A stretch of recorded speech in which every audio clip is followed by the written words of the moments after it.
Oh no. Let's see how many fucking videos pop up. Okay. Oh no. Hassan Piker wants Sam Hyde the most. Know that Hassan Piker! Adriana clarifies Misa Komura accusations in Destiny and Hassan. XQ confronts Hassan and Pokemon. Misgiven Maya, sexual assault cover-up. Hassan triggers Andrew Tate, destroys him in debate. Destiny reacts to how Hassan became our top political pundit. And it's like, of course, when he fucking brings me up all the time, it's like 400,000 views. You know what I mean? Like, so I get why he's doing it. Hassan mulls over tier list, hates XQC unironically now. Hassan and TikTok star Christian Walker's agonizing debate on stream. Hassan fans debate Stephen Crowder using Hassan's arguments. Like, what the fuck is this? I don't even know who this person is. I haven't even watched this video. Stream like, Elements. This is... I said, have not watched this video. S.W.Frost 1 is now live. This motherfucker Streaming Battlefield V. Fridays.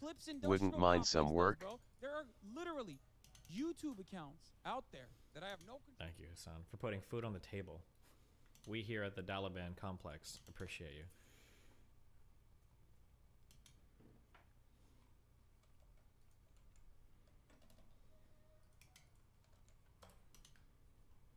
What is this? Hassan has over 200 videos on Ben Shapiro and published over 7 just this month. He's covered him nonstop for over 4 years. Ben Shapiro, an online political figure, has mentioned him just a single time. That's kind of funny. That's a little funny, I think. Yeah? Bro, it's all part of the game. Anyone send you clips of Hassan saying DGG made him suicidal? That can't be the case. He said he loves conflict. He said he seeks it out. The criticism that was thrown in my face has been consistent throughout my career. I'm an idiot. I'm a dumb bimbo. I don't know what I'm talking about. I've gotten numb to the criticism. Like it's not. As a matter of fact, I seek it out now because I make content out of it. I've gotten numb to the criticism. Like it's not. As a matter of fact, I seek it out now because I make content out of it. I think it's funny and fun. My issue as a trans person is the fact that you, a guy that isn't super well versed on trans shit, brought on a known transphobe knowing he might bring up transphobic shit. You aren't exactly a vosh at trans debates. I hope that the rest of your life is as horrible as it is every single day, okay? There you go. Suck my dick. I despise you. I despise you more than anything else on the planet. You are fucking cancer. I'll ban the fuck out of you, dude. You can cry about it all you want on LSF. You can cry about it anywhere you want. Everyone in this community, go brigade LSF threads openly. I want to get banned off this dumbass subreddit. Please stop mentioning me on this stupid fucking subreddit, okay? No more Hassan mentions on LSF. No more mentions in the comment section. So I want it to stop. There it is. We did it, Reddit. As a matter of fact, I seek it out now. Yeah, I've been noticing it's been hella toxic. Even clip channels are being annoying and commenting in the description on how you're wrong. Why are they clipping me then? And then fuck you, dude. Don't make me DMCA your bitch asses. I will destroy the Hasanabi Clips industrial complex. As a matter of fact, I seek it out now. Motherfuckers are literally posting my YouTube videos from my fucking Twitch, stealing this shit because I allow them to, so they can make money off of it, just to make me look fucking bad or shit on me. What the fuck is this? I think it's funny and fun. What does it say? I'm not gonna rebuild the bridge, bro. Oh, pretty much. I'm not gonna rebuild the bridge, bro. No, there's no bridge to be fucking rebuilt. Too many years of him fucking farming content off my ass, like, you know, trying to get me to turn into a fucking lol cow. I would have probably... You can't turn somebody into a lol cow. They either are or they aren't. The actual moment of the destruction of our relationship, ironically enough, though, was when he tried to farm me. You remember when he tried to ambush me with the 2 other black dudes, and all 3 of them got fucking destroyed by my N-word jujitsu? That was one of the most pathetic performances I've ever seen in my entire life. Imagine losing an N-word argument against an online gamer when you have 2 black dudes as your allies. That's how fucking stupid Hassan was. They couldn't handle that. I remember Quarantine going into that argument. Do you remember before what the clip was? Where he was like, oh ho ho, I'm glad I came here for this shit. And then 1.5 hours later, he was like, I hope you're happy this is what we talked about, Mind Waves. I hope you're proud of yourself. Find me that post. God, fuck, that was so funny. If you've ever heard Hassan refer to the quote-unquote N-word manifesto, I never wrote an N-word manifesto. What I'd written was a big post clarifying all of the misinformation surrounding a huge debate that I got ambushed on by Hassan, who wanted to try to jump in and ambush me with 2 black dudes about an N-word topic. This is way back in the day. I wasn't a professional manifesto writer yet, so I didn't. Oh boy. I didn't back any links up. But I got a list of topics basically from Mindwaves TV. There was nothing about debating the N-word. Nothing, anything weird like that. I don't mind discussing. I'll just read it, I guess. I don't mind discussing any topic with any person, in any environment, at any time. Well, I'm okay with this, but I was absolutely ambushed by quarantine and full cash on this topic. They're understandably upset with how things turned out because what they were expecting would be an execution got reversed into a double homicide. Why did I write this? Based. Jesus. Quarantine questioned Mindwaves numerous times throughout the podcast, asking him is this what you wanted? He follows it up with a, I didn't ask to talk about this. Oh, let's see. Oh my God, the clips are still live. Hold on. Look at how fucking salty this kid is. What the fuck was that? Quarantine.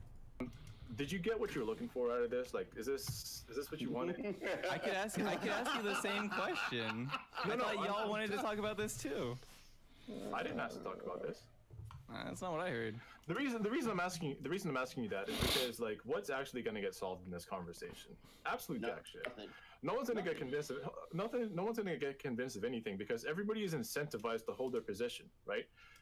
Steven over there is incentivized to not give an inch on this whatsoever. He thinks it's completely okay. Rel is incentivized, as much as I respect it, brother. Rel is incentivized to agree with him, and you're incentivized to hold this conversation. So what I'm asking is everybody getting what they wanted? He was so salty by the end of it. I don't think any of these tweets are still up. But like that Cole dude was talking shit about me. Oh, he tweeted out, my goal was to expose the Destiny as a racist and a horrible person. And then he wanted Andre Demise, the other guy, the other black guy there, to use his intellect to expose him as well. And then also, when that N-word topic had originally come up, I had no idea this was on the topic list, by the way. Here we go. Yeah. So the topic gets brought up. Look at how excited they are before we have the discussion. Yeah. Listen to him down here. Listen to what he says. Let's do it. That's the one I came here for. Let's fucking go. Let's fucking go. No, I don't know. Destiny, I know this has been a topic for you. You've already discussed this a few times, but I think we have some people on here that might have a bit of contentions. Yeah, you think? Yeah. So, why would she hate? What do you mean, yeah, you think? Why would you think that? Well, look into the camera when you speak. First of all, don't call me boy, mother. Whoa! We get heated. This guy is such a fucking loser. I told him to come to TwitchCon and kill me, but he never did. But I think it's because he got banned from Twitter, so rip. Yeah, anyway. Good times. Hassan showed up at the end of that to virtue signal how... I think Hassan's ultimate position at the very end was... It's okay to say slurs privately, but you can never say publicly that you use slurs privately, otherwise it's no longer private. So he wanted to publicly confront me to tell me that I need to lie publicly about what I say privately, because what I say private can never be made public, even the things I talk about, not just what I say publicly. Unironically, that was like in an unbelievably convoluted position by the end of it, but yeah. This is a fun read. Anytime, oh, and then the whole time he was like whispering in the background. He was like trying to like turn Trihex against me and shit. It was so fucking weird. God, he was so fucking weird.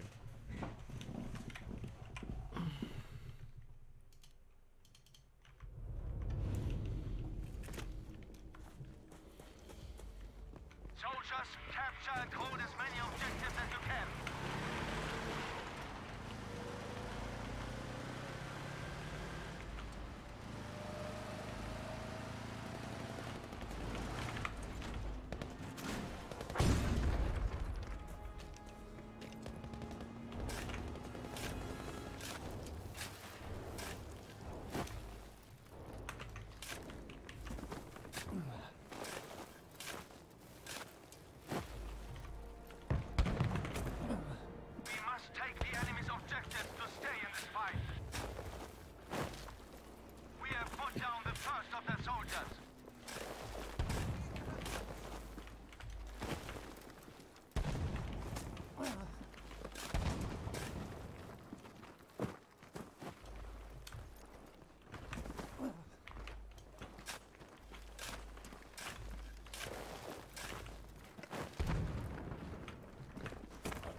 Hier, für dich. Objective Dora has been lost. Unser Ziel ist verloren.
Objective Emil is lost.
Bleib ganz ruhig. Bin ja da.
We have downed the first enemy soldier. Secure the objectives and defend them from enemy attacks.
Battlefield Pro? I don't think so.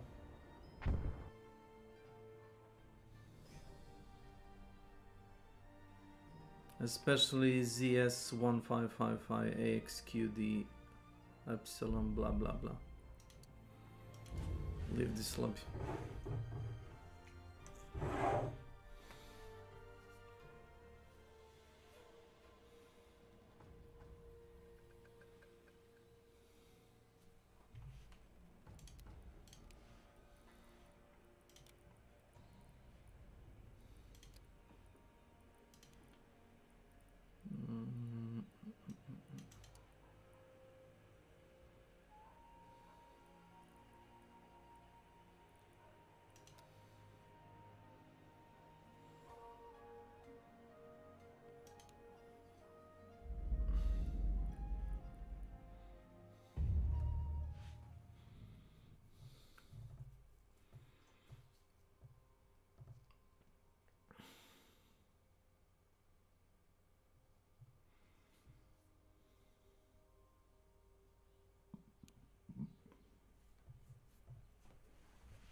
Capture and hold as many objectives as possible.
objective Charlie has been lost.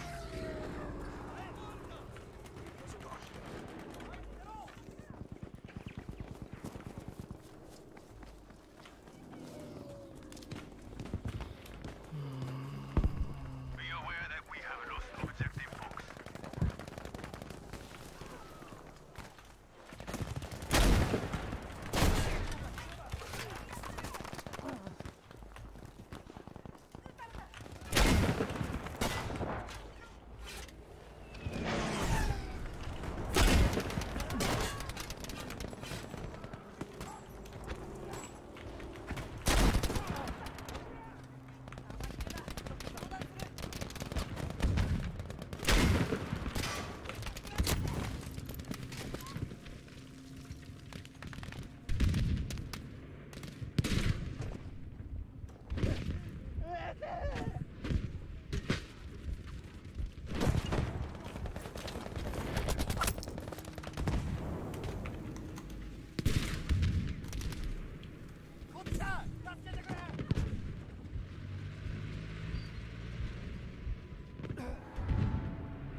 Fuck is with this animation?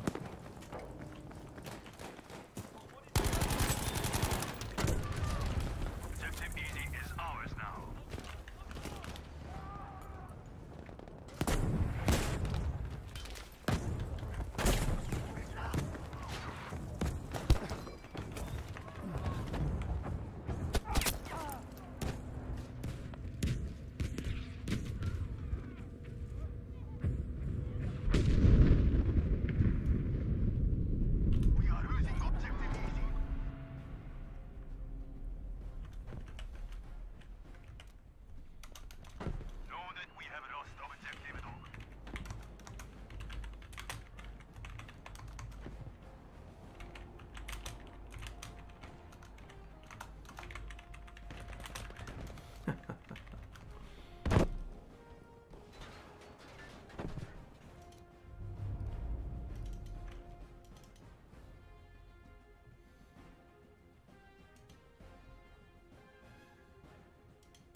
What's the point in ghillie suit if you're not gonna come out of the tank? Oh, this is where the liar clip comes out from. Oh no. When Hassan is talking to Triax, a black man, he says, ultimately, no matter what, the N-word implies the person themselves are a racist person. Okay, I suppose he believes it's racist then no matter what. That's clear, right? When Hassan jumps onto the podcast and claims that me defending my stance on private public language amounts to belittling black people. Okay, cool, so we know his stance. At least he's consistent on this unless...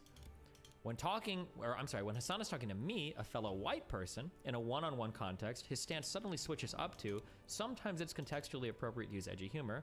However, he was just defending that position publicly to me, completely erasing his entire complaints that I was undoing everything I'd worked for by defending my use of the word publicly. And then I said, Hassan is too much of a coward to tell a black person his true feelings on this issue. Instead, he performs an act to win their approval, but when confronted by a white person, he's comfortable enough to admit his true stance. And then he, I think I said that, and then he did the, where is the, and then that's where the weaselly little liar What thing does goes. Hassan say at this? Hassan disagreed with how he thought you used it in private. Well, when he was talking to me, he was saying that using it in private isn't bad. You just can't publicly say you use it in private. Which is all stupid because I don't even use the N-word. I don't even know any N-word jokes. It was just the principle of it.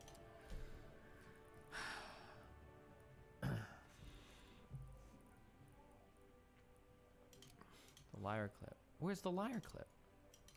There's literally nothing Soviet on my stream. The only, actually, that's wrong. Wait. Like, God, Mike is such a little fucking weaselly little snake. Nothing I do is performative. So I'm not going to, for instance, I'll use Hassan as an example.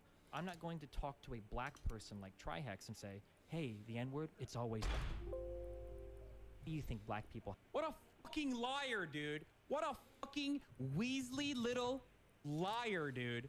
What a fucking Weasley little liar, dude. Holy shit, dude. Excuse me. Holy Sorry. fucking shit, I dude. apologize for that. Literally lying. Still lying to his audience.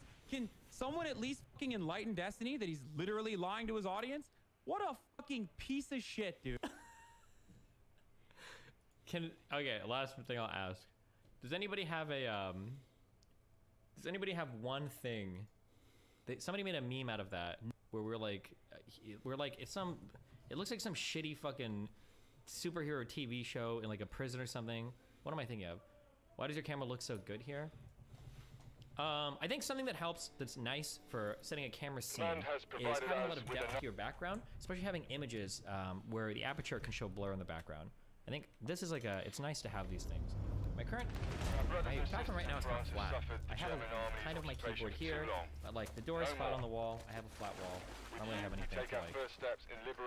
I think the best background I ever had was probably the I think the best background I ever had was the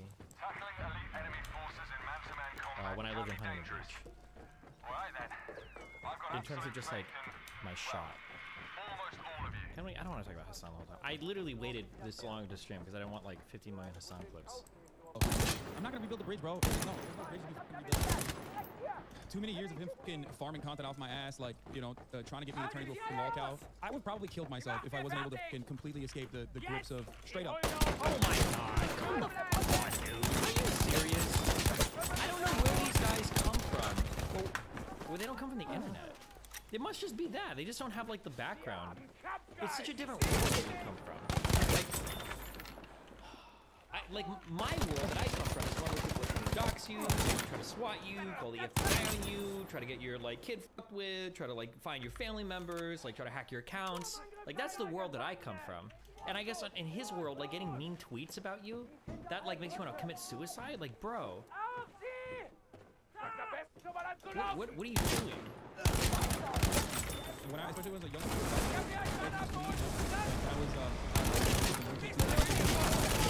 he was on my asshole every day. I genuinely consider like if I didn't deal with it.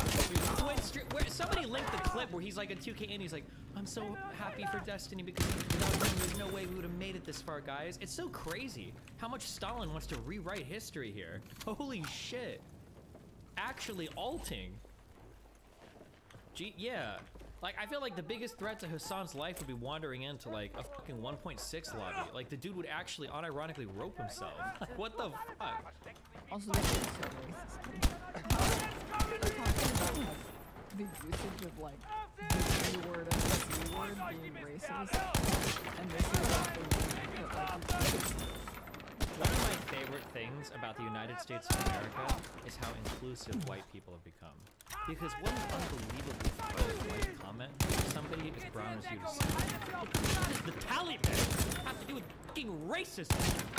How, this is, I guarantee guarantee you, Denims will defend calling me a gusano and say that that's absolutely has nothing to do with it. But having plays off of the name fucking Taliban, it's not like we're engaging in like Islamophobic shit, or it's not like we're engaging in like anti-brown shit, or anti-Arabic, or anti-Middle Eastern. It's not like we're like. Okay, dude. Yeah, I'm sure you really care about racism, man. Also, no. Online racism, I actually don't care as much about it. I don't know how everybody mischaracterizes me so much. I don't really give that much a fuck about stupid fucking slurs and shit. You know why? Because for the past 25 years on the internet, there's been a fucking block button. If somebody says something you don't like, block it. If there's a word you don't like, fucking filter it. I really don't give a fuck. The only reason why I usually point this shit out is because your side obsesses over it. You guys fucking obsess over this shit. Holy fuck. Like, you ran out of things to be depressed about, so you buy razor blades, you cut yourselves to bad words online. Jesus fucking Christ. Like, when you guys are the ones that are tattooing slurs into your arm to show the pain of people bullying you online, of course I'm gonna fucking make fun of you. When you go through a 27-page, or a 27-day, like, a mental Olympics preparation training course, you're gonna argue with me why you shouldn't call me a gusano. Well, it's for people that are anti-revolutionary. What the fuck is anti-revolution? Well, you know, if you were against, like, well, for Cubans that were against Fidel Castro's revolution, were my parents against his revolution? Well, I don't know. Are you? I don't know. I'm not fucking Cuban, though. I'm American. From the United States of America. That's where I was born. What the fuck you call me a Cuban slur?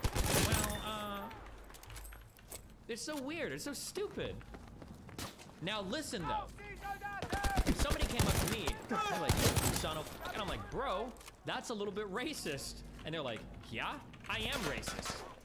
Then I'd be like, okay, you know what, dude? Thanks. We cool. We don't have any problems. I feel that. I feel that. Don't call me a gusano. I'll find some good slurs for you.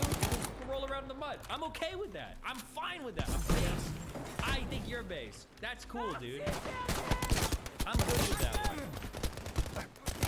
Where's the racist guy? What is this New York Times article? When Latinx people use the N-word. Kill me! Kill me! Kill me! Kill me! Try hexes on me. Can we? I don't want to go back to the past on this shit. Please stop.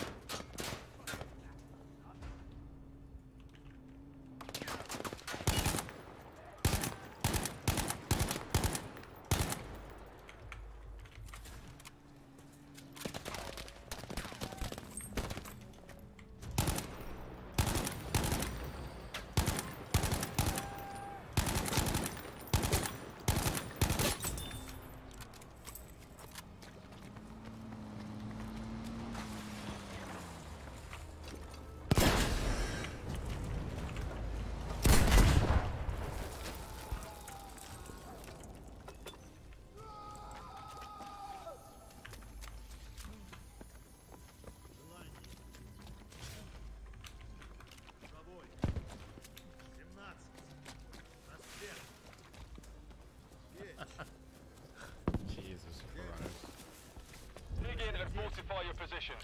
We're coming, but just hold on.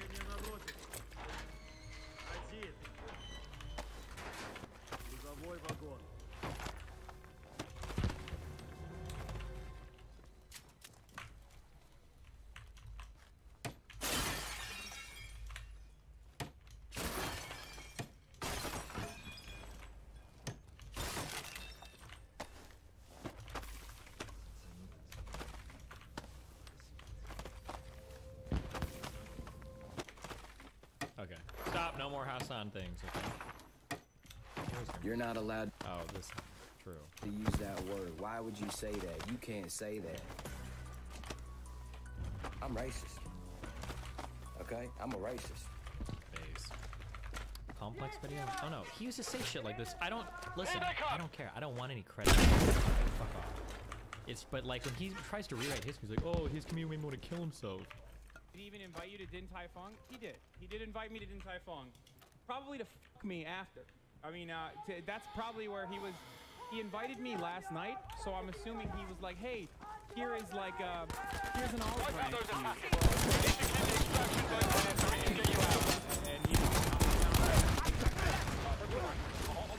guys are not going to take me seriously. Fuel drama or whatever. to fruition largely because of Destiny, because of the help that he's given me, and also on top of Destiny. Destiny himself already doing exactly what I wanted to do. So when people like David Packman decide to come on Twitter, I love this. The alt-right have an absolute hold, a stranglehold on... Doesn't it? God, this molded me. This is the counter mold. I respect him for it, okay? I respect him for the counter mold. He counter molded me hard. I made my own choices and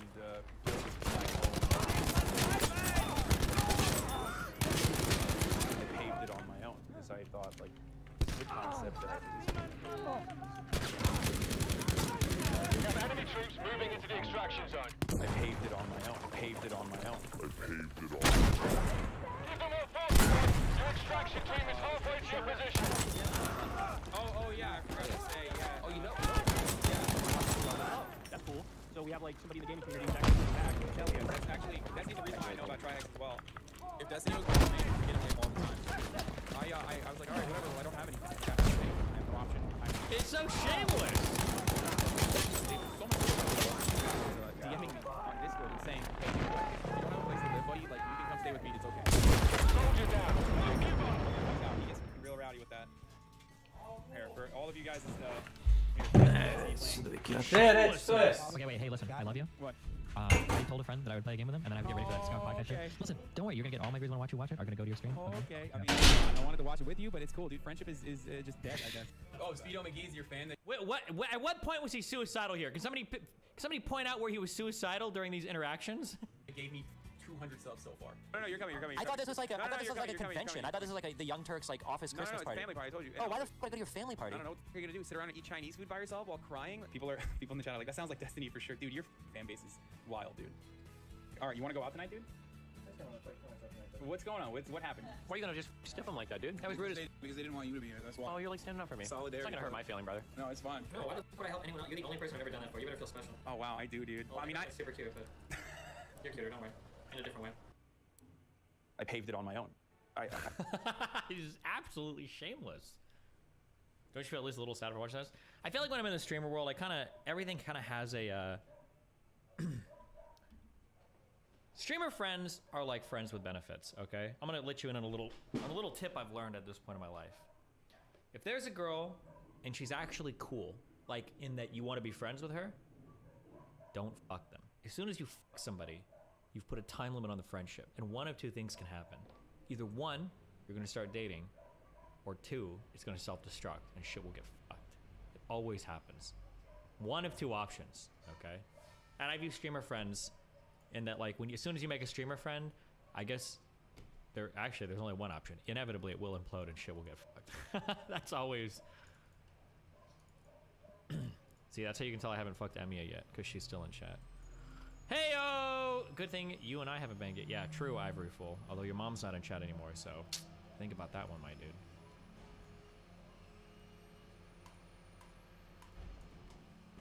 Okay, no more Hassan clips. You guys are obsessed. Obligatory old Hassan Destiny clip. I'm not going to take the bait, okay? I'm not going to take the bait. I'm not going to click it. I don't want to watch Hassan videos all fucking night. Some of these Hassan fucking losers would get, like, the highest upvoted comments. Destiny shares screenshots of Hassan's Discord being racist. The original comment that this guy had posted was, I think, bro, I've never seen a chat move that fast, Discord included. Discord physically couldn't keep up with how many messages it was. Trying to load. That chat was unstable, even if it were unlocked moving that fast here. And then they deleted the whole message and they wrote this stupid shit. It's pretty hypocritical what Destiny's doing here, in my opinion. Just a couple days ago, Destiny's just 5 chat messages from Hassan's Discord. Motherfucker, you have thousands of Gusano messages in your Discord. Thousands! Are you fucking serious? I saw that original comment. Yeah, the guy actually edited his shit to go and simp for his fucking millionaire West Hollywood daddy. It's actually so slimy. Who were talking about it, like political YouTube. I discovered that there is such a thing, basically. Any specific people? Oh yeah, a specific person I stumbled to, which he's very popular. You might know him. Oh no. Sam Piker is his name. Sam Piker. Yeah. I saw him on YouTube. I don't have Twitch like anything, but I saw him pretty much saying that this war is never gonna happen. Russia is not gonna invade.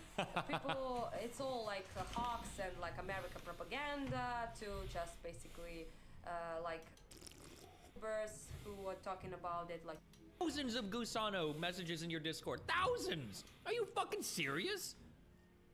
I saw that original comment. Yeah, the guy actually edited his shit to go and simp for his fucking millionaire West Hollywood daddy.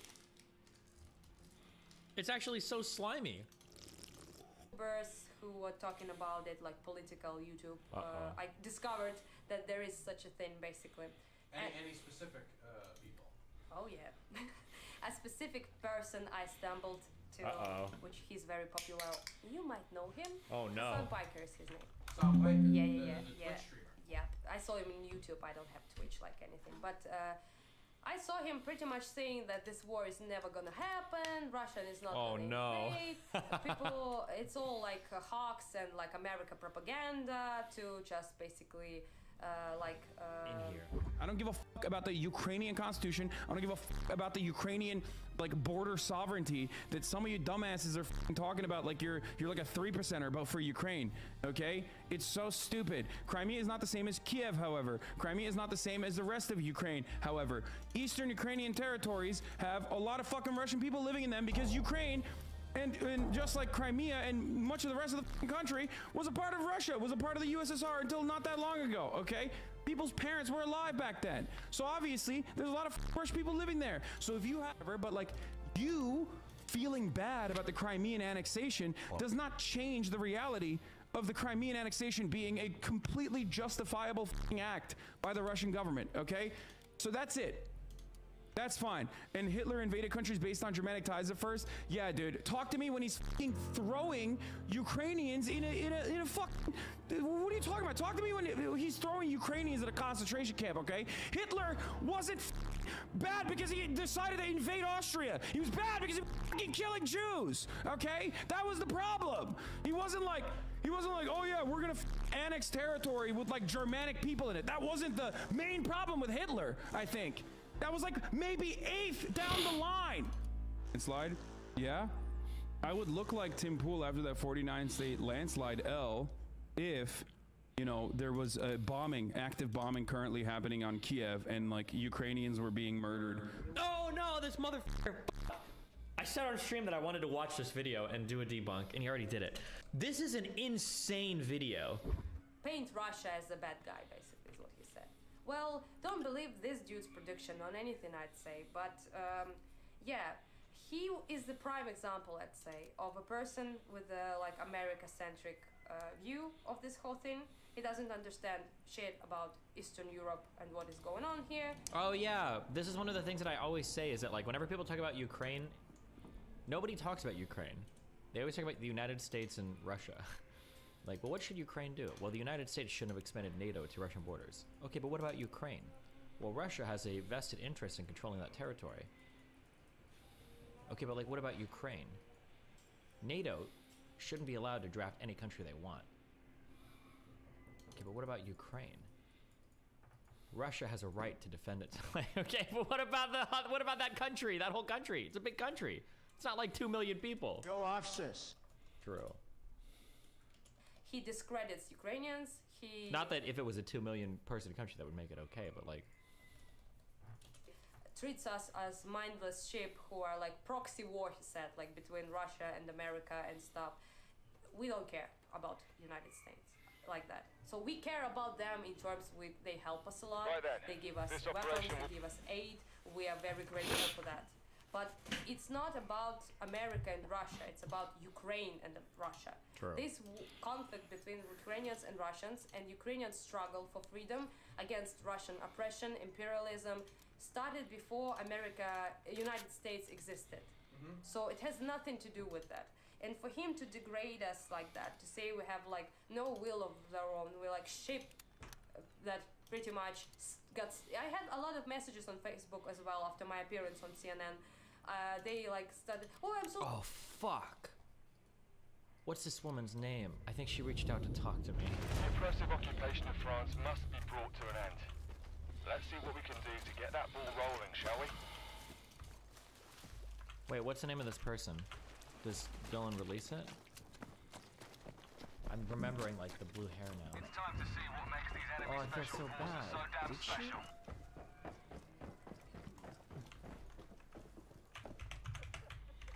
I wonder. Fuck. I feel like I remember the. I think she did, but I might be wrong. Blue hair green or whatever the fuck the color. Yeah,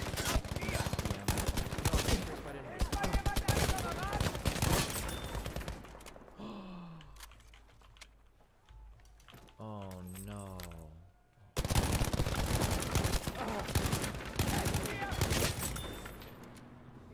Bro, DoorDash, I thought was glitching. I think I just ordered 2 meals. Oh, fuck.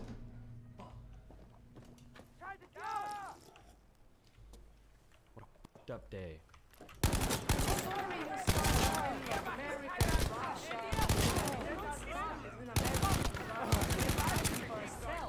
This is our war, like the big wars, the war that the Ukrainians fought for centuries has nothing to do with you at all.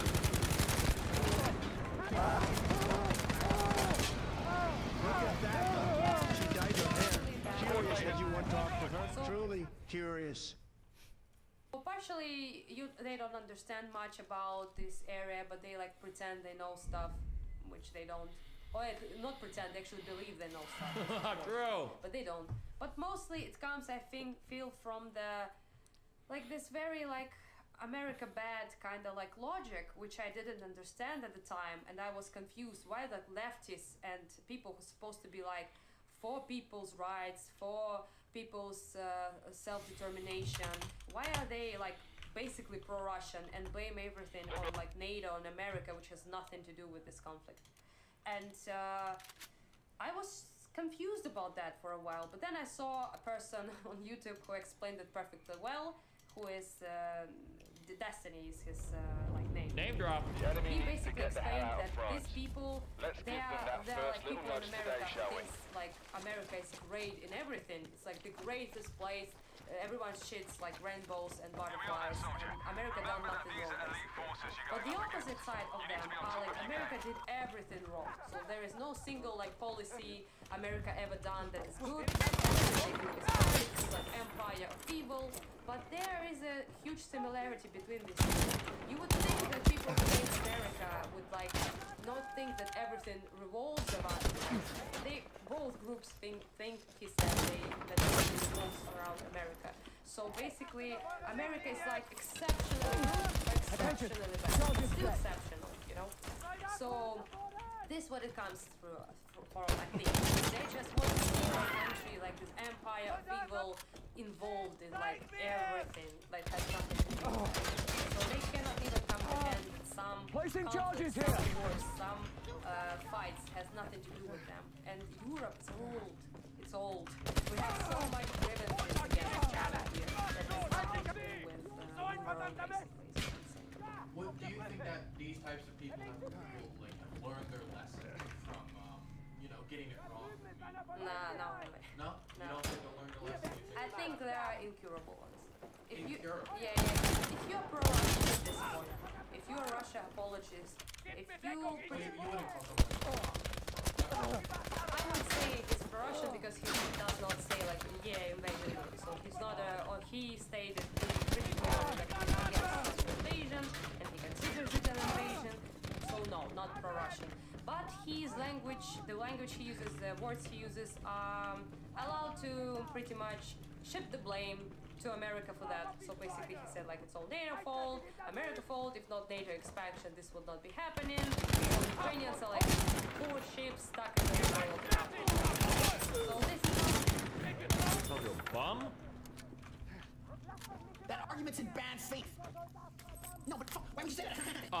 He's using the straw man voice. Why would you say that? I'm Destiny. Join my stream. No, because when you talk about how this ideology, this rhetoric you're spreading is not progressive for the right minds, don't you see the effect that you have on the youth?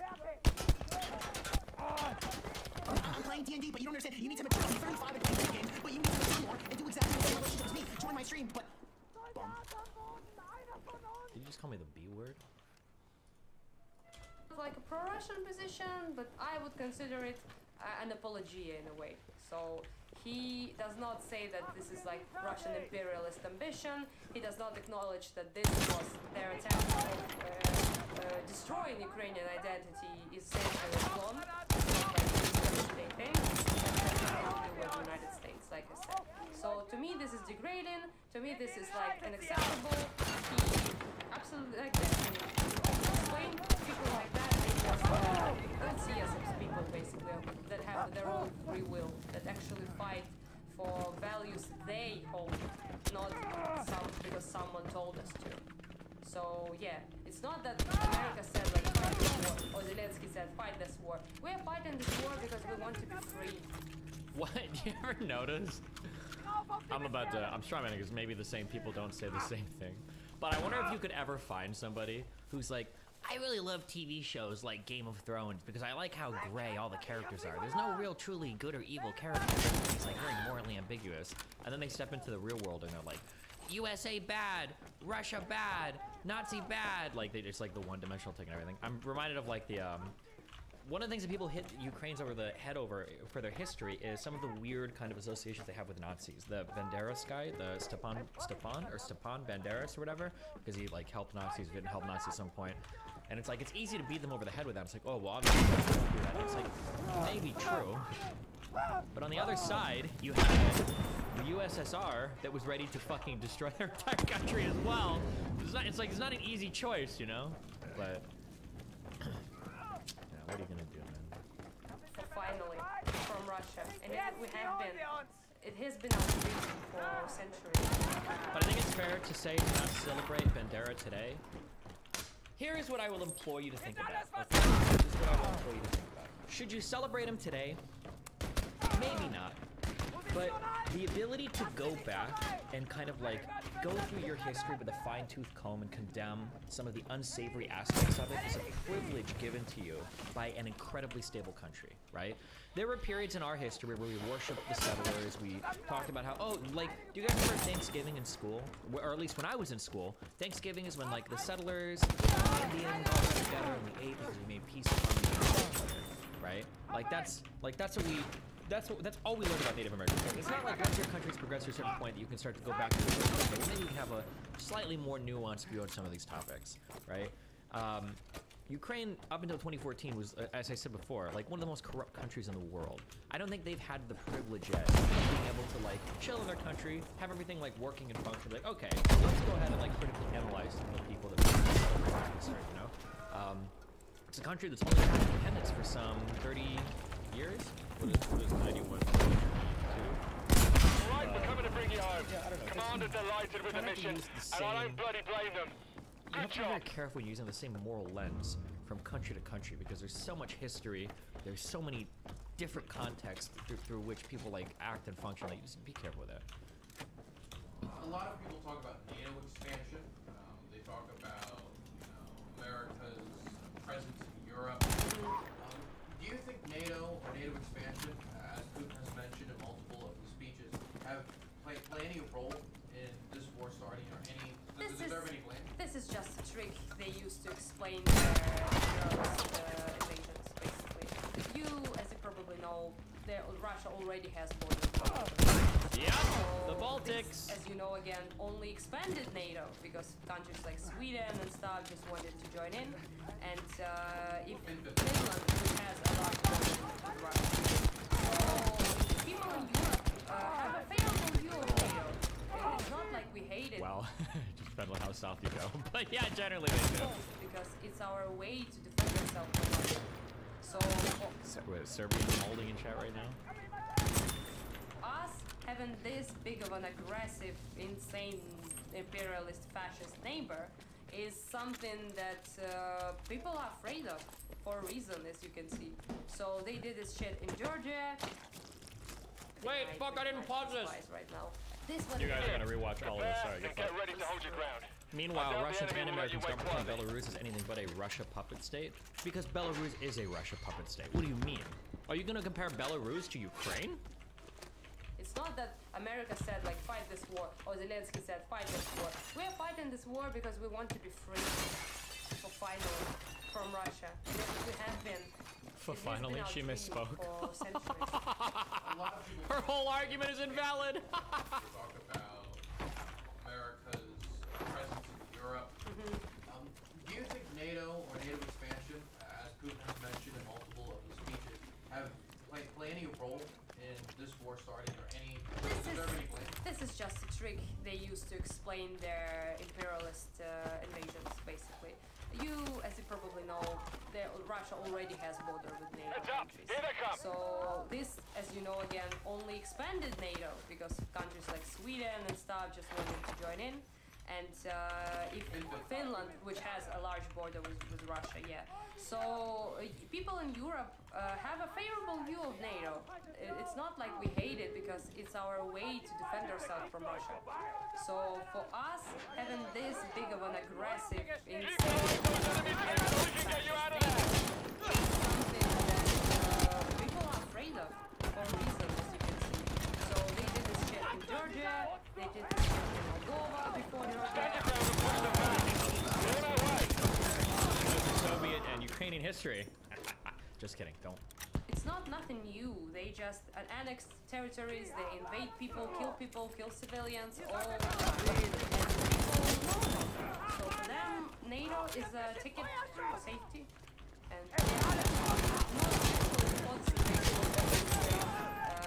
wanted to join European Union, but they don't want to join NATO. So why do you think they want to join NATO now? I think for protection. We don't trust them not to do this again. So we don't trust them, even if there is something eventually, when we win, of course. But then they will still try to invade us sometime. Just keep pushing them back. So maybe getting good alliances with Western countries will probably keep us more safe. Do you think Russia can be trusted? No, not really. They have not honored any agreement they made in their existence. True. They broke a couple of agreements, hundreds of agreements with other people. Oh my god, I just reset this whole video.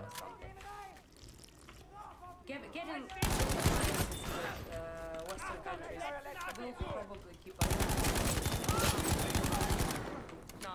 We're entering the region and we will have you out in no time. Just one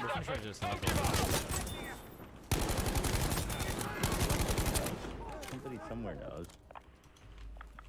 What? Really? Oh no! Come on, Hassan digging back 7 years? Really? It was Ethan, not Hassan? Damn, Mama Pizza, that naughty little Nova. I swear I'm gonna eat your wet pussy with your consent. Hashtag me too. We'll watch that later.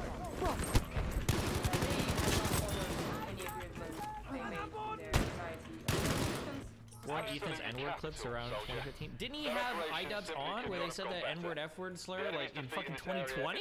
How recent was that? Am I crazy? And that maybe it wasn't that recent. I could be wrong, but tens, hundreds of agreements with other people, and it's not safe for us. The only way for us to be safe is to win and to pretty much destroy 2019, 2018, 2020, 2017, 2018, 2023. They at least will give us like 50 years before they can do this again. Do you think America could be trusted? Well, I think so, yes. In a way, we've never been like attacked by, United States or anything. Oh, but what about in South America? What about in South America in 1963? And United States did help us a lot with this like defending of our country. They gave us quite a lot of aid, both military and humanitarian aid, and their support meant a lot for people. As you saw yourself, people would like thank you for being an American basically and helping us out. So yeah, we much more favorable view of United States than no shit we did before this war actually. So do you think America is supporting Ukraine out of ideological reasons, out of humanitarian reasons, or out of selfish reasons of trying to? It should be all three, right? Or do you think it's a combination? A combination. I think like then obviously not saints, so they have like their geopolitical goals, True. which is aligns with our goal, is to destroy Russian government. Is to No, hold on. Chill. I don't think the United States' goal is to destroy the Russian government. It's just to dissuade them from being fucking unhinged. I think that's the goal. Stop being unhinged. destroy Putin's regime. And anyone who wants to help us, honestly, like I said, we don't have the luxury to, you know, parse out the ethical, like, stuff. Why do you have— Man, Hassan and Vosh really hurt you, huh? Yes, Dan Che. My entire geopolitical framework is just based on whatever Hassan and Vosh said times -1. You got me, dude. help us, just out of the goodness of your heart. We don't care, honestly. We just don't care. It's geopolitics, it's maybe some kind of future gain they want to get from Ukraine, maybe do some, maybe like military bases, which we approve of here. So anything that helps us against Russia is good to us. So yeah, for us it doesn't really matter, honestly, why people help us. No, I didn't have a ton of questions prepared about Hassan Piker, but Oh no. My hate for him is strong, I'd Oh say. no. You would call it strong, really? Yeah, yeah. To me, he's just, it's not like even him, it's just he's like the great representation of this privileged American. Oh no. And begin with that one. It's like the manifestation of everything I pretty much despise right now in United States, I mean. So people who like this, have this, use communism and Soviet Union as an aesthetic. To me, he's seeing him where. Whoa. The real Che. Tier 4 sub. Thanks, buddy. What about where some kind of like Soviet Union had with a red star at the top. True. It's about as the same as seeing as Hitler. True. As Hitler. Fucking true. She said it. True.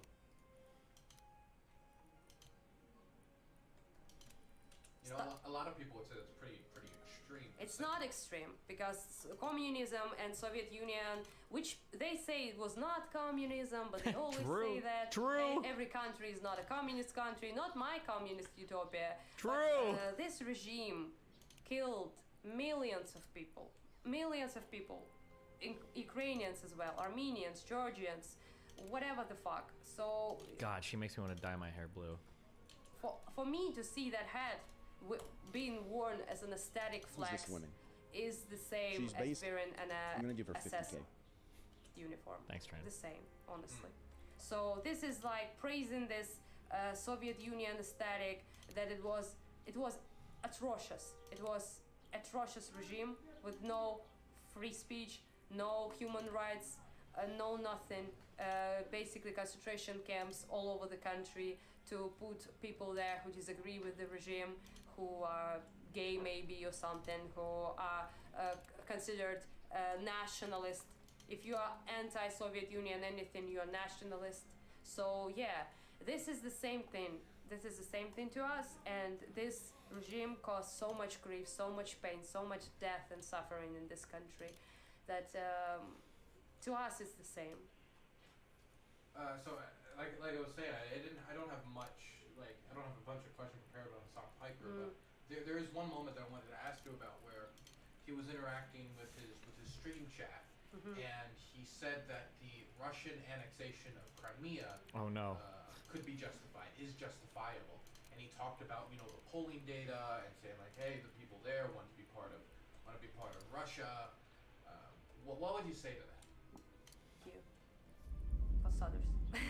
But if you want elaboration on that, for starters, he has no business saying that, no place to say that. Who the fuck is he to say that Ukrainian part of Ukraine is it's justifiable because people wanted that? Who is he to say that? How does he know that, for starters? So that polling, when like dead people voted for not being part of Ukraine anymore, it's not legitimate. Not any organization, respectable organization in the world, considers that referendum to be legitimate. So You're saying that the referendum was rigged? Yes, of course, it's Russia. So yeah, they already had military there on the island when there or were peninsula. already Russian soldiers there. green men, we call them, little green men. So like when there was already people with guns there, the referendum was taken. So how the hell can Destiny, we say it was are you at all legitimate interested in in any having miniatures of your DA? Indeed, party painted up and shipped to you. I need a personal project to work on to regain motivation in the hobby. I tried to ask Mountain about it, but he thought I was being an asshole. Love ya. I don't know. Ask Nick about it. I'm good. Why would Mountain think you were being an asshole? way. Plus, if people wanted in Crimea to be part of Russia, that's for all of us to decide. So we vote as an entirety of Ukraine, right? We held a referendum, and people, if we agree as entire country to let them be like separate state or part of Russia, that's one thing. To come with guns, take it with force, another country, and then take a referendum of some sort under guns, basically. There's no legitimacy to that whatsoever. He would not accept such a thing for any other country. It just shows that he does not see us as anything else than Russia. He even repeated that, which pissed me off. This like, it's very bizarre to see. Oh, she's gonna say when people like Ukraine and Russia used to always be the same country. They have a big history together. Like Russian propaganda, I saw my entire life growing up, and after Maidan especially, to see it repeated in English, like word for word, is very bizarre. To be honest. Talking about the last one. And especially from the United States. Yeah, so basically what I was saying about that is that This argument won't stick in case like Catalonia, right? I don't know enough about Catalonia to give a proper argument about it, but I would say that like we would never let individual places like break off and vote to be their own thing. Like imagine if Texas voted to go back to Mexico. Like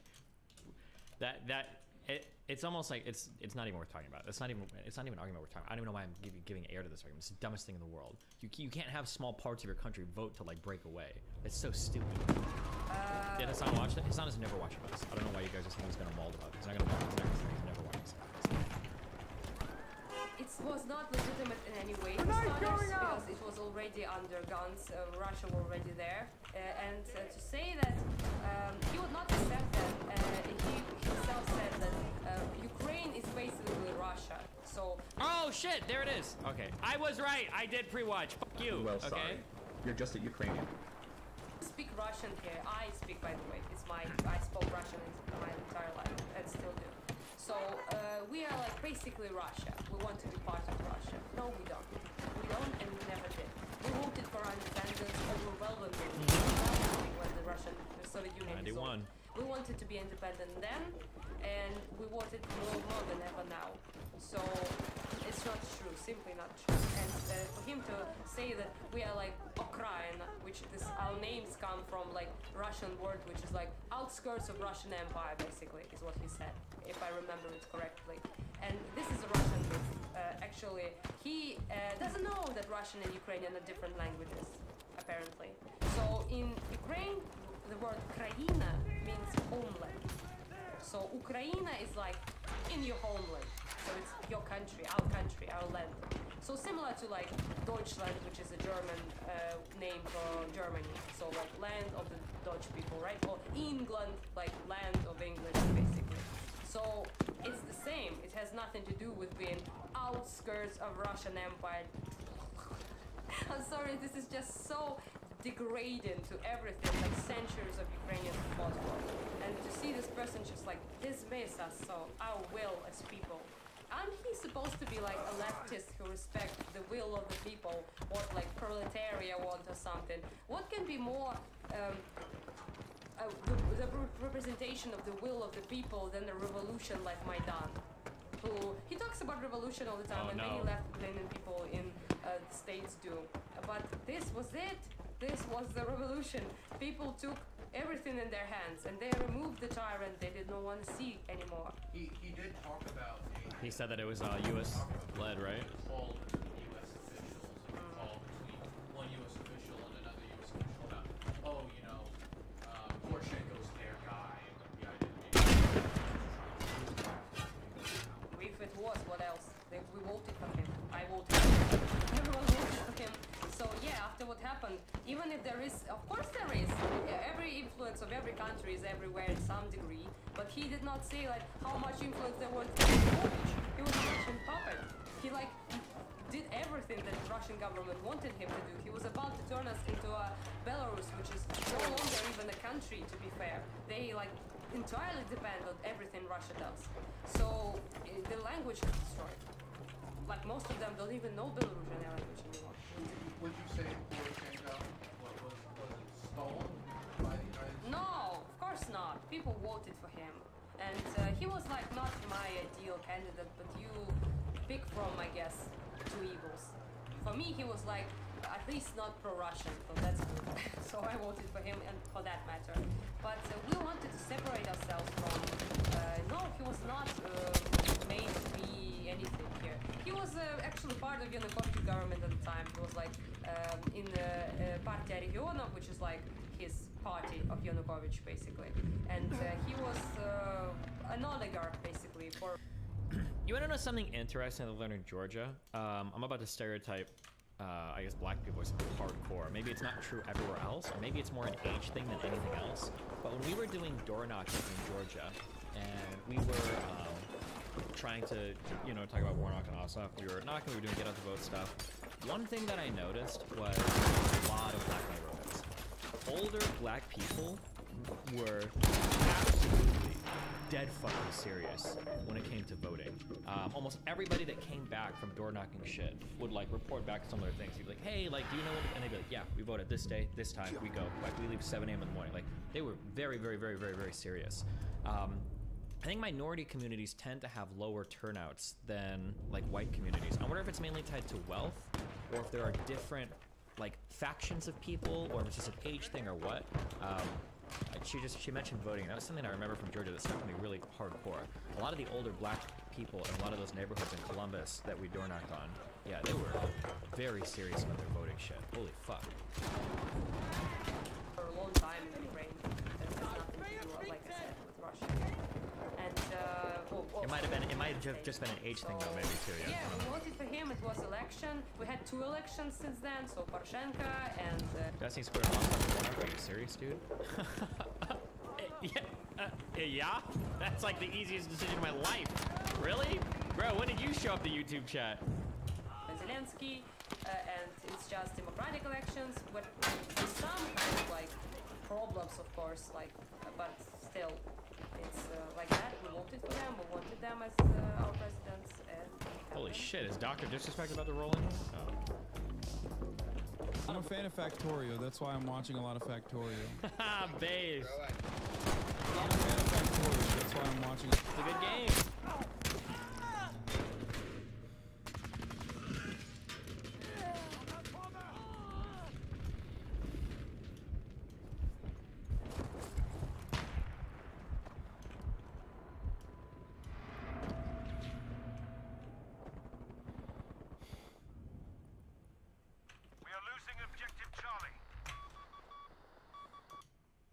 Does deleting tweets make him look bad? This is a message that I got from somebody that is very, very, very close to everything. I'll just say that. These are some things that this person told me. Since all the Miz kids say that I'm like biased, here are some things that could move me off that point. No, hold on. Wait, who just said that? Wait, is that a Miz Frog? Are you guys in here trying to run psyops on my YouTube chat? I bet that's a claim that's being thrown around in the subreddit. Wait, you just lied. You actually just lied to me. That doesn't make any sense. If this was true, I guess I'll leak that conversation. She messaged me and she said, Destiny, I don't know what to do here. Ooh. Wait, did we not hear this? Did I not hear this? Hope we're good. This matches a lot more with Miz and Maya's testimony. I wonder if Barry did lie, but the lie wasn't about whether or not... Oh, that's true too! Wait, hold on! Newt, on your take. No one's getting killed, by the way. The whole thing's not unfortunate. Glory waits for it, right? I don't want to get predictable. I'm pretty sure it's or at the very least, he's on like a 6-month break. He's on a break? By the way, he's on a break with no f***ing way with his 6 months to recover. That's the dumbest shit I've ever heard. Actually, that was a bad take for Destiny for once. Maybe 3-head take for Destiny. It's almost like that take is so he hasn't been on the internet. A man that has been here, he should know the history of doing stupid things. Rare bad take, yeah? If Like I said, well, he could have a 6-month break. That's up to him. But the internet's attention span doesn't last even close to 6 months. A month, yeah, a month. But what is a month? 4 weeks. Let's say he could also take like 2-3, but that's stretching it. The thing that I'm basing that on for Miskiff, the reason why I think he's in trouble is one, I don't think that OTK can be with him anymore. He's an equity. I think it's publicly stated that he's an equity owner in OTK, right? I think everybody knows that. So the fact that he's like a part owner in OTK, he's probably going to be ejected from that org. I don't know how many people are going to want to collab with him for at least a while because of how hot this story is for everything. If he's out of that org and if he's not collabing, and if he knows that the second he comes back there's going to be like a wave of hate, I don't know how he'll deal with that stress. I feel like he's going to be gone for a long time. I do think that he could just stream through it. I just don't think he will. That was the advice that I gave him though. I said, listen bro, you just gotta go live, meme it off, keep streaming, it'll be awkward for like an hour and you'll just keep going. Eventually people forget. That was my advice. I said you should make a statement, or if you make a statement, read it on stream and then keep on streaming. That's what I said, but he chose not to and he chose to take the indefinite break instead. So now we're waiting for an OTK statement. Out of OTK, is he gonna still be collabing with OTK people?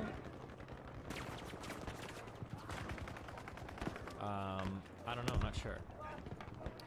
He can collab with hundreds of streamers, and most of the streams with smaller streamers that would do anything for being on his stream. Maybe, I'm not sure. I don't know, but I guess. Is there any chance that it won't pay out his equity if the company setting some kind of clause in his contract? No shot, they wouldn't have that hard. Back soon today, apparently.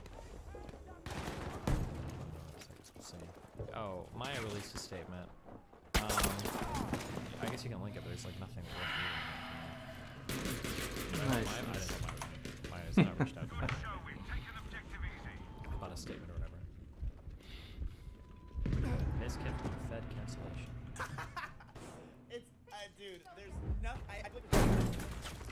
And I think change like that requires years. But the problem, and I understand what Fed wanted to do so fast in here, is because Fed doesn't have time, you know?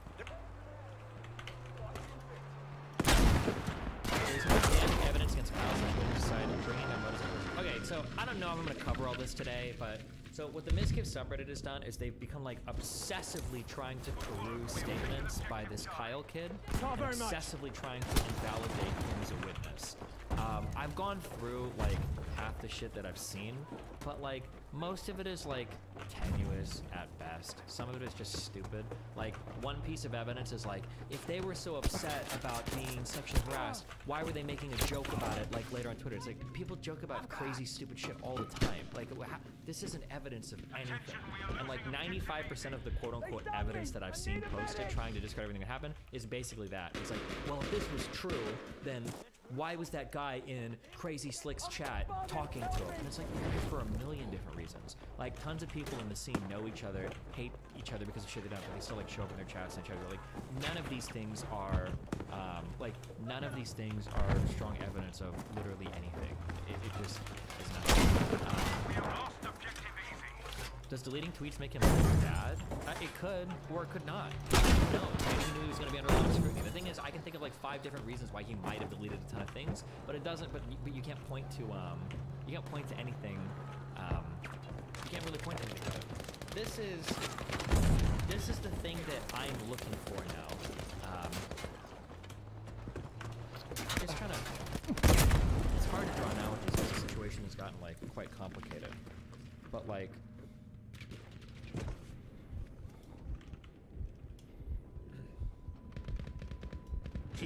If I saw John accuse Jack of murdering Jeremy, and John makes a big public statement, I think Jack murdered Jeremy, and Jack got like real quiet about it, and he's like, well, you know, Jeremy was a really shit person. That's all I'm gonna say about that. And then all of a sudden, everybody tries to impeach John's character. I don't really care at that point about the John guy. Like, I'm looking at kind of like Jack's response to everything. Like, why are you responding the way you are? And I think that's the thing that, when I listened to that call, that was the thing that hurt me most, was the constant phrasing. And it was so bad that even Asmongold pointed out on that call, like, bro, you have to stop saying he's my best friend, he's my best friend.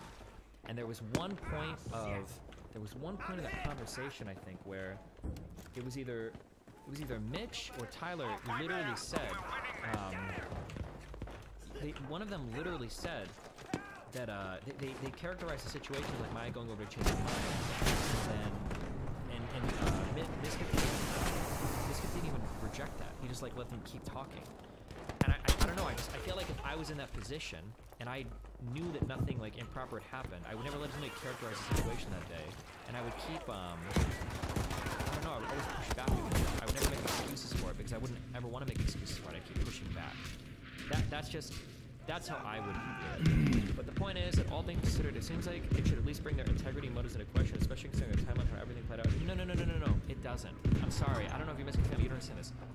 Here's what you could tell me. You could show me, you could give me evidence that Kyle said in advance. Kyle says, I fucking hate Miskip. I'm gonna do anything I can to bring him down. Even if you showed me that, it wouldn't change anything about how I feel about the situation. It wouldn't change at all. Because past the point of everything going public, and then after listening to the call, what I'm looking at are, what are Miskip's and Maya's response? That's the thing that I'm most concerned with. That's the thing that I'm kind of like looking at the most. Like, do I really think that some weird shit happened here? And just based on how they responded, it's kind of what it looks like. Maya's statements have been like pretty weak. Miskip's, the phone call was just horrible for him in terms of how he looked. It was just really bad.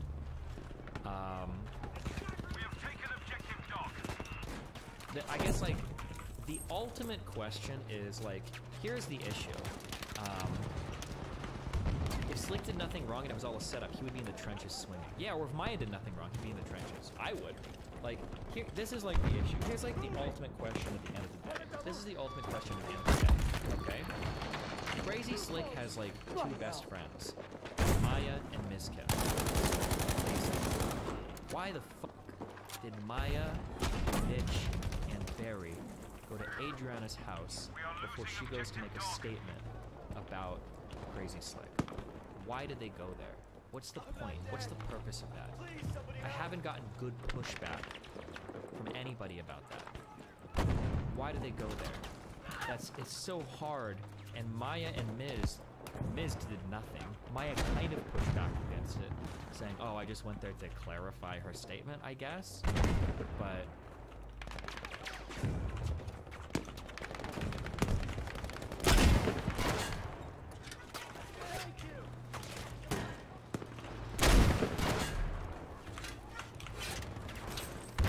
like I'm trying to think of like how to make this situation.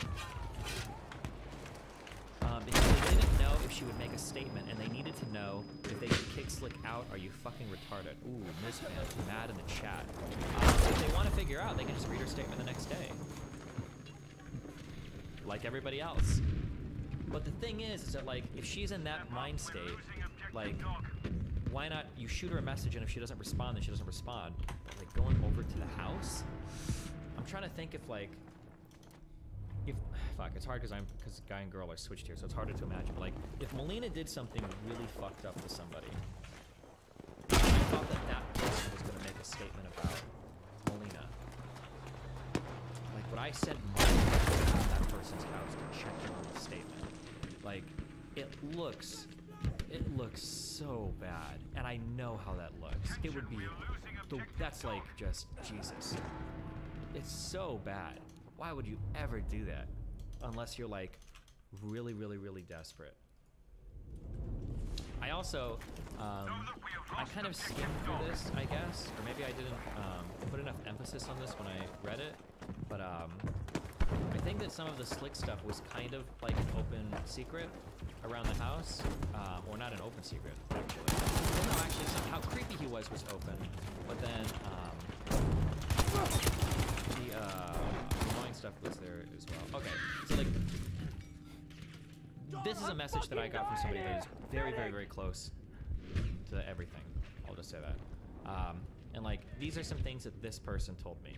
So they said that they said that they can 1,000,000% confirm the following. And this, I trust this person. But Hey, if they're wrong, me, then I'll this person. Because it's your mom. Number 1, Adriana was blacklisted from any parties Slick went to, and he would always double check if Adriana was there. Number 2, he cited it as a trigger when he saw her.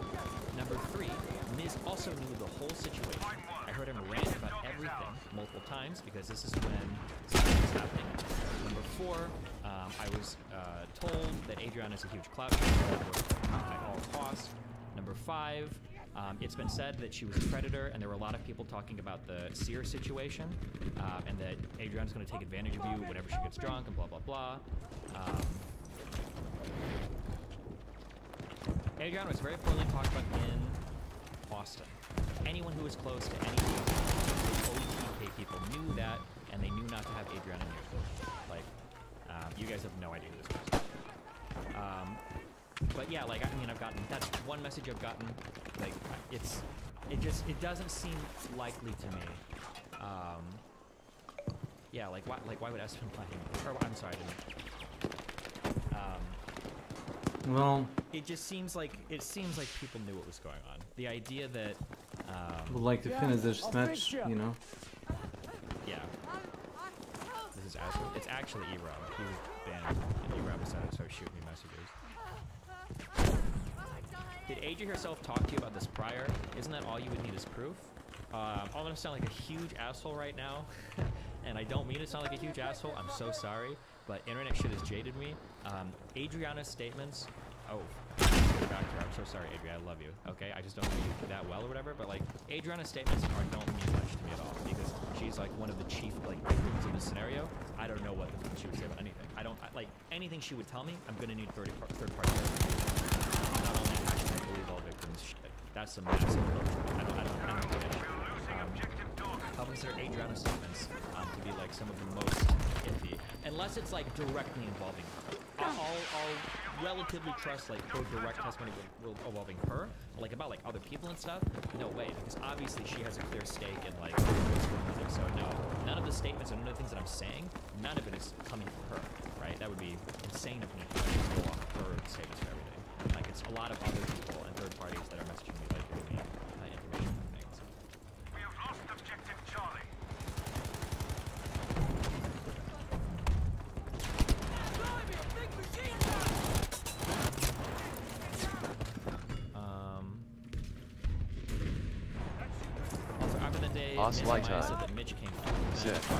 Oh yeah, I just wanna. Bro, I invite you. Okay. Yeah, it's okay. I just wanted to finish this match.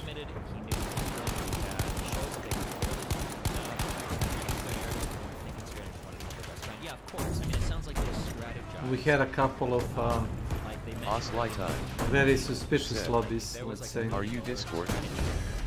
I will enter Discord. It's gonna be okay. So all the misfits say that I'm biased. Here are some things that could be on right. Here we go. This is evidence or testimony. One, Maya giving a specific recall of what happened in that conversation. Give me just 20-30 seconds. Maya giving specific recall for that statement would be number 1. Adriana giving specific testimony about what was said, because she could come out and make a statement where after she says things, I'd be like, oh, actually, I don't know now. Like Adriana might say, yeah, Maya came up and I felt like she was gaslighting. It's like, okay, well, how do you know she was gaslighting you? Well, she was asking like, are you sure that like, Miss Kim touched you and stuff? And like, I don't know, that felt like really gaslighting. If Adriana said that, I'd be like, well, that doesn't sound very gaslighted out. She might have legitimately just been concerned, right? That's not necessarily gaslighting. So like, statements from Adriana about what was said. Oh my lord. An actual statement from Maya about what was actually said. This penetrating shots through the cover. There's like fucking 20 million actors. Thank you, man. Slick. So yeah, all good. Direct testimony would be one thing that could sway me one way or another. Maya giving direct testimony for what happened in the conversation could sway me one way or another. Barry giving direct testimony. He said a little bit one way or another. That Kyle guy giving direct testimony. Anybody else is there would help. Mitch said okay. Time conversation. Said, I'm in vocal Discord. Yeah. All good. Let me just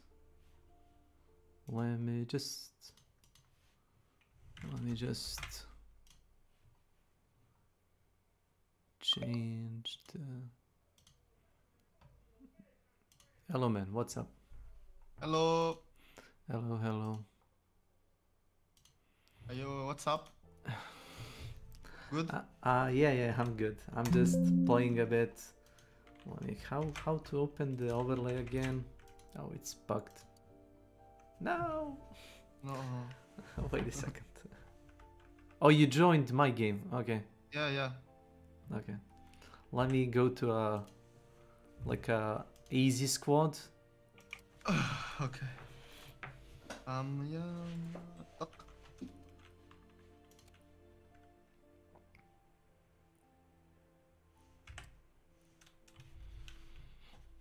No.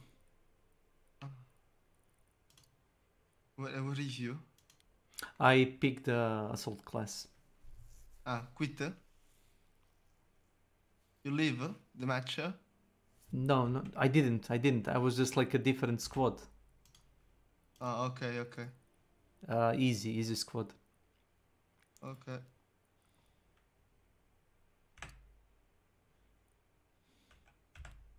Where are you? Are we in the same team? Are you British maybe?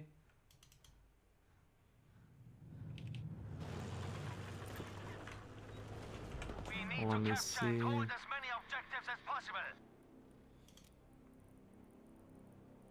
No. George. Fox.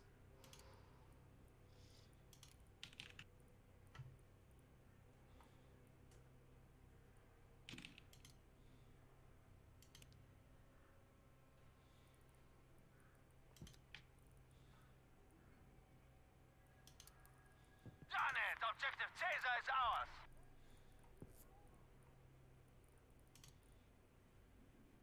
First enemy soldier eliminated.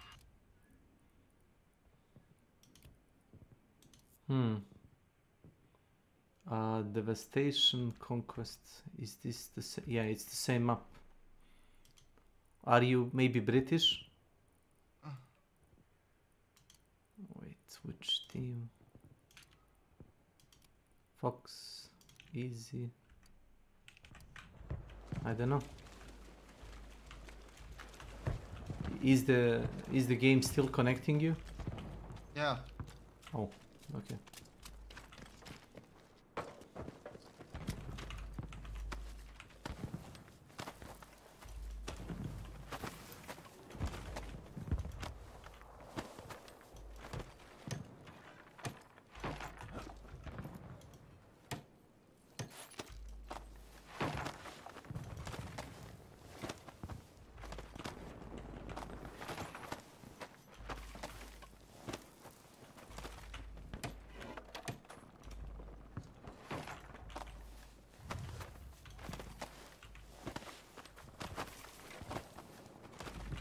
I'm D, bro. I'm D. The bomb D. You are D. Yeah. We have taken objective Dora.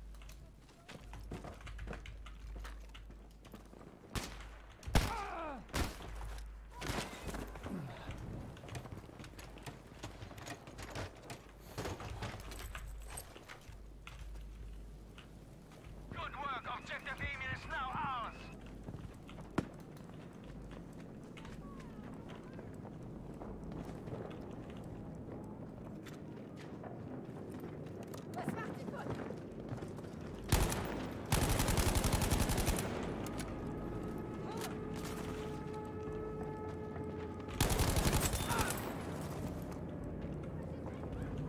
Where are you?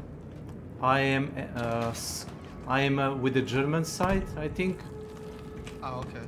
And we are at Alpha in a easy squad.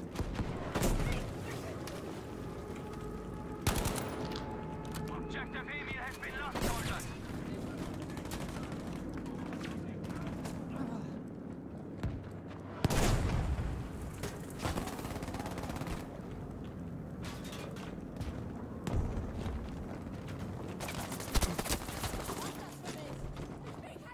Wow. I'm pushing B. You're pushing D. B. B, okay. Let me go to B. Sniper, fuck you. I'm looking for your squads. Fox. No, which squad are you? I don't know. And my four people in my squad. So you're full. Okay. It's full, yeah. Do you wanna go to how? Okay. Go see. Send me. Okay. Be alert, objective Caesar has been lost.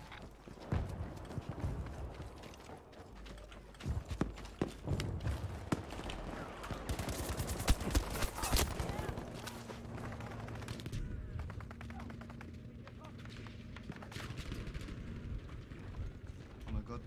Ich bin verletzt. Hilft mir jemand? No. Hallo? Well, there is a hard fighting on C.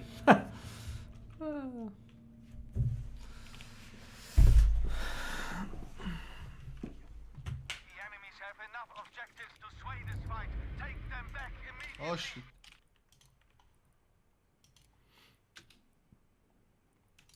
Oh. Yeah. Objective Caesar is ours. Ein freundliches Gesicht.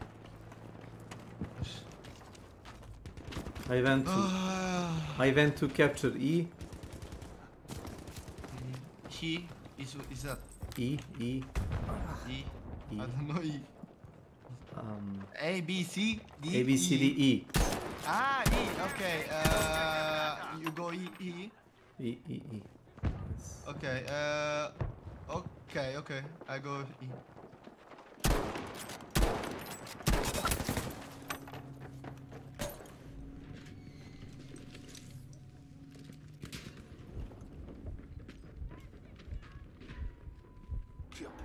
Are you here? I am now. Okay.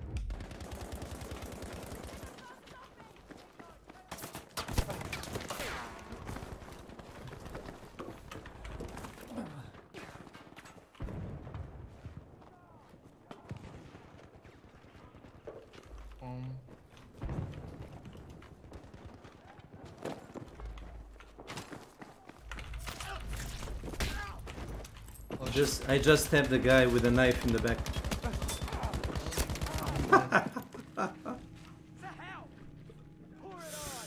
I don't have tank. No, we don't need tank. We need cover.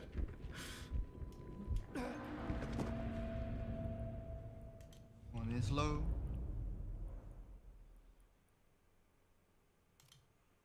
No way.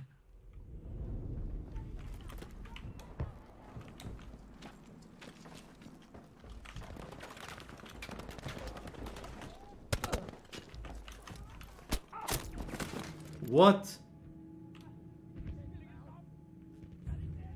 Oh, there is a cheater. Oh yeah, he shot me through the wall. Me and the fellows in the library.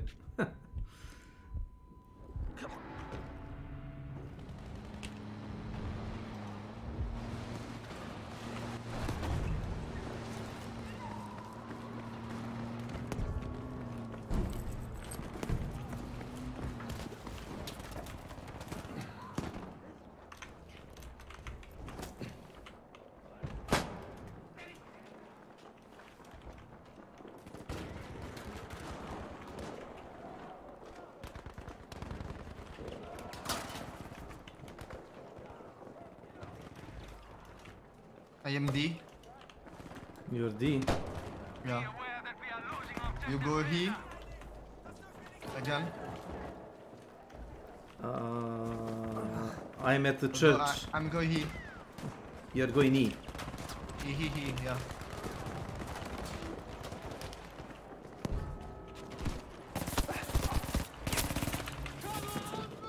Oh my lord.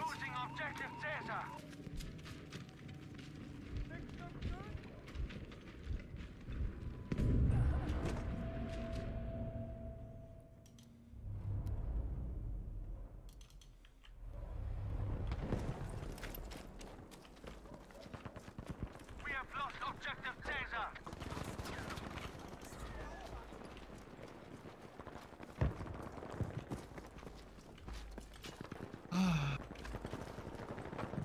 Spartans 83 said, I traveli ti poseo evo pedicrates. I don't need anything, thank you.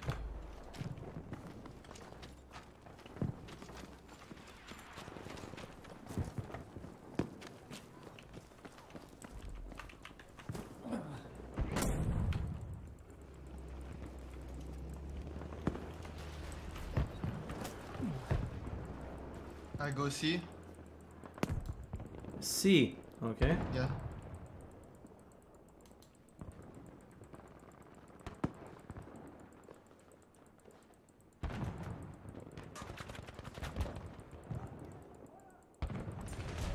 We have taken objective Emil.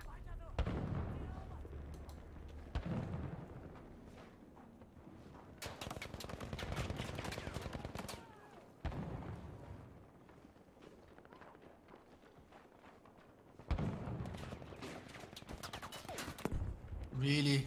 I think you're all gonna die at the sea.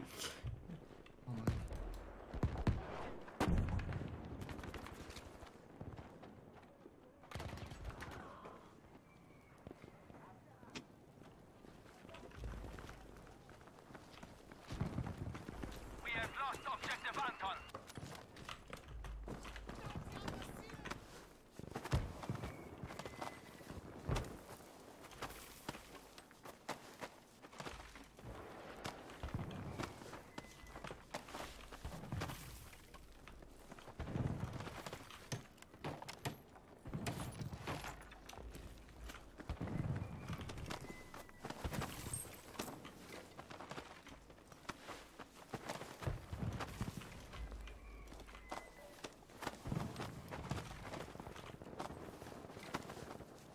We have now taken objective Anton. Ziel erobert, Soldat!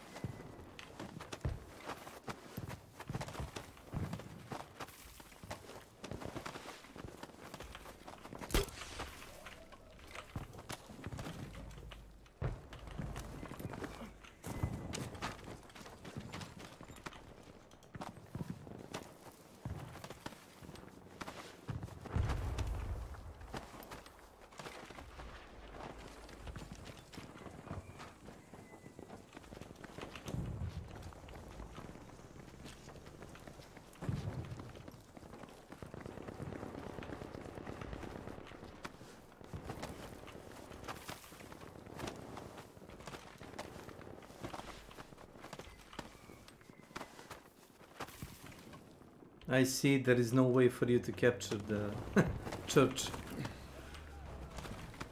It's super hard.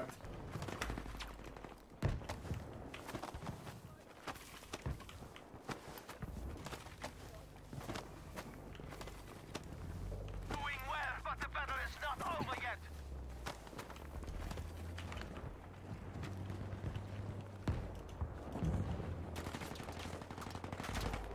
All the objectives are ours.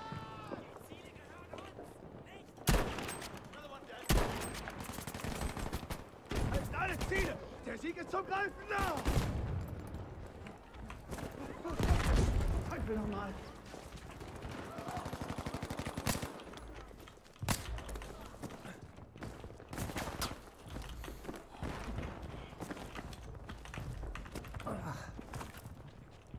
Attention, objective Emil is lost.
Oh, you managed to capture the church. Okay. Okay.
Easy win.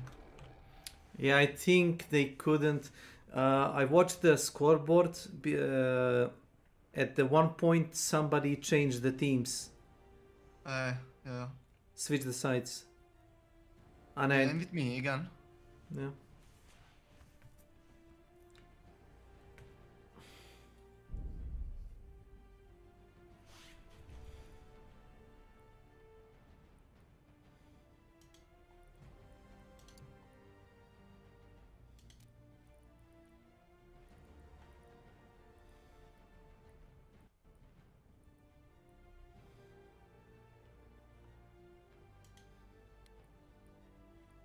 No. Oh my god. What happened? You had to restart the game? No, yeah. I'm leave 1 second. Okay.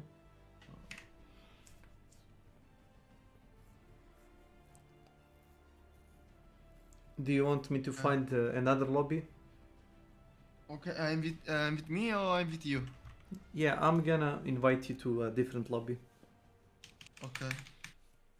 1 second.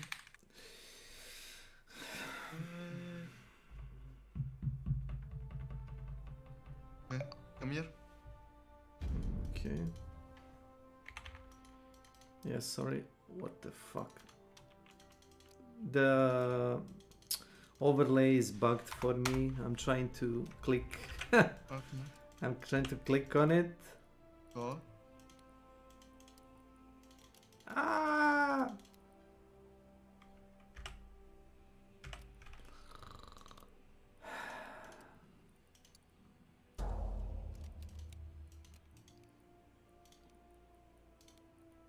Okay, let me try like this. 1 second, I'm with me.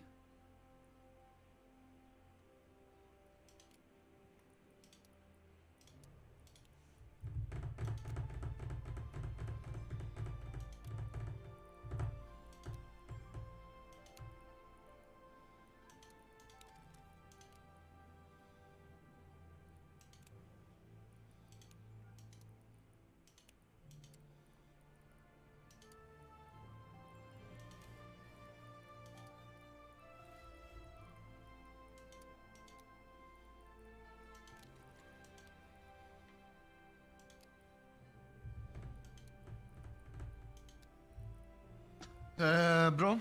Yes.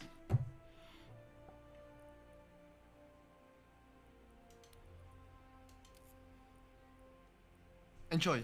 Enjoy. Okay. Enjoy with my squad. Yeah, but I can't click it because the goddamn Okay, I know. the overlay isn't working. Sorry. I'm trying to click. Okay. Is it work like No. that? You already drawn. What? What? No way. Okay. Yes. Okay. Perfect. It works now. Yeah. Okay. Start.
Yeah.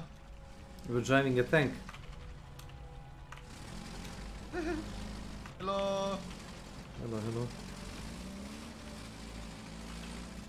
Wanna come inside of this or? Go, go, go, go, go, go, go, go, go, go, go.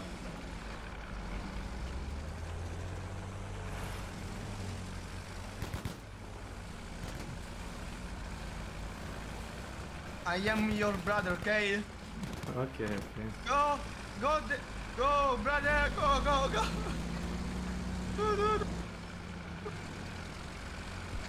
You go, go, go, go. Okay. I'm fast. I'm fast. Wanna go? Yeah, let's. You're pushing me. Okay, I see.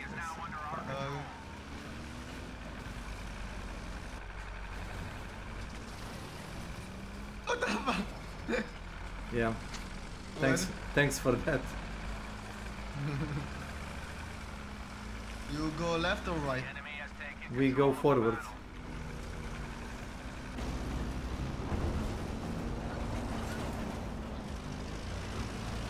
And see if we can capture the airport.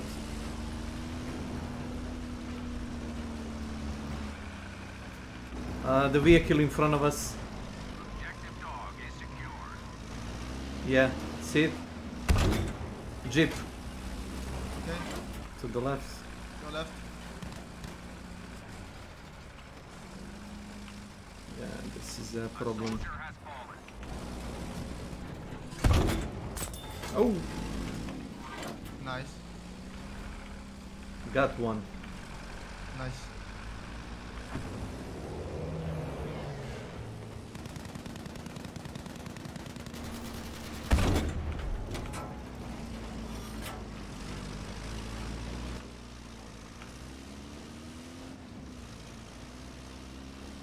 One second, bro. Okay. I'm behind you. Mm-hmm.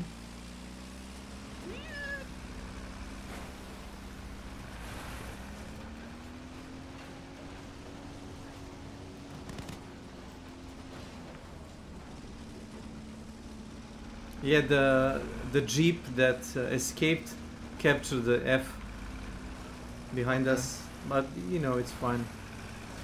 Somebody will probably liberate it. Where will you go? To the airport. A. Okay.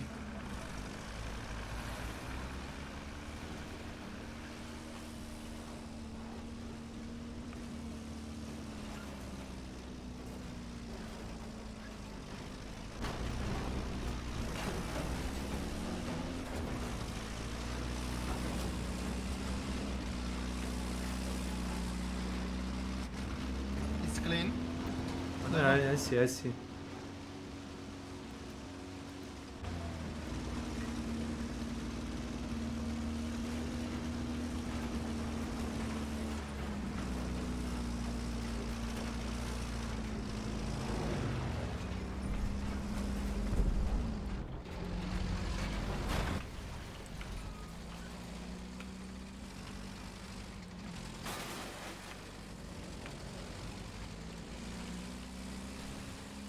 Soldiers, we have lost objective easy.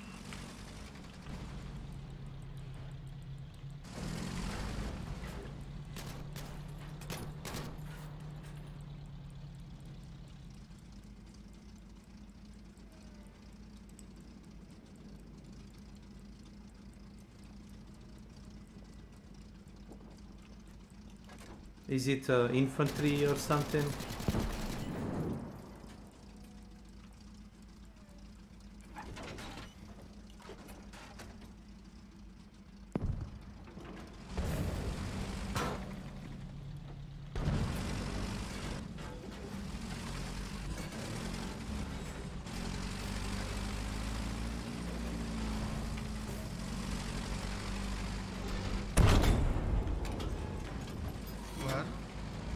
No, no, it's nothing. I'm just trying to make a, you know, One.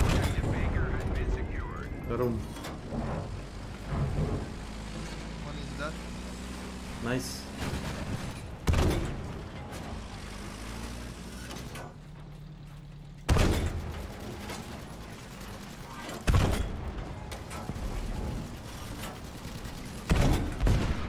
Where? No, no, no, no. All good, all good.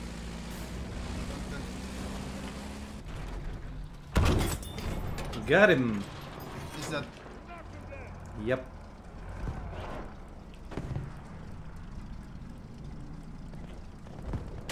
Is low? Is that? Yes or no? Maybe.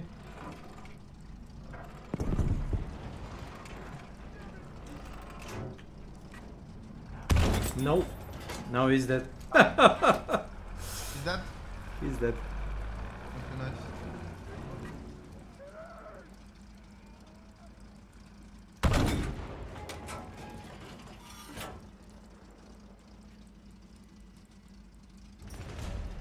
Okay. Got it. Where we go? I don't know. Go C, D, E, F, where? We can try to defend this place because they're probably gonna come to take this from us. You know, you can try to find a, you know, a place for a ambush. Maybe make barricades.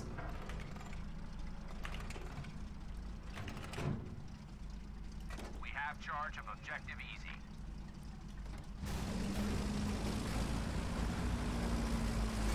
One second, what's that? Bro. Is that a plane behind us? Soldiers, we have lost objective Baker. Come here, come here, come here.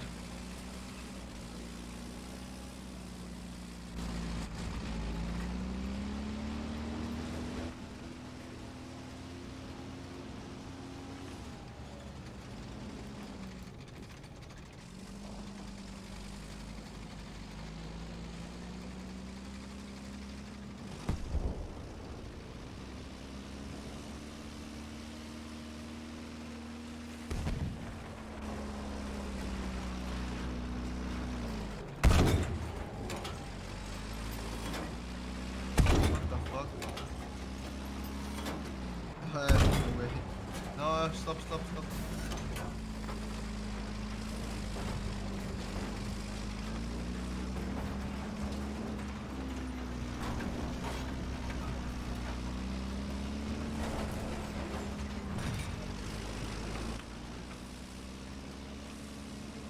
Are you here? Okay.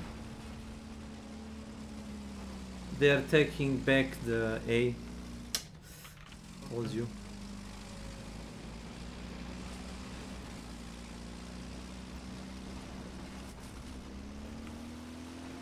Your tank is very slow.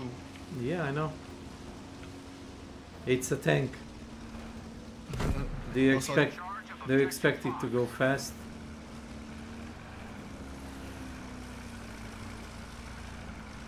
Here.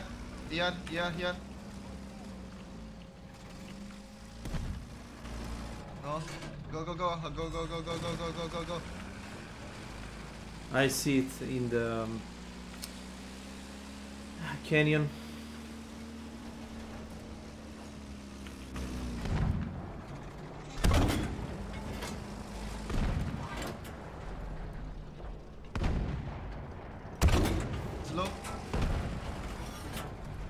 Slow, go. I'm pushing, you fire, okay? What is? I'm just shooting blindly. We now have control of objective easy. Let's not lose it to the enemy. Oh shit.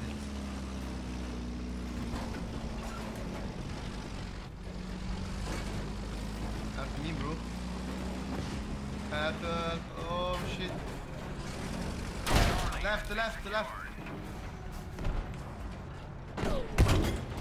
Oh shit. Got him. Oh no. I'm dead. Can you repair it? Badger for tank. 1 second. Come back. We no longer have control of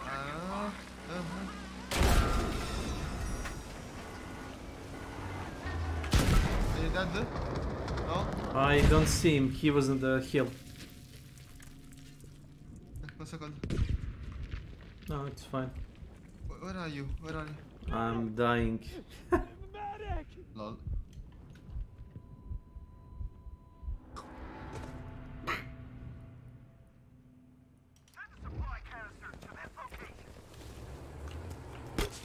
We've established control at Objective Baker. Tank is here.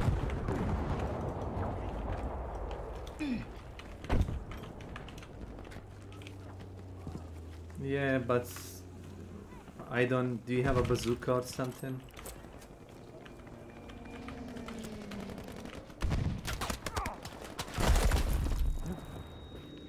Let's go. Two tanks. There is literally 2 tanks. One on the hill, one below.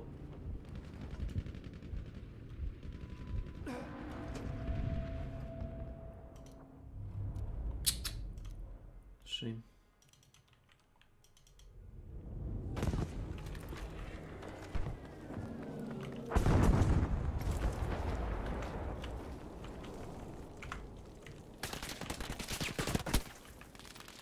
The fuck is that?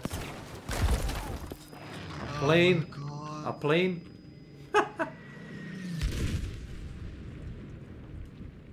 Cheat aeroplane. I don't know, maybe. Beware, we no longer have charge at Objective Easy.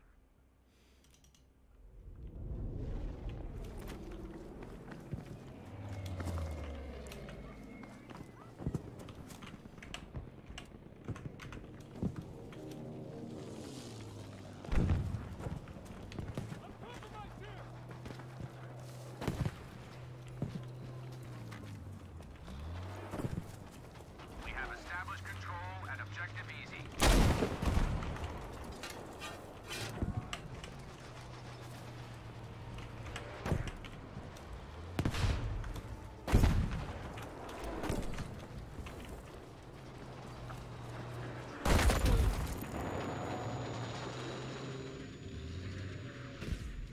Well.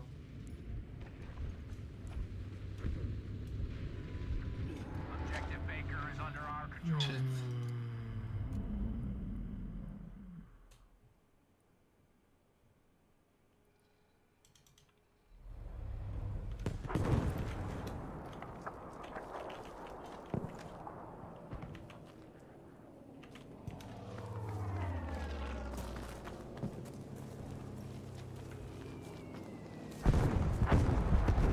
Oh my god.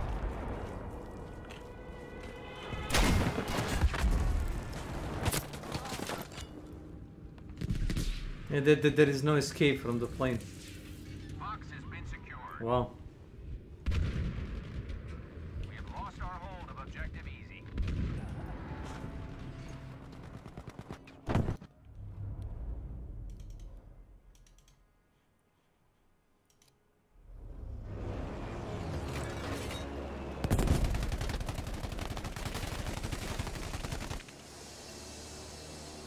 You must turn the tide of this battle before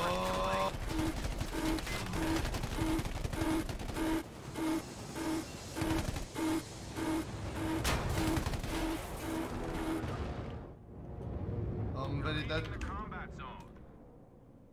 I used the parachute, but It's shit aeroplane. It's very shit. Oh my god. Shit. No way.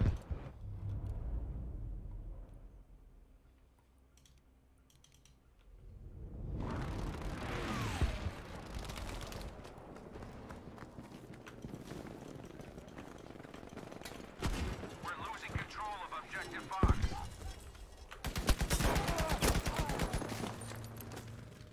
Ziel erledigt.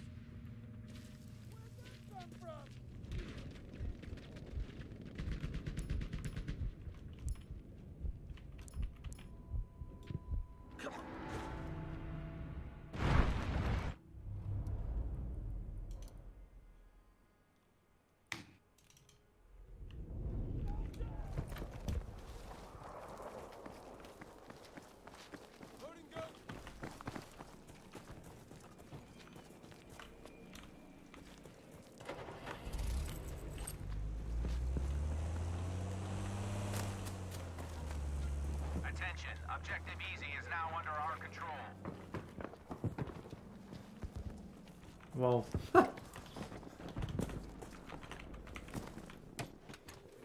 Objective Charlie has been lost. Don't let them control the objective.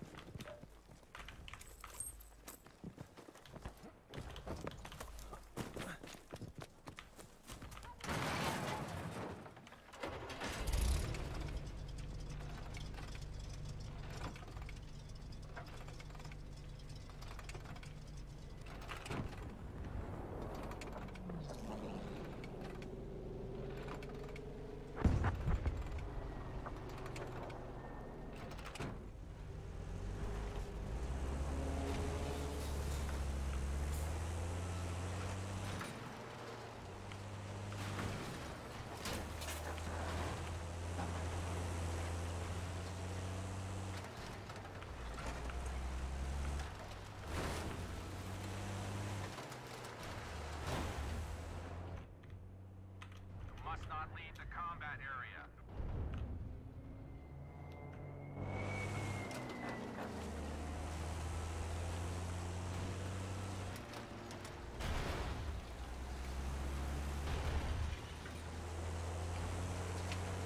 I'm gonna try to go to airport. Yeah, I am an airport. I have aeroplane.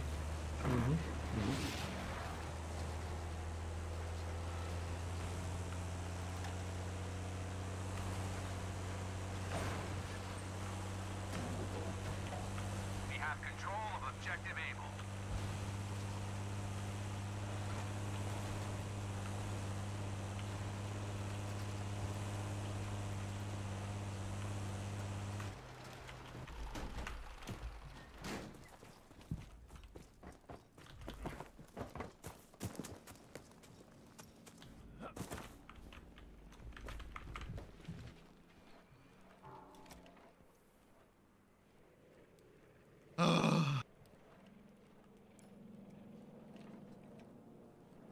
Oh, go ahead, go ahead, go ahead.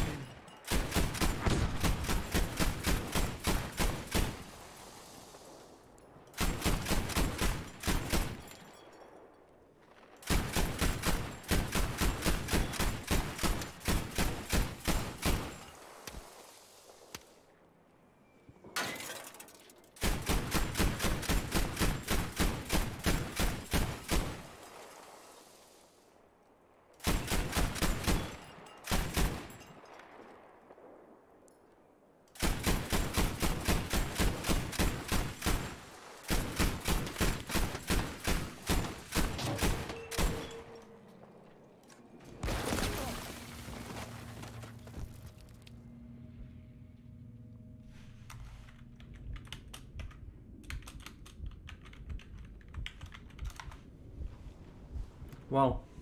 I just riddled the plane with the bullets and he didn't even took any damage.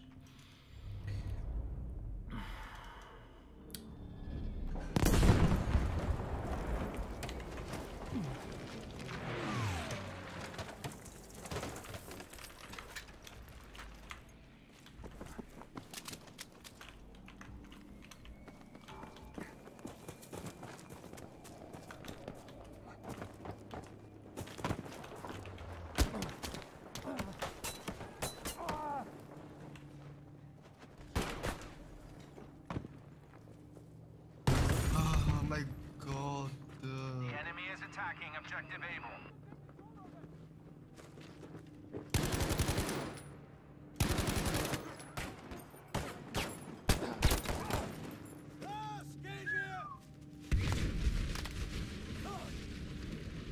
They went to take back the airport. We lost Objective Able.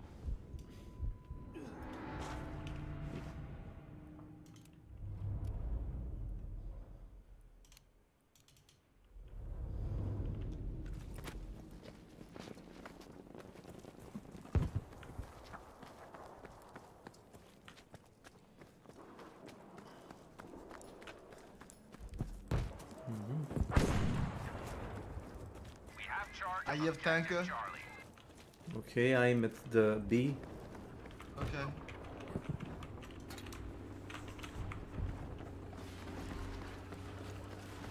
And there is a tank on the B also.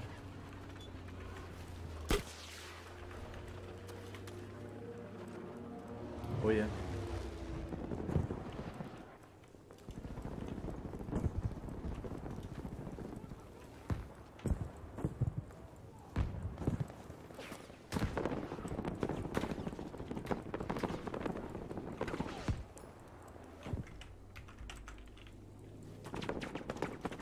I'm gonna go D. D. D. That's the middle of the map. You cannot hold that. Good luck, but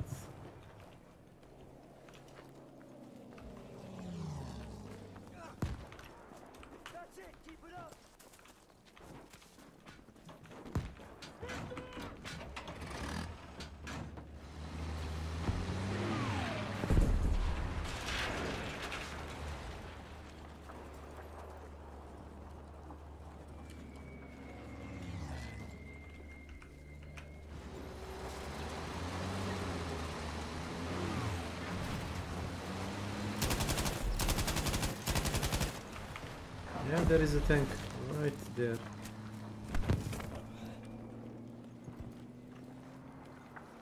Oh yeah.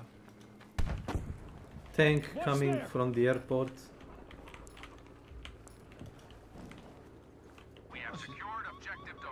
If you can spawn on the B as a rocket man. Oh, tank. I like. There! Enemy tank!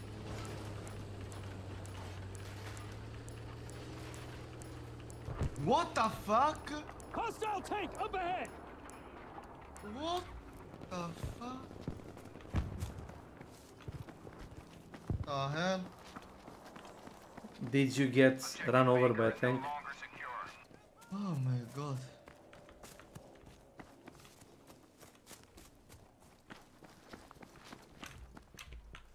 I'm go here.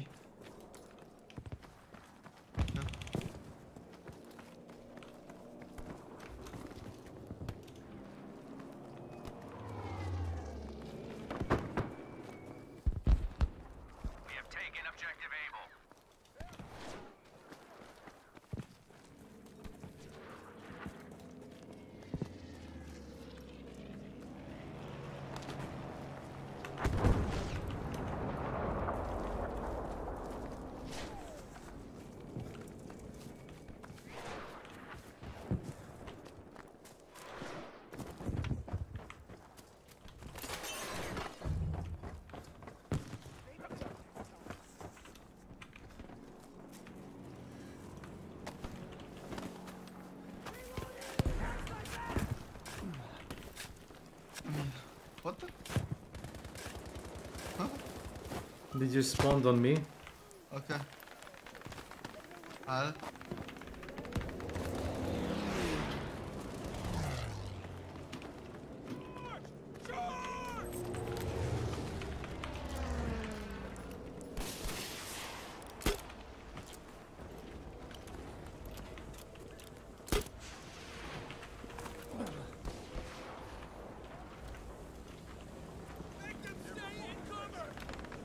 Planes incoming, watch it.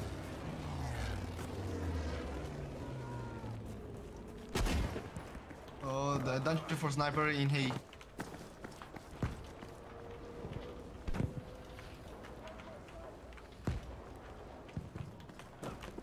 Oh, tank here. Tank.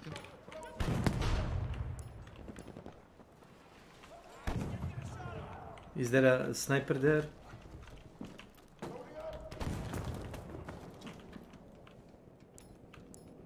Yeah, I see him,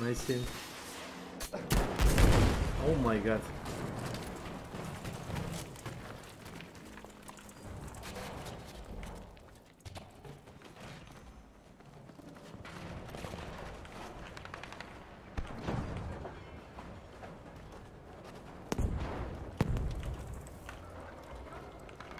Every objective is under our control.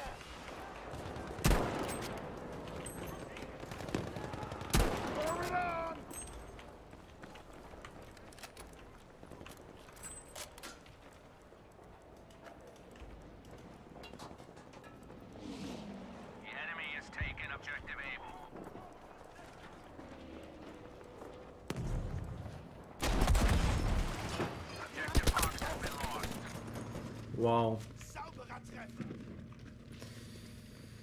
They knew exactly where I was. Okay.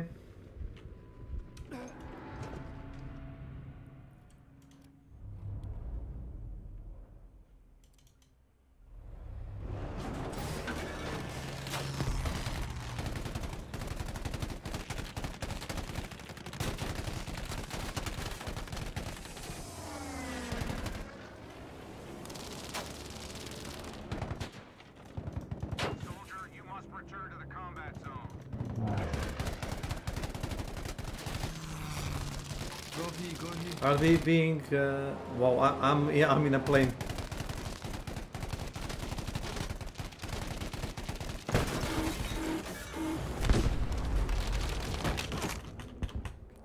I'm in a plane followed by the other plane.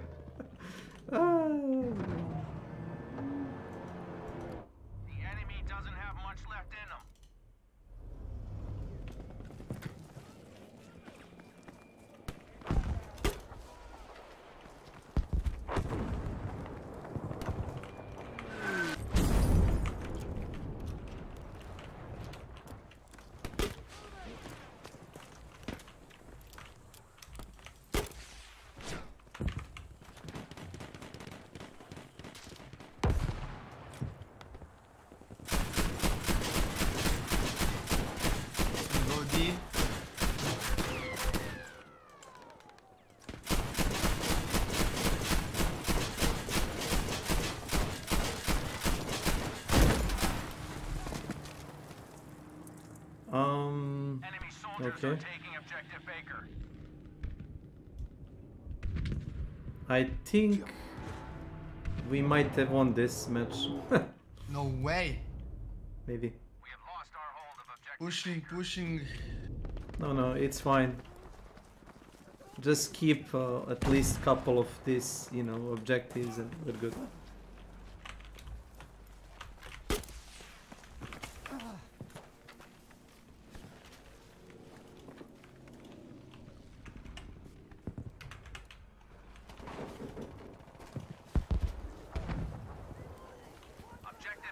Yeah, we won. Yeah, we won.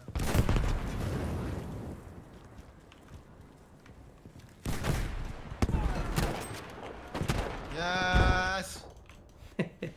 GG. GG. We control most of the map. It doesn't matter how good they were. Or bad. Bro, really, it's very difficult the use aeroplane for K and mouse. Yes. Very difficult. Yeah. I played the old Battlefield games and it was much easier to use mouse and keyboard. Yeah. But in this game, I think you really need to have like a controller. Okay. Well. Okay. 1 second. 1 minute. Mm-hmm.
Well, they already have a plane in the air. I knock aeroplane. I see. Yes.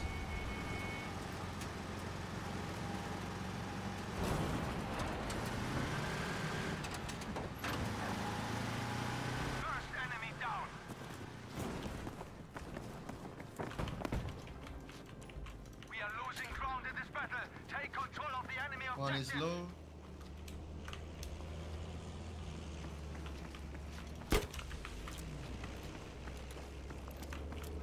Done it! Objective Caesar is ours!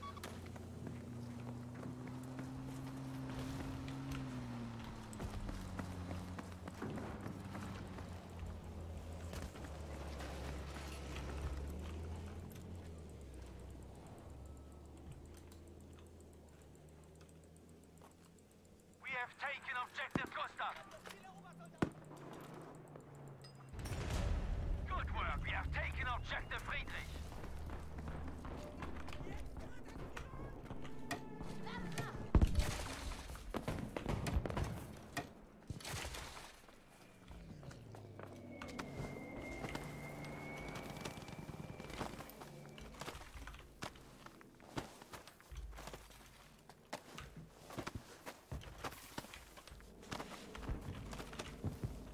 Good work. Objective Emil is now ours.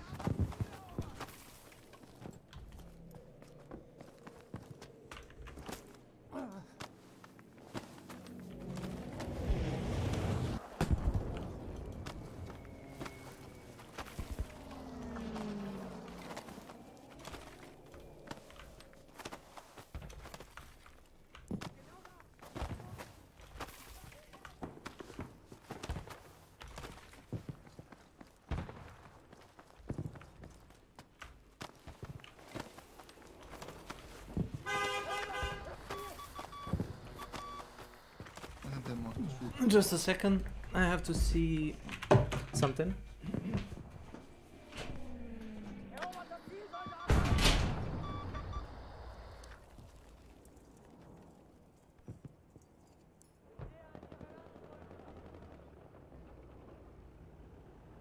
Oh shit.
I'm a good G. Soldiers, we have lost objective Gustav.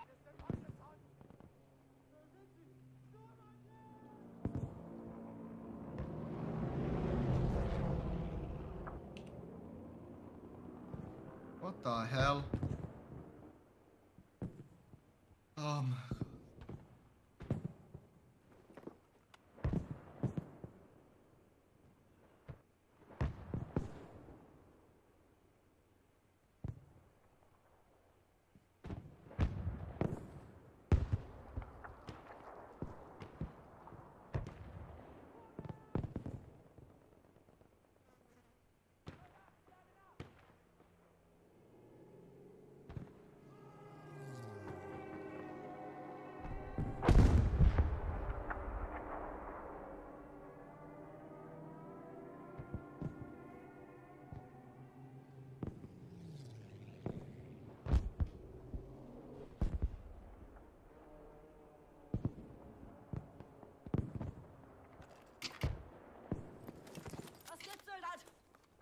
I actually shoot people.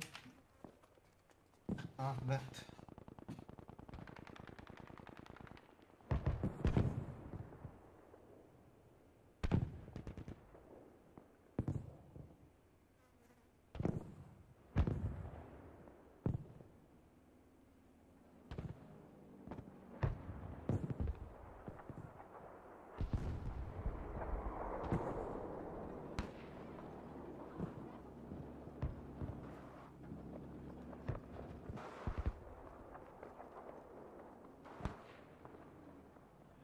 What the fuck?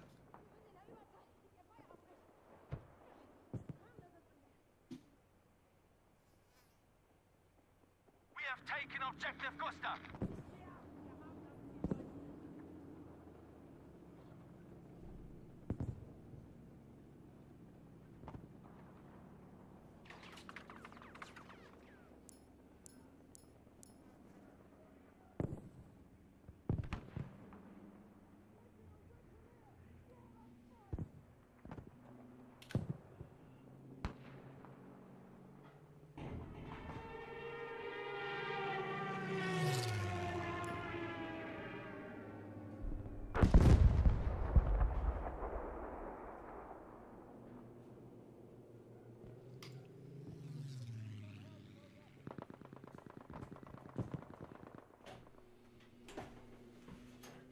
I'm back. Okay.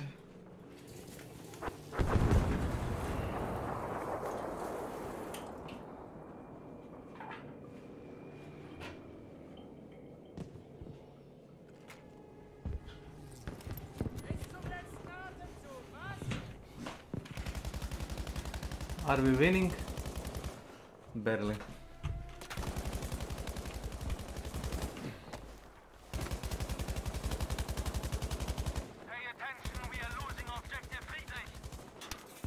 Behind you. Man, we're losing the objective behind us.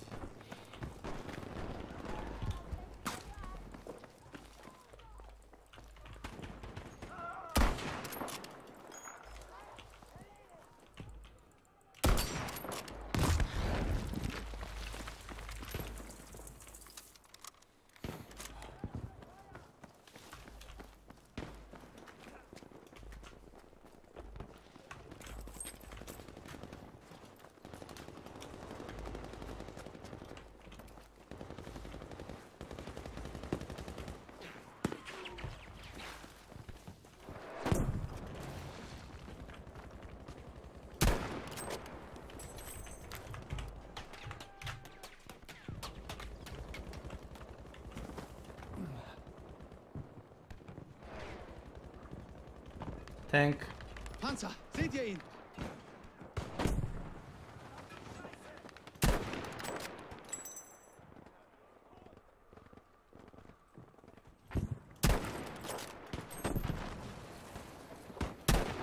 Oh, tank.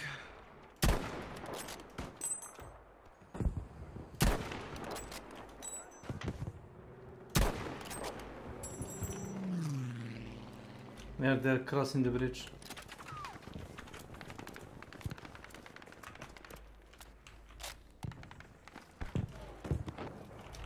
Yeah, they're pushing.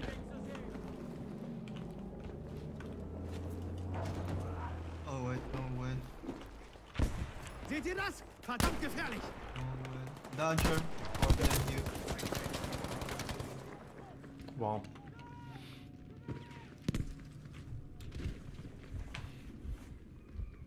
Okay.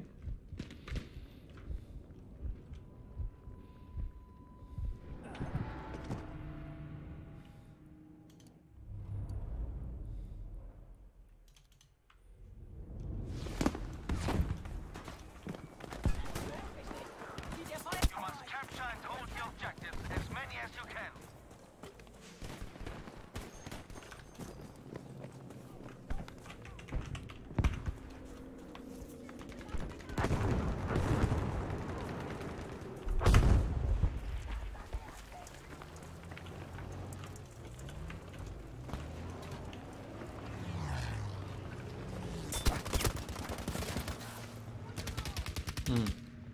There is a tank attacking us. Okay.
You want us to capture D? Yeah, go D. Mm-hmm.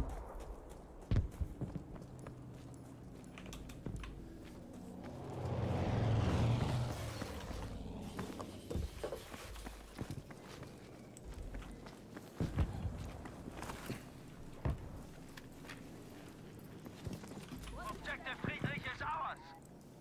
Das Ziel gehört uns. Gute Arbeit, Soldaten. Good job. Objective Anton taken.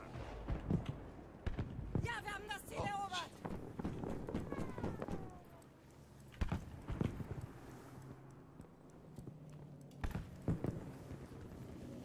Mm-hmm.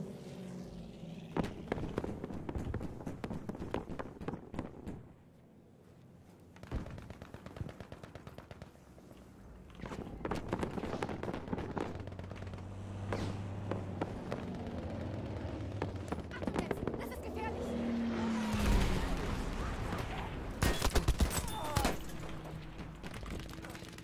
Ein Schuss, Alter.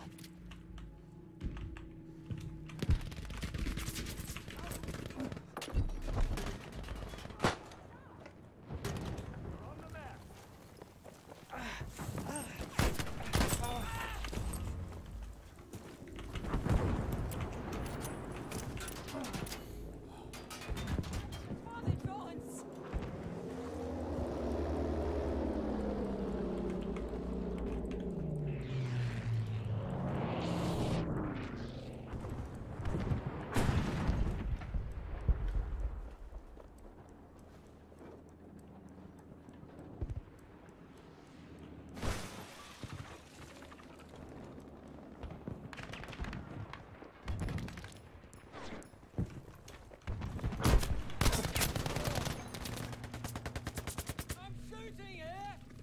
Oh my god.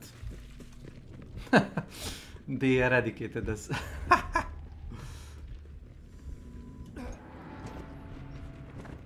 Okay. Keep at them. We are winning this.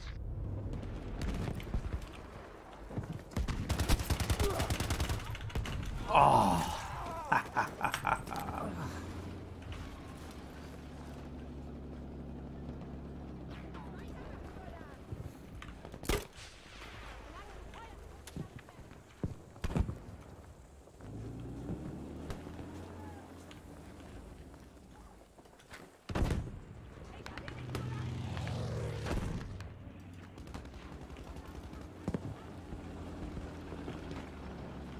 Siehst du den Panzer dort?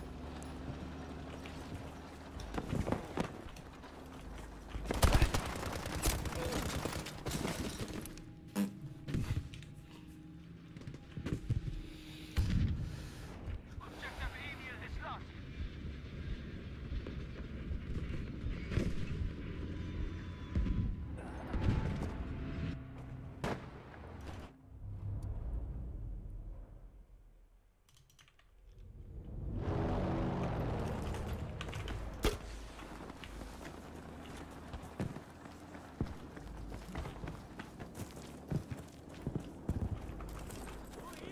Objective Dora is now ours, soldiers.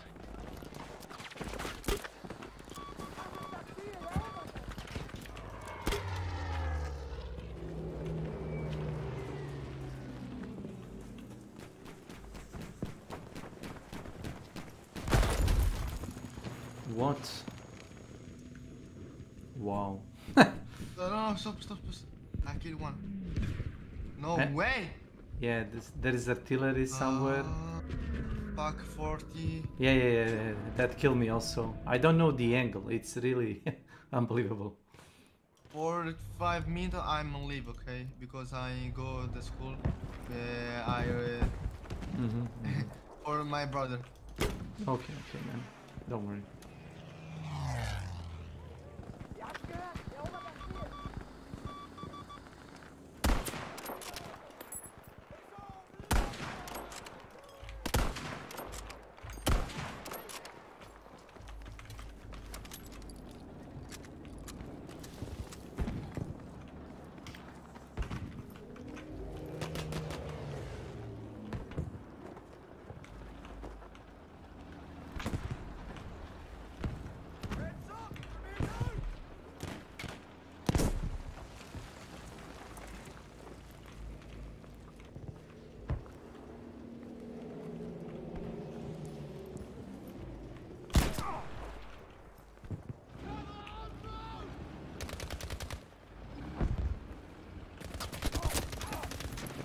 Wow. I get destroyed by the tank. Okay. We might have won this, but it feels like they are, you know, killing us. Thank you.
Verdammt, ein Panzer!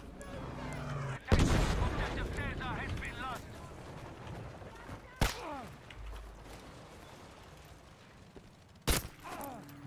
Wow.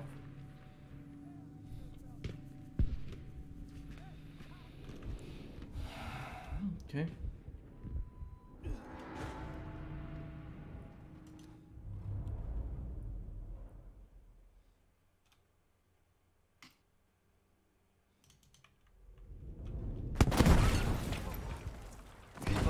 People. Oh my god.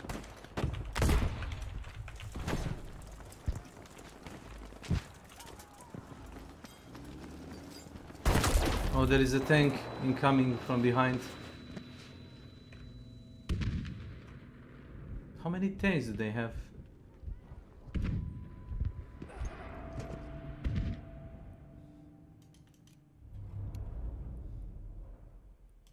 Knock.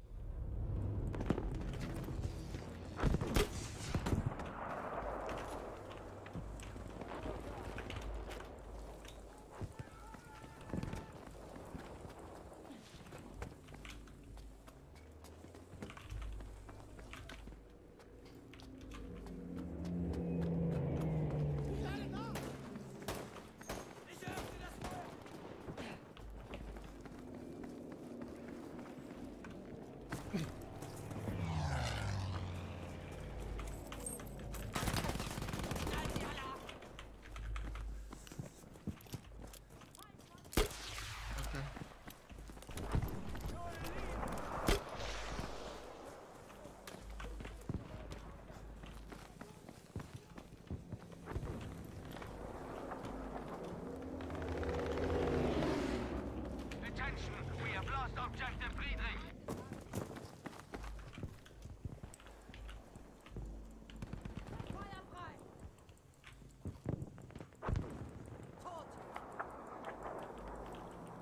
Alert, we have lost objective Gustav. Took one. I'm capturing E. No, 18-5. Ah, crack. Crack at the one. No way. Bro, go. Come on. No problem.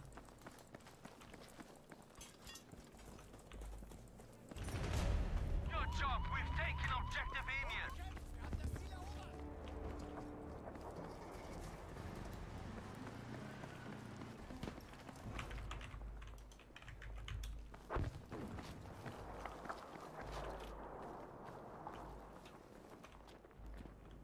Behind.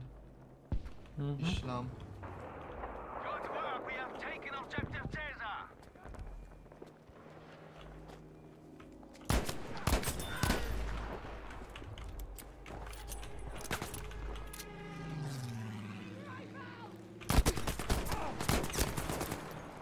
Son of a bitch. Nice. Whoever killed him, nice.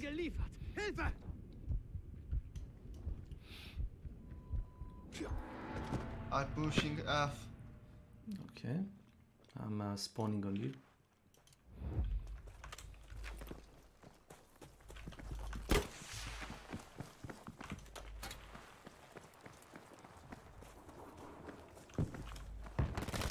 Knock.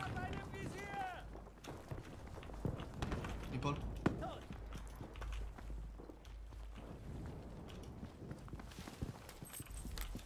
Come here. Killed him. Oh. Killed him. I'm dead. You can use the radio station to spawn close. Okay. Here. Yes, right there.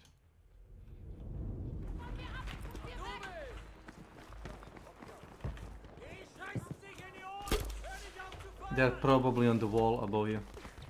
Yeah, again. Same spot. Watch your head. No.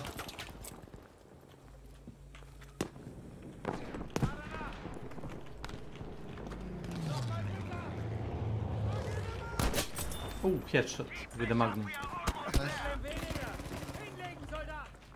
Help you.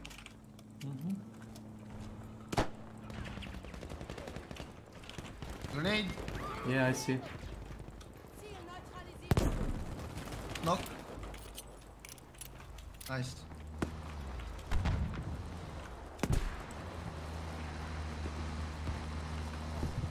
Objective Gustav is now ours. Knock again. Fucking best. Objective Friedrich is ours.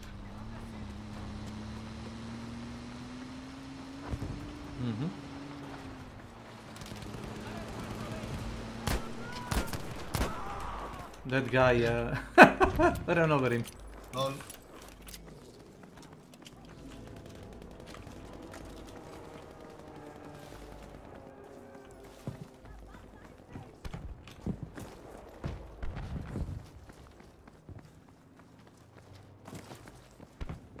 Sniper on the hill in front of us, watch it.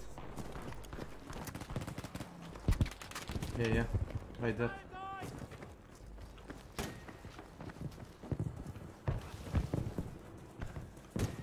And they lost.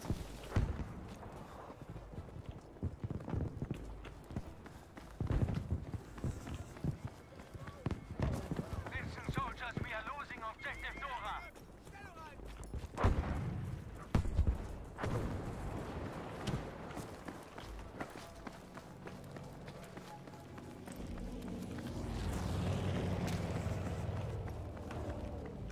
Easy. Yep, it's easy. Free game, free win. Thanks for the games, man.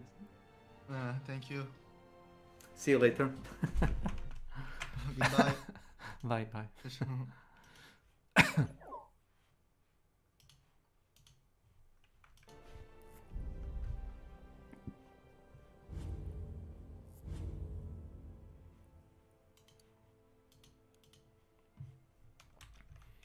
That was fun.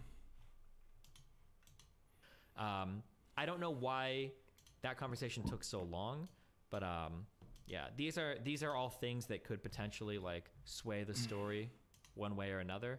But until any of that comes out, trying to impeach Kyle as a witness, I just don't really care. He could be the least reliable person in the world. Like I said, there could be something leaked where Kyle literally says, I'm going to take down Mizkif any way possible. And I'd be like, okay, that doesn't even factor into what's happened so far. Like, I don't, yeah. Maya in her video apologized, said, Mitch didn't do anything, Mitch is good. But back then, Maya and Miss said, Mitch is a real one, he clutched up. Why this inconsistency? Yeah, I mean, everything is pretty inconsistent. That's true. Who tipped Miz and Maya off that anything happened? Was it Barry or Mitch? My guess would be Barry, because he's friends with people involved, but I'm not sure. I'd have to go back and look.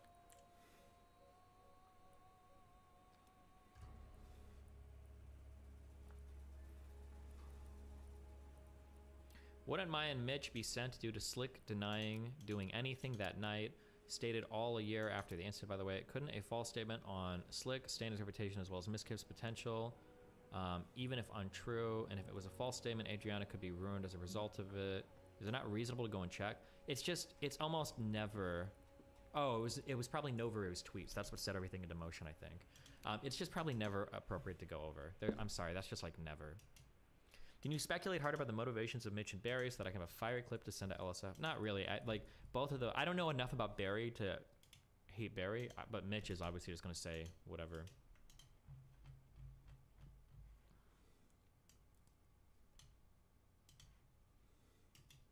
Do you think it's bizarre that there was a clip of Miz and Maya back when the original Twitlonger came out praising Mitch, but Mitch's testimony is basically that he did absolutely nothing? Yeah, Mitch's testimony has been all over the fucking place. Mitch's, I think like Mitch is like a massive AoE shotgun blast. Like he can like point you in the right direction, but there's not going to be any accuracy or specificity to anything he says. Like if Mitch tells me some shit like, oh, like John was in Seattle on November 15th, then what I hear there is okay, a person whose name is probably John was probably in the state of Washington sometime in November. Like that's what I would hear from that. He can like point you in the right direction, but like that's it. I like specifics or whatever, I have no fucking idea past that. Like it's just very, yeah, you can't, yeah.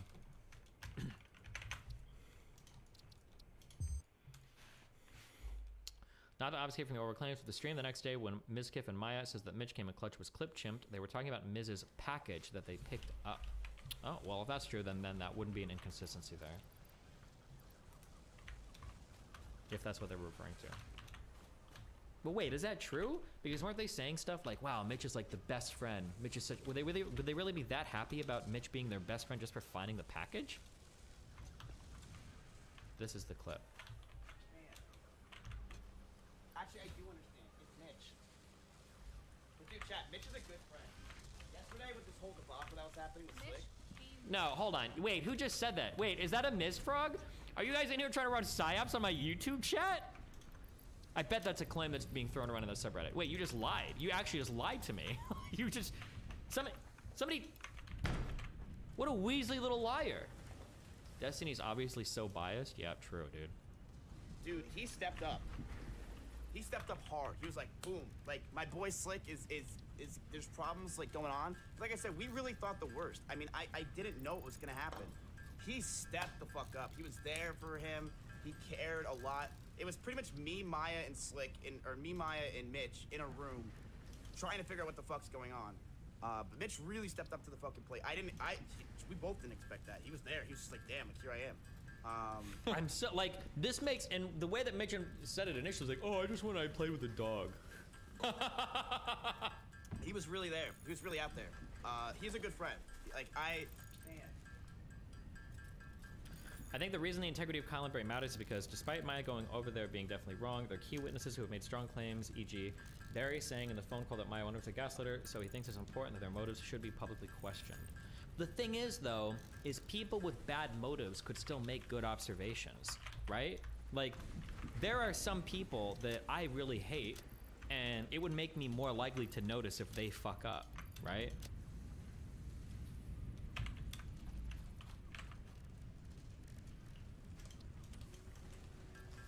Like, just because somebody has, like, bad motivations doesn't necessarily make all their testimony valid. But again, more importantly, let's say that he lies about everything. Why is nobody else pushing back against any of that? I don't think anybody's pushed back against the idea that Adria was gaslit. I say gaslit, but like that her testimony was changed by Maya. I don't think anybody's pushed back against that.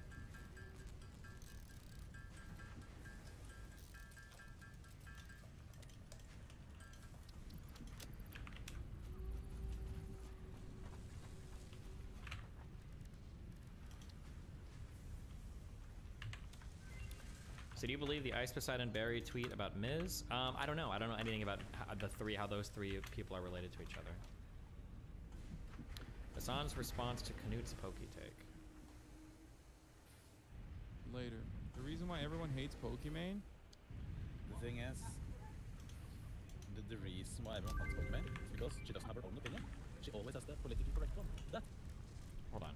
Don't you think probabilistically the fact that they are unreliable witnesses should reduce the probability? No, even if you think the probability is still high because of other factors. No, because I'm not basing anything on my statistical chances of anything bad happening aren't really based on their testimony. It's on the response to their testimony. Like, here's an example. Let's say somebody walks up to somebody and says, hey, I think you're a Nazi. And that person says, yeah, true, I am a Nazi. Well, you can impeach the person that accused them of being a Nazi over and over again. You say, that guy's a bad faith, blah, blah, blah. That's fine, but I don't really care about him anymore. A statement was made, and now I'm looking at the other person's response to that statement, right? It doesn't matter how much you impeach that person's character. I'm just looking at the response to the statement at that point. So I hope everyone hates Smokey. It's not about boys, it's not about anything. And as far as I know, she's an N-word user as well, aren't she? I thought she was. So maybe that's fake news. People say this about me too. I think it's more of a self-report than anything else, if we're being honest. I got honey butter chip with real honey. I don't know what this is, but it has French gourmet butter in it. Okay.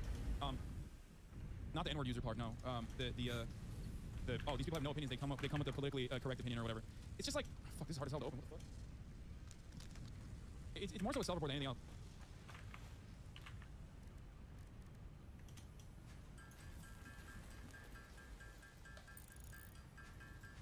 People get mad when you have like good takes and say like, oh, it's impossible. Like, there's no way you have this this kind of opinion. But like, Pokey even outed her fucking friend. You know what I mean? That was living in her house. I don't know. Oh my god.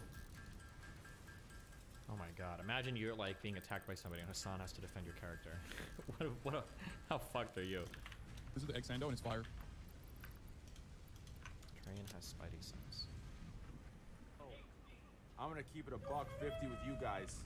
Okay, I'm gonna get a $1.50. This slick guy is a fucking serial killer. No cap.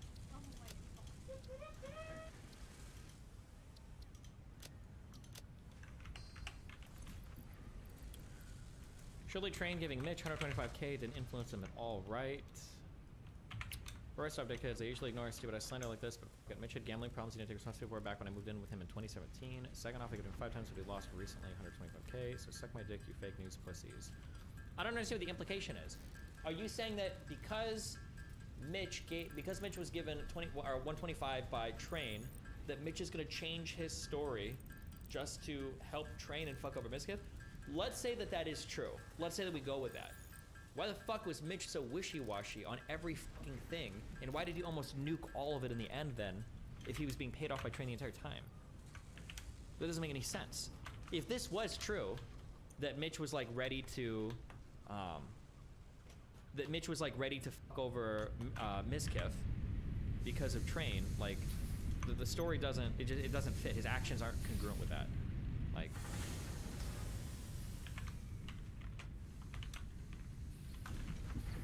Mitch was the one that originally told all of this to Train, right? Yes, originally he was. So I mean, it could have influenced him to talk shit about Miskiff, sure, but like to lie or to make shit up,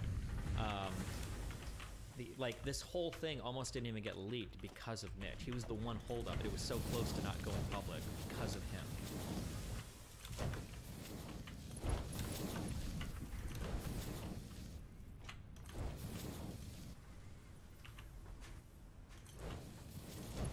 Train give money to Adriana too if you want to go that way. Sure, Train gives money to fucking everybody.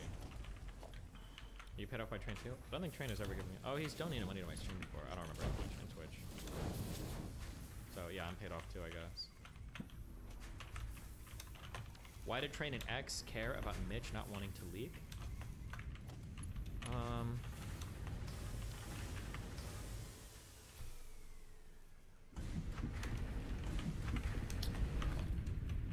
I don't know what's been said about that. I don't know if I can leak that.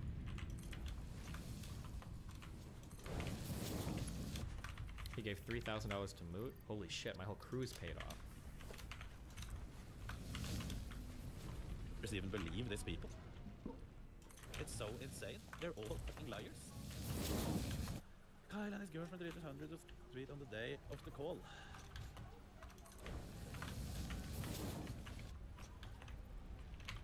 I say. Because you stressed them, they'd look bad if they didn't provide proof. I guess I'll leak because I burn every bridge. Good. It wasn't so much that X and Train cared about Mitch, it's that Mitch was, I'll say, Mitch was freaking out and was flipping other people into not wanting him to leak. I'll say that much. And so XQC and Train were uncomfortable if there were other people that didn't want stuff to leak because Mitch was starting to like get under everybody's skin. That's why it was almost not leaked. Oh yeah, that true. Or I'm sorry, that too is also true. If you want to say somebody's biased, Mitch literally fucking lives in like the house next to Mizkif. It was flipping Adriana, you said. Oh, well fuck it, if I already said it. Yeah, that was it. Mitch was making Adriana really uncomfortable, saying like, well fuck, maybe we shouldn't do it. And if Adri was uncomfortable, XQC and Train didn't want to leak anything because it would have felt fucked up. Oh, there you go. Which again, is if he's paid off by Train, that seems kind of inconsistent with his actions. I'm saying in a courtroom, he can only know his true intent. I can only say how I interpreted it. Like, asking me his intent is dumb. Also, I feel like I can't speak on his intent, only I can. I don't know why people think this is saving anybody from anything. It's just stupid. It's just more like fence-sitting Jones. Like, it's just stupid. Is Darius a weirdo or not? Speak to me only. Dude, listen, you live your life, okay?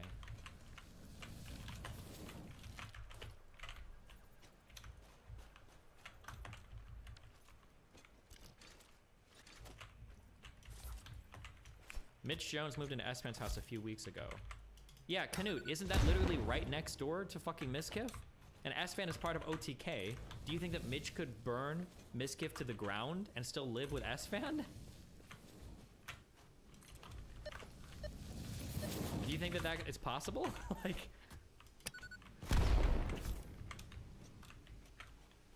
I don't understand why it's so hard for Mitch to just say what exactly was said in the conversation. He did say it. He said, "You are Maya Higa. You are a woman."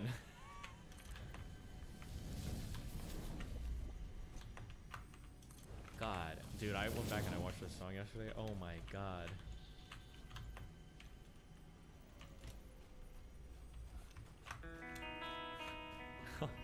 Holy shit, dude.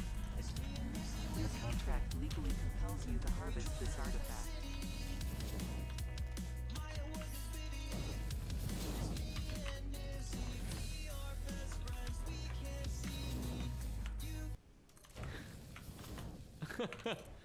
Oh man. Has this drama taught you anything? Nope, not really. I think all my takes have been pretty measured. I think I've caveated everything pretty responsibly. I think we waited for more evidence to come out. I don't think I've made any like hardcore convicting statements without enough. I think I covered this pretty responsibly. I don't think I made any huge blunders.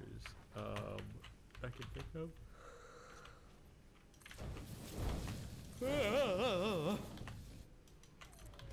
Looking back, is there anything you wish you did differently better? No, I think I did pretty well. Did Ro and Mitch split? Not as hard as I split your mom open. Oh ho! Oh, we could read this, I guess, if you want. What do you think of Mizkif's character overall? Mizkif just went way too hard for a friend. He needed to let go. Sometimes you gotta watch them fail.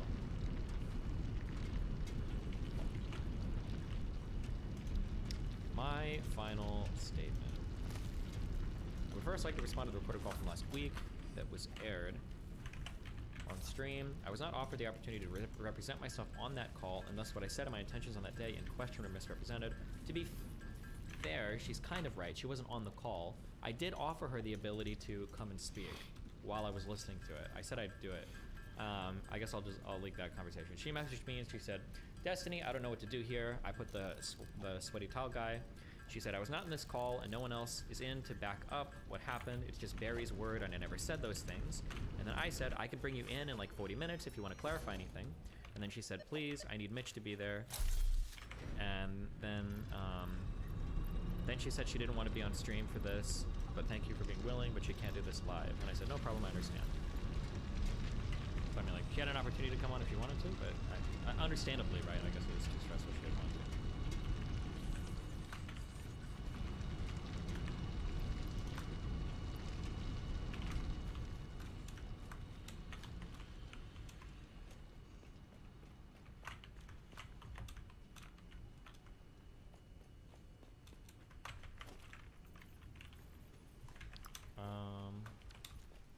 What is this?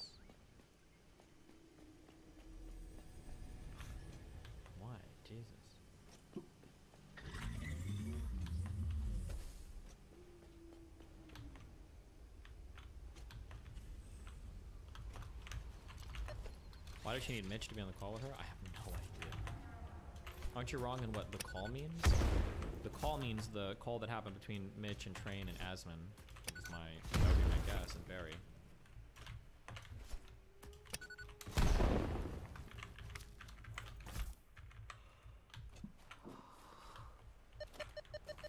Oh.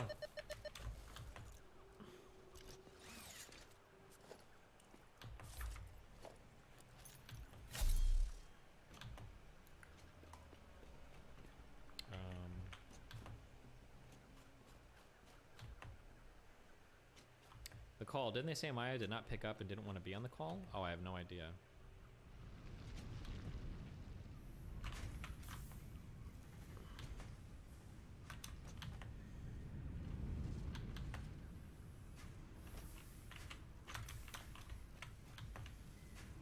Destiny, just a thought, but after Byron's passing, Ms. Kip, as well as other close friends of Byron, were blamed partially for his passing for not paying close enough attention to him.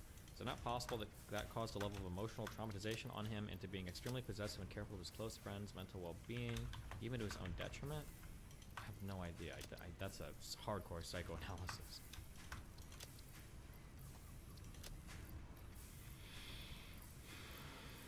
You think Maya should just sack up and stream in a week? She has a business and employees and shit compared to normal streamers. Maybe, I don't know. Adriana said that Mitch did try to downplay it. Wait, what is this? Hold on, am I seeing this? Okay, where's Mitch in this? 6 days ago. Mitch was there saying those things, trying to, thank you, Oh, trying to make me not say as my, oh, well, you know, like, he would never do that, blah, blah, blah, blah, like you just shouldn't say anything, like, that's for, oh, man, you know. Next day, or maybe it was 2 days later, he comes up to me, he goes, Adriana, can I talk to you? We go to side, he goes, I'm so sorry. I am so sorry that all this happened to you. It was really wrong for me to try to downplay it. I'm really upset with how the situation was handled behind the scenes, like there's shit you don't even know about. Ooh. And I'm so Wait, did we so not hear sorry for this? that. Did I not hear I this? hope we're good. I'm so sorry. I said, thank you, Mitch. I really appreciate you reaching out to me with this. And then he moved to LA. And then he messaged me, Train wants to message you, follow him on Twitter. I We knew this? Oh, I just don't remember listening to it. And then I followed Train on Twitter, and he sends me this whole thing like, hey, Mitch told me everything that happened. I'm so sorry. And he was there for me, and we talked about it, and he is a very good guy, okay? I really appreciate him a lot. He's very, very nice to me. Okay, where's Mitch? Hold on, I want to hear the beginning again.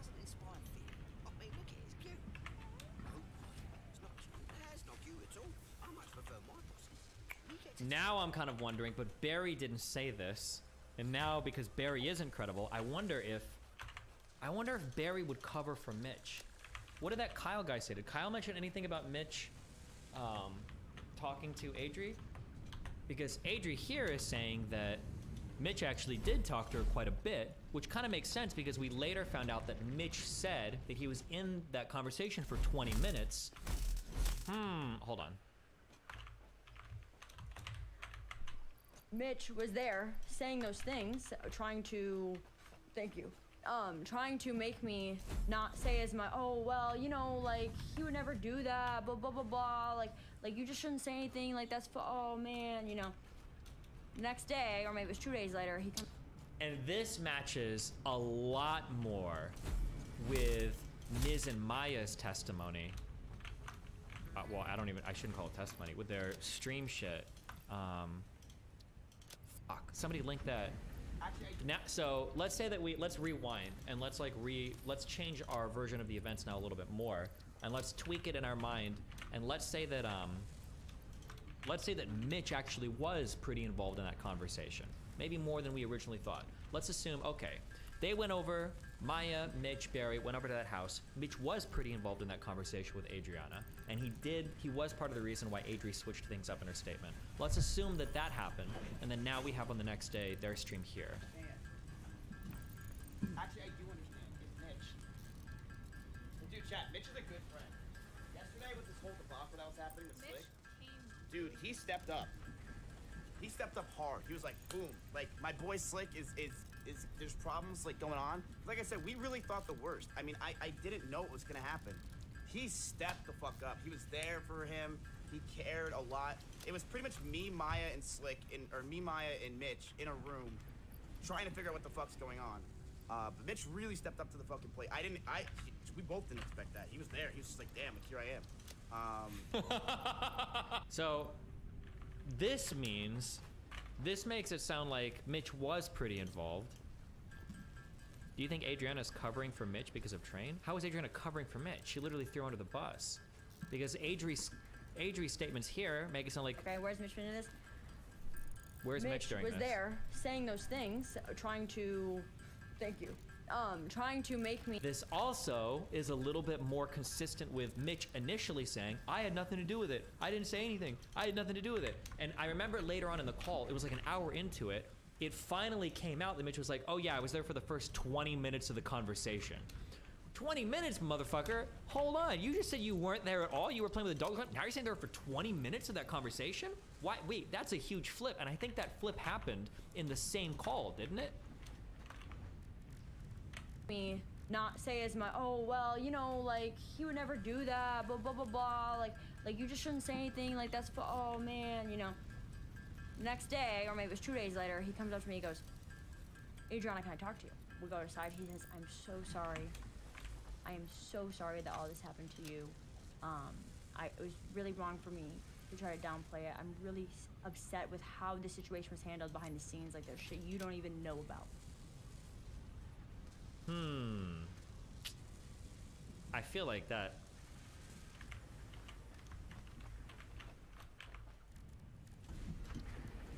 He said 20 in his stream. He might have said it in his stream. We could go back and look at the call, but I feel like Mitch on that call initially said that he only played with dogs. Actually, wait, can I look at my VOD? It would have been on part 1 of the call, right? It was basically... Damn, August is milking. On this call, you've got one... Literally, nobody cares. I don't care. Yeah, I know. It's literally... It wouldn't be call, it'd be dog. It's an extension of yourself, and it's even worse because now it's under the guise of trust. Well, so here's what happened. Mitch got there. Mitch was basically there, and he, from what I've heard, he just played with the dog, is what I was told. Yeah, Mitch, it was basically, if you want to know, like, the real thing, I, like, witnessed it all, and, there's, like, Who the fuck is this talking right now? I'm sorry, that sounded so dismissive. I mean, like, who is this talking? I don't know the voice.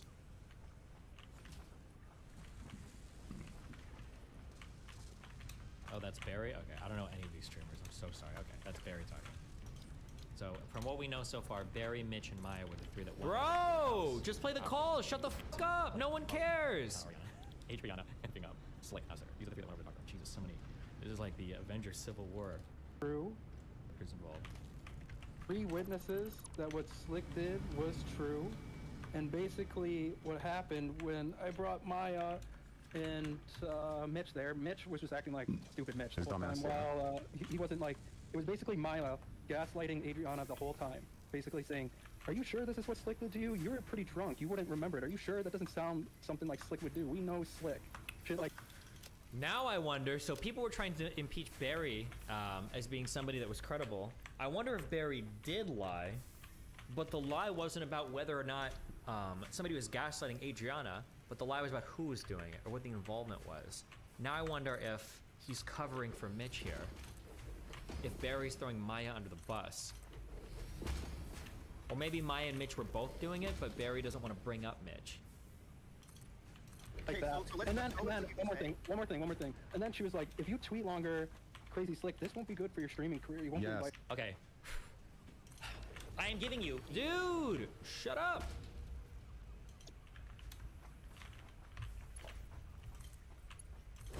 Thing, man. It was like kind of shocking because I did like. Okay, so if Mitch is saying that he was outside with the dog, I don't know why he's even in this call. It sounds like he shouldn't be saying anything at all. That's true. Why is Mitch in the call if he didn't know anything at all?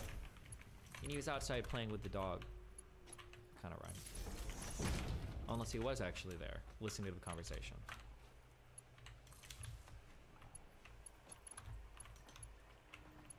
The train wreck's in the first place. That's true too. Wait, hold on. I was making good observations and I didn't even realize it. Because he wasn't there. But if that's the case, Barry is saying that Maya was way too hard on Adriana. Mitch can't contradict that testimony because he wasn't there. But if that's the case, why did Mitch ever say anything to Trainwrecks in the first place?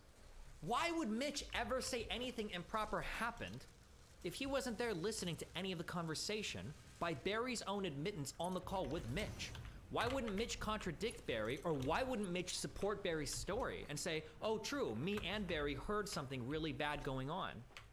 How would Mitch have ever been able to leak anything to Trainwrecks in the first place if Mitch didn't have any idea that anything improper had happened because he was playing with the dog the entire time and completely unoccupied? Barry told him? Barry told Mitch and then Mitch told Train?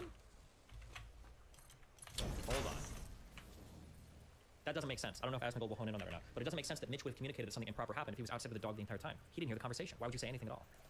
Like, okay, so you're saying that Maya 100% downplayed. So was there more to the story? That's what I always wanted to know. Because here's she gaslit her?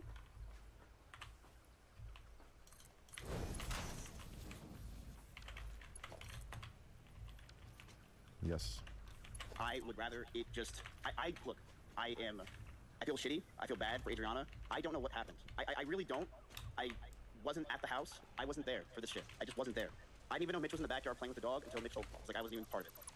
It was one of the worst days of my life. I didn't know Mitch was in the backyard playing with the dog until Mitch told me. What does that statement mean? He knew that Mitch and Maya went to the house. Was it a misspeak? Was it irrelevant? Is there anything worth... Because he knows that Mitch went over with Maya and Barry, right? I don't know what happened. I really... Are innocent? It hits different when you say it that way. The thing at here is this. Yes. I would rather it just... Look. I feel shitty. I feel bad for Adriana. I don't know what happened. I really don't. Spartans 83 I wasn't there for this said, shit. I just wasn't there. Ivojaiksouns. Like I wasn't even part of it. It was one of the worst days of my life. I didn't know Mitch was in the backyard with the dog until Mitch told me that he wasn't even there. But then we have this clip of him saying Mitch stepped up hard. Yesterday with this whole debacle that was happening, dude, he stepped up. I'm trying to think grammatically Spartans of what 83 Miz meant here. Did Miz said, mean that Cad Radis. he didn't know that Mitch Isto kad i kes. wasn't talking to Kakva Adrian? glupost. Što Or, pitaš mene, jesi li retardiran? and he thinks now Mitch lied to him? Ludvig. Because initially he thought Mitch was there, or... I try to forget it all the time. It was very, very shitty. Instead of us saying he said, she said, this and that, what can we do to resolve this problem? Because the clear problem I see is this, Frank. It's okay. You and I clearly...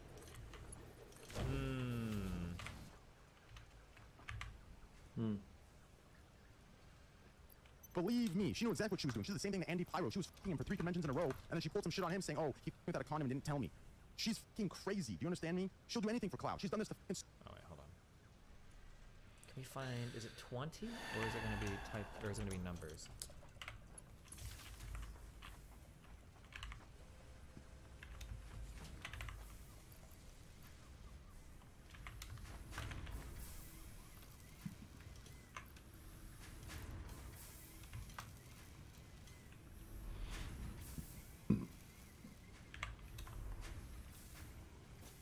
Team to be close with public police suddenly at Miskip's house the next week. It seems fishy. I want to give up, but I know I can't let them win. Where's the part where Mitch is like...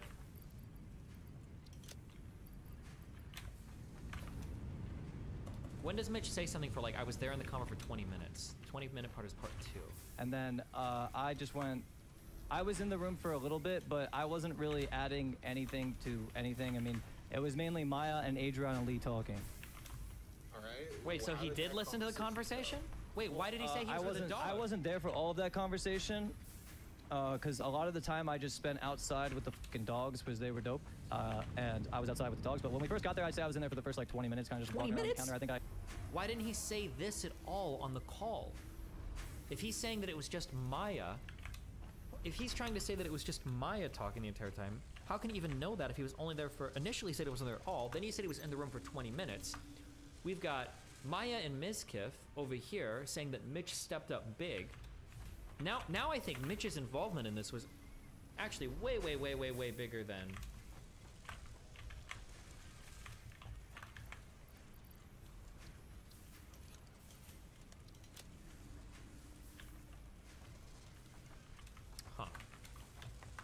I'm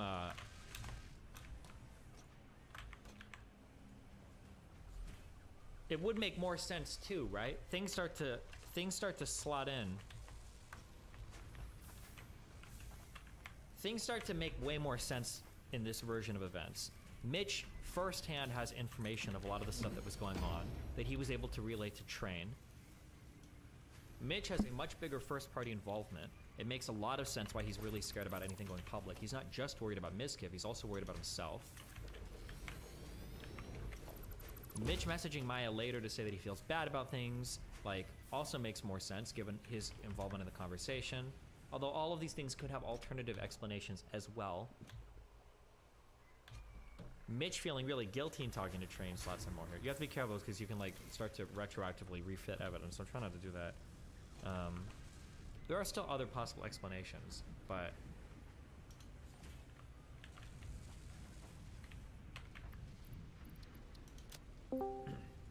hey, what's up? Good evening, good evening. Good evening. I just have to say, I'd already ask first, who do you think will be in Camp Knut? Do you think there will be any of the same? Well, we know E-Rob's gonna be there. True. Bro, but I have no idea. I don't know what the fuck things are gonna look like a month or 6 months or 12 months from now. I know. I just feel like it's so much assumptions going on in all communities right now. A little bit, yeah. It doesn't help that this happened like literally a fucking year ago. 2 years ago? Or 2 years ago? The really bad stuff is 2 years ago, isn't it? Or am I wrong? I don't remember. I think it's the beginning of 2020. Maybe. Oh, January 2020. Okay, yeah. This is what I want to say. Like, I feel like without with Mitch Jones involved in, because it is only Mitch, Maya, and Mizkif that can really know what was set up front. No one else. Well, Mitch, Maya, Mizkif in their initial meeting, and then when it came time to talk to Adriana, it would be Avery, Barry, Mitch, and Kyle, or whatever. Yeah. And you have Mitch and Miss and Maya, pretty much similar stories. Those two. Well, no, that's not true. Mitch's story isn't even similar with his own stories. No. I'm saying, I said Miss and Maya, pretty similar stories. Yeah, a little bit. Although Maya's statements have been very light. Yeah, because she hasn't said anything about Mizkif at all. She hasn't even mentioned this. Yeah, but she's not giving very many details about her conversation with Adri either. No, true. I think we will never know the truth. I think we could get all like 4 or 5 of them in a room. I think. Yeah, but will that ever happen? Probably not. I'll make it happen. That's what Camp Canute 2.0 is. We can invite all of them, pretend we're having this awesome event. Yeah, don't tell them anything about it. Yeah, act like you're inviting 100 people, but it's just them 5 at the end of the day in a cage match debate. Yeah, no. This is what I'll do. I'll find some made-up competition to have to do. Go 1 room each, and then you step in. They will just be there, handcuffed to a chair, and you ask them questions. Maybe, dude. Jeez. No, I'm just kidding. This is. That was a joke chat. Oh, yeah, We're not going to do that. We know. You never know what's being clipped these days. True. O, zobori se šta ima. Jesi se odljutio? Pazi, ne mislim da si se naljutio, nego mali je stvarno nekulturan. Jako sam mu rekao, ja sam možda malo planovao, sam ga pogrešno razumeo, on je rekao smaraš matori, ja sam ga razumeo, aj marš matori. Ali opet, znači... To je razlika u generacijama, tu ne možeš ništa. Ako se pitam iz razloga, znači prvo sam mu se javio zdravo, da. Ja se pitam, pošto čujem da zvače, a teo sam da ga pitam u kontekstu da ja idem nazad da radim, da on uđe sa Nenadom, jel jedeš, znači odgovor i da je smaraš, smaraš matori, nije odgovor. Znači zaslužio da odem tamo da mu puknem šumarčinom, mu okrenem glavu za 180 stepeni.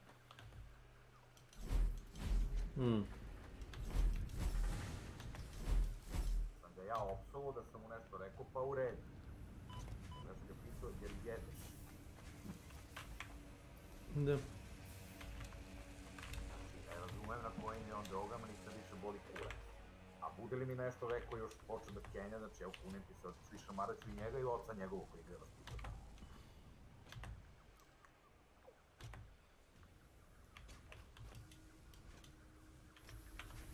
Pa, u odbranu njegovog oca, ni mene moj otac nije mogao da vaspita baš onako kao što je on zamislio. Deca dosta puta ne ispadnu kako roditelji zamisli, znaš. Ja to znam, Možda ćemo uzeti za primjer, ne poznajem tvog sina, ali pretpostavljam da tvoj sin nije baš, recimo, kako si možda ti zamislio njemu život. je totalno debil, Mislim, totalno debil i totalno je povukao na njegovu nečitavu majku. kao što rekao, ispalo je tako nekako, samo pretpostavljam, kako baš ti nisi zamislio, ti si možda nešto drugo njemu smislio, a on je ispao svoj čovjek i ti tu ništa ne možeš. Liči totalno na mene, a psihički je iz dana. To je nevjerovatno. Isti, ima gori od dana.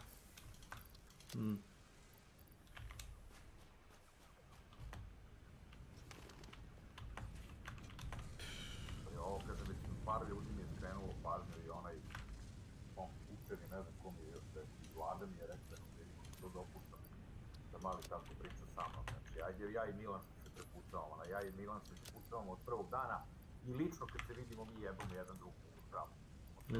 Znači, to je naš. Milan ima 40 godina, ja imam 52, znači tu smo negdje, nije to toliko daleko. Tako da,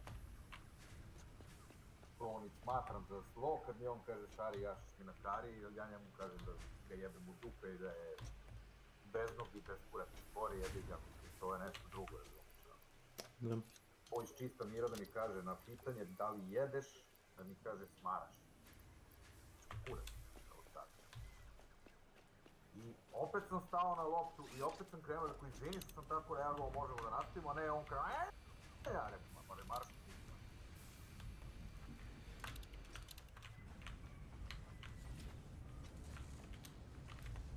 Čutao sam i on kad me njegova sestra iznapušavala za ono pijanstvo. Prvo nisam ga ja vukao za uši da eksira 15 svinjaka. Drugo, spremio sam mu večeru, nagovarao sam ga da sedne malo da odmori, ne, on je kuko, nema više cigara, zove mi taksi, nema više cigara, zove mi taksi. I otišao. Pa, kaj više, ideš i... Ja sam imao 24 godine i bio sam ko smuk i vozio sam kola u tom stanju, niti sam povraćao ljudima po taksiju, niti sam pravio stanje. To je malo i do kontrole i do svega, treba ako da znaš da ne podnosiš alkohol, onda nemoj da piješ. On je pio, on je zuvo, on je ksirovi, ne znam samo je bio. On je ksirovi.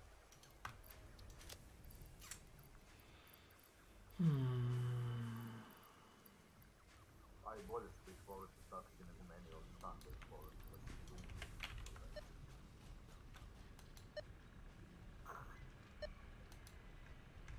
Tako da kažem, nisi ja ni ljut ni ništa, stani malo na loptu, malo skreši. Ručna kočnica.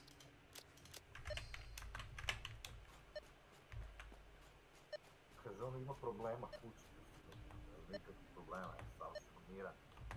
Ti nisi rekao, na najnormalnije pitanje da li jedeš u kontekstu, da ti kažem da upadneš umjesto mene kad završiš. Ej, smaraš.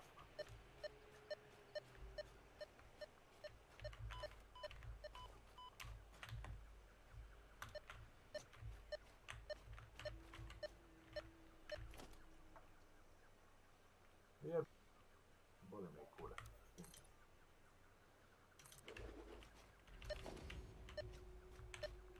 Šta ti radiš? Šta ti radiš? Ma ja igram onu graditeljsku igru. Probao sam danas malo opet onaj World War 3. I? Ja ne znam. A neka kopija Battlefielda 4 I? sa možda nekim elementima Warzona. Ne znam šta ti je.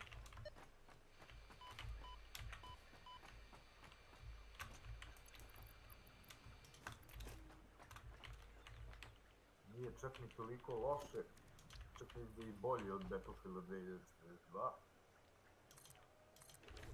Što nije teško, hvala. Da, to je vrlo teško napraviti bolje igru od toga. Vrlo.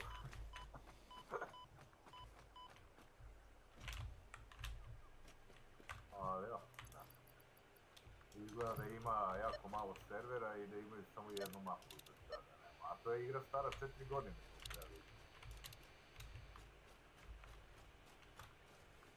Jo, i zagledao sam se malo, mislim da je čak i Battlefield 4 jako bolje.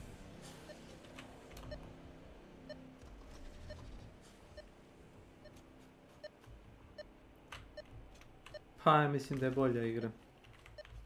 Gleda se negde poređenje kao koliko ima vozila Battlefield 4, koliko ima oružja, koliko ima klasa, koliko ima gadgeta, kaže. Moguće da nova igra kao što je Battlefield 5, kaže, ima manje tih fičera nego je igra koja je stara. Ohoho. Ovo je iz 2013. Ma, nebitno iz koje godine, razumiješ. Tako, mislim da je iz 2013. Ali to je savršena igra, to je ispeglana sa svim pečevima, znači nema greške, jednostavno nema greške. Jedino što je loše, recimo onaj Railgun, ali ima samo na jednoj mapi jedan komad, ja mislim da tako beš. Tako da to ne kvari nikakav balans, ništa. Znaš da ima na jednoj zimskoj mapi, ima da se uzme Railgun, ona elektromagnetna puška. I plus što ima gomila igrača i gomila čak i privatnih servera. Imaš administratore na svakom serveru. I kad se god nađe neki Mudonja Pametnjaković, admin ga samo klepi i kikuje ga sa servera. A u Battlefieldu 5, oprosti molim te, ja sam pitao bio momke na par servera, rekao kako kikujemo ovoga što ima 90 do 100 kilova i ne izlazi iz tenka, razumeš, očigledno je da čovjek nas puca kroz teksture, razumeš. Oni kažu nikako, kaže to je DICE tako napravio i ne možemo čak ni da votujemo. Pazi. Da, ali to ne menja ništa. Oni dalje u tom lobiju dok se on ne smiluje, ne možemo ništa, možemo svi da izađemo iz lobija da ga ostavimo samo. Retard.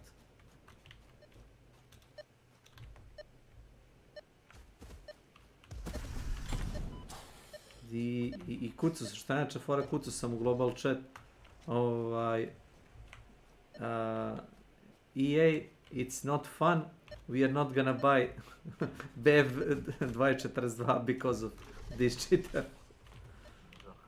Znaš, koliko god da kvari ono iskustvo u igri.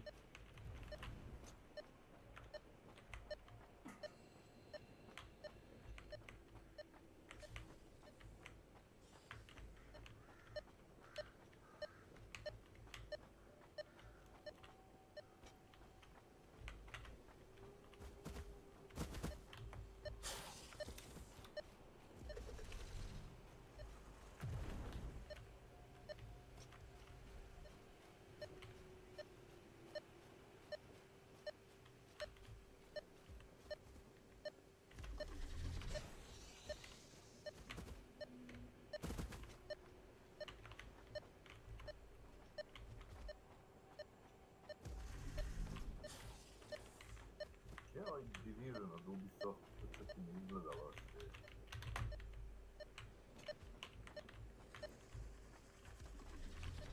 Ako ćeš, iskreno podsjeća me jako na Tarkova. Da. Da li ima PvP, ne znam. Da li ima PvE, to znam da ima. PvE ima, a sad za kecam, ne znam, za dvojku dobijaš PvP kad dođeš do nekog levela, onda... Imaš Dark Zone. Kad uđeš u Dark Zone imaš opcije da se kao makljaš s drugim igračima. Ja sećam da sam probao i sećam se da je bila fora da sam ja imao M4 karabin, onu automatsku pušku. I moja puška je bila level 1. a neprijatelji su bili level 10. I... Da. I moja automatska puška nije mogla da im skine dovoljno hit poena i... Jednostavno, mislim... To nešto, ja pizdim Nenad, ne peši kao... Miri se kao, to je full lopti, ko zna koji level kao oni. Da me ubacuje on, evo ovdje. Ma igrači, da, kapiram. Da me onda ubacuje s njima u piću, manje. Zato što je matchmaking nepostojeći, tako. Eto. Tada.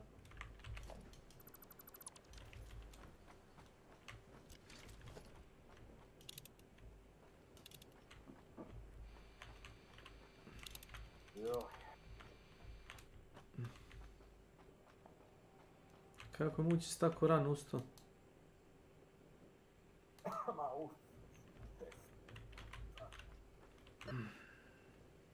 malo da odem da priletim i radim šek.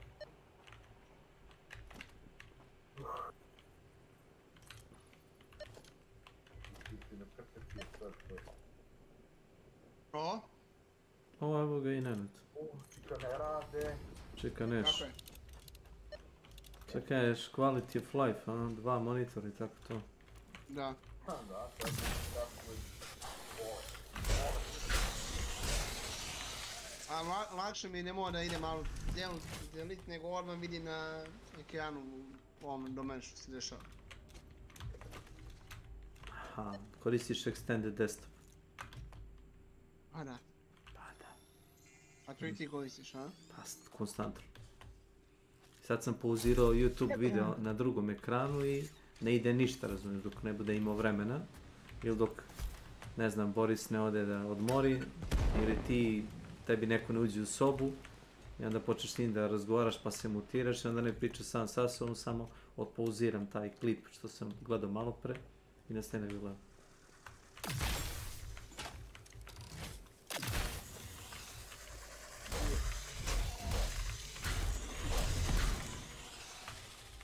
Roščuk, evo. Division... Meni se iskreno... Ne znam kako se Nenadu sviđa taj koncept sa levelovanjem oružja u Divisionu. U kom Divisionu? Tom Clancy's Division. A i koji? Kez, dvojka? Ja mislim da nije... Ni u Kecu ni dvojci nije drugačiji puno sistem. Znači da sto igre... Mislim ti kad nabiješ maksimum nivu... Ne rade. Karakter... Ne rade. Ti ideš sa... Aj kaš. Ulogovao sam se, ja i Milan smo probali. Ulogovao sam se, slušaj me. Ušli smo u oblast gdje je AI level 10, a moja automatska puška je level 2 ili 3. Ali jebena automatska puška koju ispaljuje metke, ne ispaljuje XR, znaš. I zato što je moja puška level 2, a oni su level 10, ja ne mogu da im opepelim. Znaš. Ali ne leveluješ i to uži. Ne levelujem kurac, nego kupujem. Ne. Jeli? Igrao sam... Imam preko 3000 sati u toj igri. Aha. Dobro, šta leveluješ da čujem, ne? Radiš maksimum nivo 50, koja se mogu se sjetim. Dobro, i? Samo užiš ti taj, imaš posebne buildove, znači imaš i one zelene, imaš da pomešaš build, recimo ti bude 7 i svašta. A negiraš ovo što sam rekao, li? Negiram. Dobro, samo pitam. Mislim, igra... Jesi zanimljiv kad se naleveluješ i to možemo da odradimo lako. Možemo za neki... Pa pola dana može da se nalevelujemo svi do 50. Dobro. Ovo se samo pitanje koju specijalizaciju hoćeš i... To jest... Da nabavim opremu. Ali dalje s ovom to ćemo začeti. Mislim da si izgubio Borisa negdje u pola tvog objašnjavanja. Znači... Da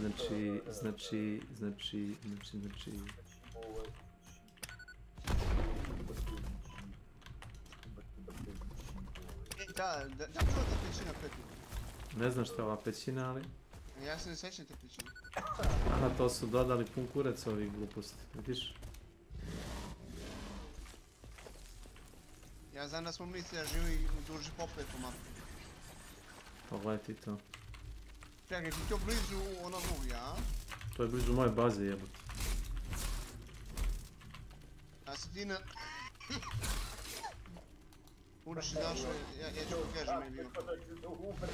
A ja bi ga. Ja mislim da je IP bio, ali nisam siguran. Ne. Možda si ti došao s druge strane. Neće da bude. Comply. Ne znam. Meni nije dobro kad ga čujem kako kaže. Pa ga neće da svedeš. Možda je sezonska alergija. Ma... Herbicide mi njemu izgleda. Oho.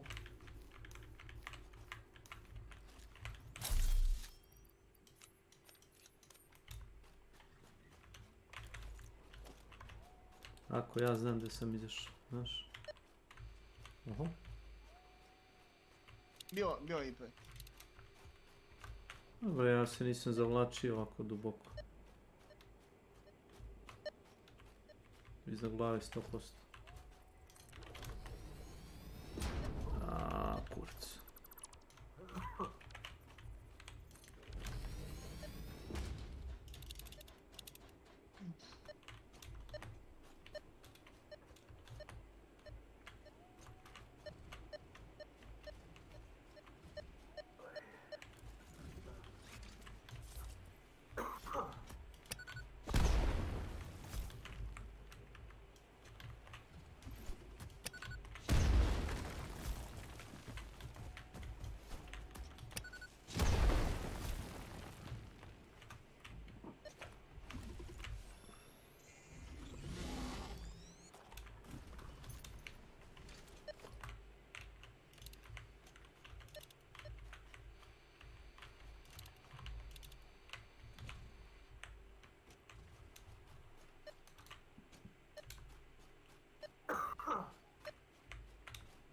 Vidim ga, ja vidi ga da.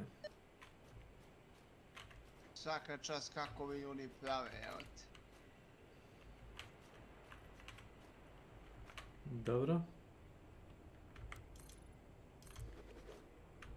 Šta pravu? Šta pravi? Ovo je pametni.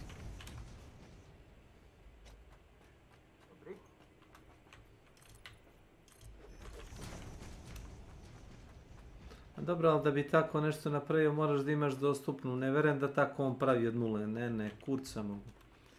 Ja mislim da prvo moraš da tučaš određeni stepen tih upgrade-ova da bi mogo da tako koncipiraš fabriku. Pa dobro, si naprave ovo. Kako se kažem. Tu početnu bazu i se prave ove super baze.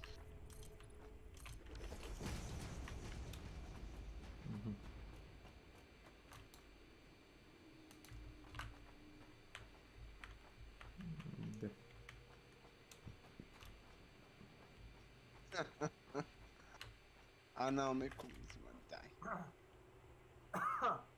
Anal beds. Beats.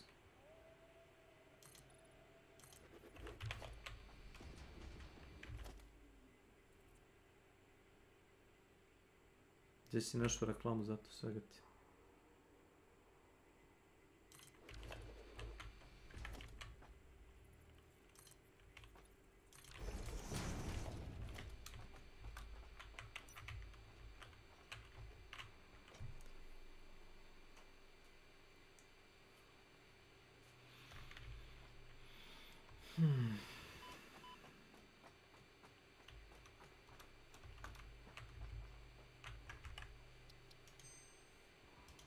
Pretpostavljam da mi treba jetpack za ove gluposti, ali...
Пичко матерно. Ама да разбивен кости.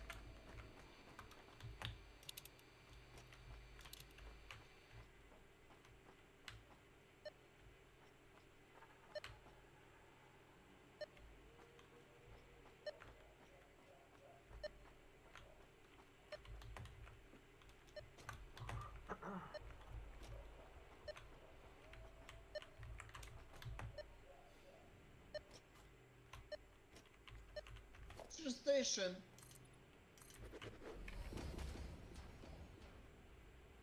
Какъв стиш?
Само опущено, опущено.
skinuo samo tako.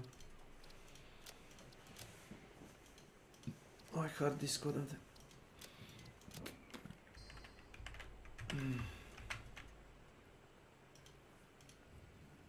People, that's a loaded question. I don't know. Well, it's not really, is it?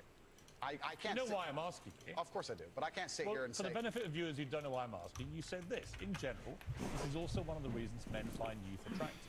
You want to block the internet? I'll block the internet right effing now. The reason 18 and 19-year-olds are more attractive than 25-year-olds is because they've been through less dick. People say, oh, you can't say that. Yes, I can. A 19-year-old is more attractive than a 26-year-old woman, and I'll tell you why. That 26-year-old talk to more guys, been to the club more times, been effed and dumped more times, more arguments, more mess, more for me to clean up. That is misogyny. Why? Because you are encouraging a mindset about 25-year-old women that makes them sound out to be infinitely less desirable than 18, 19-year-olds, and having effectively been having too much sex to be taken in a more respectful way. That would, well, firstly, even if that was the case, that wouldn't be misogyny. Well, what did you mean by what you said? That's not misogyny because it's not anti-women. I'm saying that an 18 or a 19-year-old woman would be more desirable. Pretty anti-25-year-old. I think that you could make an argument that it's misogyny. I think that you can, and you can make an argument through the value system that it implies is misogynistic. I do think that Piers saying that it's misogynistic is kind of stupid. It's like one of the things where like you have two assholes arguing about a definition, and really the truth is that the definition doesn't matter.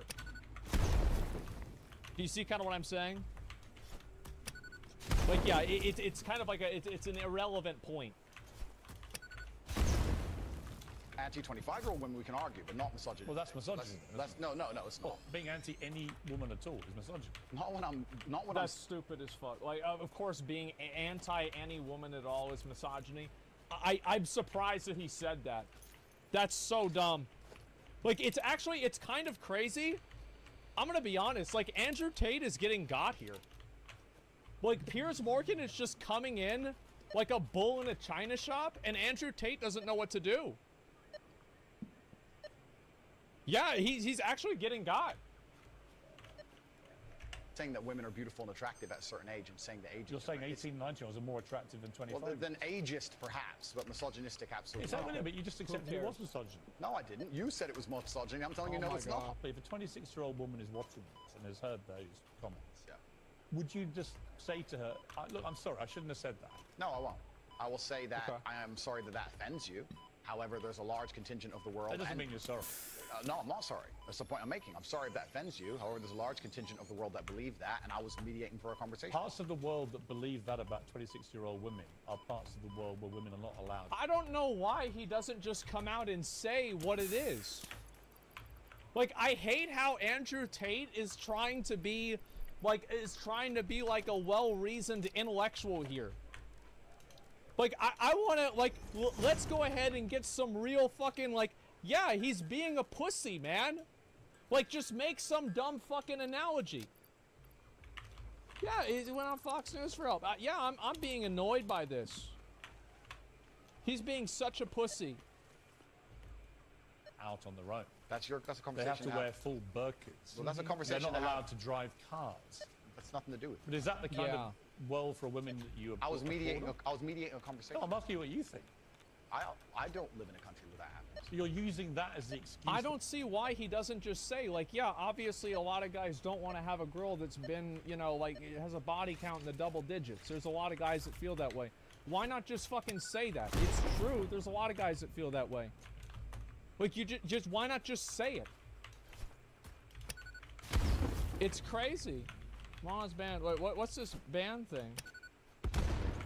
What's this bullshit? What's going on here? What are y'all talking about? Oh, somebody posted some bullshit. Oh, okay. Yeah. What's this? Yeah, nobody's getting banned. Like, what are y'all talking about? It's a trick message. Yeah. Oh my God. Ban him? Yeah, he did get banned for saying y'all were banned. So, like, I don't know why. I really don't know why Andrew Tate doesn't just say that. Because I think the reason why people like Andrew Tate is the reality that, like, he just says what people are thinking. And he doesn't sugarcoat it. And I think sometimes that's a bad thing. But, like, why not just fucking say it? Want some copy pasta? No, I don't want it. I'm on a diet. I don't want copy pasta. It's annoying. Why you're not sorry for saying it? It's not an Is it there are parts He's of the he's being interrupted every 3.5 seconds. Oh, he's being interrupted 3.5 seconds? People who are mentally ill on all the Do you know serotonin reuptake inhibitors who play these shoot-'em-up games want to go out and do this. Because there's criminals, I don't lose my rights, Piers. Because there's criminals, I don't lose my rights. Just answer the You think it stopped Alex Jones? It didn't stop Alex Jones. Pierre's getting interrupted him. It doesn't matter. He just keeps talking. That's right. Yeah, and this is... Andrew Tate's getting finessed by this. This is it. Yeah, this guy's badass. Yeah, he did. Yeah. So, look, I'll let you finish. question. Yeah. Do you know what the weapon used was? Listen, let me ask you a question. No. I've got the FBI Alex. statistics that, listen, that Okay. the so-called Let's take a semi-autos break. that you talk Let's about. take a break. When we come back, Ian, you're not going to get the guns. When we come back, try and answer my question. Yeah, all you're going to do is sit there and play little factoid questions. Overall crime's gone up over 20%. And he kept going, by the way. Yeah, he kept going. That wasn't the end of it. It kept going. Yeah, so, let me see. Where is it? Let me see if I can find it real quick. Okay, well, we now have a drum roll. This is Where the number fuck is one. it? This was the as voted for by viewers all day long on Twitter. Okay, here we go. Stalin took the guns. Mao took the guns. Fidel Castro took the guns. How many- Hugo Chavez took the guns. And I'm here to tell you, 1776 will commence again if you try to take our firearms. Doesn't matter how many lemmings you get out there on the street begging for them to have their guns taken. We will not relinquish them. Do you understand? And that's why you're going to fail, and the establishment knows no matter how much propaganda, the Republic will rise again when you attempt to take our guns. Please. Andrew Tate sure looks like a fucking pussy, huh? Looks like an absolute fucking pussy. You want to go around and make excuses for him. Looks like an absolute pussy bitch. Here we go.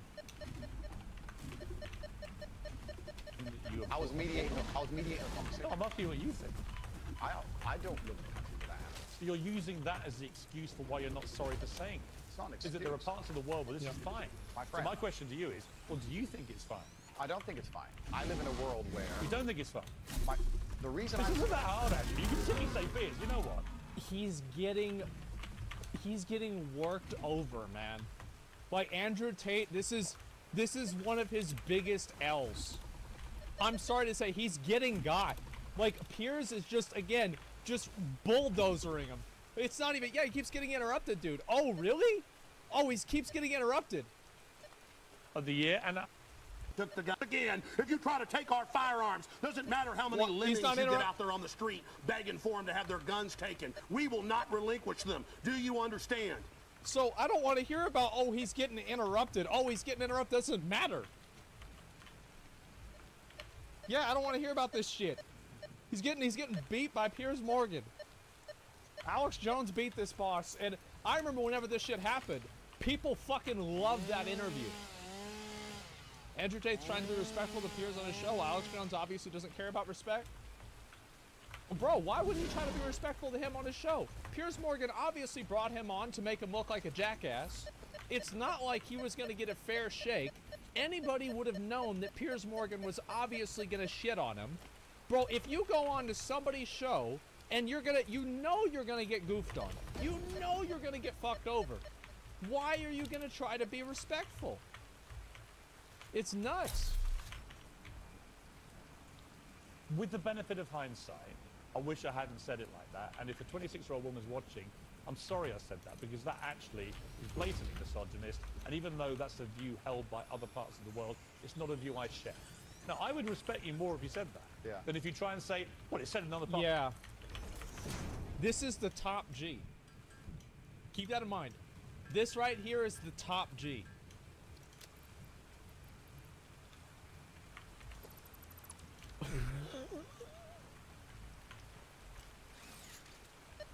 Fuck. Parts of the world, so I'm not sorry. I think you that doesn't tell me what you think. Then you need to understand why my content existed in the first place. My content existed because I tried my very hardest to be an absolute and utter realist, especially with uncomfortable truths. I was pointing out that very uncomfortable. Is that a truth? It's an uncomfortable truth in many parts of the world. It's not a truth that I'm happy about. An inquest this week. Why is this like? Why is it so hard for him to just say what a lot of guys think? That they don't want to date a girl that's dated like a bunch of different guys. It just makes them uncomfortable. They don't like it. Like, I don't give a fuck. I don't care. But there's a lot of guys that think that. Like, why not just say that? He already said that. It's not here. Fuck, man. He said that. He didn't say that. A 14-year-old girl, Molly Russell, died from an act of self-harm or suffering from depression and the negative effects of online content. The coroner said she was exposed to material that may have influenced her in a negative way, and in addition, what started as depression had become a much more serious depressive illness, and she's very sadly took her life.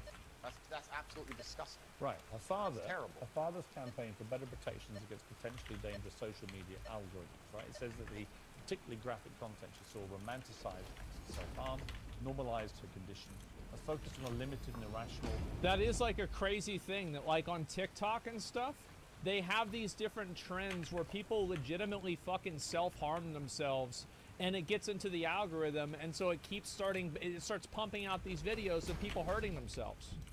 What does this have to do with Andrew Tate? Nothing. It has nothing to do with him. But Andrew Tate's not even, like, he's not even picking up what Pierce is putting down. And Piers Morgan is obviously implying that Andrew Tate and the kind of stuff that he does to some degree caused the girl or people like that girl to kill herself. Right? He's clearly making that implication. And Andrew Tate is sitting there like a pussy, letting it happen. It's amazing. You without any counterbalance of normality. First of all, what is your response to that? Nothing to do with you. That's the first thing. Yeah, it is nothing to do with me. The fact that a 14-year-old girl took her life is truly sad. The world we live in today is... The fact that something like that happened is almost mind-blowing to me. That's truly sad. I actually feel sad inside to see something like that. What has come clear to me in the interview is that a lot of things you say you wouldn't say now that you've said before. But I'd say it differently, perhaps. Idemo Kurolovim puže, ako to pitaš. Da napravim učak Ti praviš učak. za mene.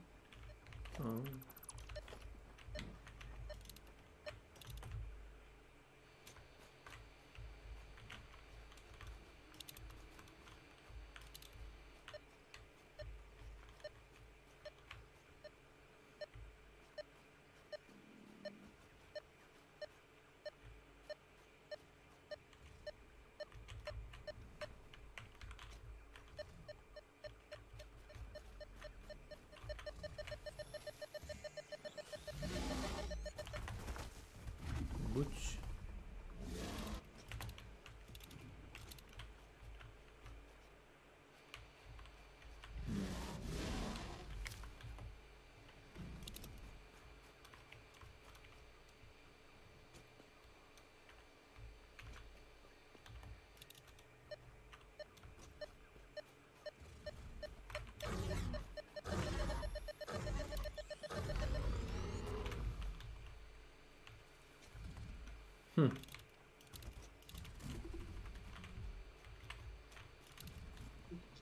Viš sad je zanimljivo, stavili su da AI, ovi prasići, ova čuda, ako uđu u oblak ovoga otrova, da gube hit poena. A ne, gube hit poena, isto kao i ti. Na što ti osjećam? Da to prasa, ono što naleće na tebe. Da. Može stane i da pukne, da se pojavi oko njega kao neki kinetički udar. Dobro, to mora da je ono veliko prase, pretpostavljam. Imaš one male prasiće i velike.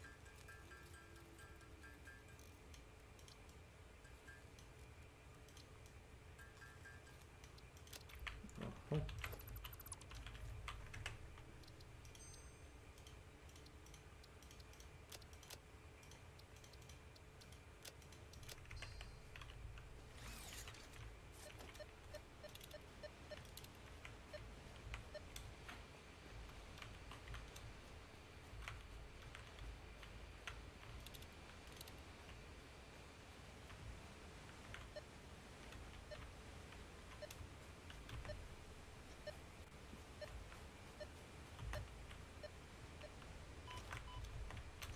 sam kosti dosta i sad na zemlji.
Bolje da tu ne ulazim za glavicu. Svaku malu špilju sam našao iza vodopada.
Mm-hmm.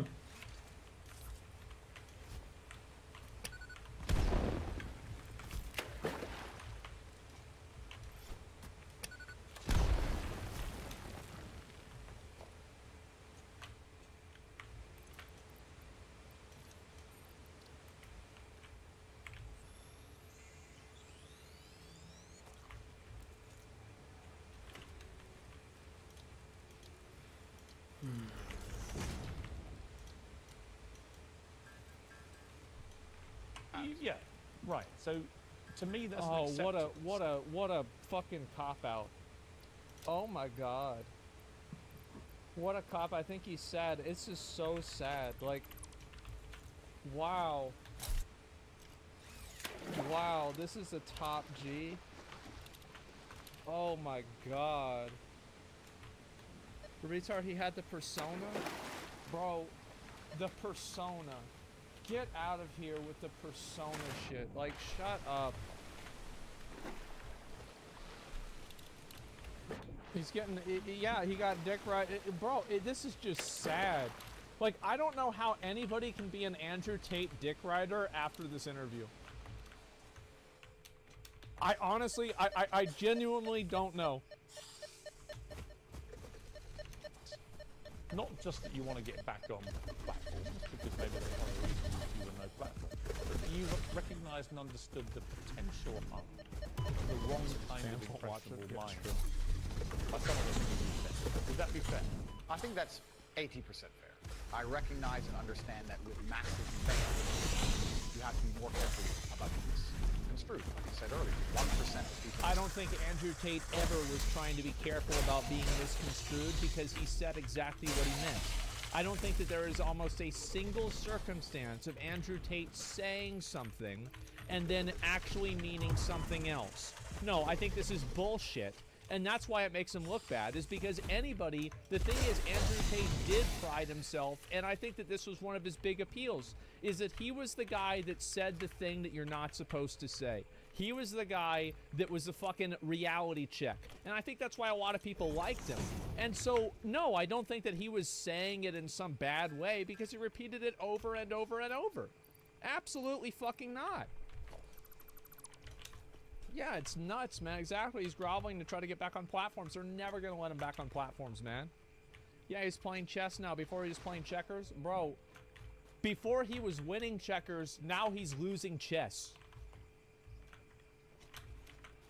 Understanding you doesn't matter with a small audience. It matters with a very large audience. With power comes responsibility. I still believe the things I say. I do not want to be a negative force for the world. I also understand that I am a man who's lived a very difficult, nuanced life. And I am capable of making nuanced points that may be misunderstood by teenagers. However, that can be said about anybody. Bro, like, that shit was not nuanced at all. Like, what's the nuance that we're talking about?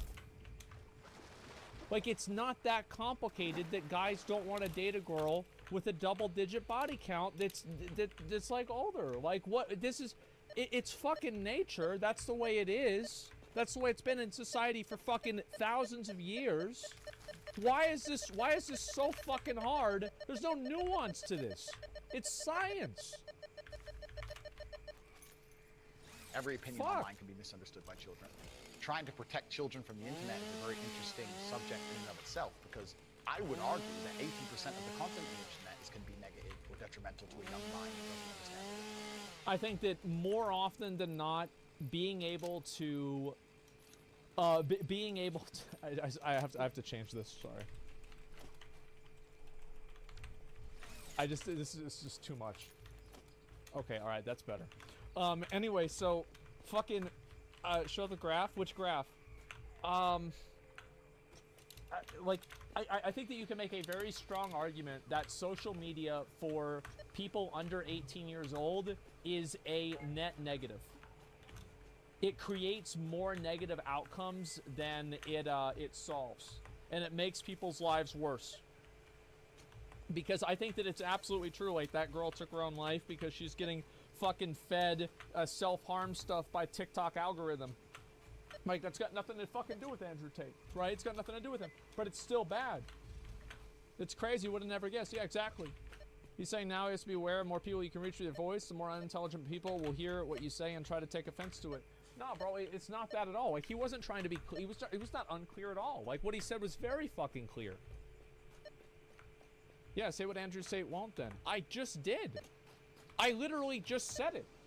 There are a lot of guys that don't want to date an older girl. They want to date a younger girl without as much experience. And also another reason is that guys don't want to be, you know, they don't want to fuck a girl and then think that, oh, wow, I wonder if she's comparing me to all these other guys, and then they get insecure about it. It's true. There are a lot of things that, like, I mean, for me, I have no problem with that kind of stuff. I don't give a fuck. But there are a lot of people that do. It's an ego thing. Yes, it's an ego thing. I don't know why he can't just come on and say that, because I would respect him 1,000 times more if he would just come on and say what he actually meant, rather than trying to grovel and fucking hope to get back on fucking Twitter. Get the fuck out of here. Bro, you want to talk about a top G? This is a fucking top G. Hitler took the guns. Stalin took the guns. This guy, Mao took the fucking, guns. he's sitting Fidel there Castro quiet. took the guns. He's shut up. Chavez took the guns. That's it. And I'm here to tell you, 1776 will commence again if you try to take our firearms. Doesn't matter how many lemmings you get out there on the street begging for them to have their guns taken. We will not relinquish them. Do you understand? He didn't sit around and think about that. Yeah, it's fucking Alex. Alex put this guy in a box. Andrew Tate's trying to get back in the box. That's a top G.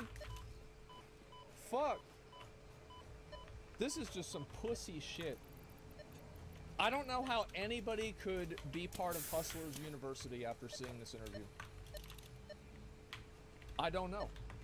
I think this makes him look so bad. It makes him look absolutely fucking awful. Dropping out? Yeah. Bro, legit paid to watch you and him go back and forth. Yeah, I mean, look.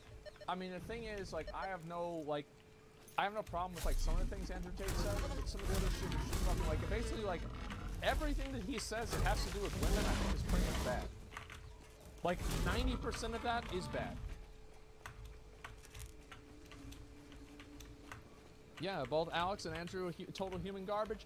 You're right, but at least one of them wins the fucking interview. Yeah, I'm not saying Alex Jones is right. I'm not saying he's a good guy. I just had a video. People got mad at me in that video because I said Alex Jones was an asshole because of the Sandy Hook thing. They were mad at me for this. I read the comments. So Alex is an asshole too. But at least he's not getting finessed by Piers Morgan. He's not getting pushed around. And the thing is, like, if you want to be like a fucking, like a, what is it, what's the word for, like a mascot for, like, masculinity and shit, what is less masculine than getting pushed around on a talk show and letting people misrepresent your points, attributing some girl killing herself to something completely unrelated to you, and then not even addressing that happened except for in passing?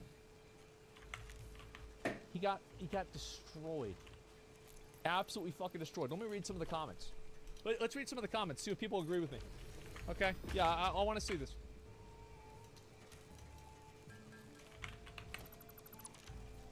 Was the girl kill herself for TikTok? Well, I don't know, but like what I'm saying is like the algorithms, like it was her dad that said it was like you know, bad and like malicious algorithms, which I agree with. I totally agree with. I totally support that. I think it's a huge problem.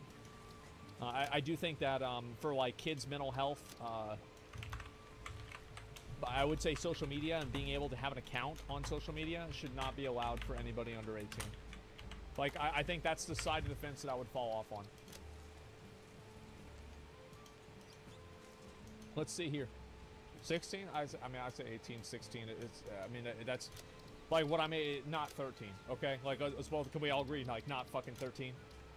All right. Remember on Secco, Ben Shapiro called Curious American, stand on gives dead children, make his relevant points. I guess all dogs simply can't learn new tricks.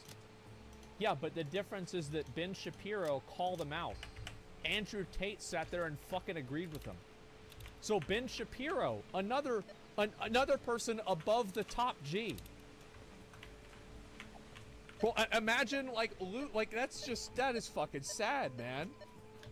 Oh my God, that's fucking sad. Wow. Can we acknowledge how composed Andrew is? It's the fighter in him. I found it truly admirable. Bro. Anybody would be composed if they put themselves in a straitjacket. And that's what he did. That is so copium, man. Absolute fucking copium. Pierce thought he would make him mad with his constant interrupting, but Tate stayed calm and collected even after everything, and Pierce made a fool of himself.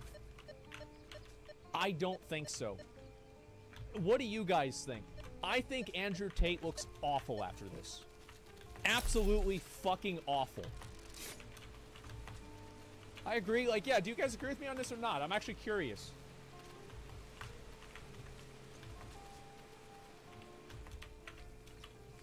Yeah, he's slipping and they're annoying. Yeah, Dick Wright is crazy. Piers literally looks like an idiot. I don't think so. I think Piers got him. I do. Piers' quote about disliking any woman as misogyny was retarded. It was stupid. He shouldn't have said that. Yeah, true. But like, even like the thing is, like, Andrew Tate didn't even like fucking press the issue on that, really. Like, it's just again, he got brought on and pushed around. That's what it was. Man, that's just sad. Let me see this. Respect Andrew's patience with this man. He didn't let him finish a single sentence. Yeah. Yeah. Uh-huh. It's sad, man. Play the rest? Oh, it's over. I mean, right? I mean, that's it. It's over, right? Every opinion online can be misunderstood by children. Trying to protect children from the internet is a very interesting subject in and of itself, because I would argue that 80% of the content on the internet... Yeah, that's the whole thing. ...protected to a young mind who doesn't understand it. Yeah, that's it. It's over.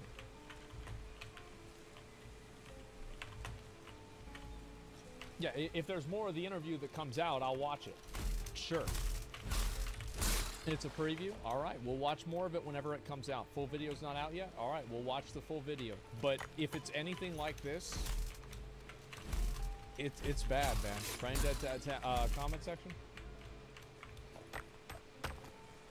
Oh my god. I don't know how Andrew kept his cool. Absolute legend.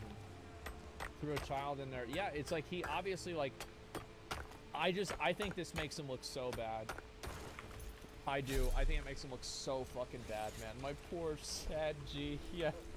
The poor top G, man. He getting bullied around by big old Piers Morgan. Oh, man. Oh, man. Yeah, you got the tater tots in the comment section. Exactly. I don't know, man. It's just fucking pathetic. It really is. You know, people do not. I think that a lot of people, like... I think if you're an average person looking at this, like... He definitely doesn't look good in that. 100%. How is interrupting bullying around? It's common interview technique. That you interrupt somebody before they can make a point that makes them sound like they're fucking incoherent. Like, you should have known that going on there. Is we going to interview Andrew Tate? Yeah, sure. I don't give a fuck.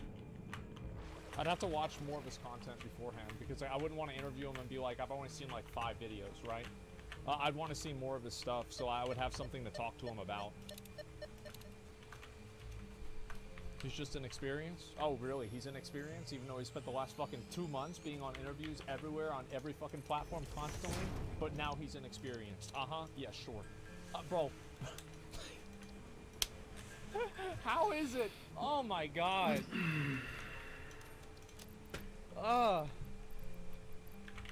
Feel bad.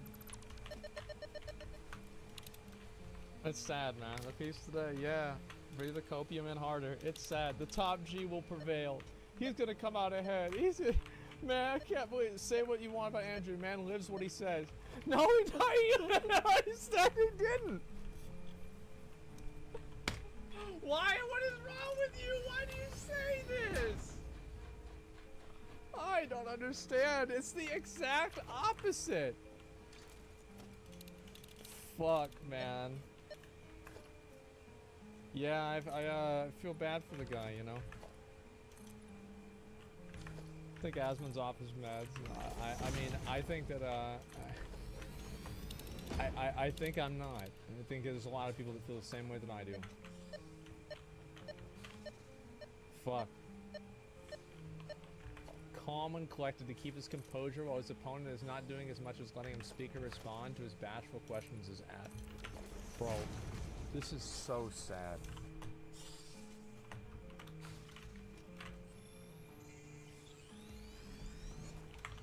These kids deserve a better Top G.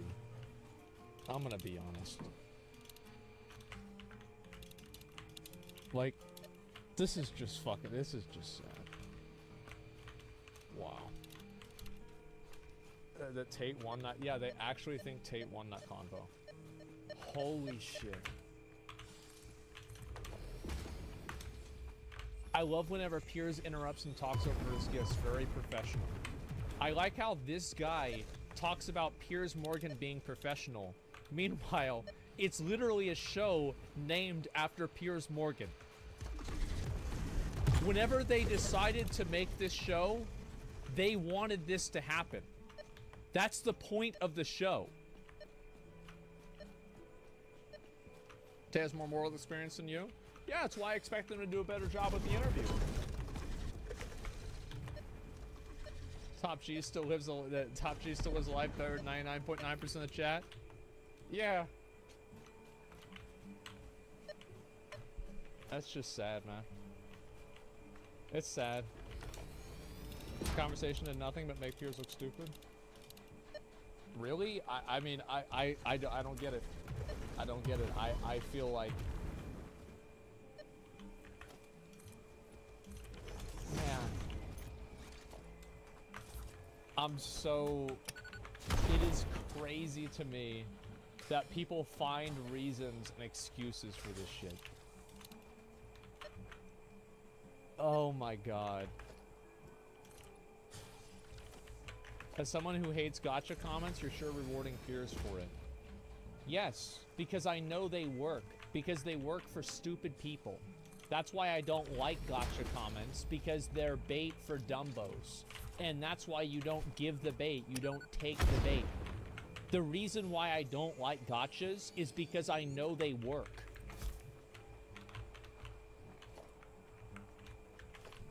Yeah, it's Dumbo bait. Yeah, it is. Tate got ran over. He did. He argued worse because he was limiting his power. Bro, that's like the fucking... That's like every Dragon Ball Z fight where the person who loses is not the person that they want to lose. Oh, he was limiting it. It's some fucking... It's some other fucking thing. Like, it's some other reason. Like, yeah, it's like, yeah, it's some fucking cope. Oh, he wasn't using his full power. I mean, if he was, he would have won for sure. I mean, yeah, definitely. 100%. Why Piers more tactics and Andrew Tate lost the interview are idiots? I think a lot of people that... Look, I mean, I don't know how many different ways I have to repackage this. If you want to fucking make your image the ideal alpha male, which is clearly what Andrew Tate is trying to make himself out to be, and you go on Piers Morgan's show, and you get interrupted, bullied into a fucking corner, and you're sitting there silent, while he fucking blames some random girl killing herself on, just sit there and say, wow, that's horrible. Yeah, I think that doesn't do a very good job for your fucking image as an alpha male. I think that he got pushed around, he got embarrassed, he had to walk back positions that he shouldn't have tried to walk back, and I think that in doing so, it weakened his position as being a person who speaks what he believes to be the truth. And I think it's absolutely, it's antithetical to his image, I think. Asman thinks being controlling is a way? Yeah, I think, yeah, absolutely. Bro, somebody brings you on an interview and they fucking do this shit to you, absolutely control that shit. Absolutely. I'm gonna go ahead and... Actually, let me call my dad. I gotta call my dad. Okay, go ahead. You know, I mean, you and I just instantly hated, you know? Yeah. Back, you know, your mom used to watch him back when he had a coffee table on the set with his sweaty little head. And, you know, with all covered with papers and talking a bunch of shit. He does. I mean, it's just about everything's a bunch of shit. Well, what do you... Course, you know, what do you think about the bald guy? The Andrew Tate guy? what a pussy. I mean, you know, like he doesn't, you know, he feels like he can't interrupt this other asshole. It didn't stop Alex. No, it didn't. Yeah, Alex would interrupt God. I mean, you know, yeah, what, I thought that guy was kind of, you know, edgy, you know? Yeah. But he acted like a... Yeah, he did. I thought. Yeah, he did. Yeah, it was really pathetic.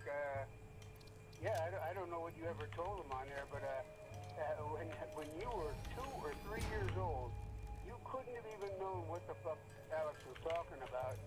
You would walk in the room, and just like a little kid, you put both hands on top of your head, and you'd say, "Oh no, no, no, not the man show. Oh, turn it off, turn it off, turn it off." You'd be such an asshole that your mom couldn't watch it. And I was really proud of you, as you could spot that bullshitter a mile away. Yep, that's right. Oh yeah, I mean, I never could understand. I mean, like I say, she was with him from when you were, you know, Oh, yeah. 30 years. Absolutely. So, yeah, this is where he started on public access. He didn't even have a channel or anything. All right. So, Well, I'll give you a call back in a half hour. Okay. All right. So. I want to speak. Yeah, exactly. So that I'm glad that I got. Yeah, we got a second opinion on that shit. Okay.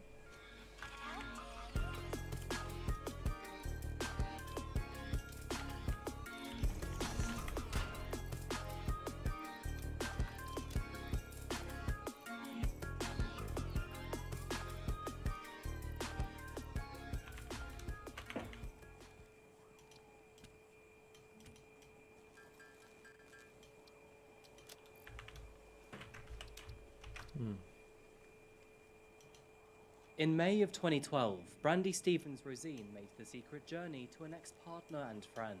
The journey made her feel uneasy, and in the back of her mind, she felt something was about to go terribly wrong. She therefore decided to text a friend, sharing the address that she was traveling to before continuing with her journey. But very shortly after arriving, Brandy disappeared. What happened to Miss Rosine? Why did she feel uneasy?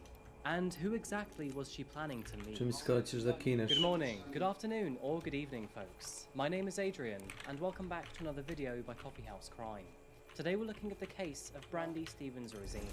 Before we begin, and just to let you know, that I post true crime and strange cases here weekly. So if you haven't yet, please consider subscribing for more videos. Now with that said, please take a seat and grab yourself a coffee. This is the case of Brandy Stevens-Rosine.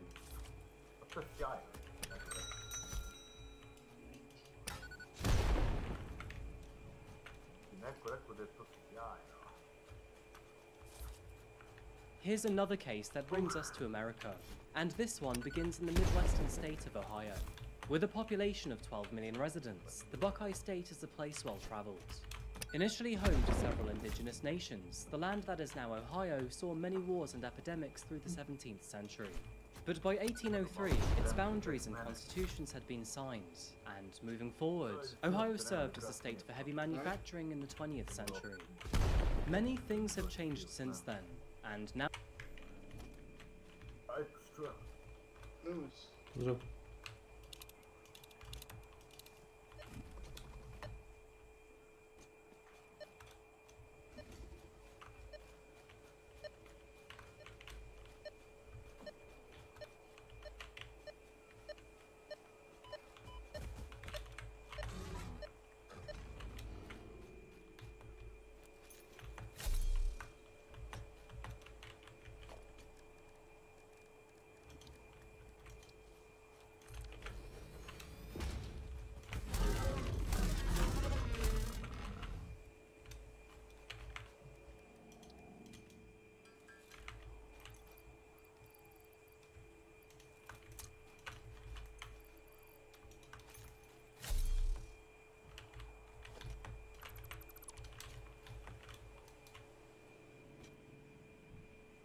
Za malo da kosti prospem.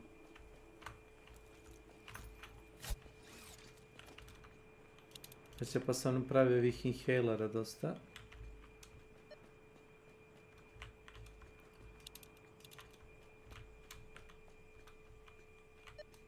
Kud sad?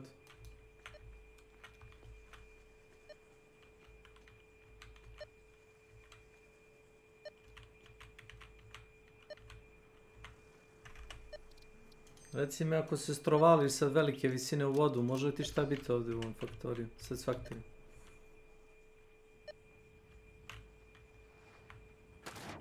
Izgleda da ne.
Ilija, Zvoni.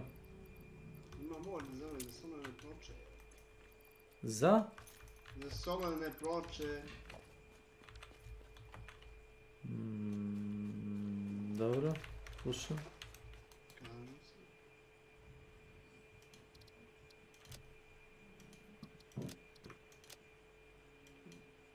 Si probao?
nešto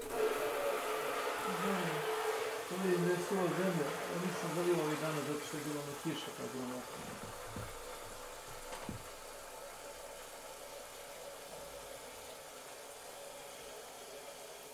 Ove flaše i ovo što ti ne treba Gdje ste skupljali ove kurs?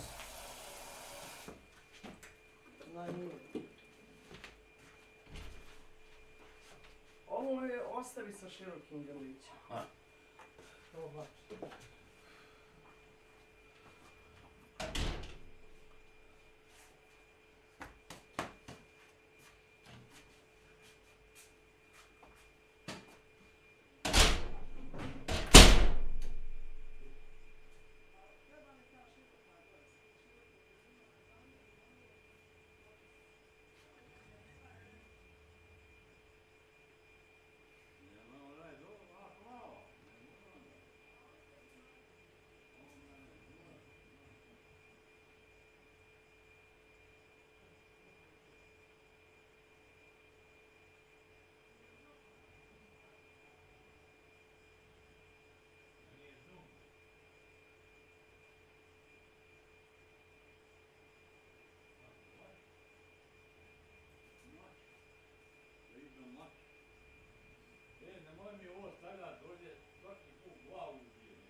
Zamisli ga još jednom udarim, otiće u plantu da smije. On neće tega. Tu misli, ja na daj i u glavu mi da.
Então, puxa a coisa, você.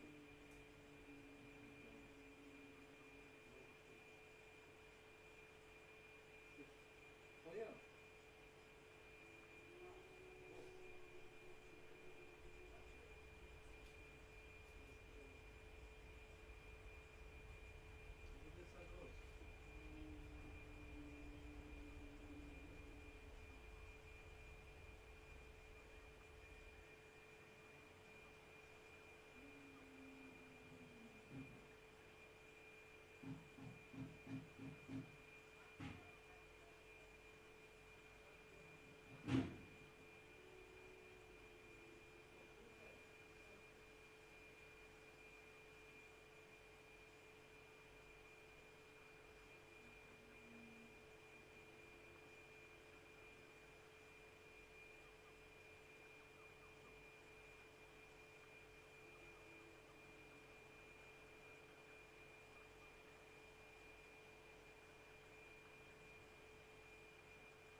Nowadays, the Buckeye State is well known for its sports, food, and of course, Buckeyes.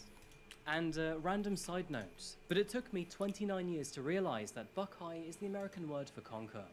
Sure, it may be a little more complicated than that, as there are slight differences between its species, but for all of you Brits out there, the two are basically the same thing. Dense population and conkers aside, but Ohio is bountiful when it comes to nature, with plenty of parks, forests, farms, and old country roads to explore. Found very close to the eastern border of Ohio lies a small town called Youngstown. It's nestled deep between several state parks and forests, and with a small population of 60,000, not much really goes on here.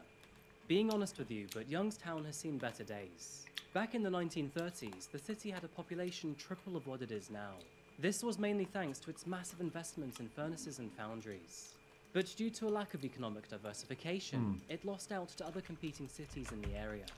As a result, the local economy collapsed, and nowadays it's a sleepy city, mainly ideal for families looking for a quiet lifestyle. Nevertheless, this is where we meet Brandy Rosine Stevens and her family. Brandy was born on November the 30th, 1992, to her mother Carrie and father Michael.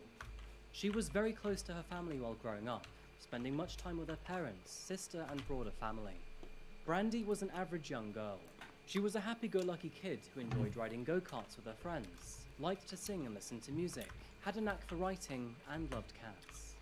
Her passion for music led her down an academically musical path, and before joining Boardman High School, she had found her place in an orchestra group as an upright bass player.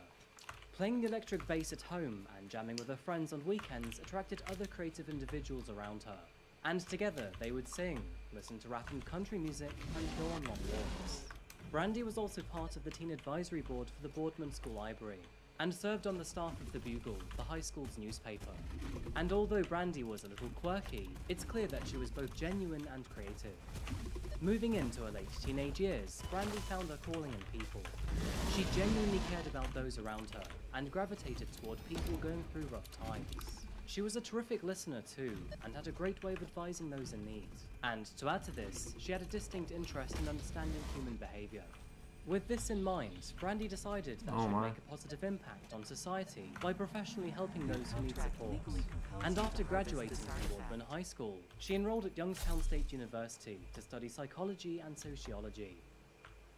Just like most of us, but Brandy was coping with her own struggles in life. She had diabetes, which meant she had to watch her blood sugar levels closely. And to add to this, but being a woman who was interested in other women came with its fair share of prejudice from others. But otherwise, Brandy was happy. With a loving family, great friends, and a strong career in progress, everything was moving in the right direction. Brandy had worked through multiple relationships through her late teenage years, but as with most of us, she had not yet found the right one. Saying that, she had kept in contact with one of the recent partners, who had recently moved away to Pennsylvania. The young woman's name was Jade Olmsted. Jade and Brandy had previously met online, and after a short while of getting to know one another, they grew close. Shortly after this, and immediately after leaving high school, the two dated for several months. Although Brandy came from a loving and nurturing home, it wasn't the same story for Jade. Her parents were very religious, and when they learned of her sexuality, they were furious. Instead of allowing her to be whom she wanted to be, they thought they could force their daughter to be straight, which obviously caused problems between Jade and her parents. This may actually be why Jade latched on to Brandy, because Brandy, being the thoughtful and kind woman that she was, accepted Jade for precisely who she was too. Unfortunately, Jade took advantage of this. She barely did any work, put no effort into the relationship, and eventually broke up with Brandy.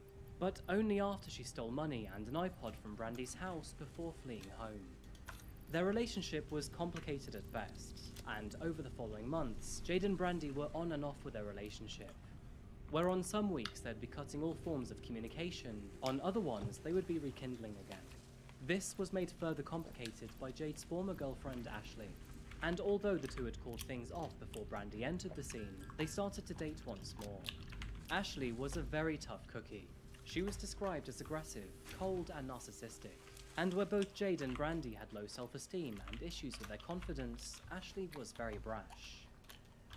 Probably no surprise to you, but this had caused issues with Jade's parents. Jade once lied to Ashley, saying that her parents were abusing her, and Ashley responded by barging into Jade's home and threatening her own parents, a confrontation that ended with police being called to the property. No charges were pressed, but obviously it caused a great ruckus between Jade, Ashley, and Jade's parents. After Ashley was removed from Jade's home, the two temporarily stopped talking to each other, and shortly after this, that's when Brandy entered the scene. Living near Cochranton of Pennsylvania, Ashley's parents' home was located about 80 miles from Youngstown, short enough to make a trip if needed. She was very comfortable with her identity, and often referred to herself as a butch. She also made videos on YouTube, sharing her favourite pickup lines that, quote, butches say to femmes. Hey guys, I decided to make a video about things butches say to femmes because I realized I couldn't find one online. And I think they're the funniest, so let's get started on that.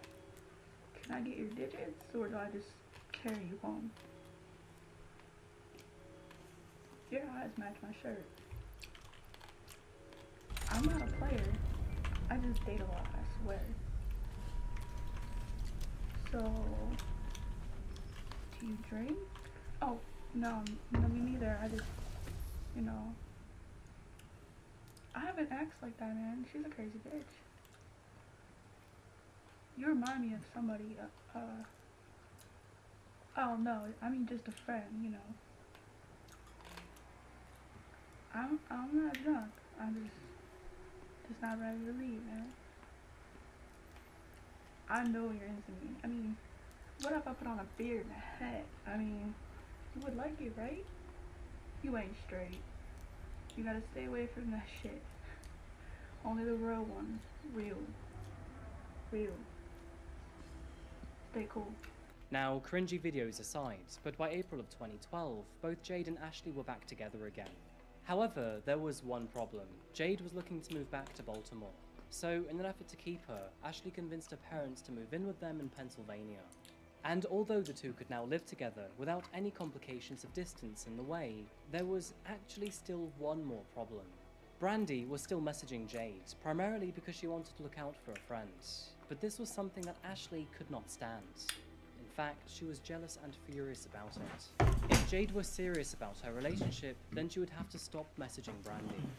And even worse, Brandy would have to learn her lesson.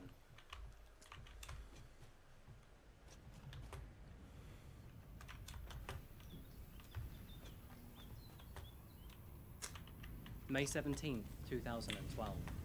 It was a Thursday and relatively warm for Ohio at this time of year. Brandy was off for the day and therefore decided to make plans with free time on her hands. Good timing. Despite not yet meeting Ashley, but Jade invited her to hang out at Ashley's place in Pennsylvania. And despite previously giving her the cold shoulder, the two were supposedly very excited to meet up with Brandy.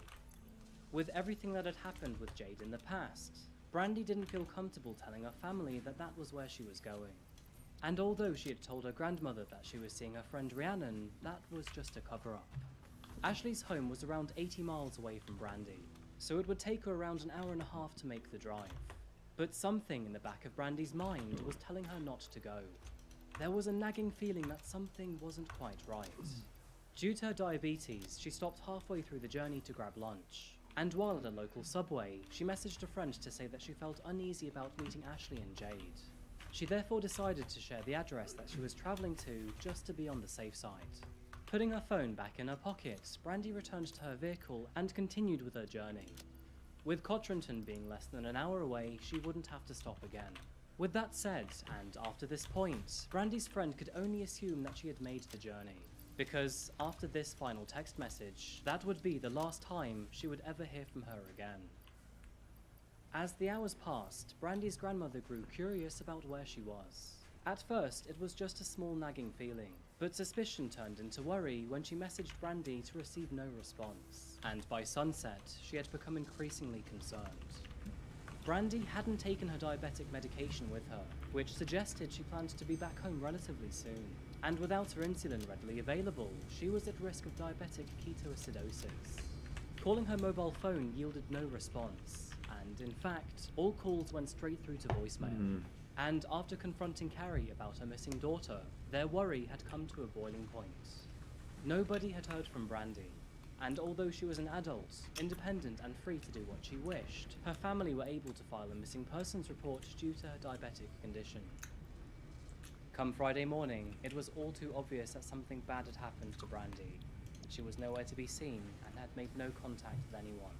As officers geared up to launch an official investigation, family and friends were doing their own part to find and follow any clues they could find.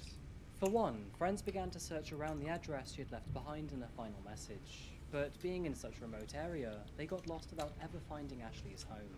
To add to this, Brandy's phone was also found to have pinged from a cell tower near Linden Street in Meadville. However, no fresh clues came to light after handing out leaflets to all nearby houses. As time goes by, pressure mounts up, and eventually, Brandy's friend told Carrie about her daughter's last known location. And after 4 days of silence and no clues, Carrie and several of Brandy's friends made the drive to Ashley's home. Shortly after arriving, Jade, Ashley, and Ashley's father appeared at the front door. They confronted Carrie and Brandy's friends, where Jade and Ashley claimed that they had never met up with Brandy, that she turned around before she arrived, and that they were busy in the local hospital during that time. But this only led to further suspicion. It was then that they realized that Ashley had several bruises and bandages on her arms. And after being asked what happened, Ashley claimed that she had fallen down the basement stairs. Being requested to leave their property immediately, Carrie turned to authorities to ask for help. And as soon as officers knew of Brandy's last recorded address and Ashley's bruises, they called on them for questioning. Officers were met with the exact same behavior and statements as Carrie. The pair supposedly never saw Brandy and were busy doing their own thing. And unfortunately, with nothing incriminating or substantial and all merely suspicious, the girls were released with no further questions asked. Now, they may have felt that they were finally off the hook. However, despite their slippery exit, a very damning clue would present itself the very next day. Come morning came a very concerning phone call to authorities, and the sender was no one other than Ashley's mother. She had called to inform them that someone had parked their car in the family garage, but no one knew whom the vehicle belonged to. The car was confirmed to be a Kia Rio, which was the same make and model as Brandy's. And, what's worse, a run-through Ohio's license plate system confirmed it to be hers. There was one non-conforming detail, however.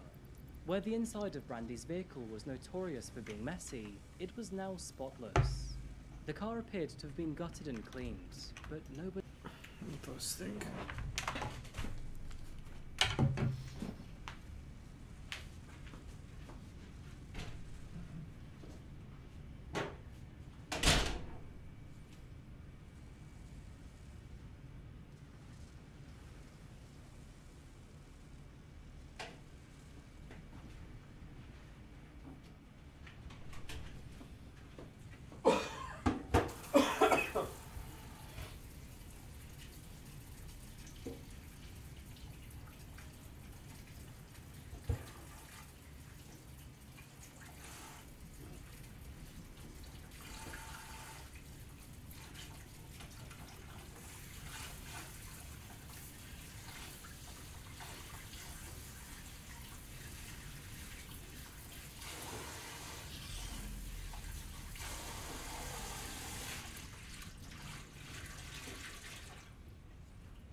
Nobody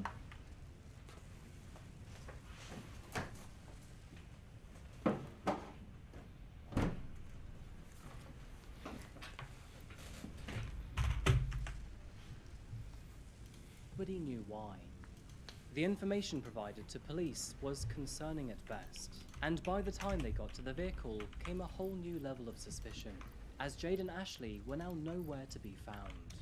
Packing their essentials into 2 rucksacks, the pair fled the home in the middle of the night. Whether they were guilty or otherwise remained to be determined, but this certainly was not helping their case. Within the hour, a notice for their arrest was distributed amongst local officers, who kept an eye out on the local town and surrounding neighborhoods.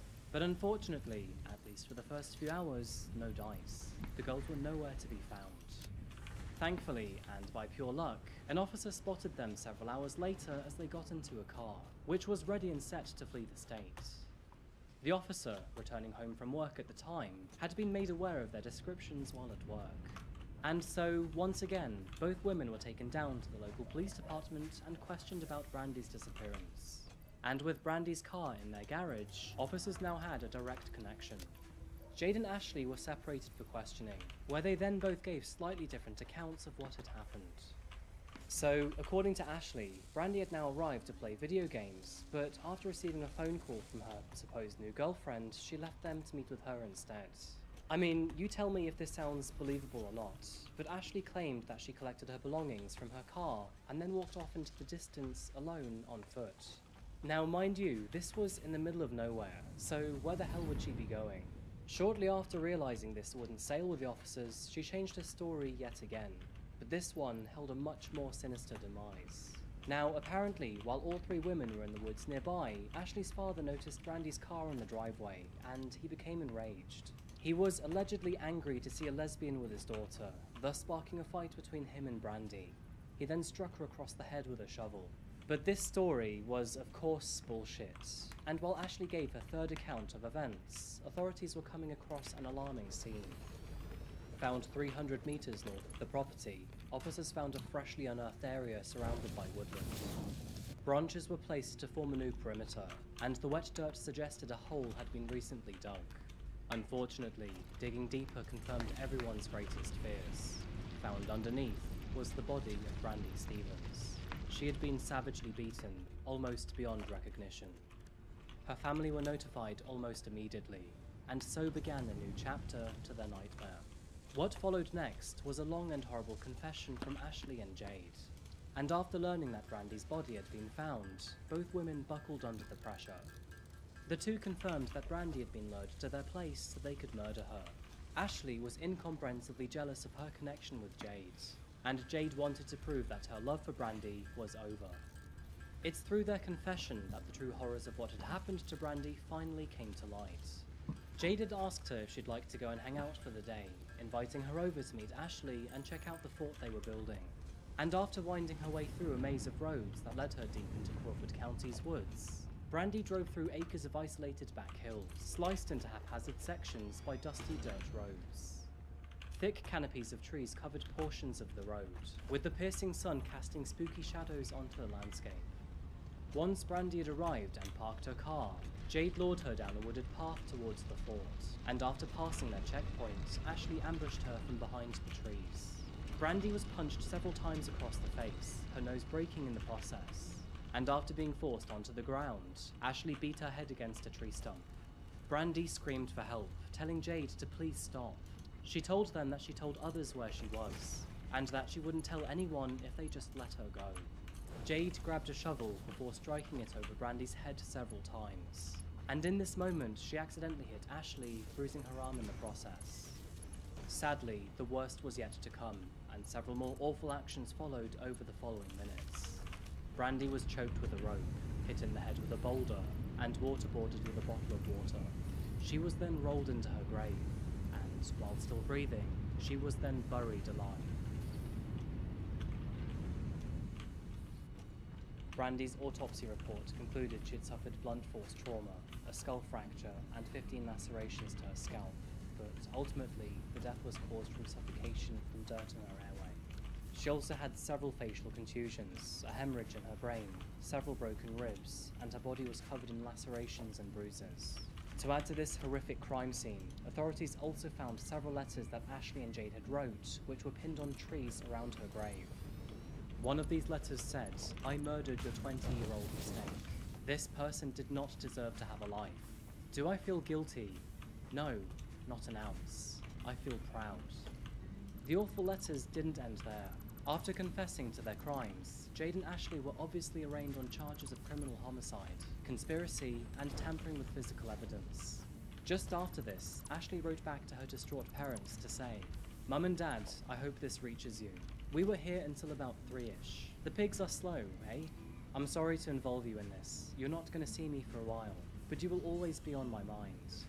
I love you. This is nothing that you did. This was on my mind for a long time. I got my shot and I ran with it. Yes, I've always been fucked up. This won't be my last, and it was not my first. We just fucked up on how obvious this was. This is my life now, and I'm gonna get to see the world. I wish you well. I love you, Ashley Barber. And P.S. Tell the pigs they are wasting their time." What Ashley meant by "not her first time" can only be assumed to mean murder. But despite her childish taunts, no information or evidence has ever suggested a second victim. The legal proceedings for this case were pretty cut and dried. To begin with, both were jailed without bond and were charged with first-degree murder. But apparently, even after her gruesome letter, Ashley's parents still couldn't believe that she murdered Brandy Stevens. They referred to her as a humanitarian and a good person. So I guess now is a good time to remind you that love can definitely be blind, especially when a monster is involved. It was initially argued that Ashley was not mentally competent to stand trial. The psychologist believed that she suffered from depression, insomnia, and borderline personality disorder. But this argument was eventually disqualified, and to add to this, it was concluded that the statements made by Jade and Ashley could also be admitted into evidence in their trial. The judge ruled that neither was coerced, and they spoke voluntarily with the police. With capital punishment being legal in Pennsylvania, it was technically possible for Jade or Ashley to face the death sentence, if of course they were convicted of first-degree murder. But with this being ruled out by the judge, their maximum possible penalty shifted from death to life imprisonment without parole. In addition to their charges for first-degree murder, they also faced charges of evidence tampering. After murdering Brandy, they had buried her hat, a blood-soaked sweatshirt, and the rock used to smash her head. The hat had been used to, quote, pick up meat and brains. On October 31st, 2013, and before her trial, Jade Olmsted pleaded guilty to murdering Brandy Stevens. Jade expressed remorse during her hearing, and stated that she didn't want to put Brandy's family through a trial. Addressing Brandy's family, she said, "I am truly and deeply sorry for what had happened. Brandy didn't deserve any of that." Shortly after Jade, Ashley also pleaded guilty, and, as expected, both women were sentenced to life in prison without the possibility of parole. All of their motions to appeal have since been denied. Although justice has been served from a judicial point of view, nothing will ever bring Brandy Rosine Stevens back home. The violent and venomous actions of Jade and Ashley, built upon a foundation of jealousy and greed, have forever debilitated the Rosine Stevens family.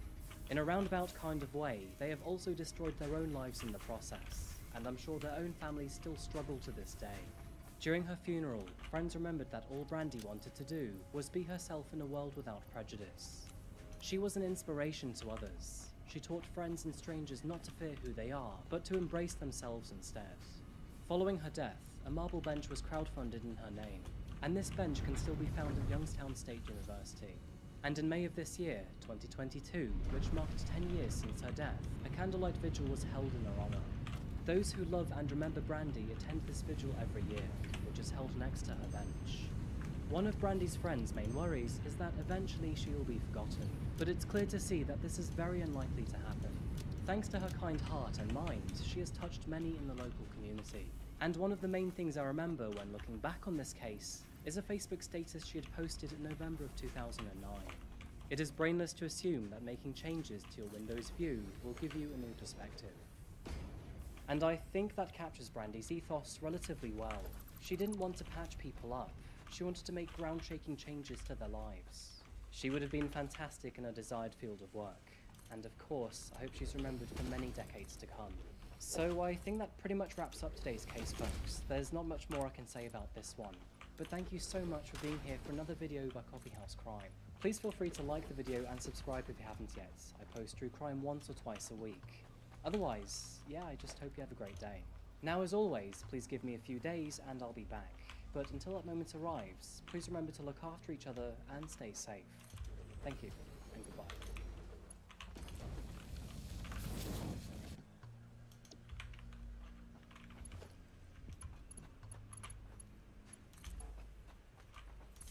Saying that, she had kept in contact with one of her former partners, who had recently moved away about an hour away in Wayne's Township of Pennsylvania. Way too many ways in that sentence, Adrian. No way. Way.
Hello there, ladies and gentlemen. Welcome to the glorious world of Skyrim, where we're about to go on an absolutely wonderful quest, as our goal is to survive 100 days in Skyrim. Now, that's not exactly a challenge. I mean, if you're playing Skyrim normally, the biggest challenge involved with that is going to be, you know, actually having the effort to wait 100 days in Skyrim. For us, it's going to be a lot harder, and there's quite a few reasons for that. Reason number one, we're playing on Legendary difficulty. Legendary difficulty means we take something like 200% more damage, so in our current level 1 state with no armor, we are pretty much a one-hit to just about everything. Next up, I've also decided to make it permadeath. If we die once, the challenge is over. Otherwise, we could just keep respawning until we'd lasted 100 days. Additionally, we're also playing survival mode, meaning we need to eat, sleep, rest, and beware of cold temperatures and all of that glorious climate. And to finally make this challenge all that extra little bit more difficult, difficult. Our lovely character today, ladies and gentlemen, is not allowed any weapons or any armor. The only weapons we can use at this point is going to be magic and our bare hands. And as you can imagine on this difficulty, that's pretty terrible.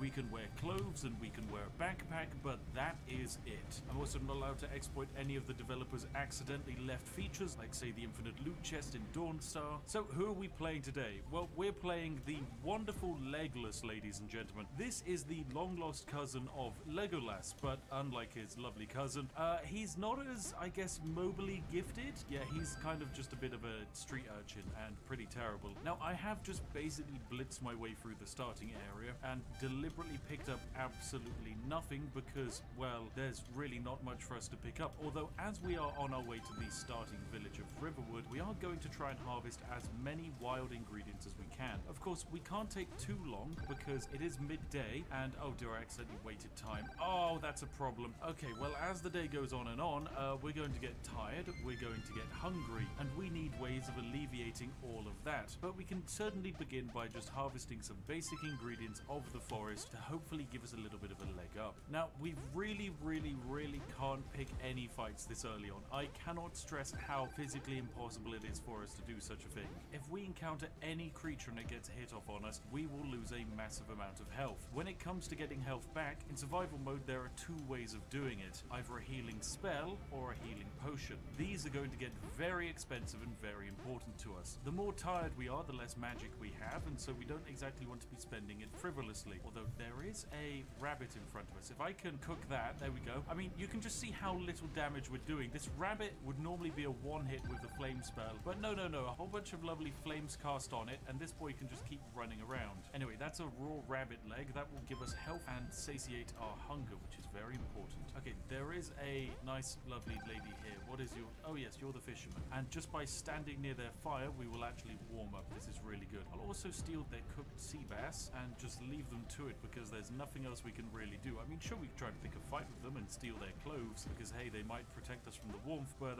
that's kind of a little bit too dangerous. Now, as you can see, this lovely sea bass here gives us an absolutely giant quantity of hunger regeneration. This raw rabbit leg, pretty much useless, basically doesn't give us any food, but this fish, my goodness, that's perfect. That's the kind of food we're going to want to get more of. So, of course, if we were to run along this kind of like riverside bit here, we will eventually reach a point where some wolves come out and attack us. Now, wolves, normally, not a problem in the slightest. For us, huge catastrophic danger problem. I need to be careful, though, not to get into the water, because if I do, that's going to be really dangerous. Water is cold, and we definitely can't be cold. Oh my goodness, it's Hadvar. Hadvar's fighting the wolves. This is fine. Okay, right. We are not going to intervene in the slightest, because there is a chance Hadvar loses, but if Hadvar can fight all of these wolves, we can just potentially harvest all of the lovely pelts off of them. Yes, we can. Good job, Hadvar. Well done. And let me steal these pelts. And you know what? I'm going to follow Hadvar into town. Come on, Hadvar, let's go. Right, fantastic. We've made our way to Riverwood. This is, of course, the start of a relatively basic journey. Now, normally this is just a bit of a stopgap for most people on a journey, but for us, this could actually become our home. I really don't know. We've got 100 days to survive, and this place could genuinely become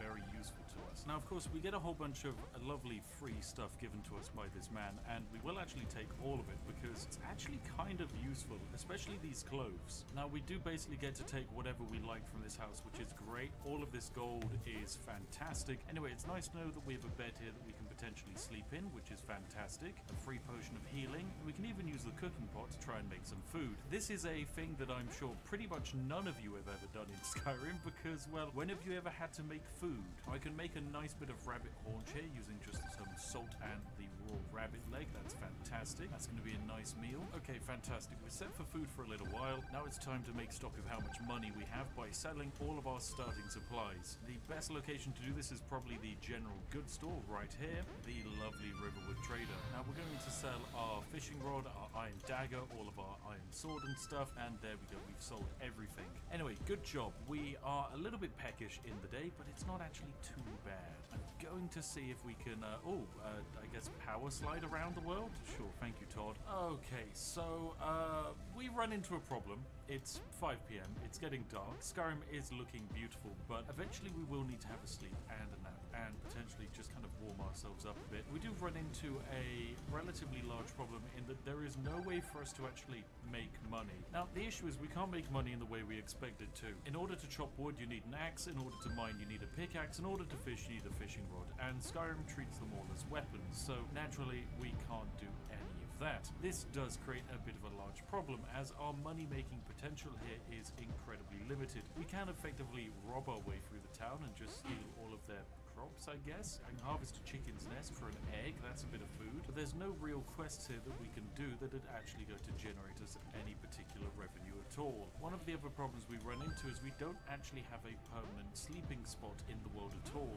And sure, we can temporarily stay in Alvor's bed and probably get 1 or 2 nights rest there, but that's not exactly a permanent residence. But yes, we need to leave and find a slightly better defended area, like say Whiterun, where there's going to be more jobs and missions for us to do, although we're not ready to set off yet for a few very important reasons. Number 1, we're hungry, and number 2, we're tired, and number 3, it's getting dark, and we do not want to travel when it's dark. So let's go to bed, wake up in the morning, and give it our best crack. So there we go, we're now fully rested, although we are very hungry indeed. We are famished. Okay, well that's fine. We'll eat some food. We'll eat this lovely cooked bass. How's that? Oh, yep, that is good. We feel better, but we're still peckish. So to finish that off, I think I will have this lovely rabbit haunch that I made for myself. Lovely, we're satisfied. And yes, it's time for us to make our way over to Whiterun. Now, we do need to be incredibly careful. We need to avoid combat at all costs. We have 1 life. I do not want it to end now. Unlike before, we don't have Hadvar to actually assist us with combat, so we need to be exceedingly careful. In terms of money to live on, I think we have enough money to effectively sleep for maybe about 3 or 4 days or something like that. So we need to find a way to make a bit of gold in Whiterun, else the inn is going to bleed us dry, and at that point we're going to be a little bit buggered when it comes to actually surviving. Anyway, into Whiterun we go. Now, normally moving around in Skyrim isn't a problem whatsoever. You can just travel wherever you like. However, for us, we can't fast travel. Normally, we have to use horses and cart, which basically means we can't fast travel to any of the major quest locations. Oh, we actually get a little bit of gear from Jarl Bolgraf, which is lovely. However, we can't use it because it's a piece of armor, and, well, I can't use armor. Oh, we got a little mission here. This is fantastic. Oh, this shouldn't be too difficult at all. Our job is basically to see if there's some kind of plot to poison the Jarl, so we have to go to Arcadia's Cauldron and check to see if there's been any suspicious purchases on their ledger. This sounds fantastic, and a complete non-combat quest as well. Who knows? Ooh, here we go, Arcadia. You're here for my lovely copy. I guess there have been 2 purchases of poison. One is the stable boy, who's bought a lingering poison, and a priest of Arcade who's bought a virulent poison. So it's off for us to go and check to see if any of them in particular have decided to do some naughty poisoning of the Jarl. Alright, so it's over to the Hall of the Dead to see if there's a little bit of evil shenanigans going on. I really do hope there's no combat here, because dying on day 2 of my adventure would kind of be a little bit bad. And this man here apparently has lost his amulet into the catacombs, which I hope is not where we're headed, because he basically made it sound like there's undead down there. And if that's the case, well, we're going to be a little bit buggered. Okay, so I've got to go into the catacombs here. This is not safe. This is not safe. Leave. Oh my goodness, there was a... Oh my goodness, it hit me. Okay, right. We are definitely not ready for combat in any way, shape, or form. That skeleton just hit me for almost all my health. I'm sorry, my dude. You can try and get that amulet yourself. I am not equipped to fight a skeleton. Oh my god, that was terrifying. Okay, we need some kind of assistance. If we're even able to go down there to check if a poison's been used, we need some kind of physical backup, because 2 hits from a skeleton, we die. Okay, it's over to the stable we go. Let's just hope that the stable boy has like a complete explanation that yes, he is a mass murderer, so that we can, you know, pin it all on him and I don't have to go into the catacombs, for goodness sake. Okay, let's just check this random point in the stall, because apparently I know exactly where... Oh my goodness, there's a dead man. Oh, it's spell tome of detect life.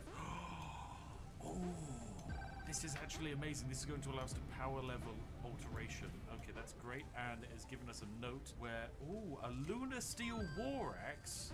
That seems like quite a good weapon indeed. While the moon's out burns the target for 20 points. I mean, we can't use it, but we can sell it. Anyway, there's a note here. Stable hand died. Oh, fantastic. We don't have to go to the Hall of the Dead. This is enough. Okay, so this man is basically part of a bandit group that was trying to infiltrate Whiterun, potentially to kill the Bard, and, oh, I have to investigate the Silent Moon's camp. Yes, I am not ready to investigate the Silent Moon bandit camp, considering a level 1 skeleton almost completely murdered me. Right now, I do think we should try and level ourselves up so that we're ready in some way, shape or form for just some kind of combat. Otherwise, we stand no chance of surviving literally anything. And the best way for us to do that is to make use of our brand new found ability in the form of this spell. This spell is going to allow us to detect life, which allows us to level up alteration really, really quickly and very passively. So it's going to take pretty much all of our magic to cast, but just by casting it, yeah, that gave me a huge amount of alteration skill. Awesome. Anyway, I wonder if we could potentially grab ourselves some kind of follower, because a follower would make our life potentially a lot easier, especially if combat's involved. Now, there is Janassa here, and she's potentially a great idea, because she does like doing close combat. However, she is also 500 gold, and I am poor. Now, sadly, Bellafor's got absolutely nothing for us, which kind of sucks, but hey, I think we should try and make a bit of money. And the best way for us to make money is to effectively just steal items from the environment, and by that I mean harvest every single plant we can find and get our hands on. I think I could definitely do with more ingredients though, and I definitely think some kind of healing potion is going to be the most important for us. So in order to do that, we need to find a way of gathering wheat. Luckily, Whiterun is effectively the breadbasket of Skyrim, and there's a bunch of farms just around the corner, so I'm hoping if I go outside, I can raid some for wheat. That's going to be a good use of day 2, I reckon. Yeah, it's midday, so we've got ample time for wheat harvesting. Ooh, this looks like a place we'd get wheat. Yep, harvest wheat. There we go. Wheat added, more wheat added. Lovely stuff. Oh, it's chickens. Right, we're going to have all of this so that we can make some nice healing potions. Anyway, my character's getting nice and peckish, so I'm just going to scour cabbages from the wider landscape, grab a few potatoes too, because they're a nice ingredient to mix with, and then I'm going to go back inside, make some potions, make some money, hopefully get ourselves a friend, and power level a bit of alteration. So it's back into Arcadia's Cauldron we go, and it's time for us to make a little bit of money. And our inventory is now looking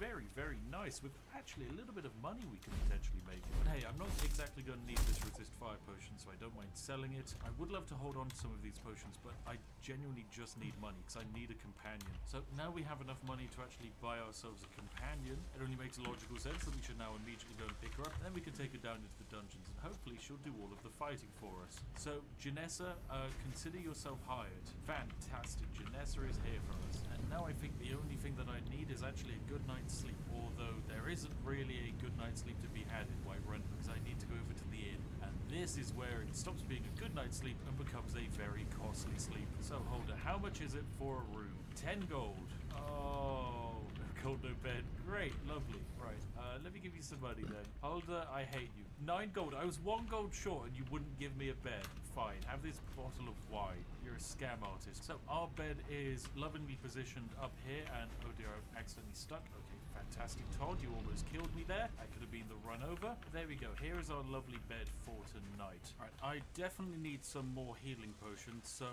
where's Arcadia? Where are you? You're just talking at me. Arcadia, look, I need you here so I can buy ingredients from you. I need more healing potions, so that means I need to do more trading with you. All right, there we go. Some meals made. We're in a bit more of a refreshed state. I have health potions. It's day 3. I think I am brave enough to potentially go and fight that thing in the dungeon. Now, potentially there's a skeleton literally right here. Potentially there's a skeleton that's further away. This is a monster that literally no one should fear fighting. However, I fear this monster. Consequently, we need a heal spell ready in one hand, a damage spell ready in the other. Let's go fight a monster. Right, skeleton, are you here? Nope, skeleton is not here. Neither is man who gave quest. Please tell me man who gave quest is not dead. Is he resting? Where is the man who gave quest? Oh no. Okay, well, potentially the skeleton we let in here has killed him, but if that's the case, that's fine. Let's go recover that amulet of Arcade. Oh, he's right there. Oh, jeez, you angry boy. Right, Skelly, sizzle. Sizzle. There we go. Oh my goodness, we got him. Yes, Janessa, you are so worth the money. Right, let's steal their loot. Loot stolen. I can hear. There's another skeleton, Janessa. You know what to do. Yes, Janessa. Look, we are the best adventuring combo. And by that I mean you do all the work and I just sit here and do basically no damage. I can definitely hear another skeleton here. Yep, there's a skeleton right here. Oh my goodness, he's got a great sword. Okay, Janessa, that one's definitely more on you. Cool, he's dead. Right, we'll steal that anyway. Any good loot? Oh, there's something here. Log skill increased. Fantastic, that's good. And, oh, a virulent poison. Right, that's where the poison's from. Okay. So I went into this dungeon. I found his lovely amulet. Now, I mean, we could wear it. However, we can't because this technically counts as an item that is too powerful for us to have. And it would give us 10 10 points of health. I mean, I suppose we could maybe sell it, but no, I mean, we went in there, we had to fight like 4 skeletons that could almost one-hit me, so he probably has a decent reward for it. Anyway, here's your amulet. Oh, gold! Yep, that's exactly what I'm looking for. Gold is good. 15 gold. 15 gold! I had to hire a bodyguard who cost 500 gold to get that amulet, and you give me 15! Could have sold it for more. Oh my god, right, okay.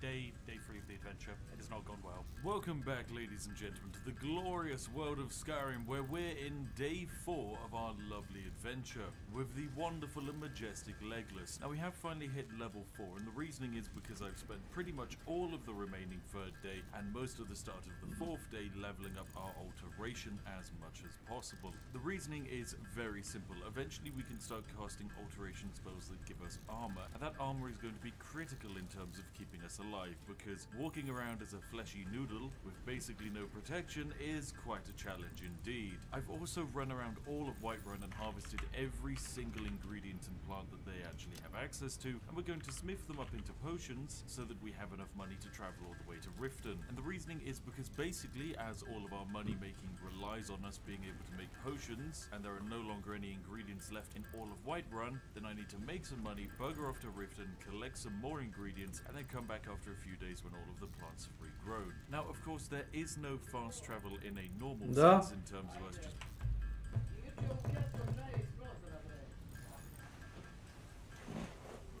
Šta za prozor? Šta be?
being able to click on a map and travel there. However, we are able to travel via the horse and cart, which is exactly what we're going to have to use. So it's going to cost us a little bit of money every time we move across the world, but it just has to be this way. Hopefully you're not too expensive. You're not too bad. 20 gold to get to Riften, that's quite acceptable. Right, Janessa, off we go.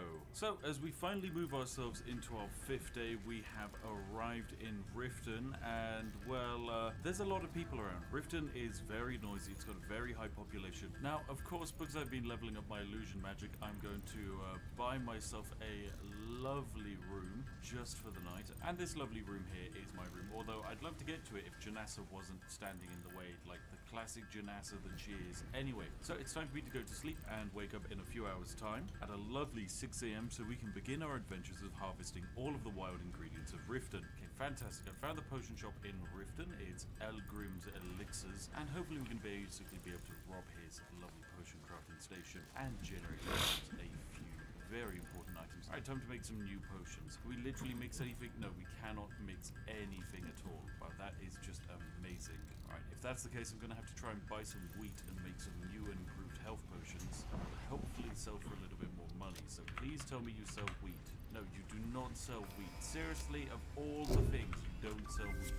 Alright, okay, I'm going to go get Milestone some ingredients. reached. My Oil alteration skill is acquisition doing and really refining good. It's unlocked. up to 37. Oil-based Definitely products have can to now be try and spend made. most of The today getting it byproducts up of even oil higher, refinement but can be also used we after do need a further whole bunch of processing, things. as So seen it's in the straight over refinery. here to the docks of Riften, where hopefully Caution. we're going to be able to This go is for a some reminder swimming to minimize and the chance of not die. expiration Generally, there is during a minor out-of-base risk that activities. some kind of angry crab will locate me, and in doing so, I could be dead. I see some fish, some Absian fish, river betties, that's it. Oh, ingredients in fishy form. Alright, this is fantastic. Right, now I'm gonna go make some potions, but before I do so, I probably want the gift of charity, so I'm going to spend 1 gold coin to boost up my speechcraft, and that should hopefully allow us to make more money off of the potions we make. And if I remember correctly, we can mix some of the fish we've made with salt in order to make fortified restoration potions, even though we don't necessarily know that that's even an option. So we can grab a Absian longfin, put it with one of our 95 salt piles, and wabam, a potion of fortified restoration has been made. We can do the same with a Cyrodiilic spade tail, and there we go,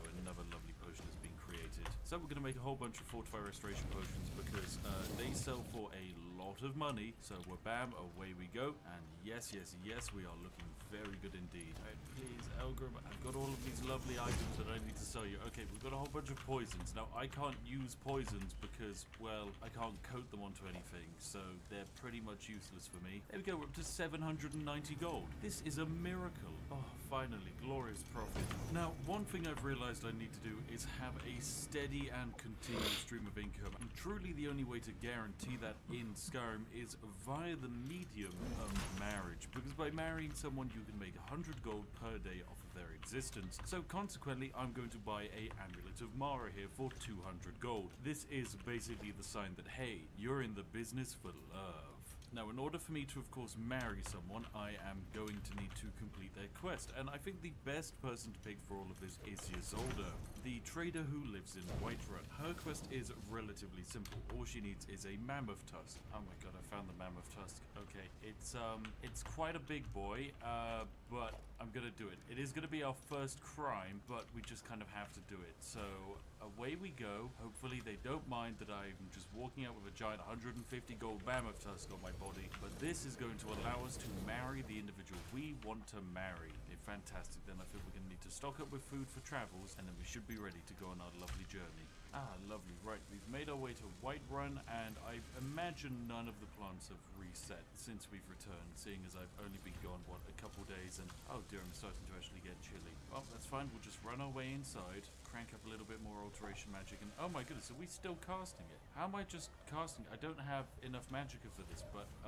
is this giving me skills still? I mean, I'm still detecting life. Oh my, is this just going to infinitely level me? Please say this does. Todd, have you todded? Todd, is this a todding? Is this a Toddington? Yes, we're leveling. Oh, Toddington, my sweet, sweet boy. Oh my goodness, right. Well, I guess this is just where I AFK for a bit. Thanks, Todd, for this unique gameplay mechanic. Yes, that is what we're calling this. Oh, it's ended. Oh, Todd, why did it end? Okay, it wasn't wasn't infinite, but that was definitely damn close enough to being infinite. Now yes, none of the plants have respawned, but that's okay, because we're not here for the plants, we're here for Ysolda. Here we go, I have your mammoth tusk. And of course in return, she's going to teach us a little bit of speech skill, which is really, really useful. And finally, I need to go and do a little bit of marriage. Now this does involve wearing a Amulet of Mara, which is technically an enchantment, but it is just a temporary thing. So consequently, I'm okay with it. It's not, I don't think it ruins the run. It's simply to get married. The fact that we have to wear it is just an inconvenience. So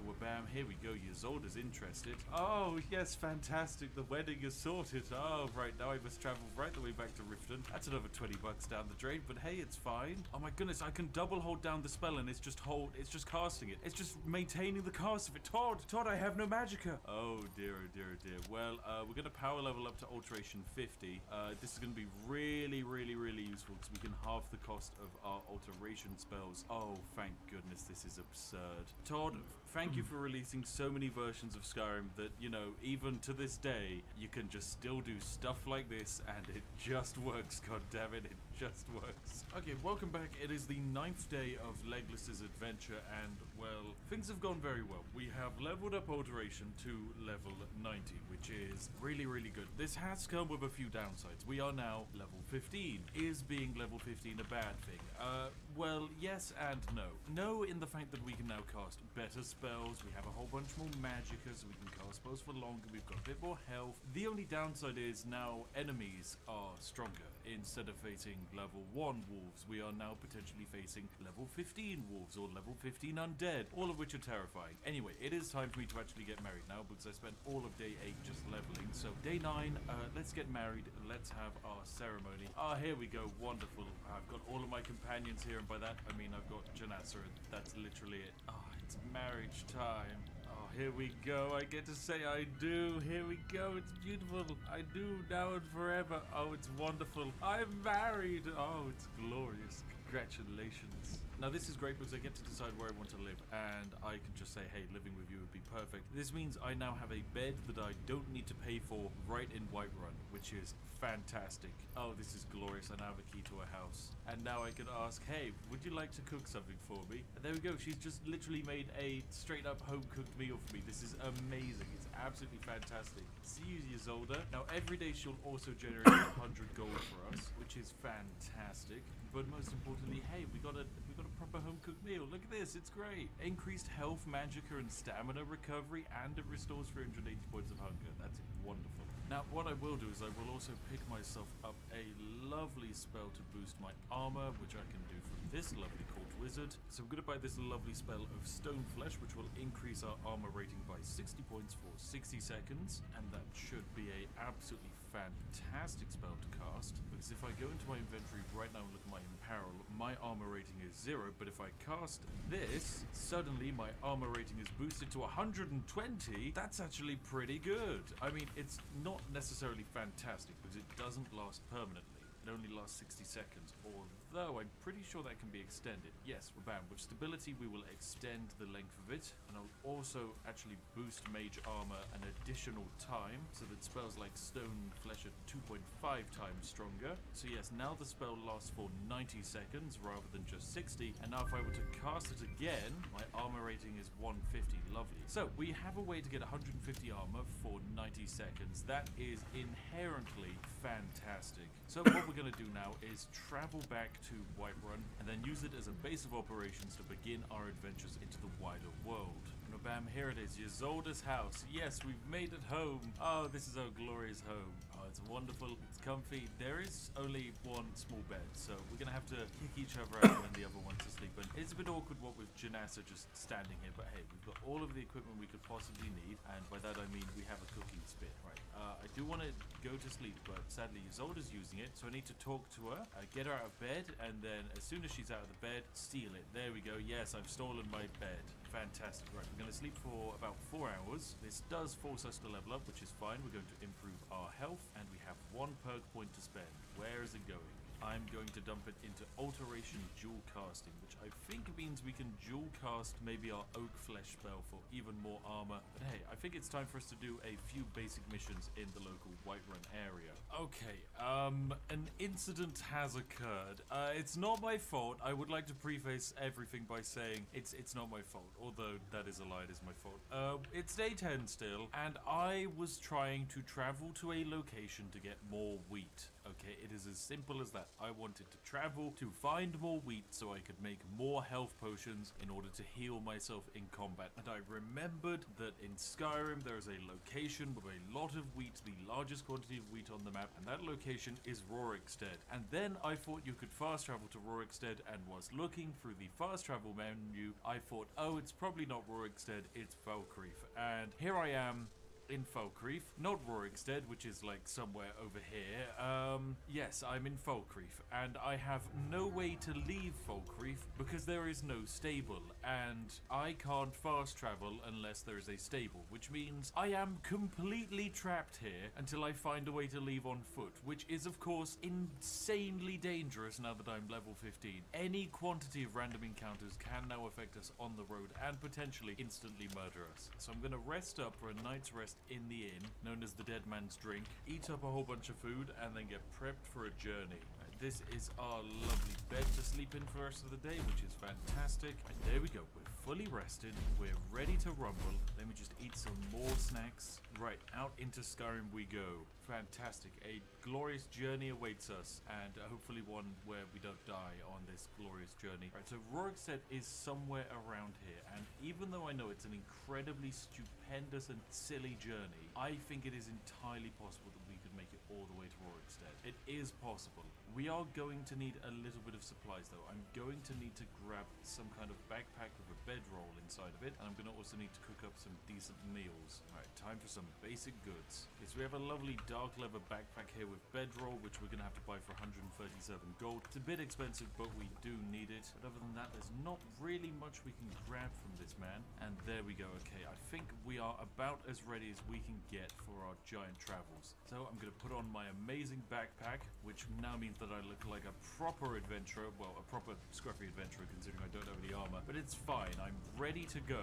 We're going to go all the way to Rorikstead, and we are going to stick to the road. We cannot go off the road. If we go off the road, we die. So we're going to stick to the road, maybe gather the occasional herbal ingredient and remedy. But if anything is like tempting us off the side of the road, I don't know, there's a nice little sign saying free gold this way. I am not trusting it. I am not trusting anything. This entire location is a giant nightmare scam. Okay, so we're not too far from Rorikstead, and there appears to be a one farm just right here, and I don't think it's tended to by any humans. I can see some kind of weird ethereal ghost outline next to a corpse. I'm going to presume that he's probably friendly. I mean, we can get close and use detect life to work out what his sights are. He is not friendly. He is not friendly in the slightest. That is not a friendly dude.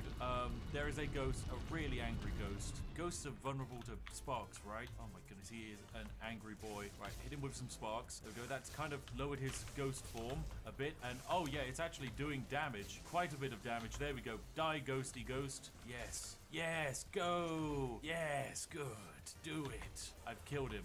It took a lot, but there we go. I murdered the ghost. Okay, well, let's search out the plantation to see what happened here and see if there's any wheat lying around, because that's all I care about. Okay, now there's no reason for us to actually continue on with that quest line, because the reward for completing it is that we can stay in the farmstead as our own house. And let's be real, that's not actually valuable for us at all. What is valuable for us is this lovely village with all of these wheat crops. Oh yes, oh yes, oh yes. It's safe, it's got wheat, and that is all we need. Hello, you guys. Oh, look at these great, lovely locations. Oh, wheat for days. Oh, this is fantastic. Oh, yes, so many potions can be made. So many potions. Okay, I think I have successfully taken everything I could possibly want from Rorikstead. So now it's just straight into the inn, and I need to somehow work out a way back to Whiterun. Okay, it's a brand new day. It's day 12 of our adventures, and I think it's time for me to leave Rorikstead behind. It was nice to visit. We got all of the necessary crops we wanted, and we're now up to an absolutely wonderful 11 wheat. Okay, it might not sound like a lot, but that's 11 potential health potions we can make, which is absurd. So it's off down this lovely hill we go.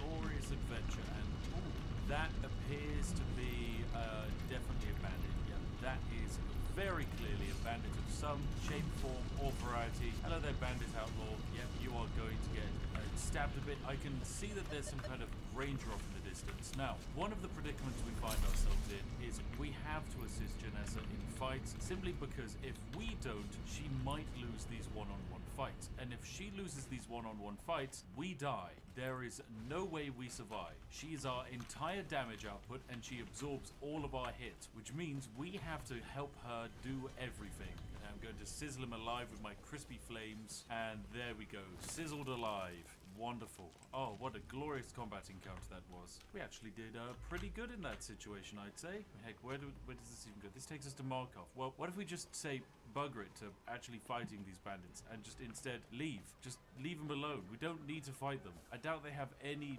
wonderful loot that we particularly wanted or needed. Oh my goodness, it's the first time I've seen one in ages. It's a fast travel horseman. Hello there, fast travel horseman. Oh, I could have used you a long, long while ago when I was stuck in the middle of bloody nowhere. But hey, it's fine. All that matters is that I've made it safe to civilization, and we're all the better for it, for we are loaded up on wheat. That wheat is empowering. It gives us money. It gives us health. Oh yes, now we get to see Uncle Rogvir get his head cut off. Well, that's fine. We don't need to worry about any of that. Who cares what's going on over here? I am here to steal all of the ingredients. Welcome back, ladies and gentlemen. It is the 13th day of our glorious survival, and we're ready to actually level up again. I've spent most of the night kind of wandering around Solitude, stealing all of the ingredients in the city and leveling up my alterations some more, but now we could do a little bit of a rest, so it's into the Winking Skeever we go. We're going to level up, and then we're going to explore the kind of local and safe area around Solitude, the hope being that there'll be lots of ingredients there for us to loot. Okay, fantastic. This is our lovely room for the night, so we're just going to sleep here for a couple of hours or until all of our tiredness goes away. We've got some more points to sink into leveling up.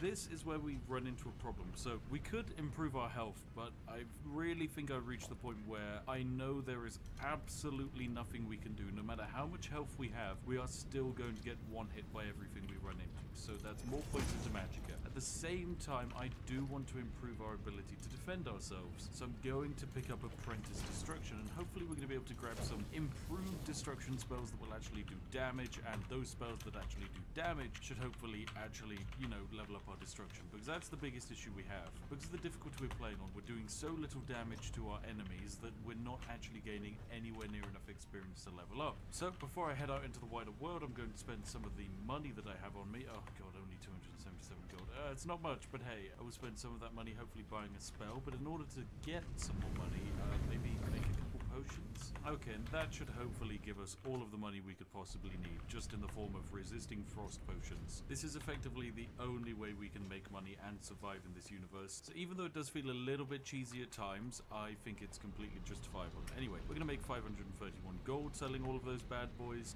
Very, very good indeed. Now, what I'm going to do is I'm going to pick up the wonderful elemental bolt spell.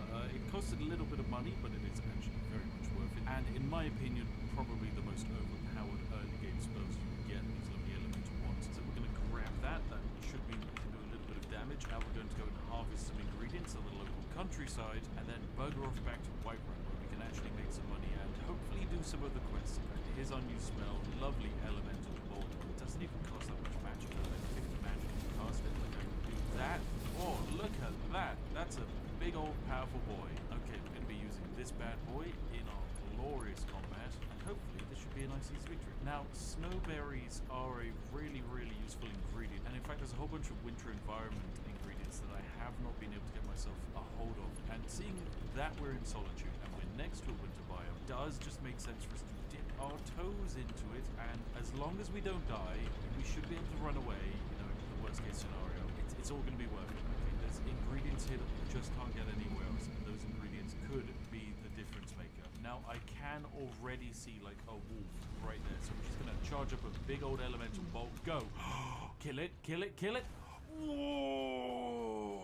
It didn't kill it, but that was kind of good enough. It's buggered off. Okay, wow. That was damage. That we actually did damage. Look, we got like maybe 5% of the way towards leveling up. Oh my goodness. Okay, right, you're coming back at me? I don't think so. Oh, yes. Okay, if we charge up these spells, we can do a lot of damage. Yes, it cost us you know, pretty much all of our magicka to kill a single wolf, but that's focusing on the negativities. Focus on the positives, and the positives are we killed something. Okay, it's day 14. I've made it back to Whiterun for the first time in quite a few days since we started our accidental journey searching for wheat, and well, things are looking good, even though the textures have bugged out a bit. But hey, that's just Todd doing Todd things. It's okay, just ignore it.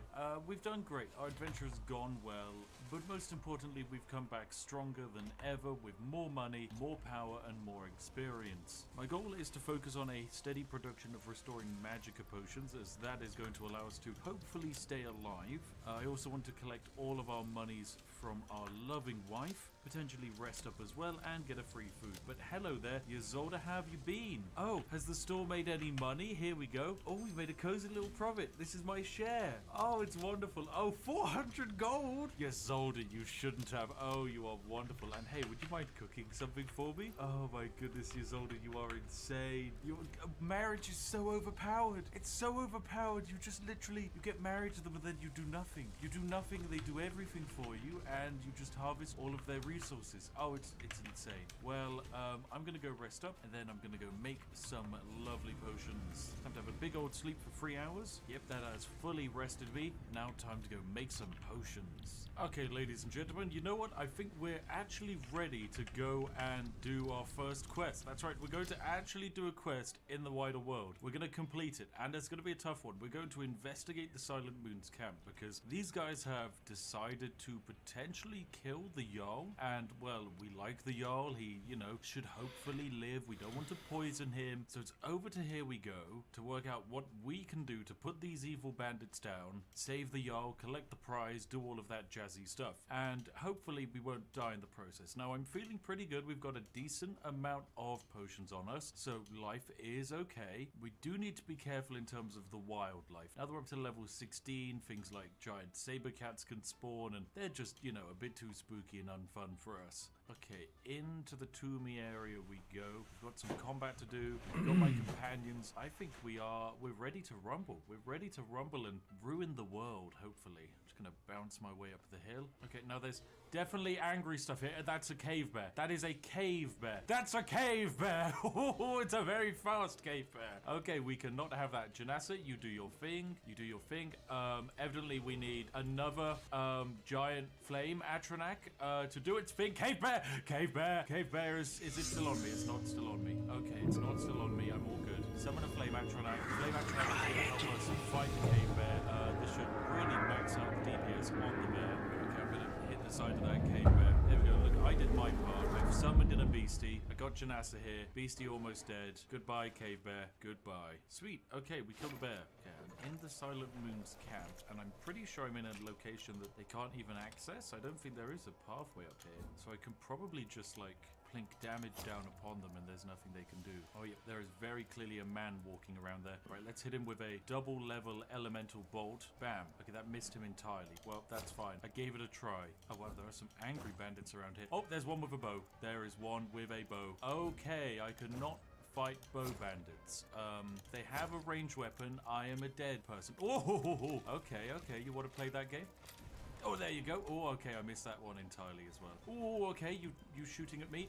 You shooting at me? I do not think so. Oh, your bandits aren't very high level, are you? You're not high level. Oh, I can kill you. We're going to use the AoE effect. There is one casting magic, but luckily, I actually have a decent absorb magic. I'm going to cast Stone Flesh, though, because there is a chance I can actually defend from these attacks. Right, Stone Flesh up. Here we go. Right, if you guys just want to focus on me, I will more than happily rinse you guys. There we go. That's one bandit dead. Lovely. Oh, and I did get hit by magic, and oh, that's very painful. That is so painful. Oh, okay, I lost a lot of life there, but it's okay. It's okay. We survived that, and also we get to absorb magicka from our enemies. Now, we do resist like 30% of all spells, so that Frost Mage isn't the biggest danger in the universe. I do want to know what Janassa's up to. I hope she's not dead. I do hope she's kind of like busy soloing all of them somewhere, because that is the exact kind of thing I can see her doing. No! No! No! No! This is not safe. This is not safe. Leave, leave, leave. Oh my goodness, there was a... Oh! Oh! Yes, Janessa, look, we are the best adventuring combo. I'm married. Oh, I do now and forever. Oh, it's wonderful. No! Oh my, the hubris! Oh my goodness. Well, Legless, I'm afraid you've been leg-lopped. This is the end of Legless's journey. Legless died aged 14 days old.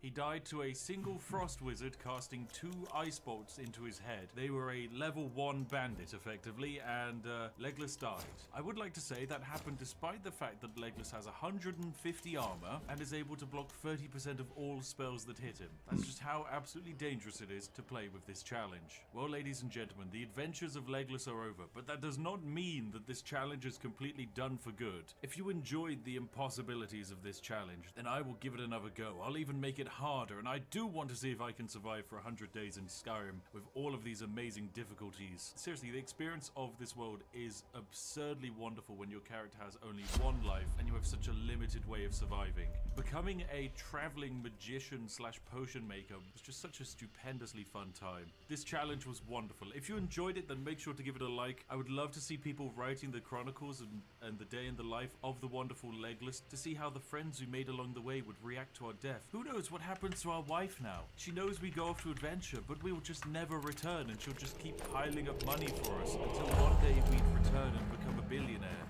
Well, there you have it. Ladies and gentlemen, the wonderful Legless. I've been the Spiffing Brit. If you've enjoyed today's video, make sure to give it a like. Why not consider subscribing for more of these lovely patrons and YouTube channel members. Seriously, you're all fantastic sausages. And hey, if you sat there wondering what to watch next, there's no problem. I'll see you in the next one. Goodbye for now.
Oh my god.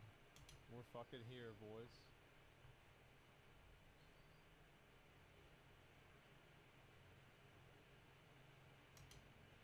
This guy is like actually insane.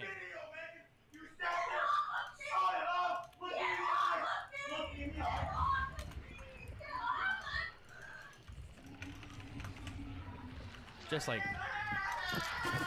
wild shit.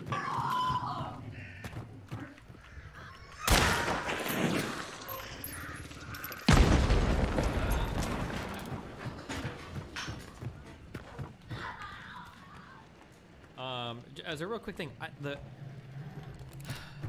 okay, there are 2 people, real quick. Don't mess up this. If you clip this, I'm banning you. Because I don't want like a whole other, especially with these people, okay?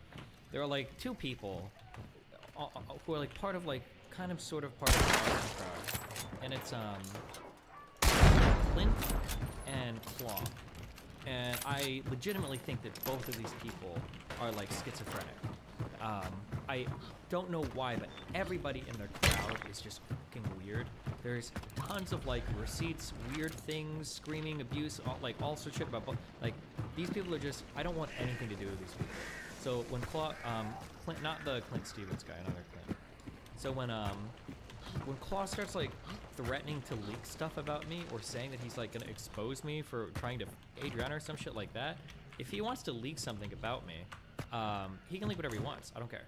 Like, I welcome it. I'm not trying to do anything weird. Like, there is literally nothing about me that can be leaked because I don't do weird shit. But if he's gonna make these like weird allusions to like, oh, there's like some secret shit going on, blah blah blah, like either post a receipt or shut the fuck up. And he was gonna keep vague posting at me. I'm gonna keep posting recordings I have of him beating the shit out of his and I'll just do that until he fuck off and lose it. If he wants to post receipts on me, go for it. Don't do this vague post bullshit when you have like one of the dirtiest histories on like all of Twitch. Okay, Jesus, what a fucking weirdo. There's so many weird recordings of this guy. Like his current girlfriend, who's also a little bit crazy. I unfortunately talked to her in the past a bit. Like weird. This guy is like actually insane.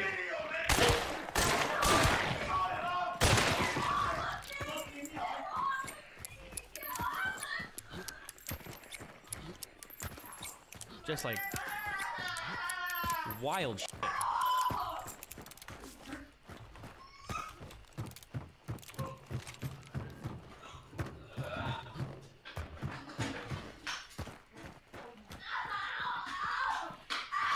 We're not. But yeah, this guy is fucking insane. He's a like degenerate loser. I don't know why the he's trying to call me out, or why he's trying to like tweet shit at me, or why he's trying to put me on his streams or whatever. He is like he's like super abusive. He's like insanely schizophrenic, and he does all of these weird streams where he's like trying to do these weird connect the circle things. Like he's an actual schizo lunatic. His response, yeah, I didn't know that him and Megan were still together. I think they.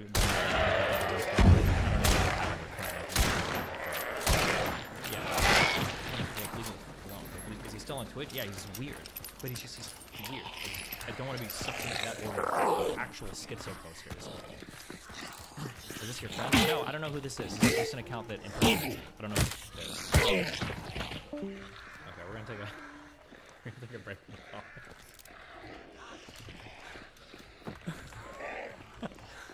Let's listen to this schizo rambler. Megan. What the fuck is Megan doing, and why do you even give a fuck if I'm abusive to her now? Why do you care if I'm abusive to her now? Because you didn't give a fuck if I'm abusive to her. It doesn't make sense. You have to make it make sense a little bit. I'm gonna play this clip, and I'm gonna see if you guys can figure out what happened. There are too many schizos. Oh god, there's so many schizos. Oh fuck. It's too many of them. I'm gonna go crazy. When you gaze into the abyss too long. Like, oh, he can't even fucking do this.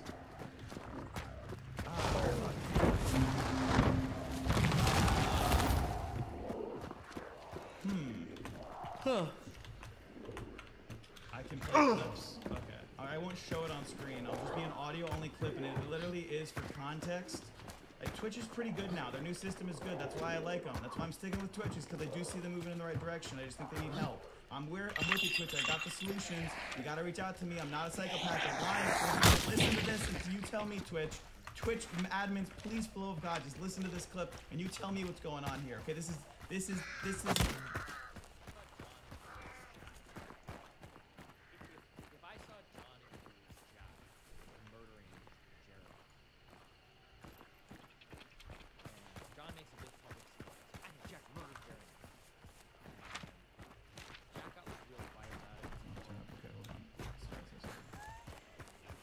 Start over a little bit. True. And John makes a big public scene about it. I think Jack murdered Jeremy. And Jack got like real quiet about it. And he's like, well, you know, Jeremy was a real shit person. That's all I'm going to say about that. And then all of a sudden, everybody tries to impeach John's character. I don't really care at that point about the John guy. Like, I'm looking at kind of like Jack's response to everything. Like, why are you responding to the car? I think that's the thing that, when I listened to that call, that was the thing that hurt the most, was the constant phrase. Schizo September? Is that what we're in right now? Even Asmongold pointed out on the call, like, bro. I opted out of partnership when they renewed it when I was banned. I was like, why would you renew my partnership contract when I'm banned? And they that clip is really Destiny explaining, Destiny's friend, necro-liberal, saying that, like, when someone like John accuses someone like, I think this guy's doing something bad, and the guy's like, yeah, well, maybe he deserved it. that guy's now the bad guy, not the guy that's being an accusator, right? Like the accusator person is like, maybe he's making a lot of questioning decisions, a lot of accusations about stuff. You could say that he's being Alex Jonesian for sure, and I get that a lot of these fucking people do not like Alex Jonesian types because they're too secret revealing, right? I just don't know where I'm getting the vibe of hiding some I don't understand what's going on. I don't want Destiny to, you know, be on the wrong side of this war. You want to know something that I give Train a lot of credit for? I told this on stream. And I think I'm probably if I walk into an arena and I say that there's one dude that's hated by fucking everybody, and then I ask people like, what's the fucked up shit that this guy did? And everybody gets kind of mad, but they like they don't really have anything. I'm looking at the guy like he's probably pretty clean, because if this guy fucked up, it would have leaked by now. All these motherfuckers hate this dude, it would have leaked. I have so many enemies on the internet. How can you think that you're gonna be the one? Like, Destiny's secretly done this horrible thing, I'm gonna be the one to figure it out, and nobody has leaked it yet. Like, there's just no shot. Like, only people that have ever leaked anything horrible I've done are already 6 feet under. I would assume at this point, NBC specifically, which I, again, have no problem talking to NBC about all of this. And I've reached out to everybody from yesterday's post, anyone, even anyone that I could reach out to, at least specifically. But yeah. Claw, you can't be the sword of Twitch stream. I don't even know what that means, bro. I'm the Keemstar, bro. I'm fast as fuck, boy. Also, I might try to go on the Keemstar show. I'm supposed to be going on Cherry stream later. That's where I'm gonna bring Megan on. We're gonna do that after this. I wanted to bring her on so that she could give her own statement and talk to you guys. It sounds, from like my perspective, it's gonna be like I'm already ready for the bullshit. I just know that everything's gonna just be tied to me.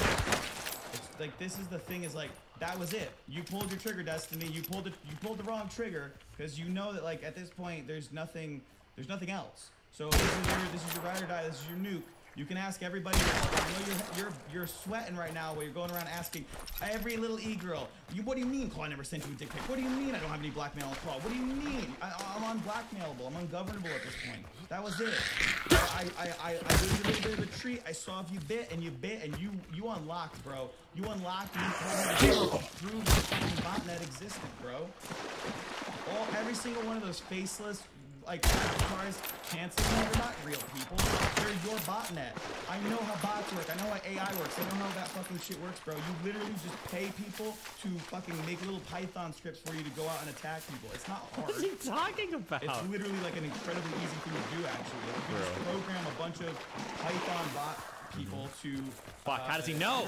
Who told him? I don't like this person, and you could write scripts to automatically create new accounts and harass people, and then any, like, let's say like a HelloFresh thing, they'll automatically DM HelloFresh. They automatically will just basically make sure that I can't exist online in any stretch of the imagination. But that's okay, because I already make sure to, like, clear everything else that I possibly have. I have nothing else. I've been out in the open my life. I'm still out in the open. But I wanted to see if you would bite, and you definitely bit. You bit hard. But again, this happened months ago, and me and Megan never broke up. So kind of weird that you kind of shit all over her and silenced her and tried to tell her not to go live with her story, and now you are trying to shit all over me for the exact same thing. True. Does this complete people? I love Tabor. Tabor invited me to the Super Bowl.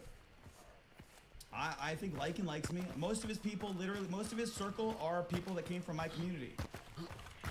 Because he got a lot of the people from the Raj community, right? He sucked a lot of people from that community because he became like a vitriolic person against Hassan on there.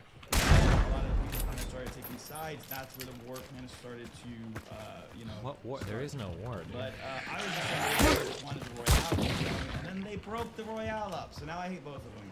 I hate Destiny, and I hate Hassan. But I'm willing to talk to both of them. I'm willing to talk to anyone that wants to talk to me. Because again, I'm not trying to hide anything. The Royales were really good. They were probably some of the best. Do I have any dirt on Hassan? No. Actually, Hassan owes me a tiger. That's the fucking dirt. He owes me a fucking tiger. He owes me a tiger. Just met his friend Hassan. So Amnia just sitting there and telling me, oh, Megan's best friends with Hassan, so they're probably against you, Destiny. Nope. I will never be against you, Destiny. I was a Destiny fanboy. Hmm? 7. da ja znam. Možda grešim. Možda grešim. Ima nekolicine ljudi koji me razumiju.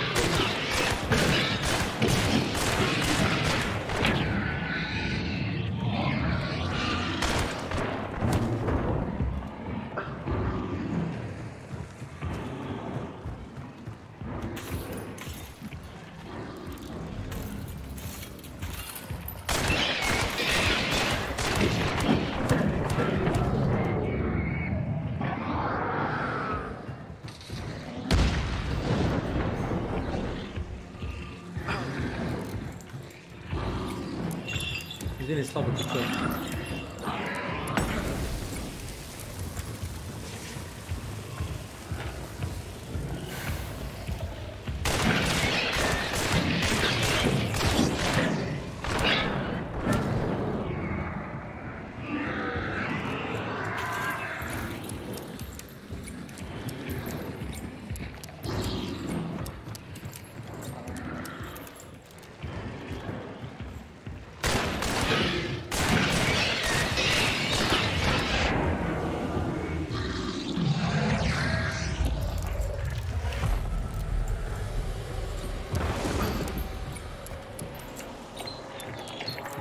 Izvoli sad.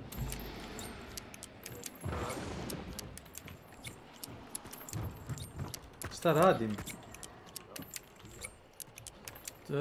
Ništa, probam ovaj kompakt tamo, zato što su Winchesterku nabustovali to baš dosta. Samo možda gađaš sa Winchesterkom otprilike koliko i sa Springfieldom daleko.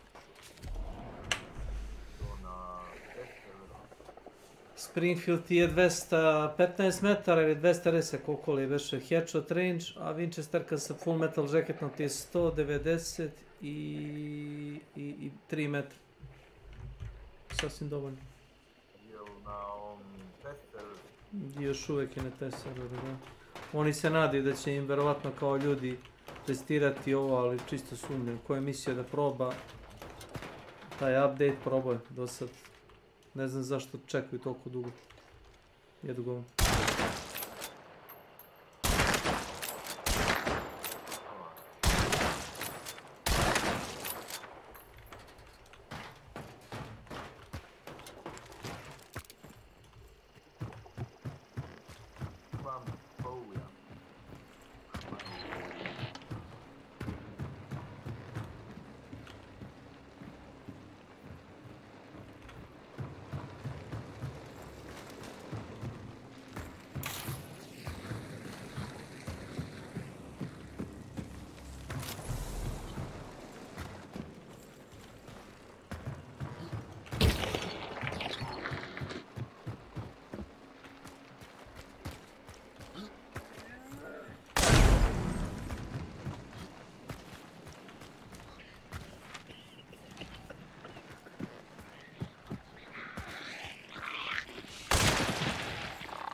Kad dugo gledam u ekran, u monitor.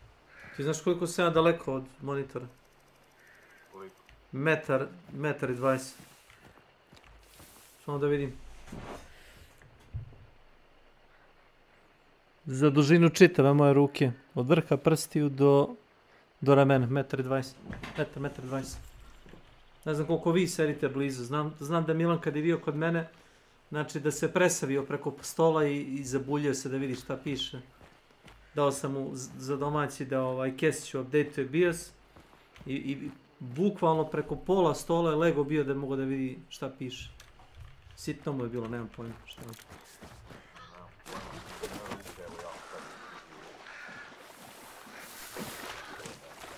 Podaleko mi je, a koristim onaj 125 ili 150% zoom u samom Windowsu. Ne deluje ti, na kameri misliš? Samo da vidim. Evo ispružio sam ruku i dodirujem monitor. Ne. Dirujem vrhom prsta monitor.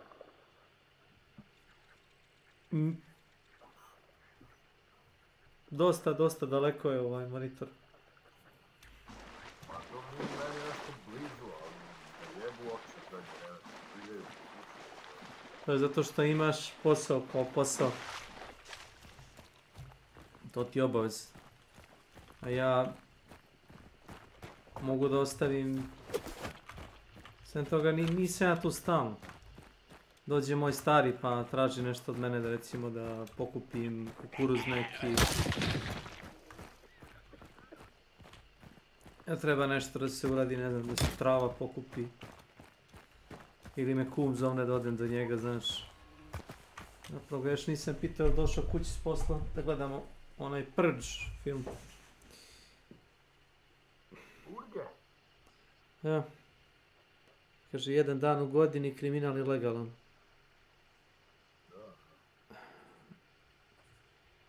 Smatrajte da ste jebani. Kaže Milan 9. je meni, ja sam napisao smatrajte da ste jebani. Tako. Puno tek me zvaj telefonom, se javi. Tu si brzo.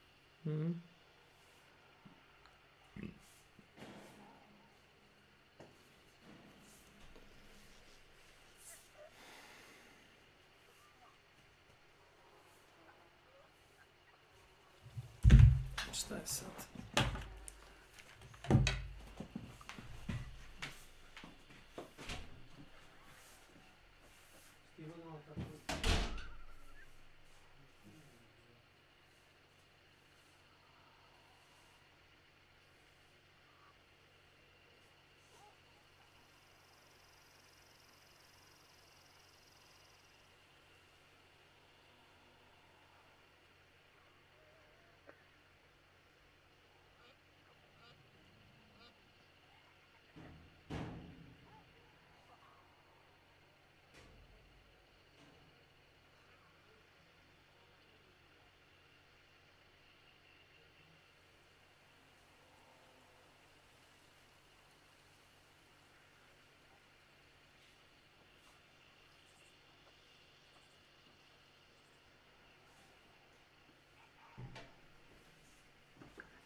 She was a Hassan fanboy. That's why we both wanted both of you to just fucking make up already.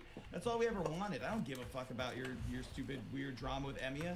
Whatever the fuck you're trying to hide or cover up. He will talk like this all night, by the way. He'll never stop. All the truth He'll do this for hours. For everyone to just kind of go back to doing actual content again, right? So that we can stop having people wanting to kill themselves and be afraid of your little botnet.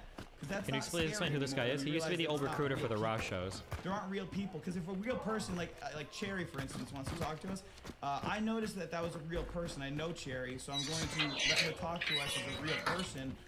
On camera, on stream, undeletable VOD, because we back everything up now. We have to save screenshots, we have to save everything, because these people lie, they slander, what they do is they act in a way that's one degree away from themselves a lot. They make other people or alt accounts do a lot of their bidding. They call you instead of message you. They do a lot of really shady things. Call you instead of message so you? This is what caused me to have to start recording people, have to screenshot people, and I got it all. It's all in NBC's hands now, Destiny, okay? So at this point, it was great. What happened was you basically made my whole thing. They knew who you were, Destiny. They knew who you were. Really? And I'm pretty sure that they're already like the Keffels, which is I'm kind of a fan of Keffels now. You know, Keffels ratioed Ben Shapiro. Actually, Kyle written. You need to be checking whipped into an institution. That's the thing, like everyone thinks, oh, don't go after Destiny.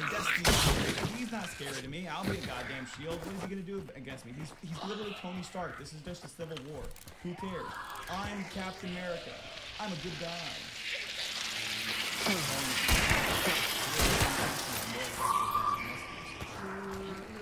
True. I mean, it's a lot harder for me as somebody that's autistic to an ADHD prone.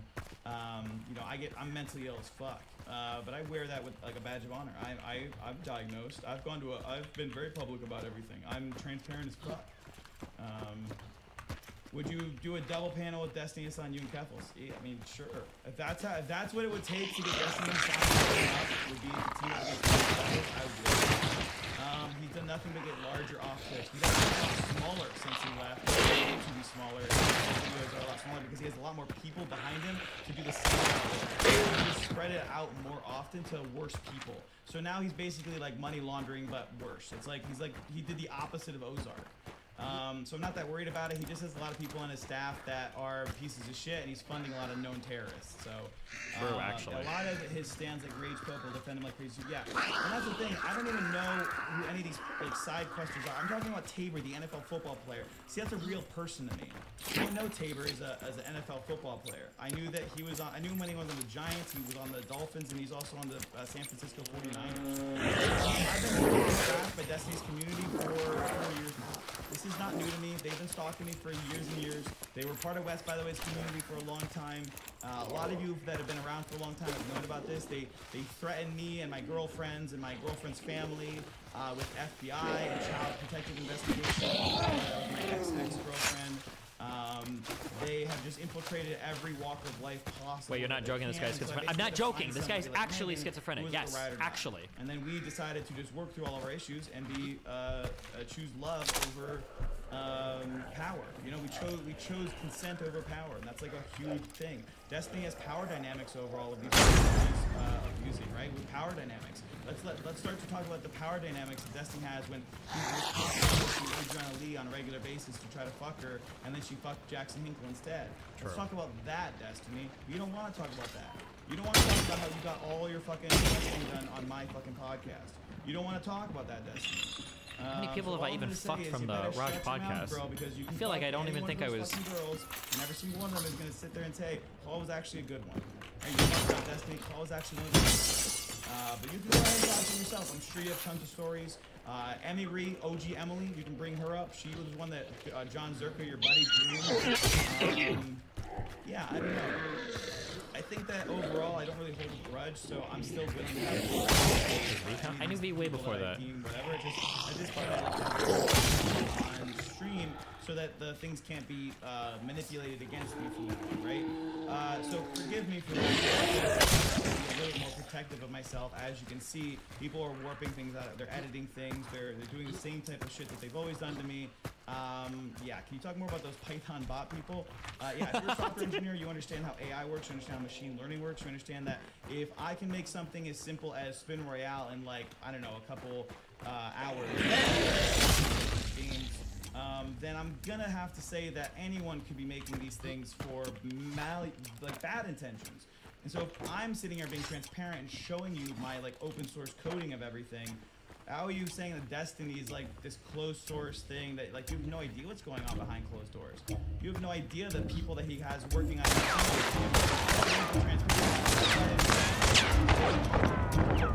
they're just waiting to crush us, waiting for us to kill ourselves, waiting till we starve to death. They're trying to just isolate and crush us so that we can have literally nothing to live with, so they can rewrite history and act like they are the good guys. That's called Nazism, bros. Like, I have to be honest. Like, unfortunately, Destiny might actually be a Nazi. Yeah, who's Destiny? Is that a girl? That's a girl's name. Drop your GitHub. Yeah, my GitHub is goodink.dd. Thank you, by the way, to my lovely girlfriend for getting me a drink. Again, I just think that a lot of this stems from Destiny not, like, being taller. If Destiny was taller, I think he wouldn't be as, like, angry at the world. He'd probably, you know, but Destiny, if I'm not allowed to be a pilot. So you should go be like a jockey or a pilot, because if I got on a horse, I might, like, I'm fat. I would kill the horse. You are tiny enough to ride a horse. You are tiny enough to be a pilot. You used to do really good on the Royale, but you did lose to me in a debate one time. I one time debated Destiny on a Clint 1717 Survivor stream way before I decided to hate that motherfucker, but I did debate Destiny on that stream and I demolished him. I wiped the floor with him, bro. So again, why? Call him. I'm gonna debate that one TikTok dude actually in a sec. Hold on 1 second. You're the one fucking sitting here leaking my shit. Listen to this guy ramble for a bit. bit. What the fuck? Twitch. All right, I'm back. And I'm Has wearing he a stopped yet, or has he been going the entire time? My super hot girlfriend behind me, while his super hot girlfriend goes and fucks dudes in Vegas or something. I have no idea. True. Queen Anavar. I do love Anavar, man. Maybe looping is the thing. Maybe we gotta start looping, man. Yeah, that's a tornado claw. Okay. Was that like what you're accepting money for tweets again? I'll talk to, like, the problem is, like, a lot of you, I don't know who you are. You are free to talk, or if you're real people. I just prefer to talk to real people that I know are real and not bot accounts, right? So, like, I prefer to, you know, try to, yeah, you know, again, you're a bot. That's fine. I might be an NPC. At least I accept it, right? I'm just trying to say that I have to know that you're a real person before I take anything you say with a grain of salt. My thing is, like, I go live now at this point. It's working, right? I'm making them make mistakes like crazy. So I'm just gonna keep going live and making them make mistakes and just letting these people collect all the info around me. I'm too busy to do that shit, right? But I got teams of people working on this shit that are going around and capturing all of your guys' IP addresses probably, and, you know, anyone that's like threatening me with death, they're like being sent to. Okay, we'll come back to this guy. I want to get back to my schizo drama. Where's he at? Marjorie Taylor Greene, and that's what's going on here, because she hooked up with Jackson Hinkle, she said, because she lied about sexual harassment, he said, with Jackson Hinkle in order to isolate him, to keep him away from the skinny model inbox so that he inevitably had to fuck her. Oh, I thought it was part of the stream. My bad. And that's where she's gearing up towards.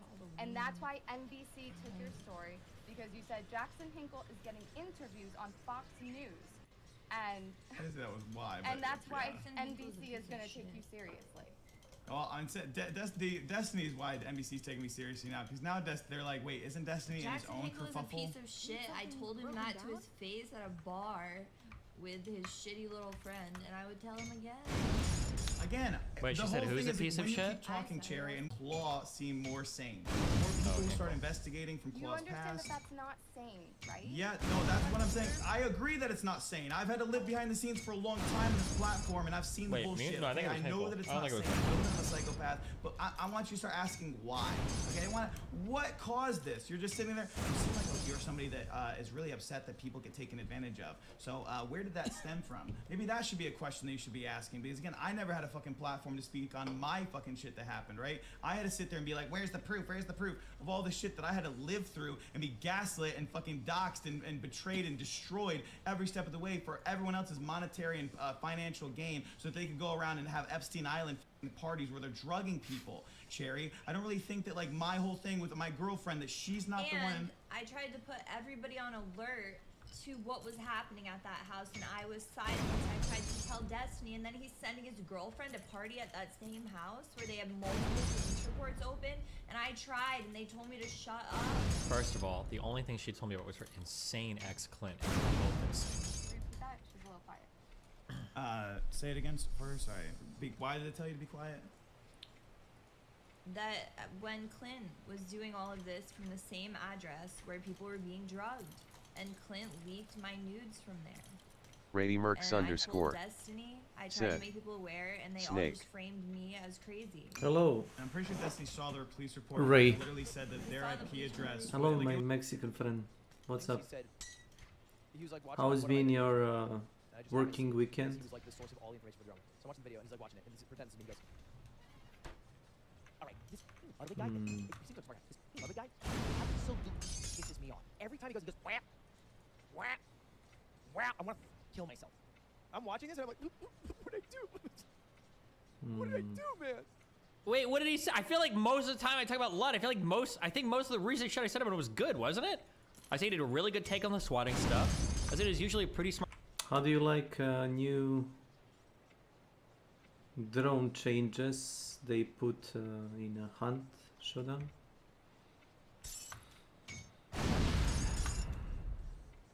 RadyMercs_ said. Tried, I just got home from work like 1 hour ago and I can't sleep.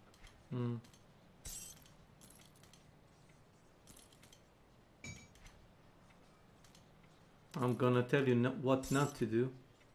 Don't play Hunt Showdown. RadyMercs_ said. You're gonna get I haven't destroyed played. mentally. No, don't even play it. Wait for the next patch to go out and then try to play it. They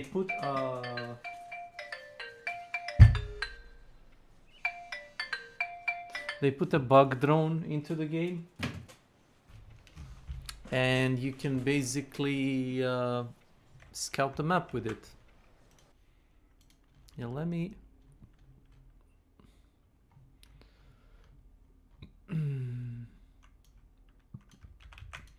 Yeah, they say that one image speaks more than one. Said. One image speaks more than 1,000 words. https://udo.be/xnpsuyoxsd0. That could be truth. Is that a correct link? Yeah, it is. So yeah, there is like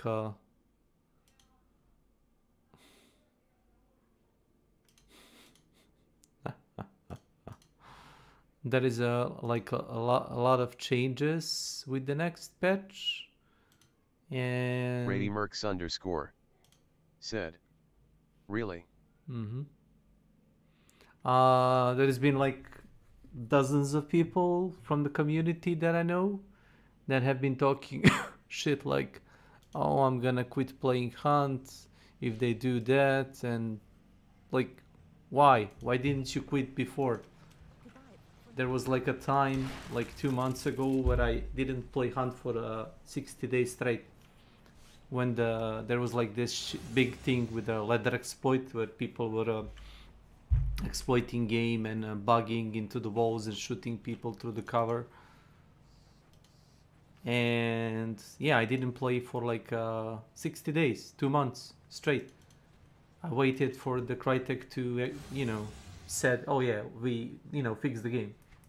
Well, they kind of fixed it until something new pops out. I mean, yeah, enjoy. Also, the price of Uppercut goes to $400, 414, I think. So yeah, that's new.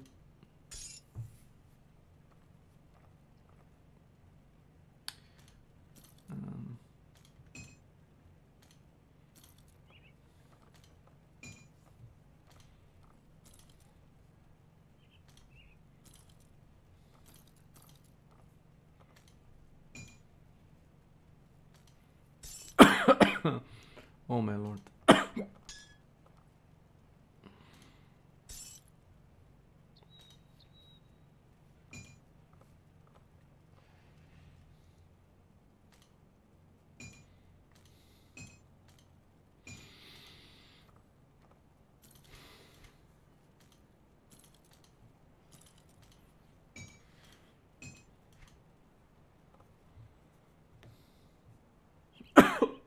Oh my god.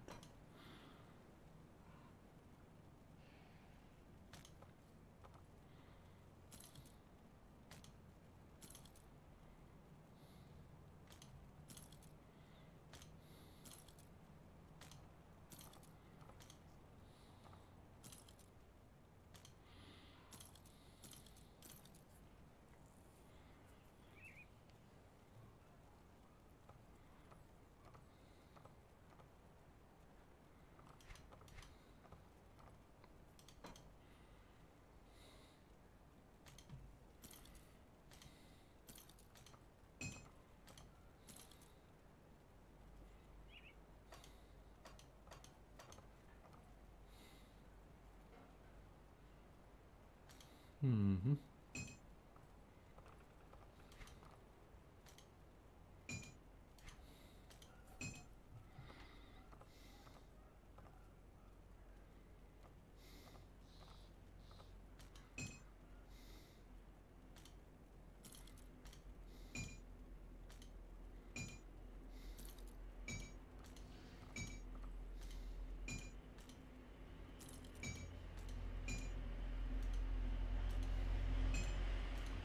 So yeah, maybe I don't know. Drinking a coffee is out of the option. That's gonna do like worse, more worse than good.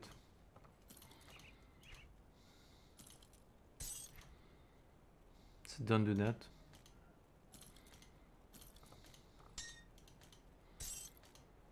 Hmm.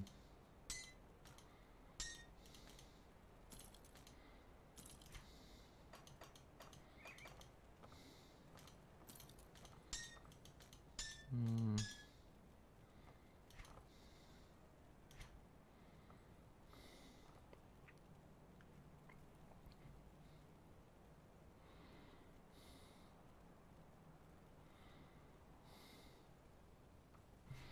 My God. Smart guy. He just turns his brain off when it has to do with me and Hassan. Which is true. He blamed me for doxing Hassan.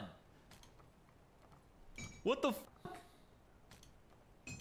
Everyone on Twitch is stuck at 50-50. Get the fuck off the website now. The website is fucking garbage. Ran by lying fucking snakes.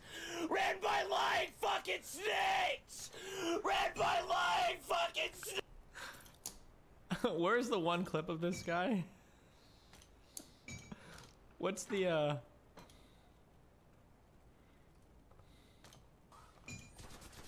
My items. And Hmm. I'm uninstalling. Yeah, there he is. Same fucking kid.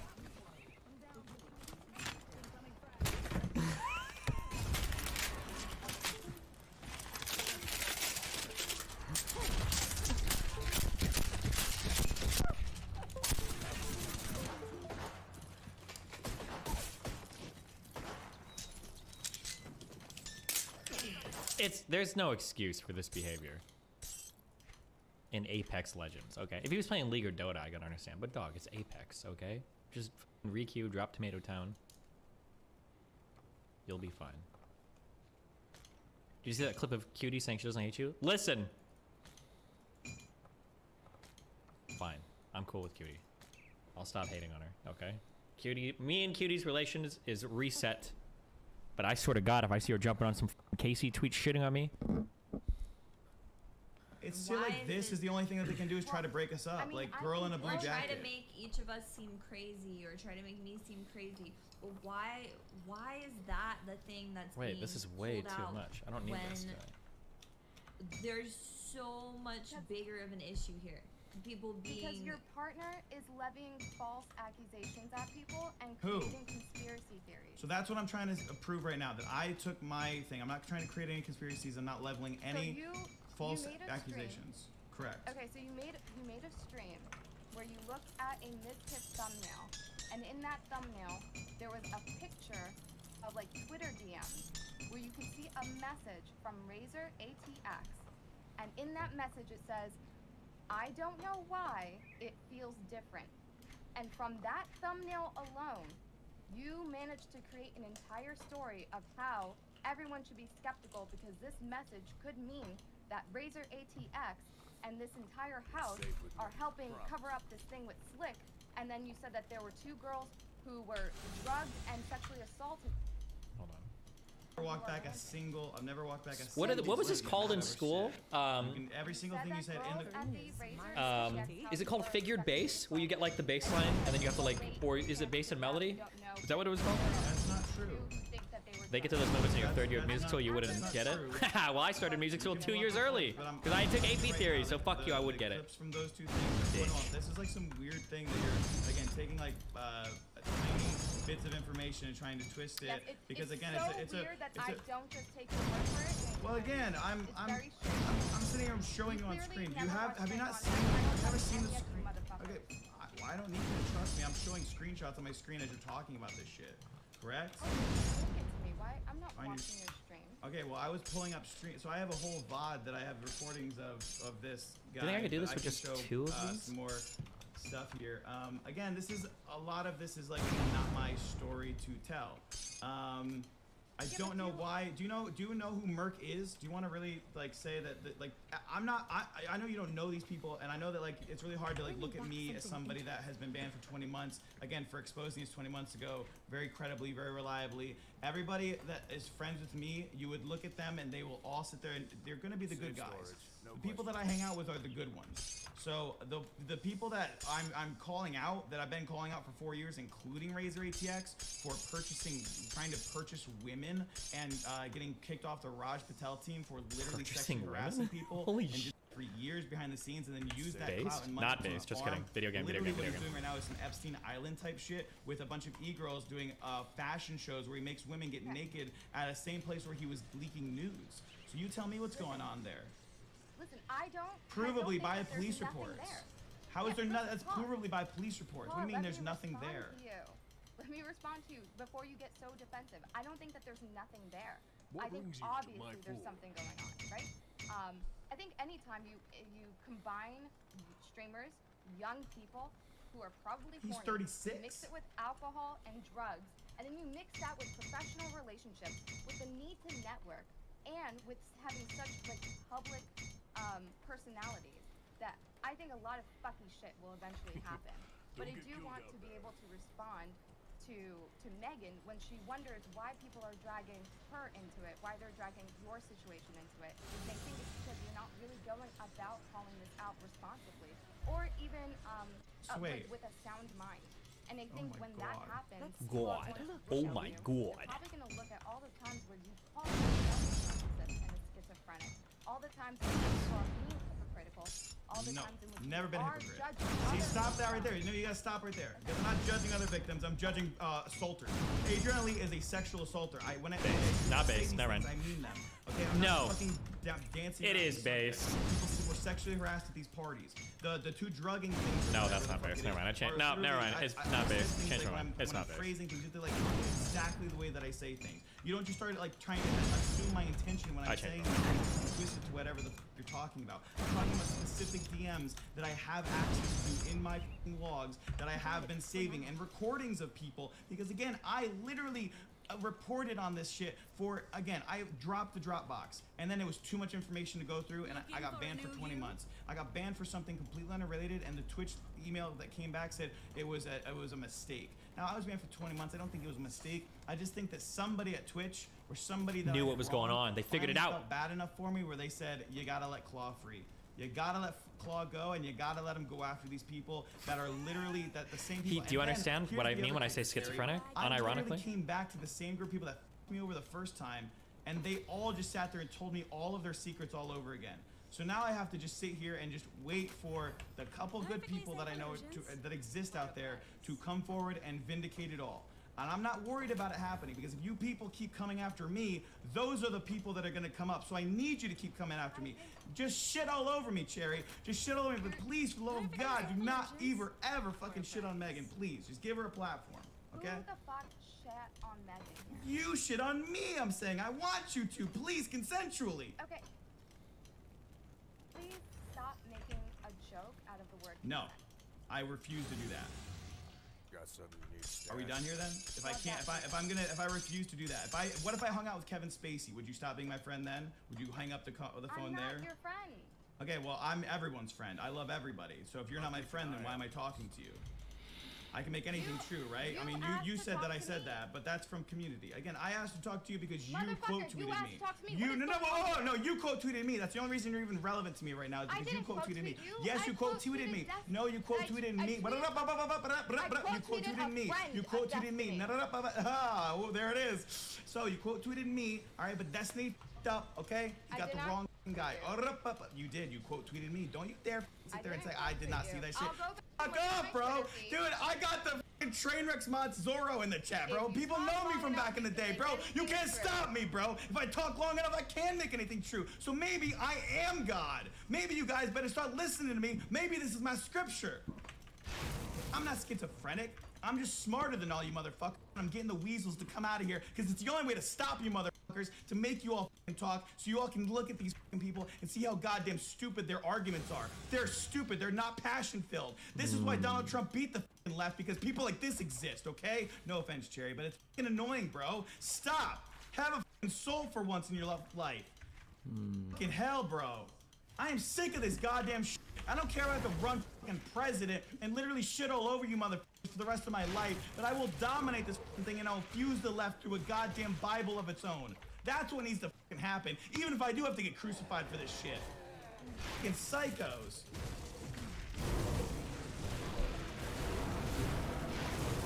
Cherry kind of got owned, not gonna lie.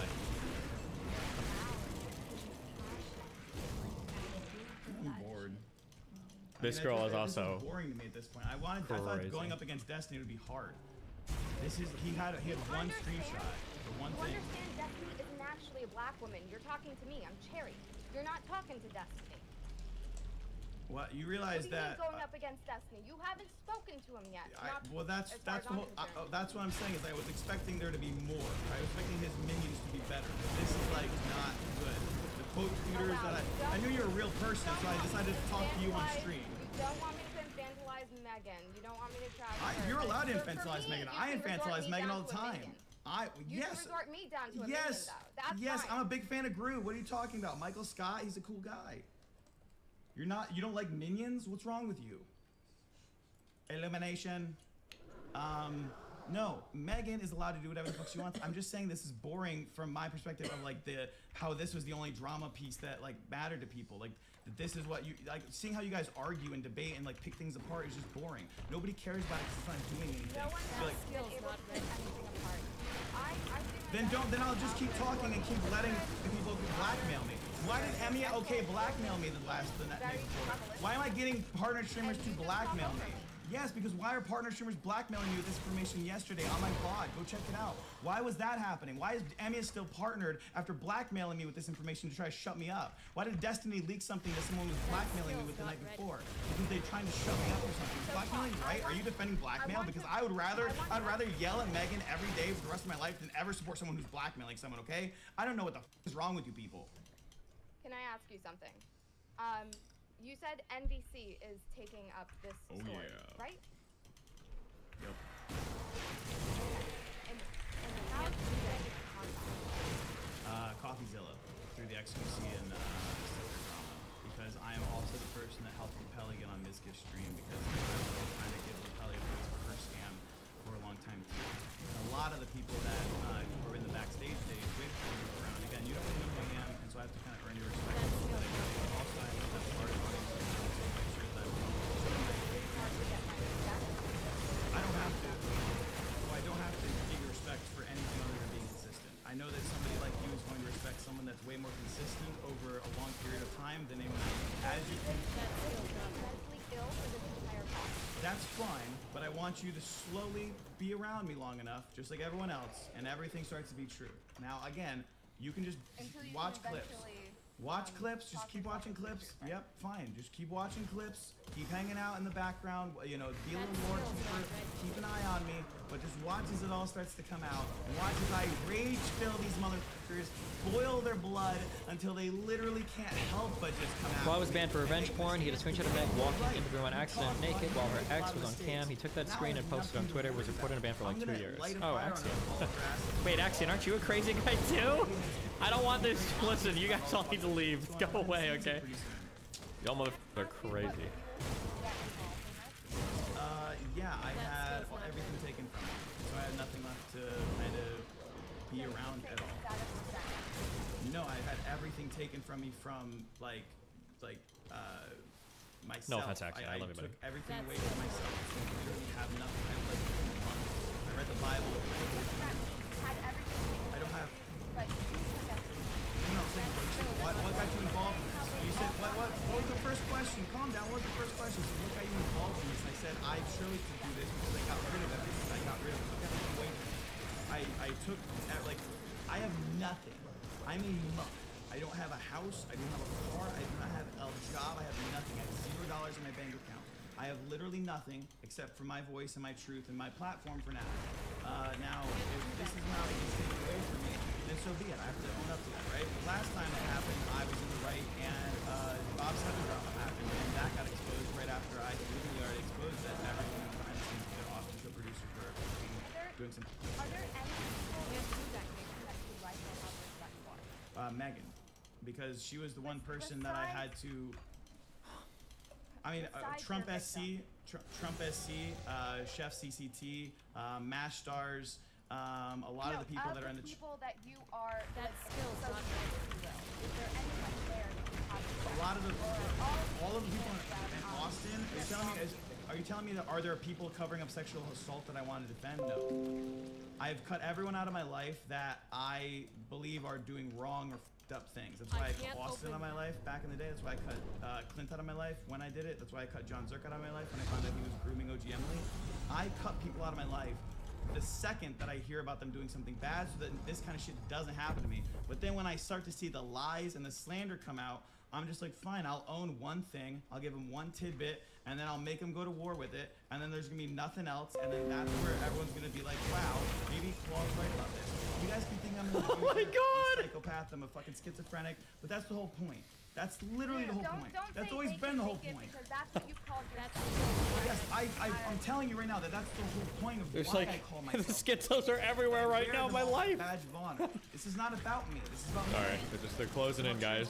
There's gonna be like a schizo Avengers where there's gonna be like 10 fucking schizophrenic people all coming at me at the same time. Those are words. Stop giving words power. You're a retard. You're a retard. You're a retard. Damn. That's a word. Why are you calling me a retard? Because it's a word. Come out as being retarded. It doesn't matter how that fucking thing works. It's the same as like the left uses the way to control language. I'm not about being controlled. They can control my language. You understand that, right? They're like, context matters in every single situation. Okay, so you don't think context matters? You don't think context matters? Other people call it. You don't think context matters? You don't think context matters? Do you think context matters? Okay, so then how is anything that I said wrong?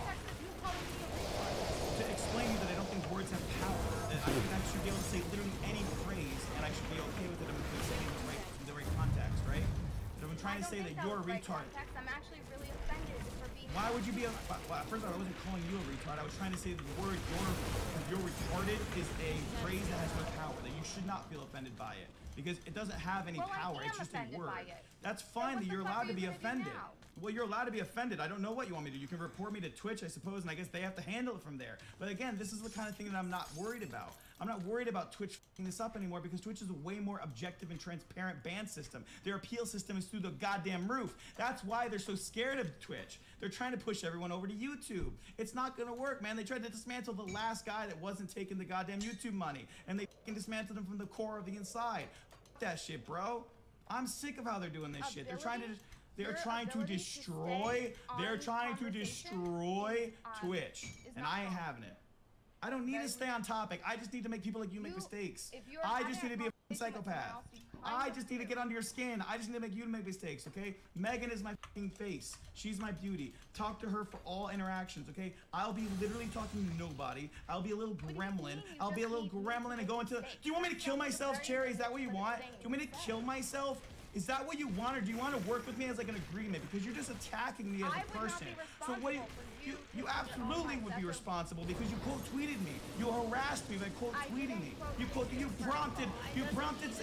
You literally prompted a guy that was literally assassinating people, character assassinating people on Twitter with a fucking account that he's banned on. You prompted that guy, boosted him up a little bit so you could. Talking about. Oh, Destiny, you literally did. That's a friend of a friend. A friend of a friend. So we're understanding that this is the delusion that we have to live in. We have to live in a world where Claw now has to be the destiny of Twitch, and this is the breaking point, everybody. You don't have to be the destiny of Twitch. Dude, Kraken! No one cares, bro. Krakeno! I don't care. Squad W, baby.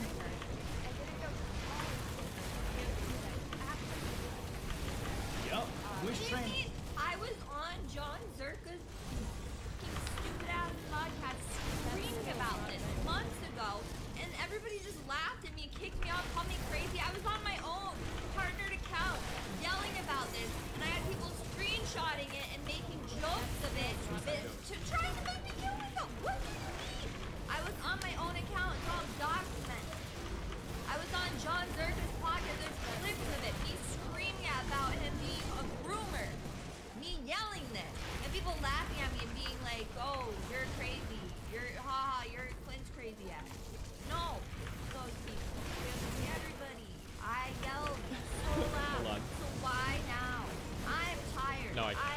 her to explain the car thing again. Oh my god. I don't want to do this to you guys. I'm so tired and mad. What are we watching? I'm lost? Don't worry. There's not as lost as the guy speaking is. Trust me. Sorry, that's actually not funny. He probably actually is mentally ill. Unironically. Why can't we use it for our advantage? Why can't we use our passion and our anger and our fucking sexy looks for our advantage? That's what we're gonna do. We're gonna be a little sex fiends. We do everything consensually. I was under the impression that Leslie wanted to be there and wanted to talk about this. If she's exhausted by this, we don't. She's exhausted by I'm the drama. exhausted by the fact that nobody cared about this until it was relevant to everybody else, until everybody else could use it on their platform. When I was sitting there on John Zerga's stream, just accusing everybody, exposing it originally, everybody's like, shh, shh, shh. Sexual harassment Haas and Jackson. Jackson and Haas, one's from Adrian. He falsely accused Jackson of sexually harassing her so that she could get rid of him from the community, along with Haas. She also then hung out with Jackson despite knowing that Haas apparently sexually assaulted her and that Haas and Jackson were still friends. She then tried to still bang Jackson Hinkle. And Destiny had to give her a ride to his house, so I get why he's angry about that one too. So why do people think I'm angry about this? Destiny has people like you. It's so much projection. Just be like, you know, maybe he's wrong. Maybe he is like this now weird I'm e-girl defending fiend. him so well. Well, yeah, because you're not calling him out. He's not. We're not calling him. You're not calling him out on Twitter, right? You're saying it's his friend. So I know that you need an extrovert to adopt you really badly, and you're begging that Melina's like gonna do it. But I guarantee you that she's probably not. She's from Sweden. You understand? I'm 10 years older than that girl. And she's not an extrovert that you want to adopt. You don't want. I'm married. I have a house. I'm an artist. I'm you're- traveling to go to next month. Why are you tweeting that you want an extrovert? Why are you tweeting that you want an extrovert to adopt her? Why are you tweeting out that you want an extrovert to adopt you then? Because I want someone to play World of Warcraft with me. Okay, well maybe if you just message Barry74, he'd play with you. Who? Barry74, he's really good at WoW. That is. I'm sure he'll talk to you. Barry, hit up Cherry. I'm on it, bro. I'm gonna smoke some vape with her and pile drive some turds. That was Barry. That's still Don't hit her up, Barry. My bad. No consent. Okay. We've learned from the Crazy Six situation. Do not hit her up without consent. However, let me ask you about this, Again, Cherry. making a joke out of consent. Yep, This is not a good look, Claw. That's fine. I don't need to have good looks anymore. Again, this is me literally explaining to you that if I get banned, the problem is dead. Okay, because I'm just fighting for comedy. I'm fighting for truth and freedom of speech. I'm not harming anybody. No, there's no harm here. There's no harm here. There's no harm here. There's no harm here. There's no harm here. There's no victim. There's no one that even accused anyone of anything here. So there's no victim. So how can there be a crime? There's no victim here. There's no victim in this situation between me and her. So I should be able to say whatever words I want in a victimless environment. I don't agree with this new left-leaning take that words have this power that, like, you know, you should be careful about what you say on a platform. If you're doing a podcast, you do a lot of fucking things. No, what? Yeah, say it. I will say it in context. Do you want me to say it in context? You think they have no power? I think that Donald Glover had a very famous speech where he said that white people should say yes. And Say it. I did. I just said it. So I'm saying that I love the Donald. Call me. I'm not gonna call you that. No. Whoa. Oh my God. I know what What just happened? I know how context works. You guys can Jesus. sit here and do whatever you want. I'll sit here and do this. Oh God, if he gets banned, he's gonna blame me. In context, things matter in context. It's why Joe Rogan is still on Spotify doing what the Joe Rogan does. Now what I'm asking you. You talk long enough, you can make anything true, right? Sure. Let me go through this again with you real quick. The word, when Donald Glover said, he's like, a lot of white people are probably gonna die for this. Okay? Joe Rogan apparently is one of them. So I'm hoping here that Claw and Twitch is one of them. But we'll see, I guess. I guess we'll have to see. Partner Streamer 7. You'll call me retarded. That's fine. I'm not gonna call anyone. I didn't call you a retarded, first off. Can we get off this topic? It doesn't have any power. Freaks, right? I don't think it has power. I did believe that at one time, a long time ago, not say the R word actually. But I also know how to context it and say things. So I don't really believe in I'm sorry, I don't know what's going on right now. Changing minutes now, and that's how they're using control in the opposite. Well, the definitions of everything are changing because that's the whole point. That's the problem. That like when the power of weaponizing a word is exactly what is happening here, where people are like trying to put somebody into a situation where they're like, oh my god, I can get you to say something that I'm going to use to attack. Like that, it's insane. He needs the Vosh thing. I use a hard R here. Big one. Sorry. Power into a word. Yeah, no, you're weaponizing the word. What are you gonna do about it? I'm not How are you gonna fix weaponizing it? the word. You did. You tried to weaponize the word. And motherfucker, you're not. You're just. How am I not consistent? Ill right now. How am I not consistent? Can't do that. You won't say it again, right? I already did say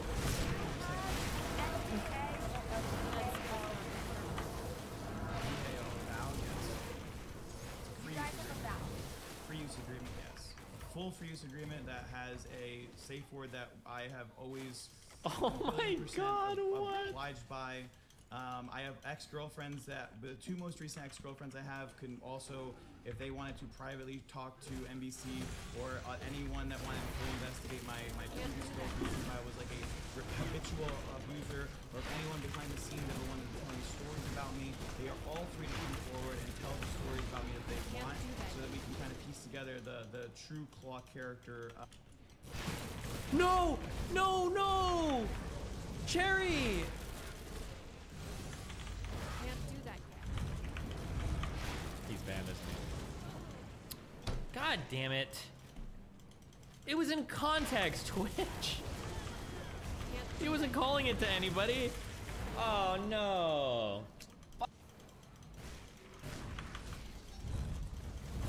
That skill's not ready.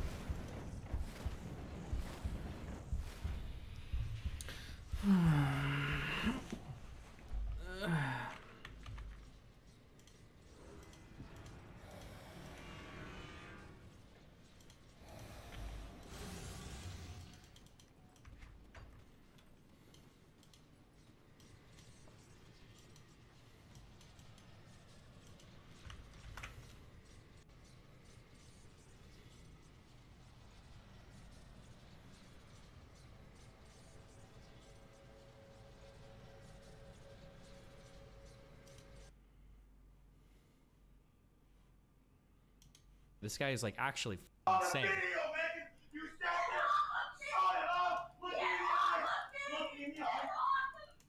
Okay, I'm not. No, you didn't, you lying piece of shit. Never got accused of rape. This is unfair. I'll be getting a lawyer as soon as possible. Okay, here we go. Give it a sub. Not stall too much. So. Here we go. Okay, these are definitely gonna get muted. That makes sense. That's where the this is coming from. Wait, what?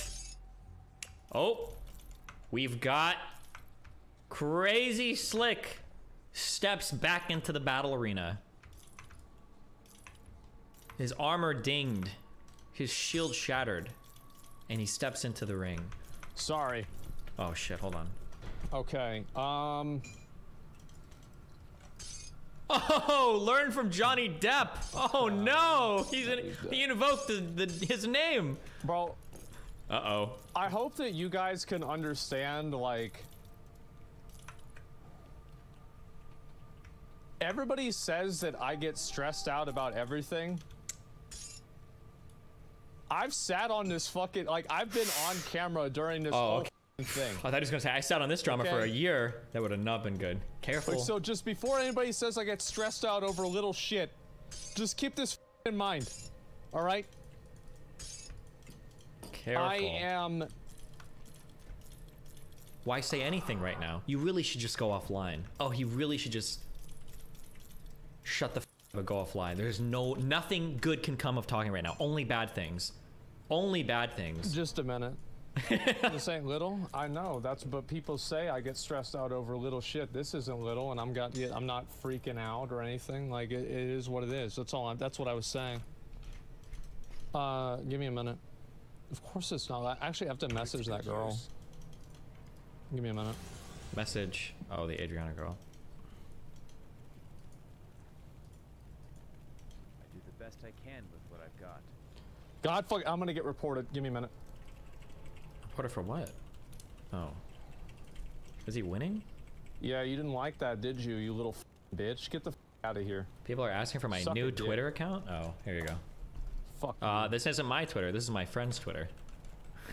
Here you go. I'm not allowed to have a Twitter because I'm permanently banned from there. So I would never make a Twitter while I'm permanently banned. There you go. I don't know why I'm looking at my DGG chat. Message him and tell him not to talk about it? Well, I don't want to, like, it's not my place to say anything. Damn it. God damn it. Like, can I please play the game? Like, just, can I please actually not play the game for like 3 seconds? Alright, let's go. I gotta kill everybody. Fucking trinket out of that. This is so f***ing dark, dude. Like, sexual assault allegations hanging over your organization in the background. Like, hold on, I gotta clear this raid first. Or I don't know what the f says. I don't play WoW. I'm done. You're like on the phone with your lawyer. It's like, we have to talk about this. This is serious, Zach. And you're like, I'm gonna kill myself. It's like, Zach, you don't have to do that. He's like, no, I'm in WoW. Hold on, let me kill myself real quick and then we can chat. It's like, oh, okay, I guess. Jesus Christ. Is Asmongold an OTK? Isn't he like an owner? Or the owner? A part owner? Don't ask me. Have you ever been out grinding League while your life is getting f***ed up? That's kind of like asking if I've ever been like drowning while trying to breathe underwater. If you're playing League, you're already actively f***ing your life up. So the answer is always yes to that question. Slick is suing her for defamation? No, he's not. No, he's not. Anybody want to? I'll give 2-to-1 odds on him ever doing anything in court. Zero chance. He's not. Come on, dude. He just tweeted. He blocked him. He can't even see it. Good. I'm gonna read the tweet. Oh no.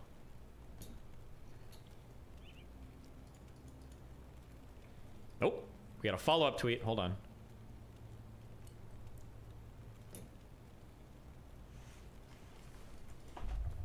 I never checked her pulse on her chest. I checked her naked wrist only.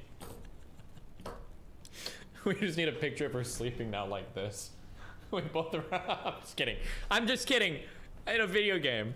Bro, how many different places on her body are you touching? Please. Dude, stop. What are you what? He's like fucking. He's like playing Twister on her body on the bed. Like, I'm only checking. Stop! Slick, you gotta stop tweeting too, my dude. It's time for everybody to log off, okay? All of you guys need to log off and chill. Jesus. Let me finish this game. This is gonna have to be I'm gonna have to really be focused for this one, all right? Let me finish this game. What is he doing? What are they doing right now? And then I will begin. Is it like a raid or? John, don't even.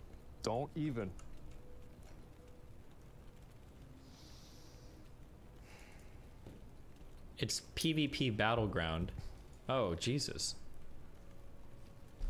Give me a minute.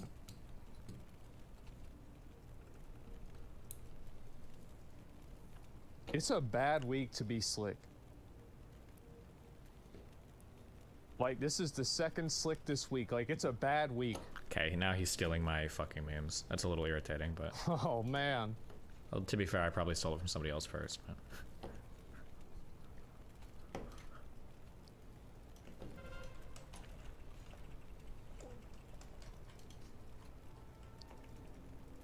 Slicker saved, yeah. When I refer to Johnny Depp, it means to look at both sides and don't think guilty before proven innocent. Bro, you have to stop. Dude, what are you doing? I'm going to, I guess I should just... I don't know if I should really say this. No, I won't say it yet. Yeah, I'm not gonna say it yet.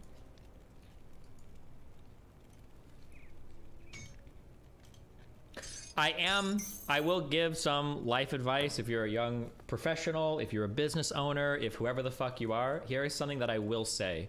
Never, ever, ever in the history of all of PR statement mankind has any entrepreneur, business owner, public figure ever said fuck.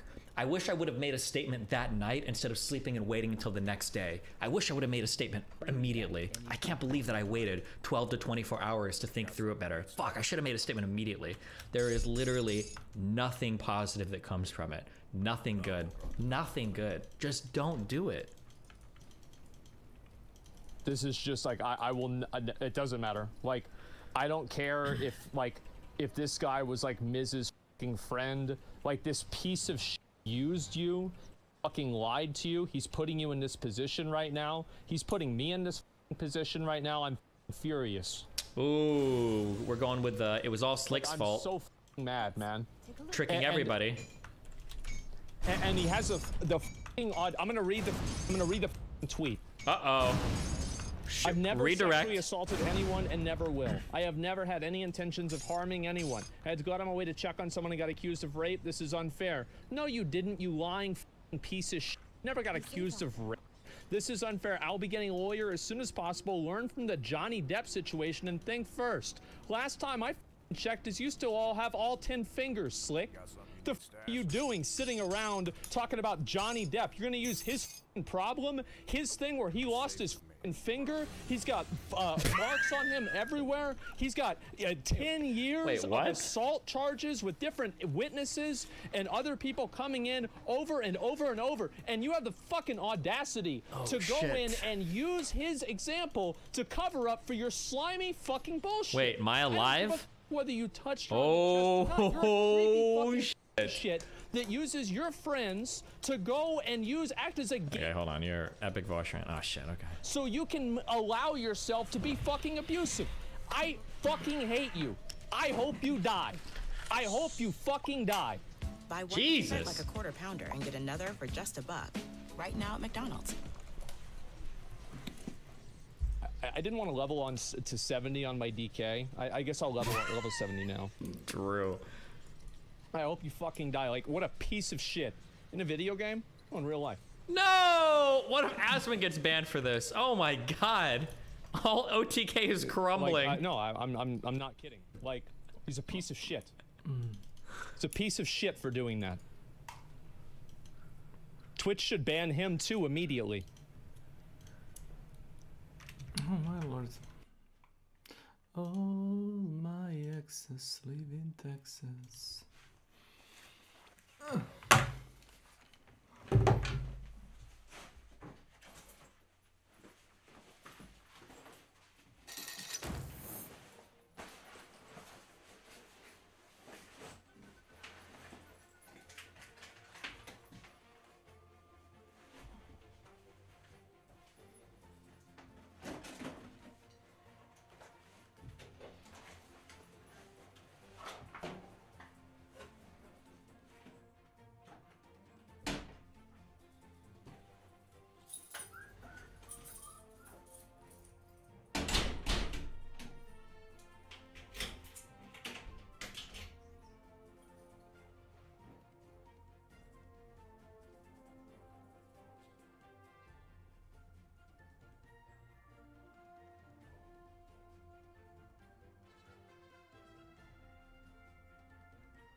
kisela sa voćna.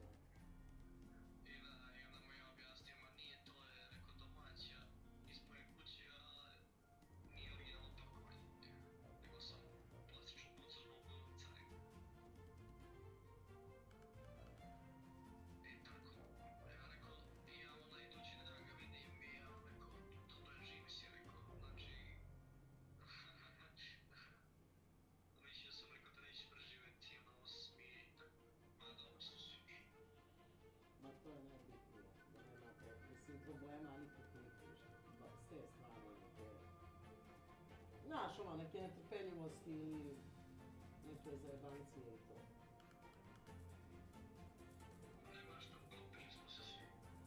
Aj, pa, odlično.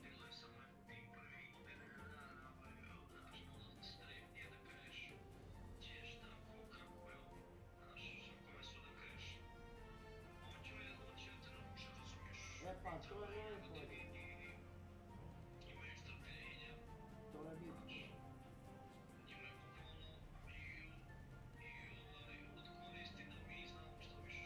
A to, da se šalkate na sve moguće pozicije.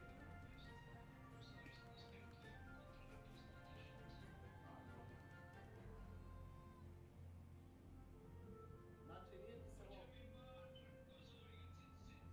Širkan!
Svake, i Ćao, i ja, i majke, i Boka. Mislim, mi smo je napali nego ono, znaš.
treba nešto bot za...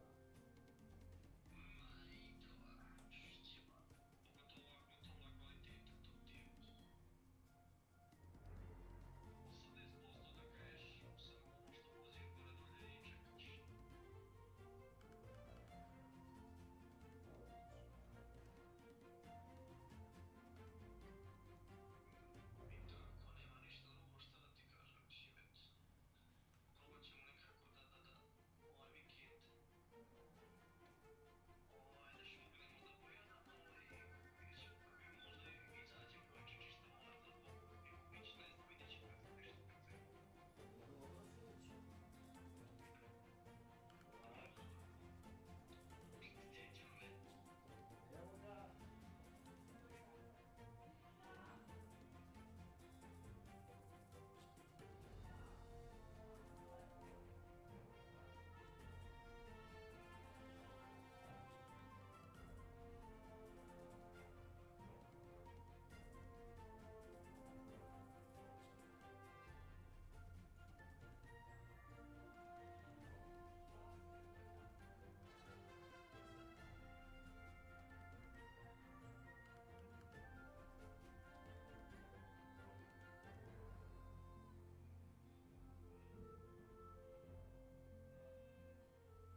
gde si Snake Legendo, šta radiš?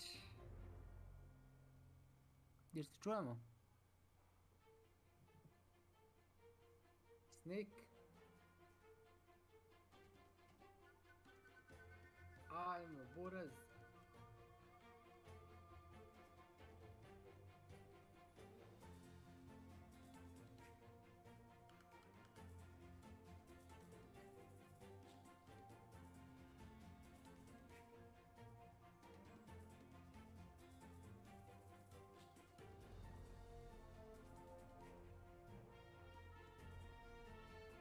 A, Milanu bio rođendan, a? Pa lepo.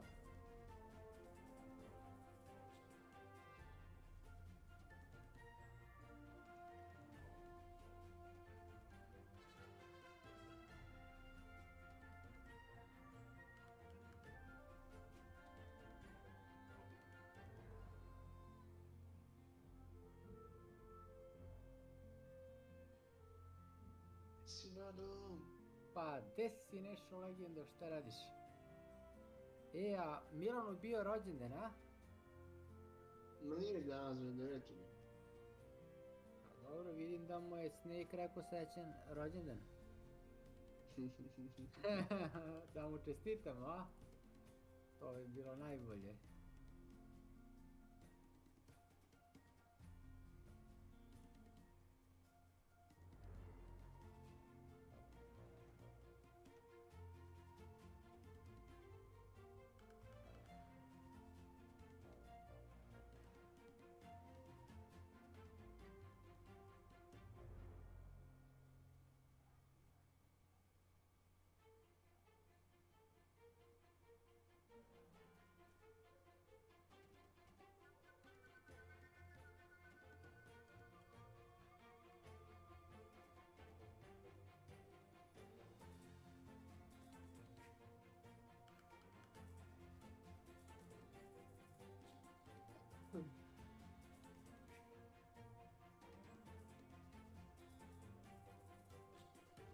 Čekaj, vratim se za sekundu. Ajde.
da legnem, teško mi da ne bi posle cimet radio. Pa nis ni ono ni gućno. Ja spavao sam. Dobro, fine. Ma gdje može da ti piše, nego on hoće da sija. Šta to? Ma sija. A kuj hoće da sija? Ma jo. Ne mora. Dobro, pa. Ni po kojem zakonu. Dobro, sine, čekaj. Obuči dok si, te. Ne postoji zakon koji može da te ne tera da ti možemo pomeš. Znaš to, obuči dok si, bile? Aj, čao. Ovo ti baba bilo kod mama, sada mogu prišli.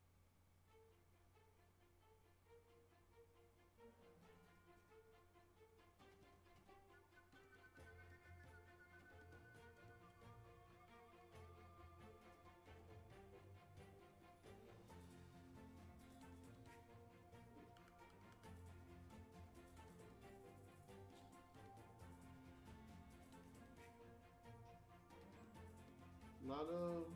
Pa, gde si nešao, šta radiš, šta ima novo? Znaš... Samo ti peš. Ništa, brate, bio mi je danas...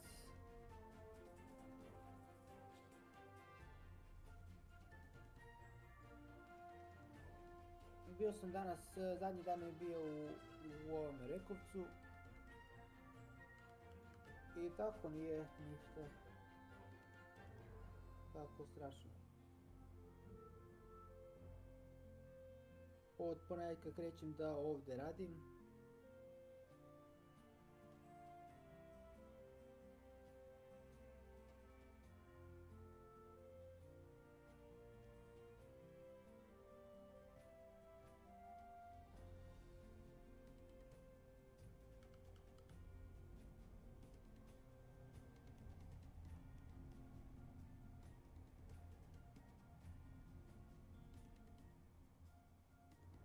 I tako meneš.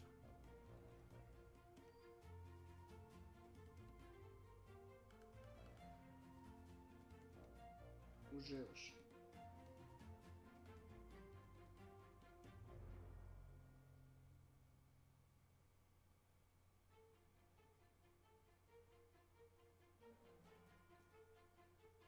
Uživka malo.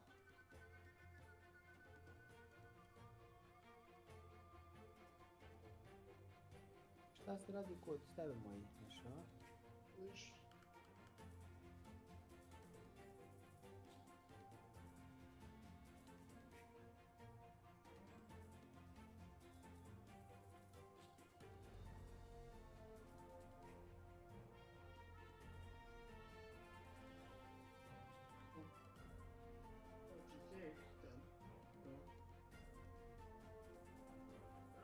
Ništa.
da završim nešto pa se vidimo druže. Pogledaj.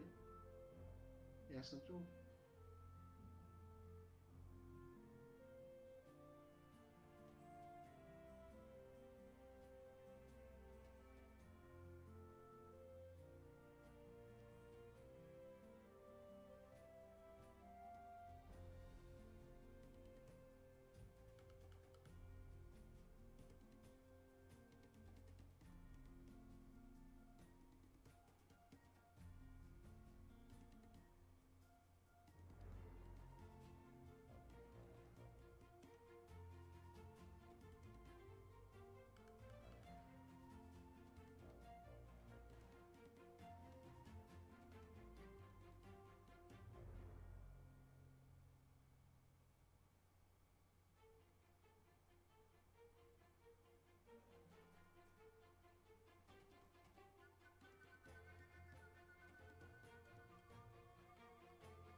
Alo.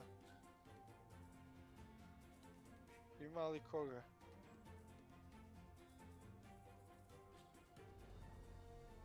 Gdje si, Dragane?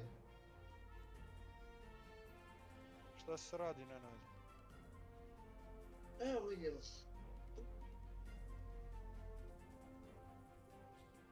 Šta se igra?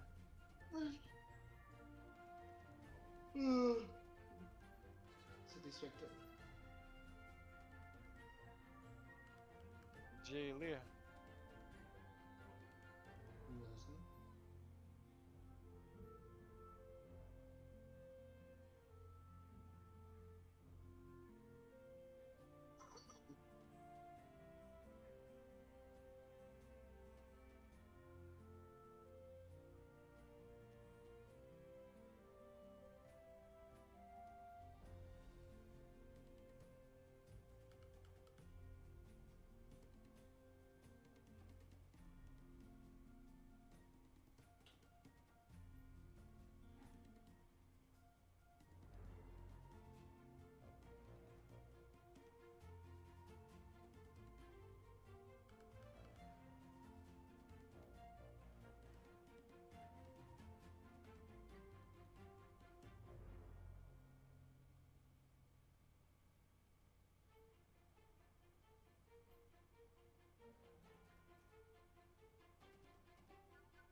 I kako si zadovoljan sa monitorom?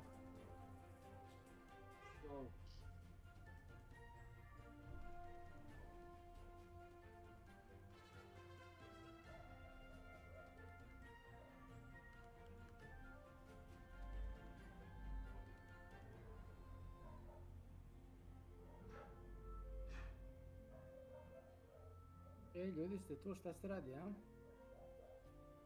Gdje si Vlade, šta ima? Evo, brate, ništa. Tako, Link je stavio ovo... Oj, kako se zove, Boris, za MSI. Aha, MSI you suck. A, dobro. Gdje je Takimir? Ne voli on MSI. Tu je. Pa šta radiš? Pa ništa.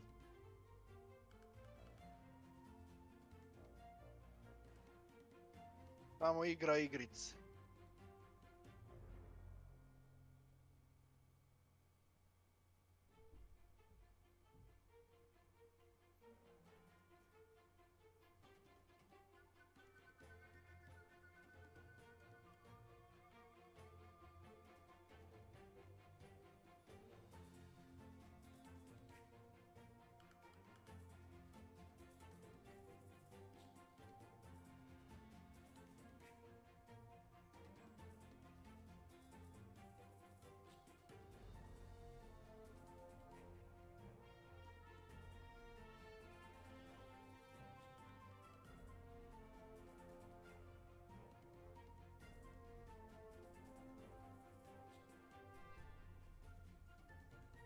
Vidimo šta u kompaniji ima.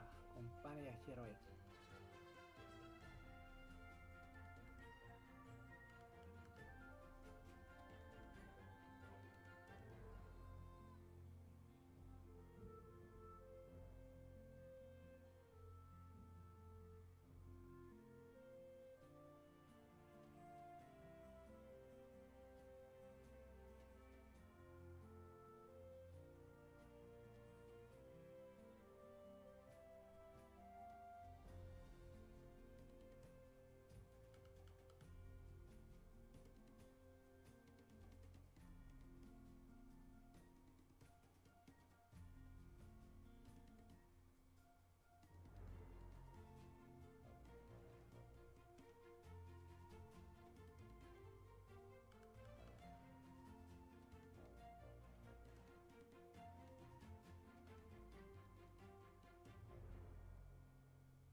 Da vidimo da li su mi drugari tu.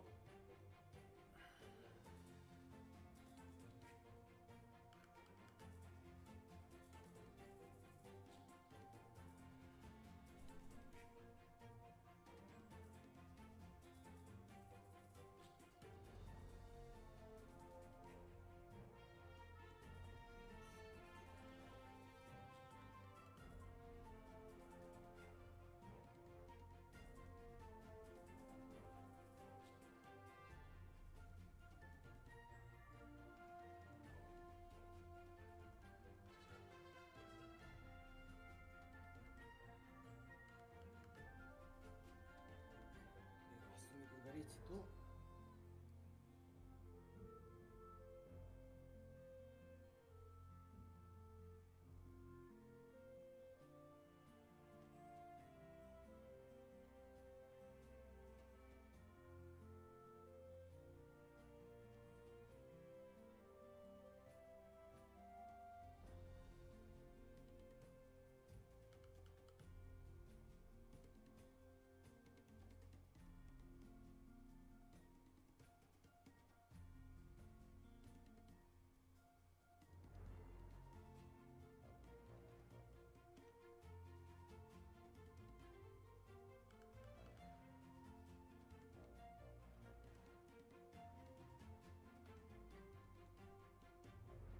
Evo, jedan prijatelj mi reče da njih troje će da igraju i kad završi da će da mi se javi.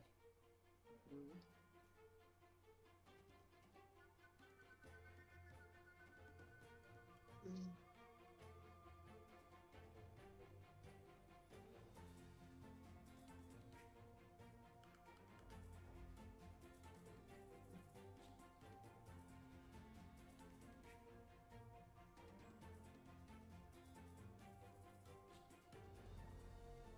ti treba da učitaš stream, majku ti tvoju.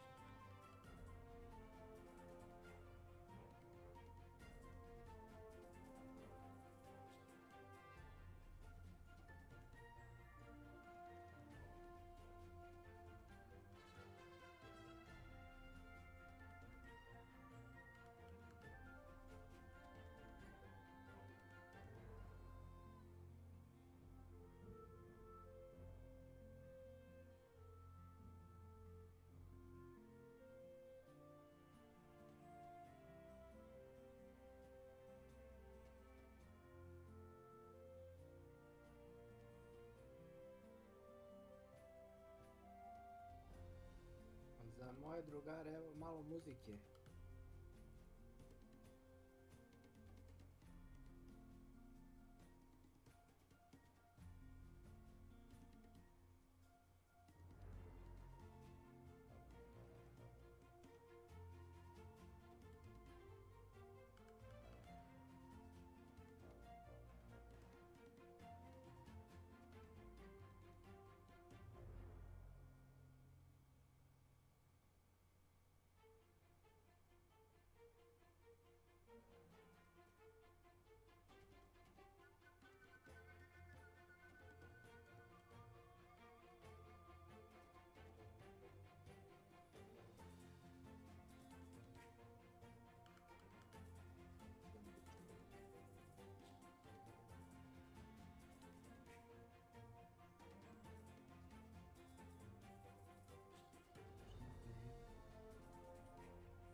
Ljudi, što ne pričate ništa, bre, a?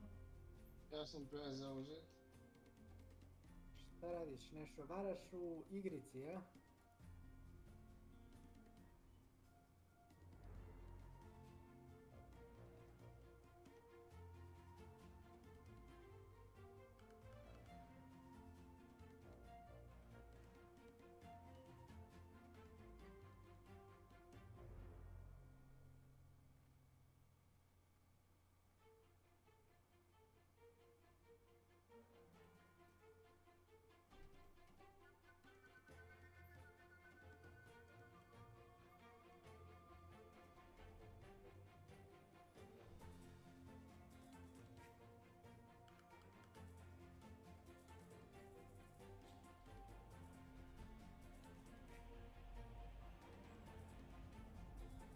Samo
Gdje si Šun?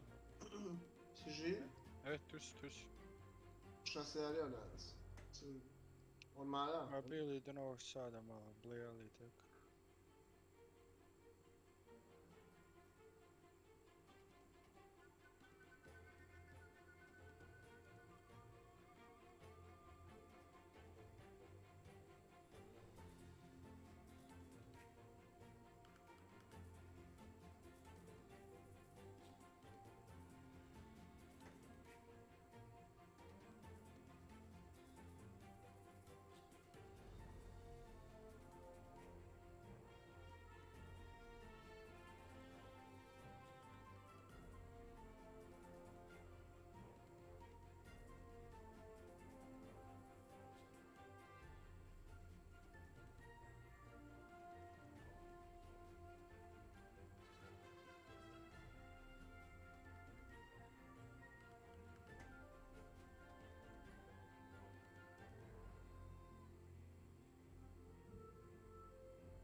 To baš brzo moram da priznam.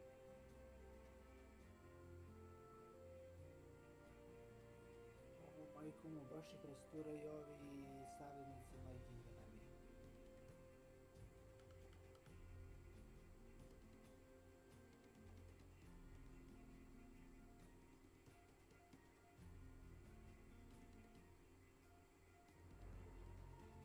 A haubice udaraju samo tako.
Damn it. Yes.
Nisam bre naučio da ste tako tihi.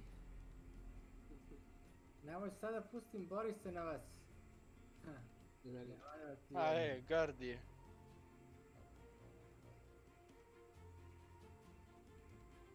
Samo se vi zezajte, samo se vi zezajte.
Da.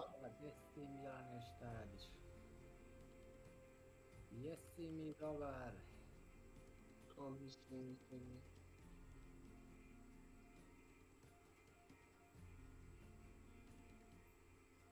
Kojeg to? A i Linu sliku šalje sigurno.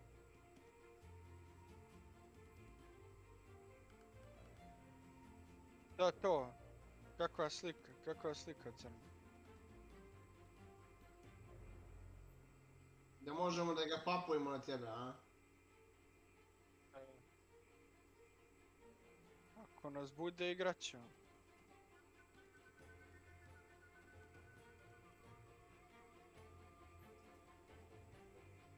Lako.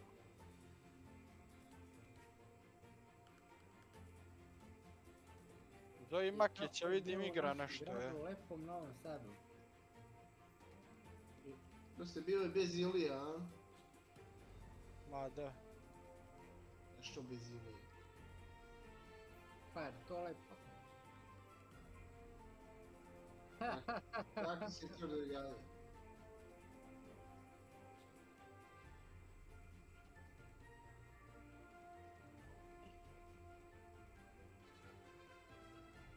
A što si natjerao čovjeka da izuje čizmu? Pa je to lepo moj tač. Vidiš Milano...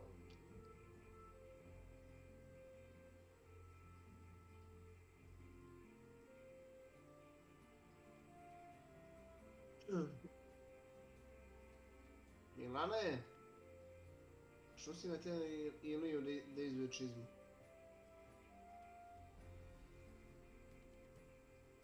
Milane, ne odgovaraš na pitanje. Ne odgovaraš na pitanje nevaljalče jedan.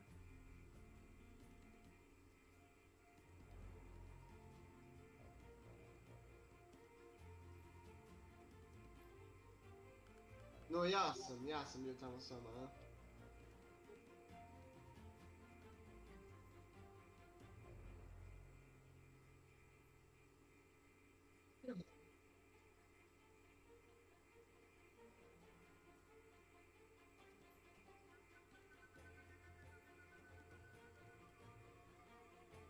Pa on nije materijalista, bre, si lud.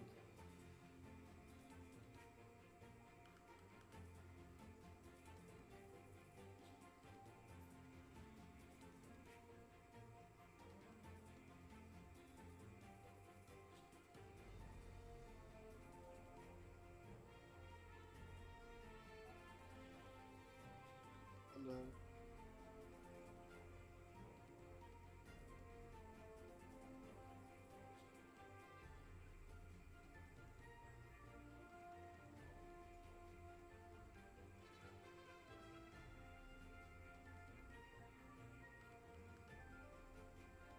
To kažeš da ne može.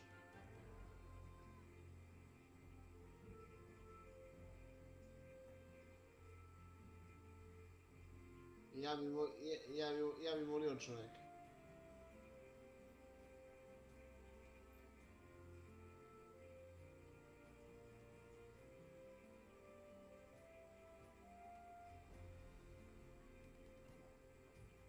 A zna čovjek šta treba da radi, bre. Pametan čovjek. Rekao, ali izvoli.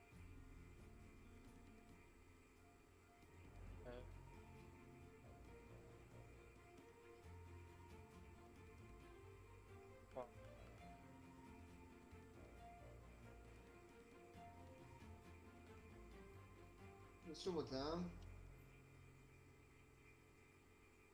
Sutra, Milane, sutra. A, Ovo je lud.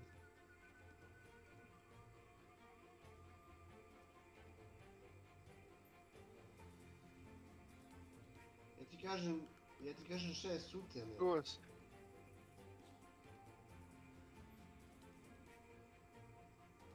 Brega me šta pekate, meni je bitno šta je sutra.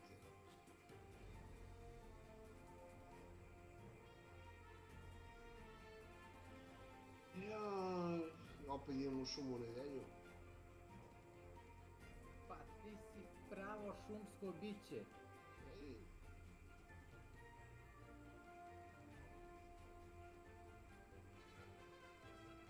Nenade, pošto se ja danas gazdio neke pare slati, onda pošalji meni, pa to što mu ja dođem, ja ću mu prebačiti svakako imam M-banking, odmah mu ja to završim preko aplikacije. Pošalji račun.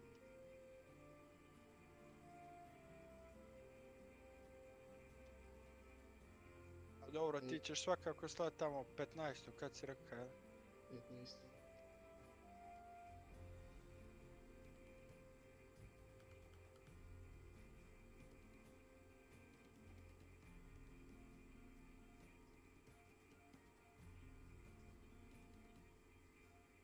Opa, desetini su, pa koliko vas dođe na taj seminar, majkumu?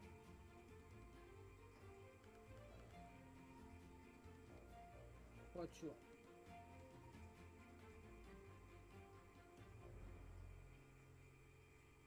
Da.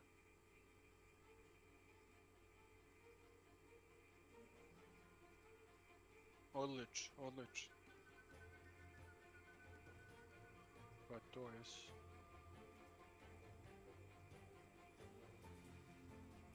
Nema greške.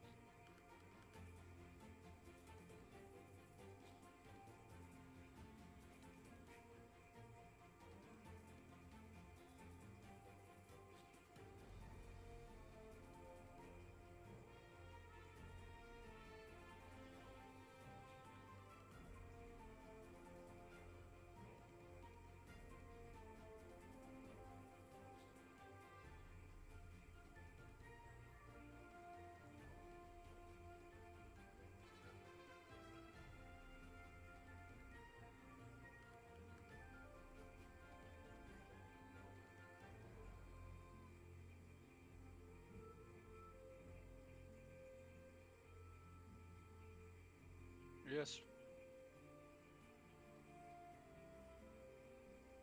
Ma da, pa čuš.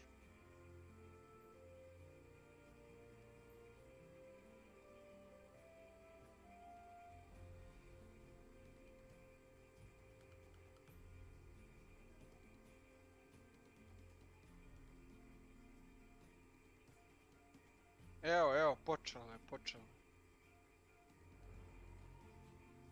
Šta se prži? Čovječe, pa znam te u dušu, šta ti? Počni. Kaži.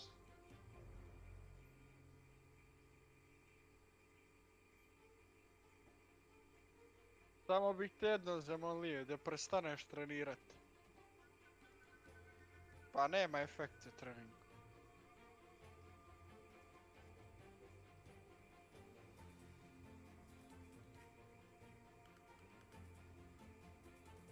Ali kada ja... Jes, ali ne ka svinja jes, to je najgore. Ti ne potrošiš i kamo to je najgore kad čovjek ka svinja jede. Kako ne čovječe, pa ja jedem 2 obroka dnevno plafon. 2 obroka dnevno ja imam.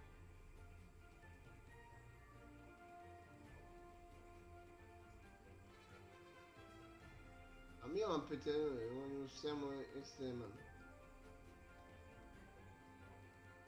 A šta da ne zajebavam kad jest.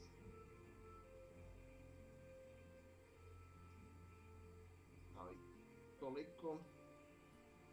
Slažem se sa Kesićom, ti ne treba da vežbaš. Treba nađeš nekim težak fizički rad. Ne znam šta ćeš, ali... Ko je ovo stiga? Nije teško. Makić, ooo, gdje si Makić?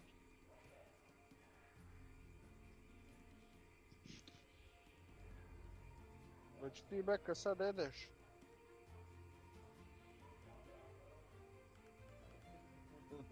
Ne, nego da se ne ustajemo u pol partije, da se jede, da se...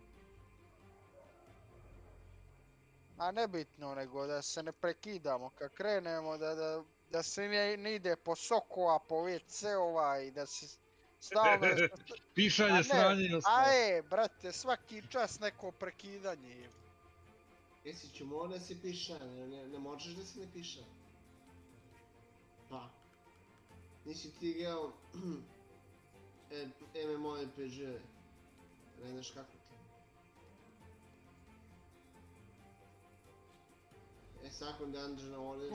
Tu se bidon donosi kad se MMO igra. Pa jest.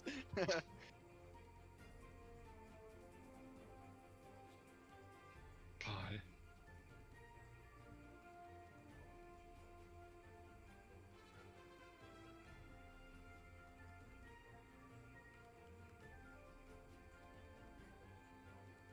Da čekaj, nešto me zeba.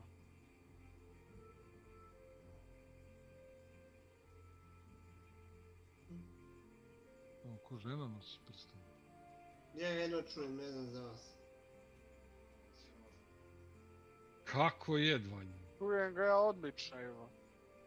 A evo, Ja ga me odlično. čuješ? Pojačajte me na disku. Pa tačno. Nešto tebi Ne, slušalice. odlično ja čujem čovjek. Slabo sam ga bio čuo. Smanjili ste ga, brate. Nije, nego oni imaju te kraken, to. Slušalice. Ja imam HPX.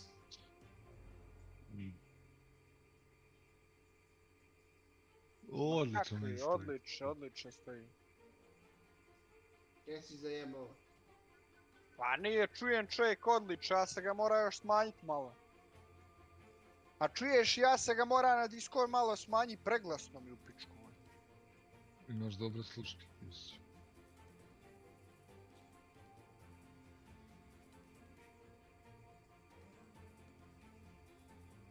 A ga čujem jasno, bez prekida, potpuno čisto.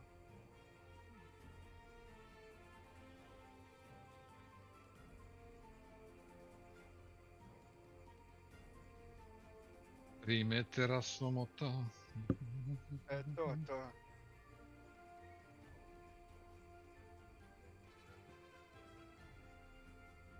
O, Kesić ima ovog lovce. I 6000 Bloodbonda. Ima 500.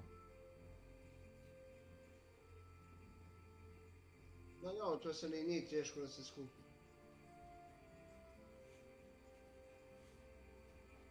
Zašto?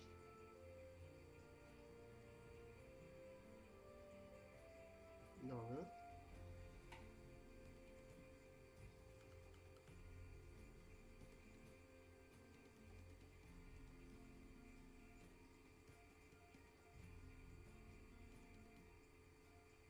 A bježi, ne bi ja u snu da 25 Bloodbonda za skidanje perka, u snu.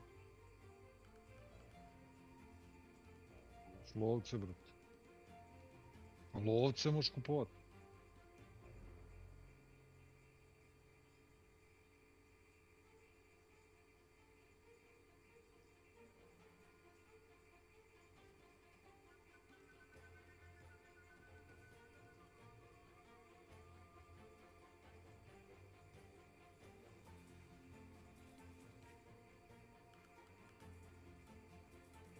Moguće da je prva mapa pa mrak. Dobro. Nije dobro.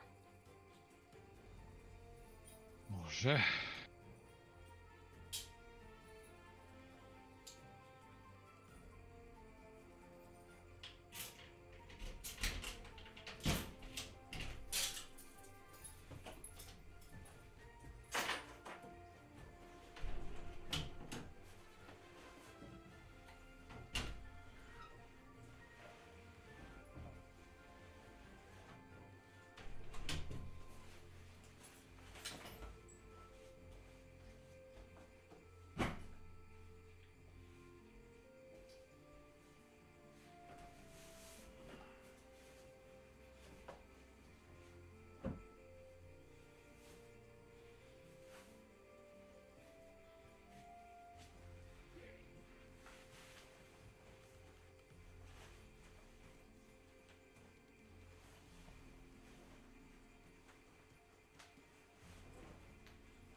Amber. Ajmo for prvo, nema šta. Ćemo i izaći.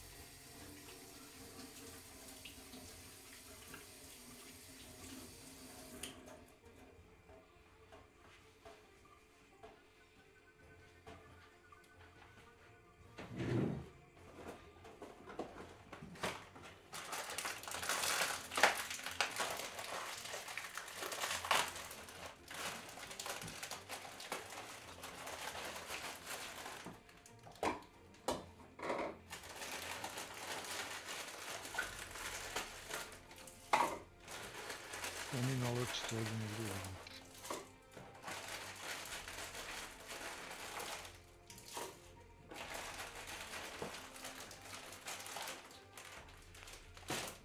Dobar dan.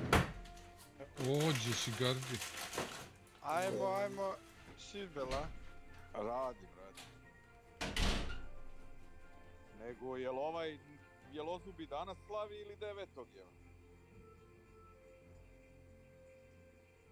Čekaj bre, lepo te pitam, jel ti danas ili 9.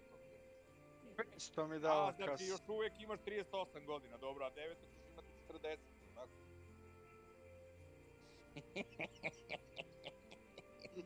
Ja sam svoj bounty već iznio, 500 mi dala.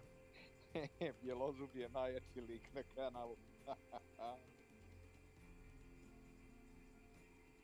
Pričam s telefona, bre, ajde ne lupetaj, bre.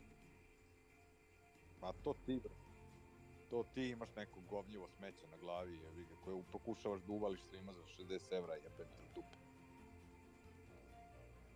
To verovatno košta u naliv 3 evra, jebiga, si odatle nabavio. Ajde, priznaj lepo, ajde. Jesi na posao, Gardi, radiš? Radim, a? A ti jako čovjek se ne radi. Ne, izgleda nešto... Ja bih rekao da na seatbelt. Izgleda da nešto zvuk slabo stiže do Lovćenca danas, vidiš? Niko metka opalio nije. Ima ih ljudi preko. Crven je. Tu su, na ulazu su bili. Hoćeš ti igrati kasnije još, Nenade, ti? Ma da. Ajde onda za jedno sat i po, kad mi dođu neki u smenu, ajde. Ajde, javljam se poslije. Ajde.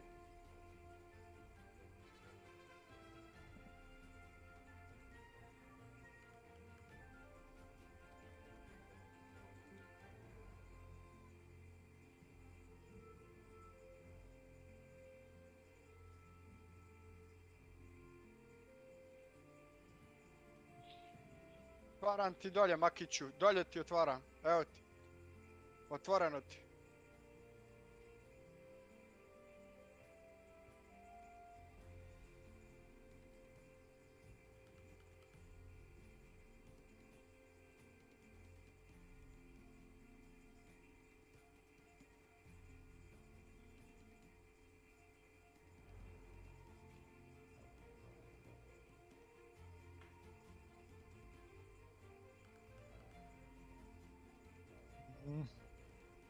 Tamo su preko šinac. I ima fire breath onaj. Quartermaster. Pogođen. Bra. Padaju tamo, dobro.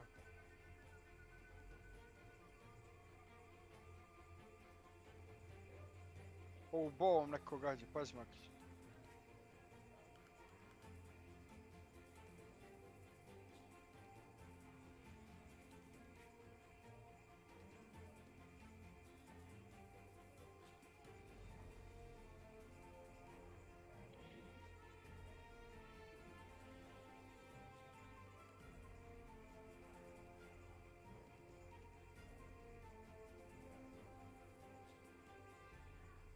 Tu sve ekipe. Sve je zatvoreno.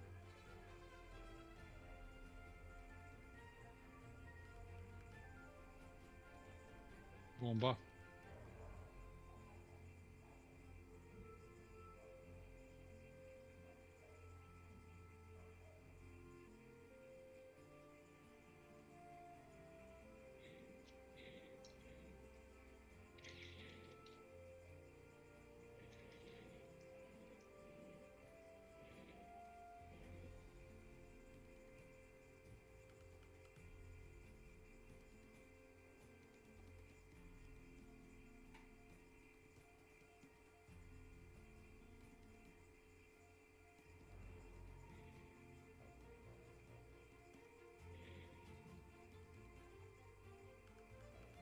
Dolazi ti drugi.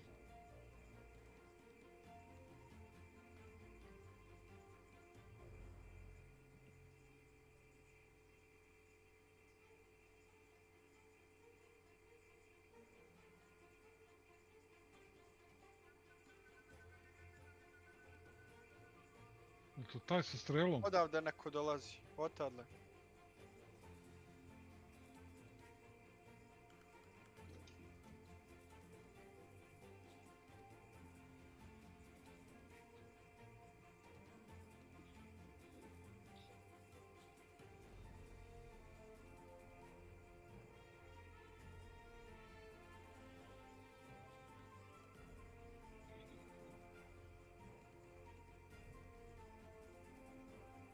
Kažeš.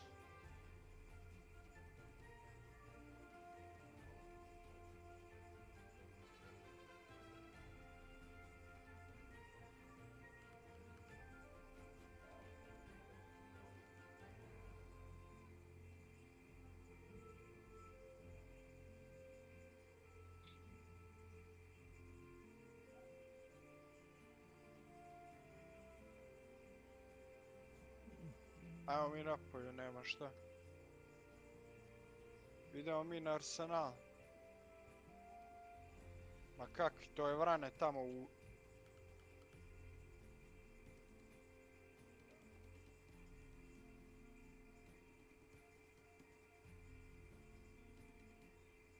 Bacite jedan sken na desno. Nema niko.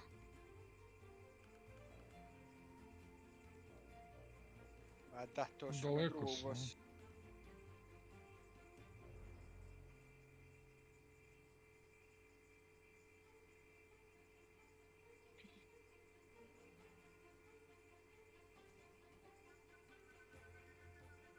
Kakav ma bateri, na Arsenal izlazimo dole.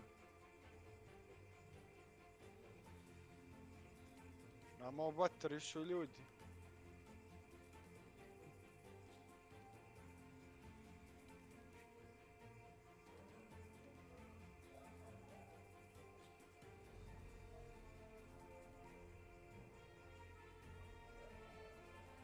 Kakvi da se bijemo, imamo bounty, čist. Šta ću ja se bijem s ljudima ako nemam koristi od toga? Igramo sljedeću, pa ćemo se biti. Eto.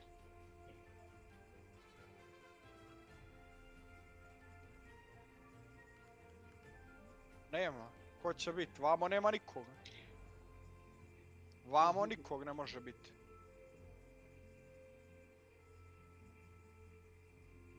Ja trčim sasvim sigurno. Ne.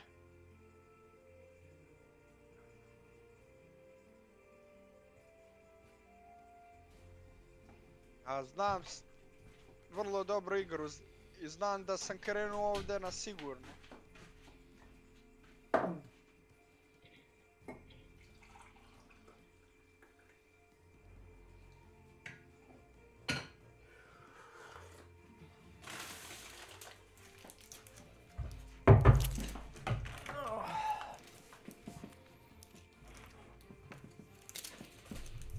Bum, plas, plas, plas, bum. Jesse Lija, šta se radi? Nemate na streamu. To čujem zvuk shotguna u pozadini. Zajebam se. Shotgun, samo shotgun radi. Znam, shotgun je meta u Hunteru. Ako ne igraš shotgun, umrećeš. Upravo ovdje.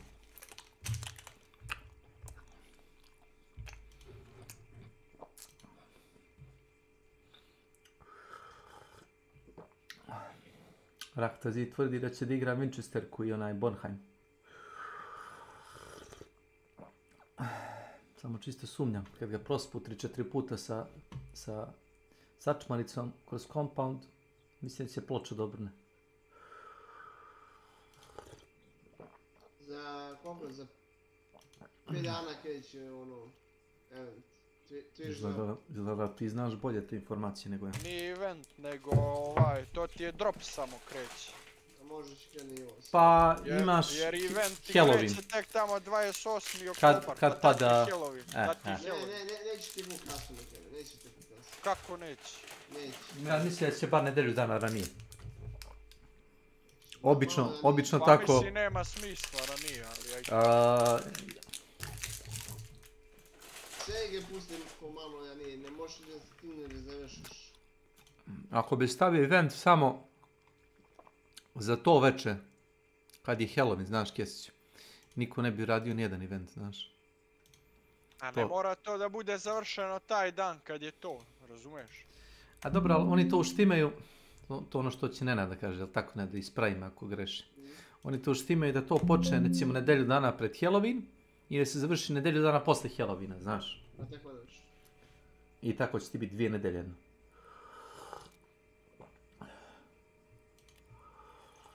Malo duže trajalo 2 nedelje. A gdje je Milan, što ne priča, jebote? Šta, pa ovo je bilo specijalno, ovo nema šanse da će... I ovo oni znaju da je previše, znaš? Previše, predugo.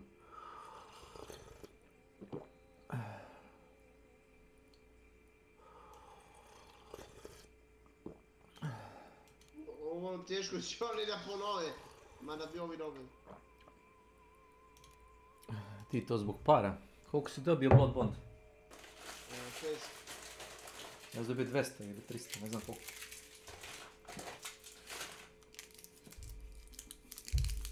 Al, više sam ja našao Blood Bonda po mapi za vreme eventa nego što sam dobio kao nagradu. Ja našao sam 35 sam našao.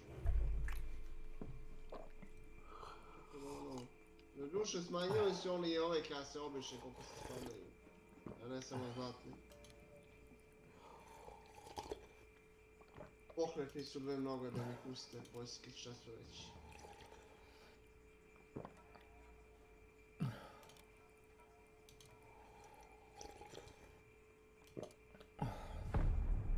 Team deathmatch.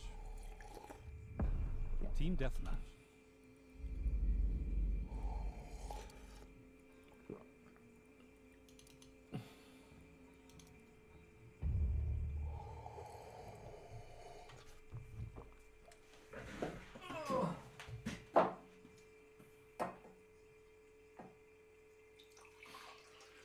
Gdje je torta, Milane? Da časti iz rođendana. A nije mu danas rođendan. 9. brate. Nakje si zajebao se. Zna se zajebao. Rebeka izašla iz lobija. Možda što ga ja zajebam. Može biti sama igra. Neće s nama da se druži.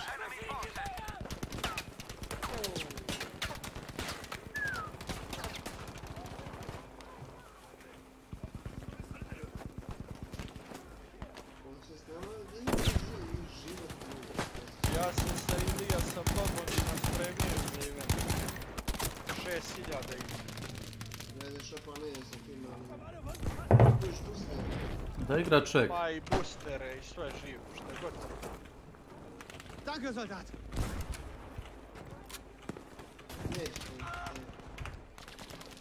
Treba ti primjer premium kao za ovaj, kako se to zove. Kao što je bio prethodni event. Neće dobati oni za to.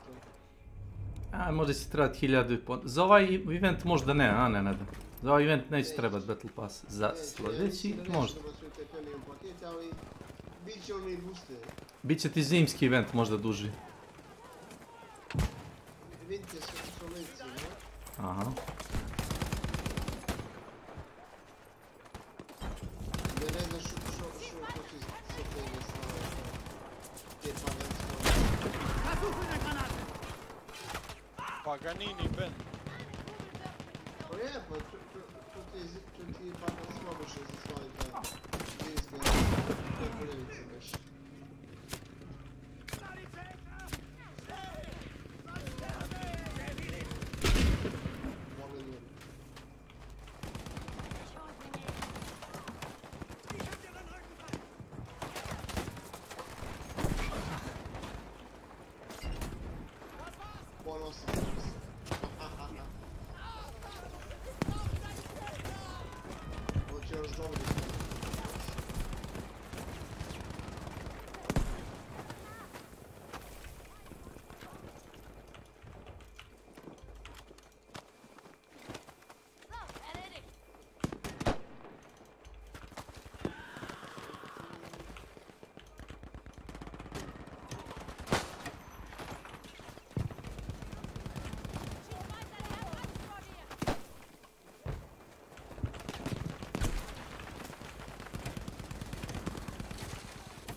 Ich kümmere mich um dich.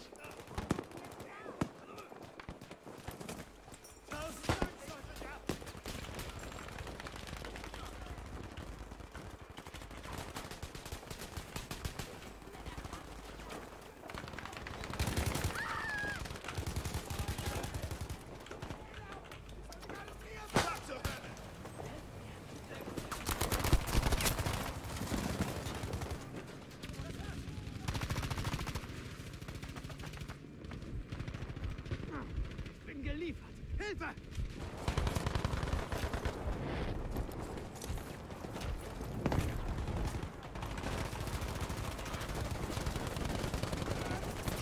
Deckung! Ich habe eine Granate!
That was fun.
Moguće.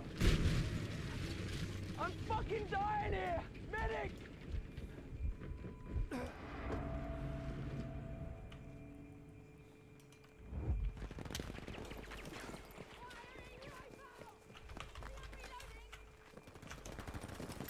I'm ready!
Was on the way. Keep calm. Where you been?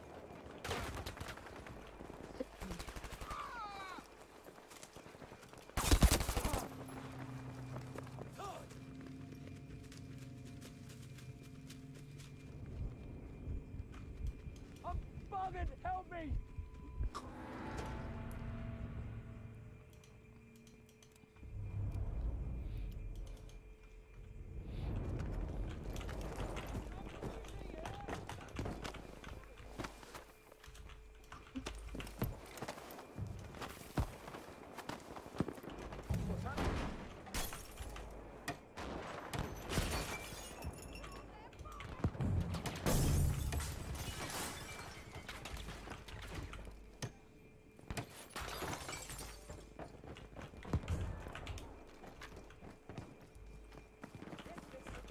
Yeah, I'll fix you.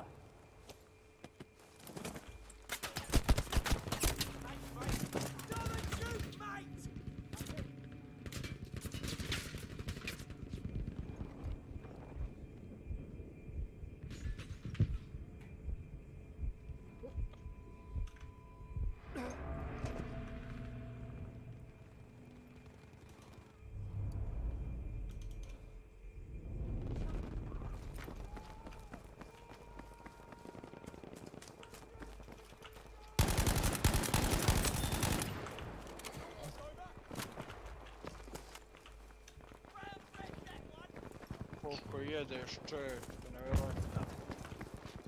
Ko krkađije. Da.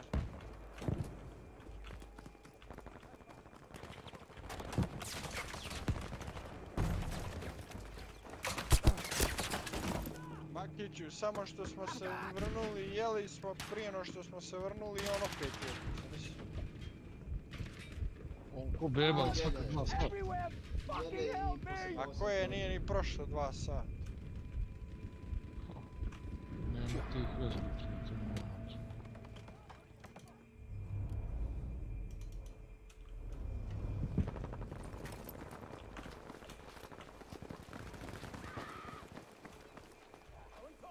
Aha, ja imam, ali imam domo.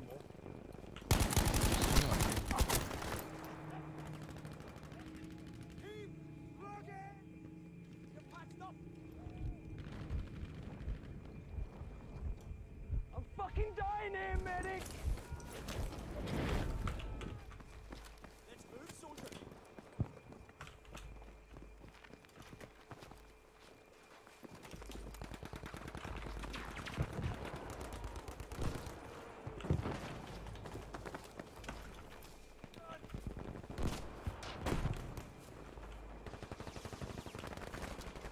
Watch my back.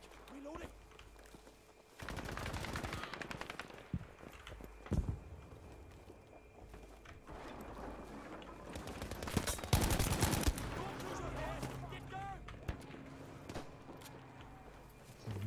Mene Da viče. se kreće dalje.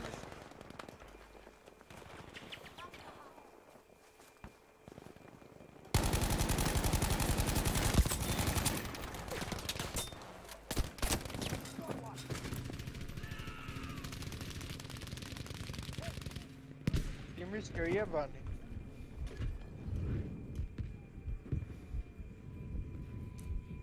Ko to psuje tako prostački?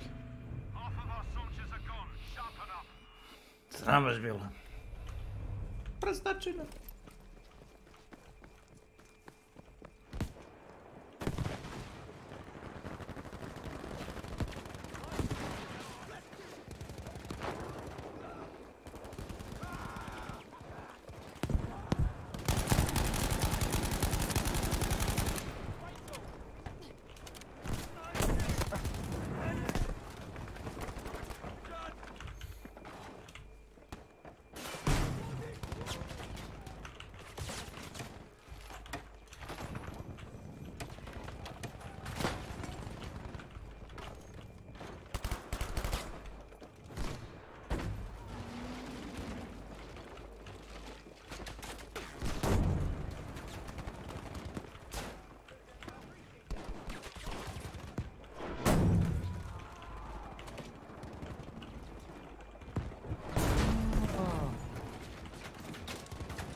Ja je znam iz srednje škole, nisam je tad ne vidio.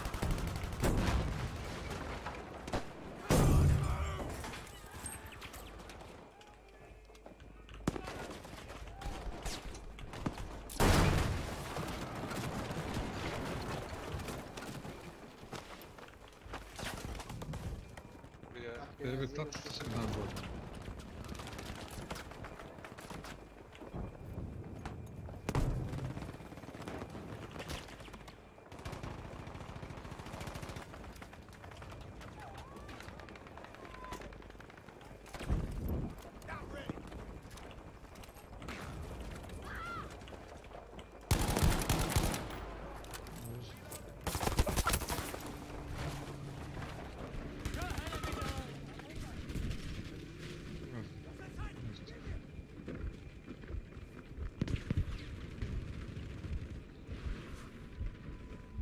Pogledaj je trag.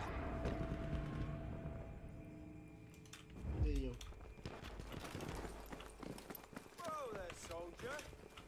Tutte u oboje. Puta!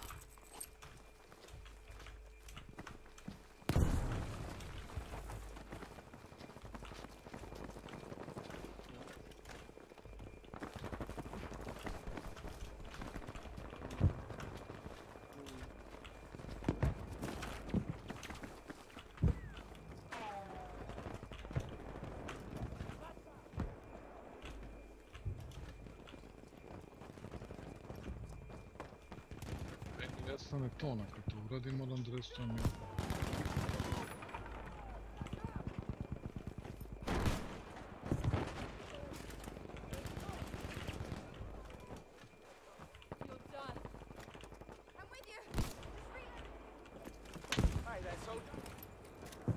A ja ne moram da restujem računar, ja sam u igri. A ja nemam nikad nemam problem sa tim zvukovima. A imam onih device. Imam, ponekad imam. Isto to se javlja što imaš ili ponekad imam.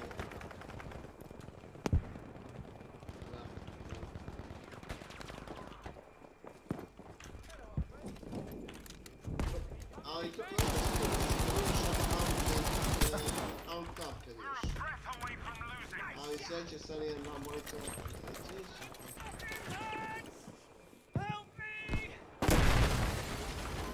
Najbolje. Got you, soldier!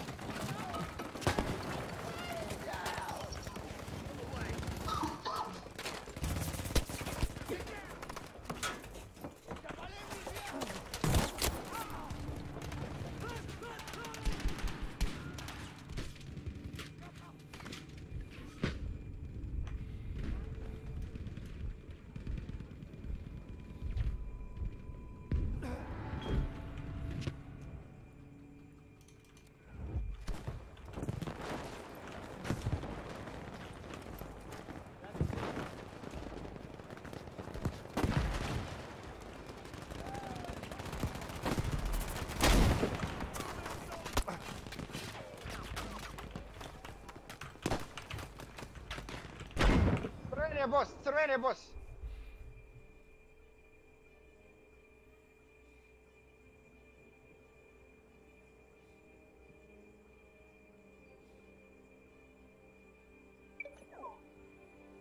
Not good, not good.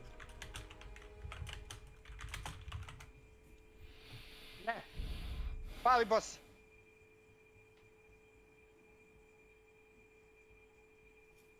Nisi ga ubio Milana, viš da ti kažeš kad si da nisi.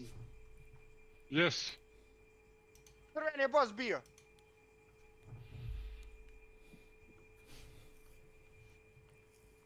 Evo ga. To sam ja, brat. Sad sam ga ubio. Sad sam ga ja ubio. Bravo. Dva čovjeka, treći! Šta je treći? Treći ne postoji, šta? Aj sam te podigao, brate, šta je problem? Ej, šta ima veze što si ubio dva čovjeka, a treći nas ne može ubiti, obojicu, jeli? Ne može, nikako. Pa ne može. Ne može. Očigledno da ne može.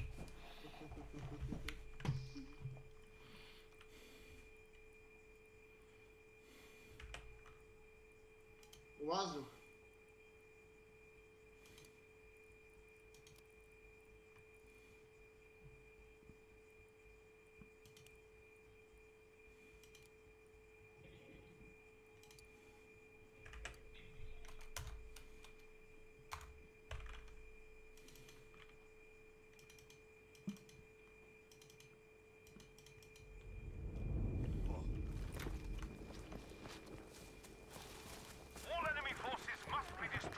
još neko čini mi se. Ja kao da sam čuo neku udara.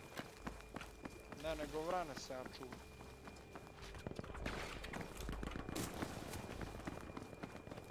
Ima. Trebalo bi da imaju od skrebika, brate. Šta može biti? Da.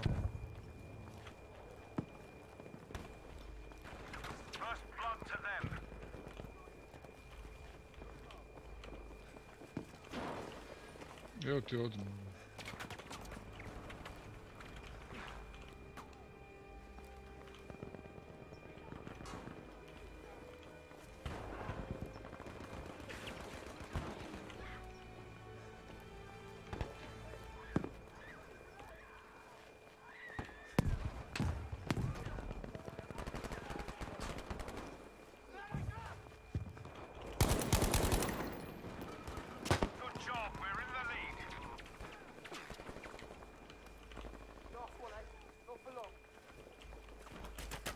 Ovdje ima apirka tako ne hoćeš.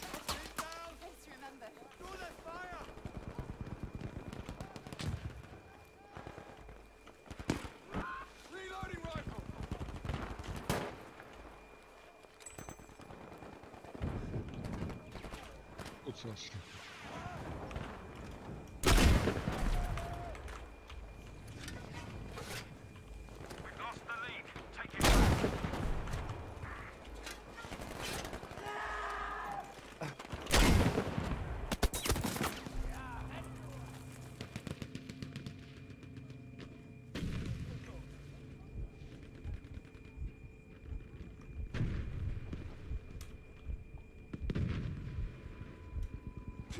Wow.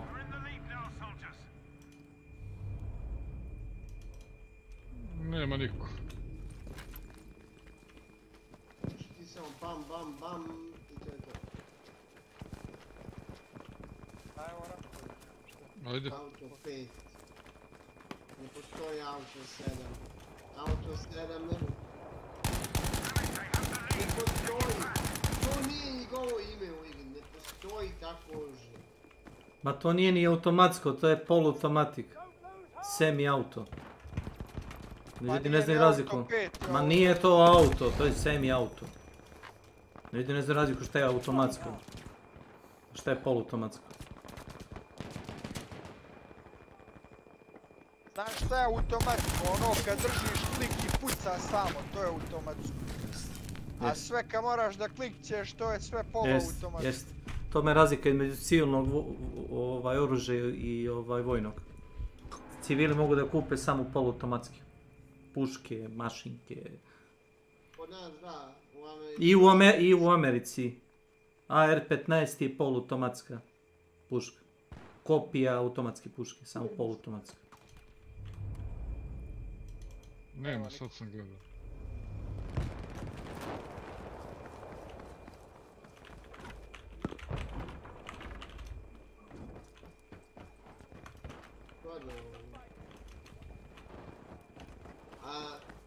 Sad mi objasni njemu sve. Što ne umeš Dragon Bed na tu pušku? Kad već puca bez veze. Ali čovjek... Ubija čovjeka, znaš da Dragon Breath ubija čovjeka iz metka ako si mu blizu. Čovjek kad krene da pucaš na njega s tim se ukenja.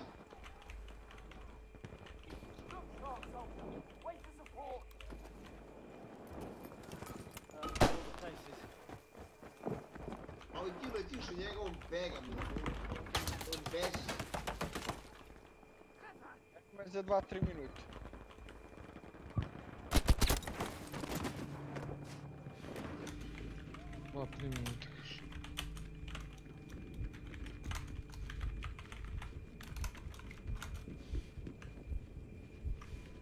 Znaš koliko ljudi sam vidio koji dobro igraju, koji se ukenjaju, znači... Ne znam kako da reaguje. Nisi naišao na prijatelju s nekom koji ima. Na Dragon Breath možda headshotuje ako se ja dobro sećam. Jel' tako? Ma može. Može, običan backshot ne može, Dragon Breath može.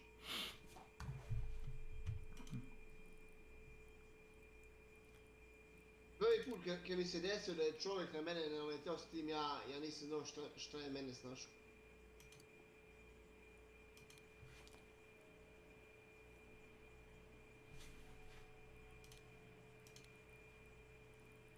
Ne znaš šta da radiš, da li da se gasiš ili da... Je li to? Ja, Ili da pucaš? A kad te neko pogodi obično sačmo... Da. Ako te ne ubije, nije ni pretnja, možeš da pucaš odmah na njega, ne moraš da se gasiš. I ovo, ako te pukne 2 puta, ode tebi kocka. I to na 15-20 metara.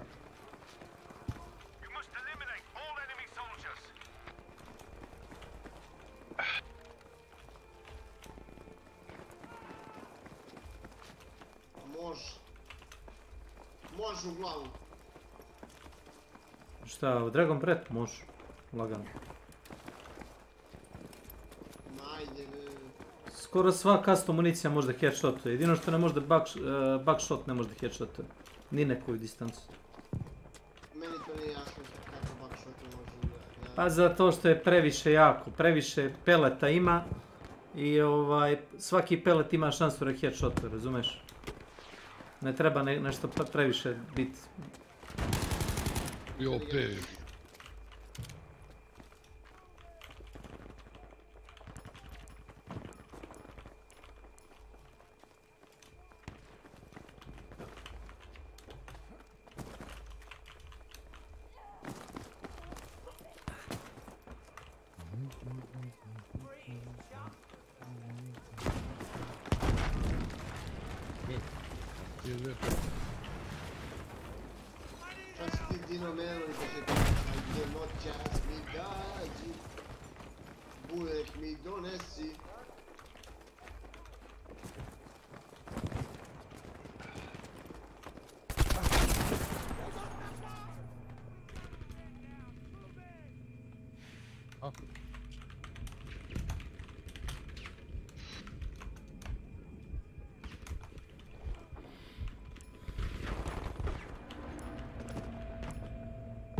Jel igra neko od vas kartu? Ne. Niko, ja? Ne, brat. Pošto uvijek je ja ove probleme ovako rješavam u životu, pošto uvijek rješavam u osjeti svektora i gdje bi meni hija igra. Ja bi imao takvu kreativnu slobodu, no?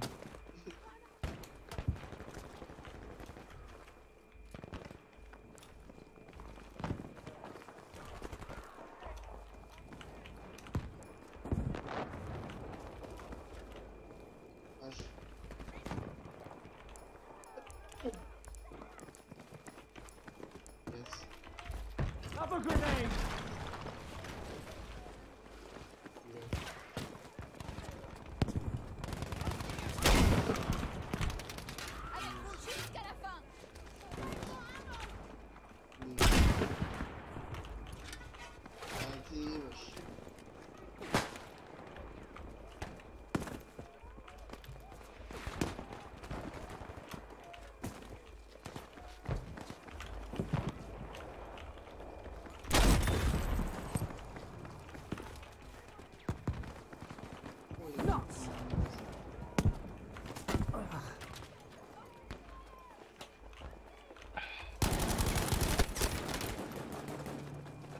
Haha, sam ga rešio.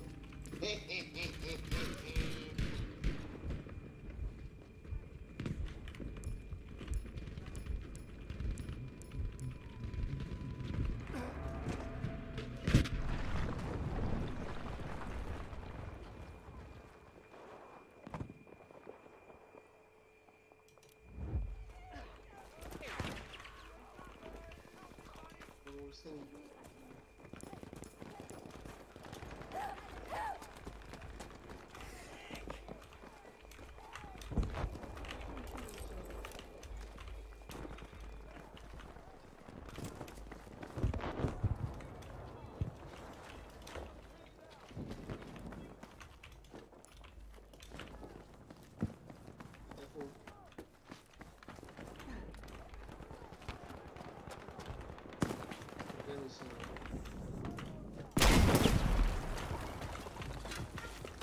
Ivane?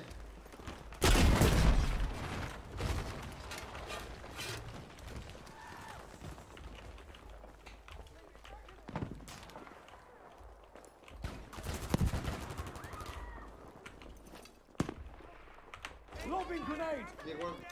Ovo se samo je. Gdje god ide se samo jede.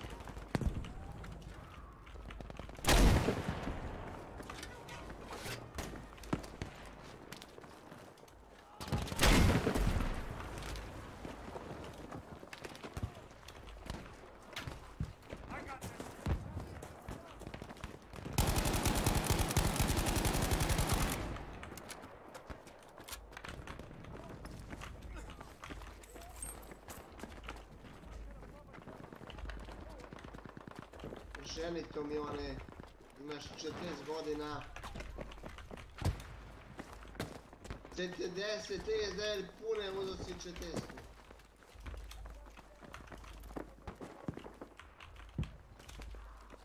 Molim.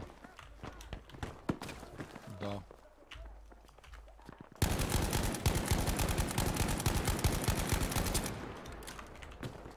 Želi to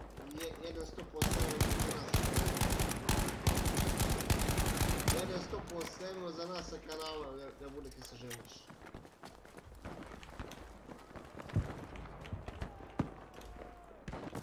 Vi.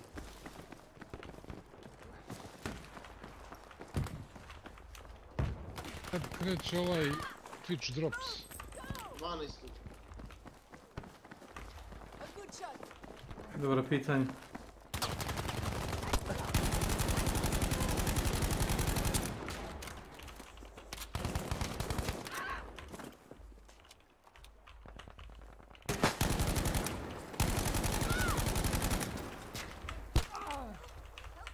Ilija.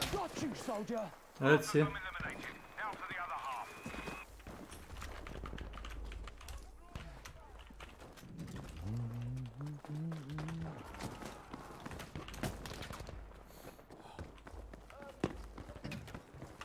No, da bih stavio sa nama neko. Valjda sa ženom da dođe.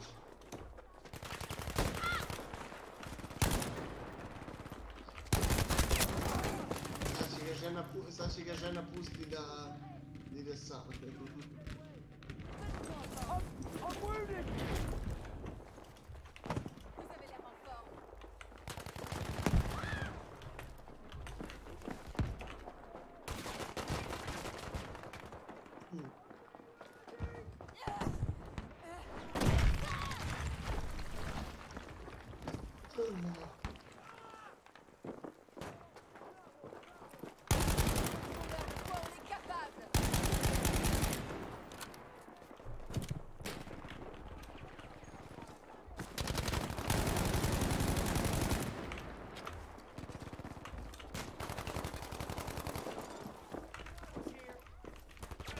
Ja sam ti lijepo.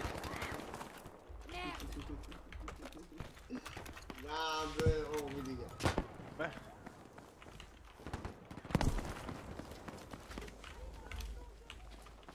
A već se spada.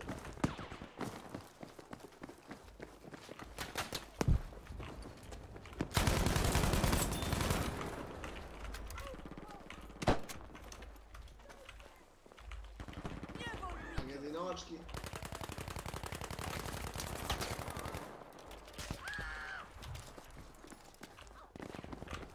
Calm, I'll fix ya. Dobar, znači stavi za isti sto, a ne neki poseban sto. Tamo kod izlaza. Šta je bilo?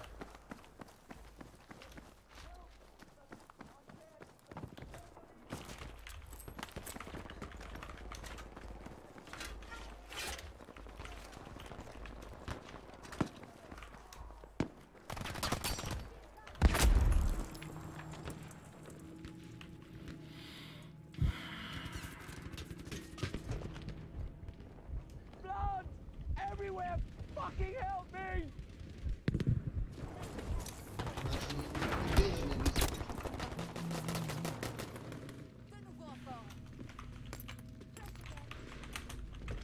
Kesiću.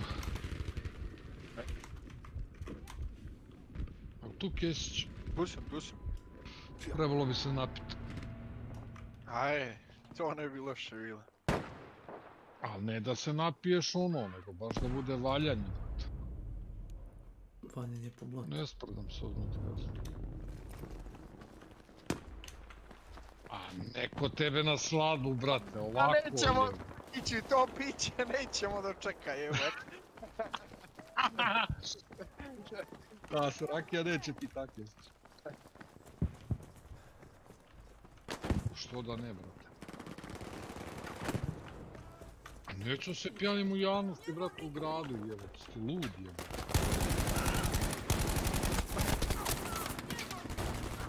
Ovo, ljudi.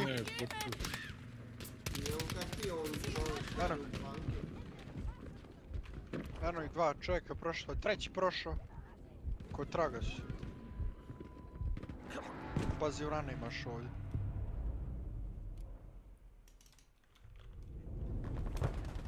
Ko traga su. Ne trčati.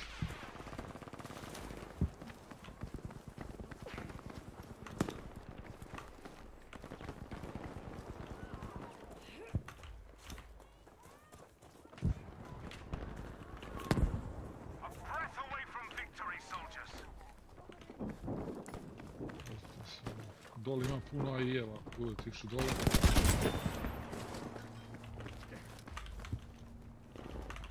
Da, otišli smo, nije sredin trag.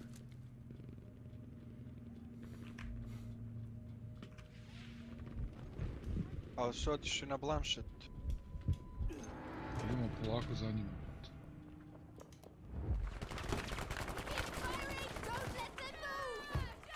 Throwing grenade out! Un coup de shot. Bien joué, je les entends trembler. Ennemi à terre. Bien joué. Pas de temps à perdre, on se replie.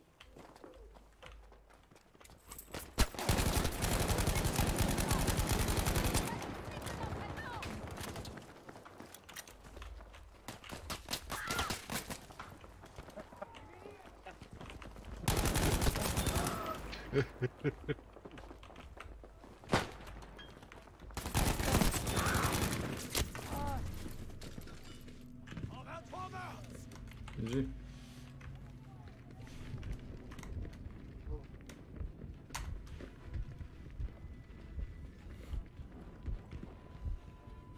Tek sad spavno.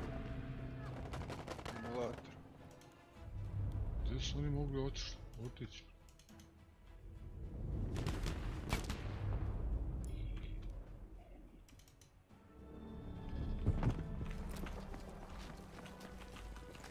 Vidi je uzeto to.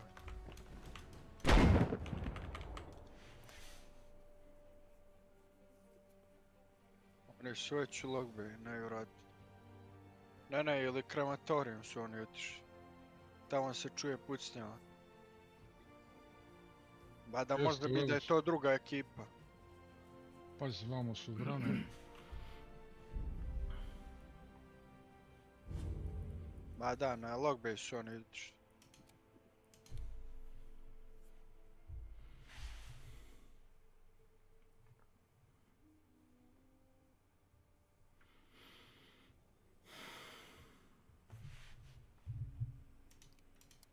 Idemo prema krematorijumu.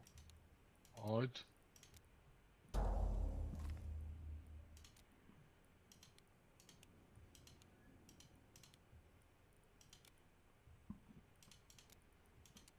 Kad si bio pravo? Dvije ekipe se biju na Cypress Huts.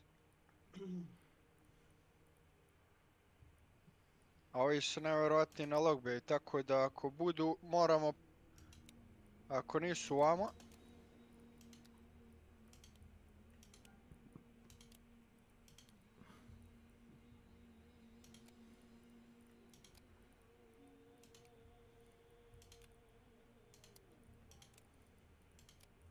Nije ni ovdje, boss. Onda je... Na Davan Trant ili...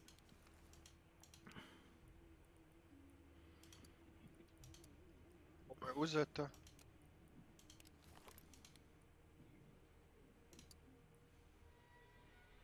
Ajmo, odlično. Au, mamu ti jebem, gledaj gdje on stavio ovo, brate. Aj, evo te, ne mogu da vjerujem, brate. 50 manje imam sad.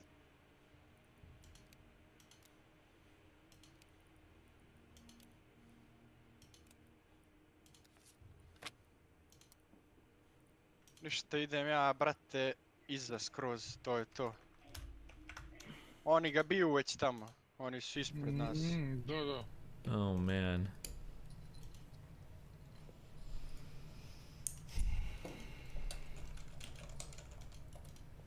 I Ne never volim checked moje the pulse čankove check po fucking 50 nazad, witnesses, brate, man. to mi je Fucking people ogavno, that said that you did that. 3 fucking people that said Dobri that. su kad goriš to. A ja se znam od toga iskontrolisat, I'm dobro, jacking off nije mi right to now on uopšte admin problem, pucaju na Snapchat. leđa ljudi. Oh yeah, sure. We should all fucking believe you. Jesus. Sad ćemo se nabiti. Christ. Maya should just come out and sing another song. He's like messaged me a few times to like hang out. Ne or I would give her odmah. so much I'm props. Će ovi da nas leđa zgužvaju. Guys, I just want to say, I'm so glad that I didn't. I I'm didn't- sorry. Ako ga ne biju, I'm just to je kidding. to. I'm just kidding. I'm just Also, kidding. like, In a video game. Plays this whole sad, like he's in My Chemical Biju ga. Romance. Huh? Oh, I'm so sad all the time. Biju ga. Please feel sorry for me. Yeah, maybe it's your conscience.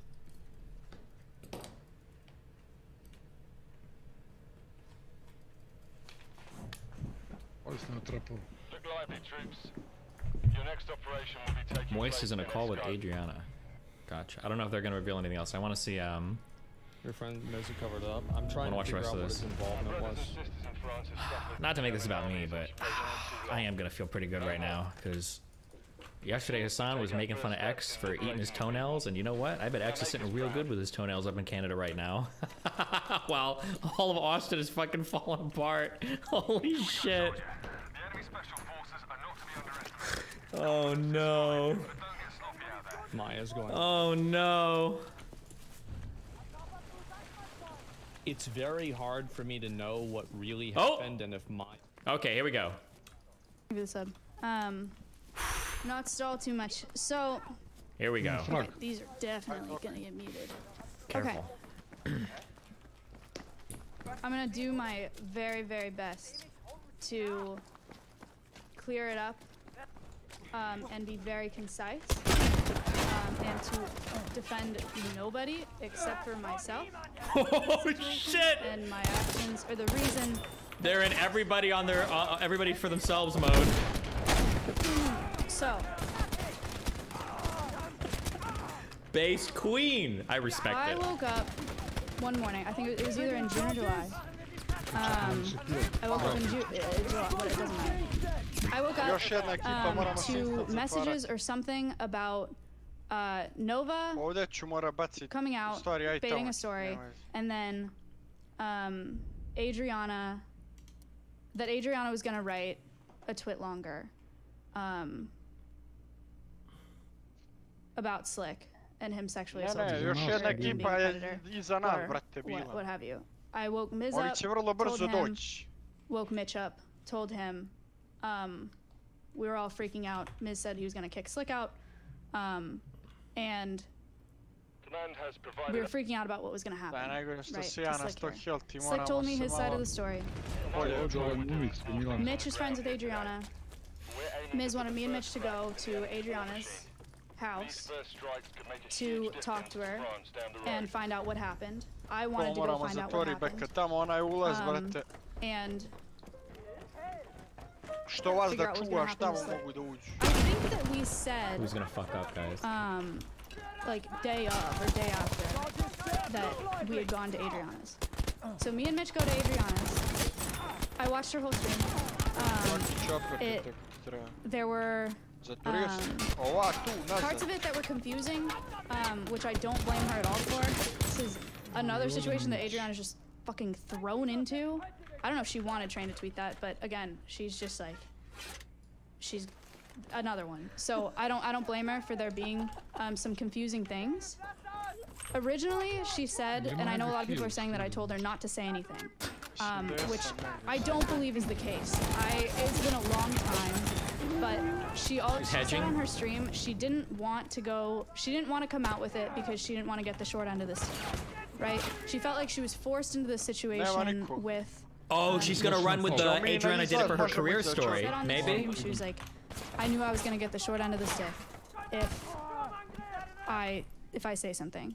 So we probably had a conversation that was like, are you sure you want to do this? Do you want to say anything, or do you? Yeah, you want to do it for your career, right? Something like that, right? Oh shit. That was probably the conversation that I had with her. It was like, do you want to shoot it on to me, or do you not want to do it at all? She said that she wanted to come out with a statement. She said she wanted to talk about it. She said that she told me about her audience and how there's a lot of young women in her audience, and she felt like it was her responsibility to tell her story. So I said okay. And her friend in that call, Kyle, was there the day of as well. He mentioned, I told her that day, I was like, as a woman, if this is your story, you should be able to tell it, right? I was fine with her, the twit longer, fine, right. She was gonna write a twit longer. And I asked her if she thought that Slick raped her or sexually assaulted her. And at the time, we agreed, or at the time, she said no. So I said, okay, could you include that in your twit longer? And she said, okay. She still wanted to tell her whole story. Your clip. She said I can't keep up. That night in that twit longer. I feel like at the end of fucking. Wrote out what had happened that night, and then she included. The Dark Knight. To be clear, he did not rape or assault me, but his actions did make me uncomfortable. She wrote out the whole twit longer. She showed me it, and I said thank you for including that, because I didn't want added speculation to what was happening with Slick. I didn't think of it as a rape, or honestly, I didn't think of it as a sexual assault at the time. The way we were talking about it, what had happened, and she said that she didn't feel like it was like that. And was there a power dynamic in that situation? Because I'm a bigger streamer, yes. And I feel bad about that. It wasn't my intention to introduce that to the situation. I wasn't trying to impose that on her. I wasn't trying to. Are we just making shit up? What the fuck is going on? Dude, people literally went from joking like lol, let's blame everything on Hassan to, you know, as a joke to like unironically do something. Victim Andy. He's gonna be molding for like 2 hours over that clip. She said no. I asked her if she can include that. And Hassan is like a giant fucking like tank full of gasoline. You just have to like toss a match in and run away, and he'll be burning for hours. I am gonna show these because I think that it helps a little bit. This is. And it costs him money every time he molds too, because you know he's gonna ban like 10 subs over them typing innocuous questions in chat. July 6th, asked if she was okay. She said, yeah, she's hanging in there. I said, I'm fine. Thank you for talking to us today. I'm sorry, talking to us being me, Mitch. I'm sorry for everything that you had to deal with today, me, Mitch, and Miz. And I said, I'm sorry for what happened with Slick. I know what it's like to be assaulted, to deal with those feelings in the public eye is a lot. And she said, thank you so much for helping me with this. It's just a lot of anxiety. I was there with her while she was writing it, but it was not like I'm not like holding a gun to this girl's head. I'm not like trying to pay her off. I'm not blackmailing her. Oh, I wonder if Maya had help with this. Oh, fuck. This is actually such a good, Maya's doing a good PR statement here. I don't know if I'm making sense. That's a really good. To see if I'm making sense. That's a really good PR statement. When you're, I'll explain afterwards why. Oh, that was so good. But that's where that ended. So we cleared up, or we talked about what had happened. Okay. I asked if she was gonna share a story, if she could include that. She did. She showed it to me. She tweeted it. I did not know how much it's affected her at this point in her, like for this long in her life. Having the word assault in the Twitter message was not great. Every time she hung out with somebody to get her to get blacklisted. I moved out of that house like a month or a couple months after this had happened. And you got to bring up why she got kicked out of the animal group, the animal sanctuary group. I've gone out a little bit more lately, but at that time, that's what we all want to know. Seen at all, like at all. That was textbook. Absolutely textbook. We've always just been in separate circles. I'm sorry for inserting myself into any of this in the first place. I'm sorry for what it's done to Adriana, truly. Like, I will talk to Adriana off stream about this as well. I am sorry about what's happened because of it. I've been very separated from all of that for a very long time now. Just been like living by myself, you know, doing my own thing. But this whole thing really sucks. It's a crazy week. Okay, wrap it up, Domi. We get it. If there's any of you in there, can you tell me if that makes sense? If there's anybody here, why are you looking at chat? Your 26,000 member chat. Did you guys catch all that? The gist of it is. Oh no. We all thought that that Slick was gonna be, you know, gonna have to move out, and that everything was ending. Slick was my best friend at the time. I went over to try to figure out what happened. We talked about what happened. I wanted to clear up what happened, and I asked if she could include that it wasn't rape or sexual assault, because at the time she said that it wasn't. But she wanted to share that it made her uncomfortable, and she wanted to share her story. She did. Okay, how's Hassan doing over here? Personally understand why XG's fucking unhinged, fucking holy fuck. Wait, what? But that was the end of it, and I'm sorry for the power dynamic that was naturally. I'm in fucking React Discord call with the boys and more. Lamau, what? He's just like making jokes about it.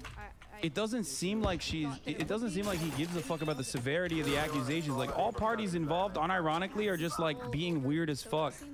Is that a fake account? That it would be. I didn't know that. Wait, who's he talking about? XQC or me or?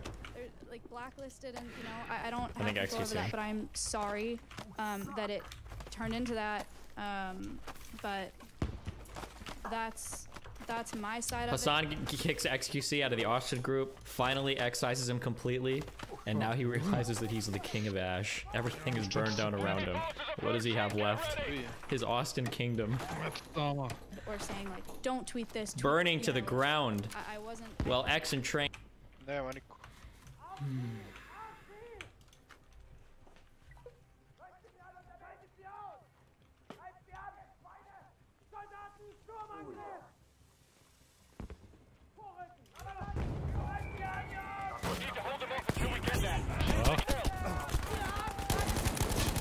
Mitä bolda?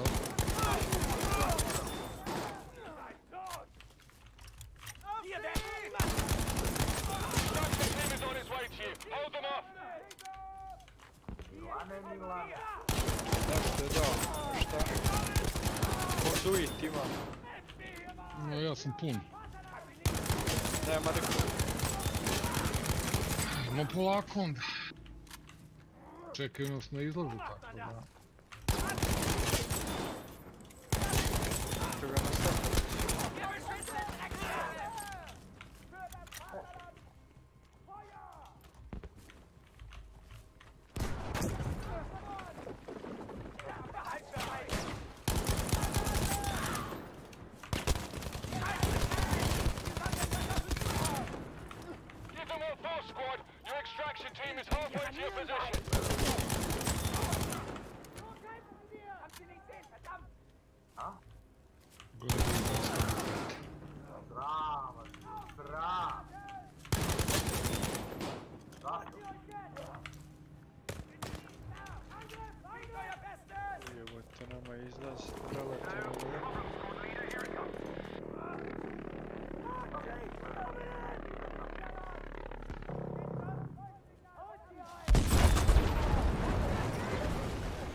što bude... Ja sam iz onog meča pešti.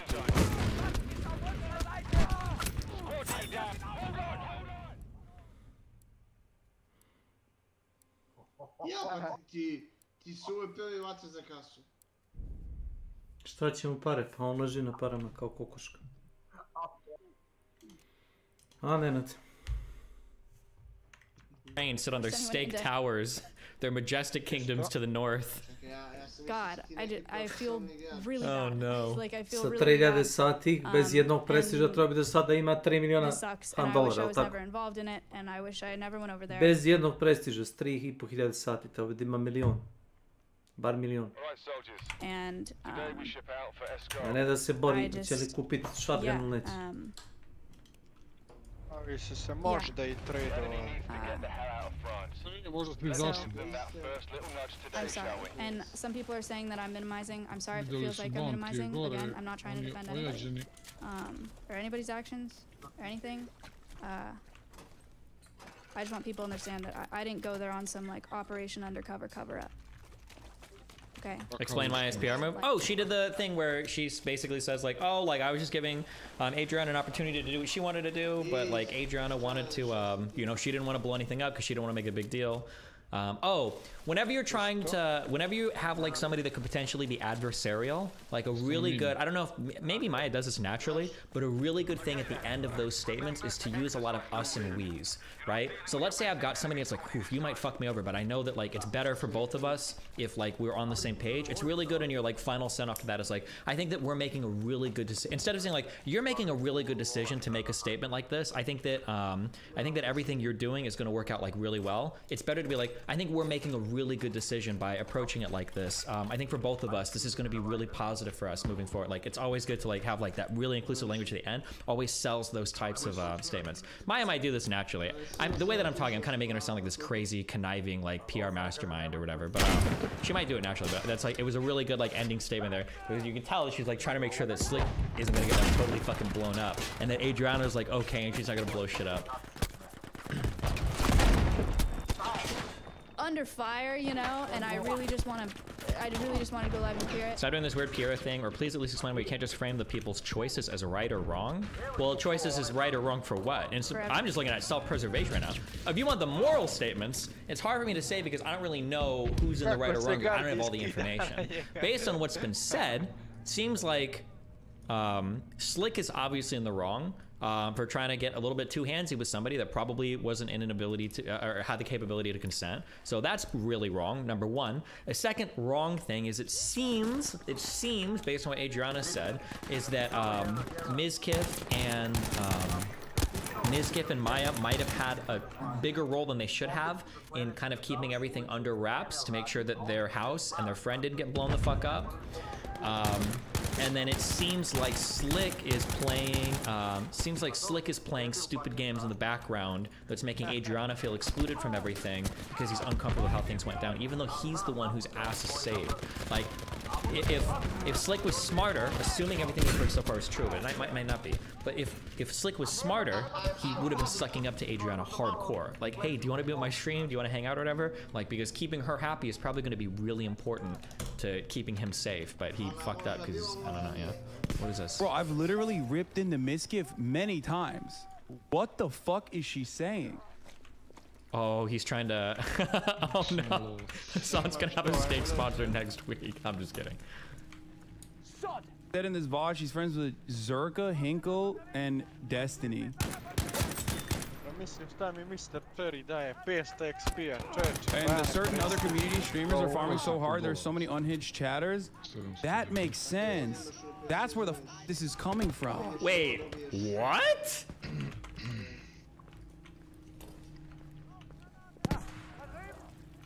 Za 500 XP-a možda uzmeš onaj... Holy shit. Kao blood rank taj. Šta god. Bro, what is happening? Wait, what is he? Fucking ask Charlie why he's... I mean, this is not the main point. Why he's talking to... Wait, what does he mean? That's where this is coming from. What does he mean by that's a little? That's kind of weird, man. That feels a little bit. That feels a little bit weird. That's good. She didn't do a long statement. That's smart for her.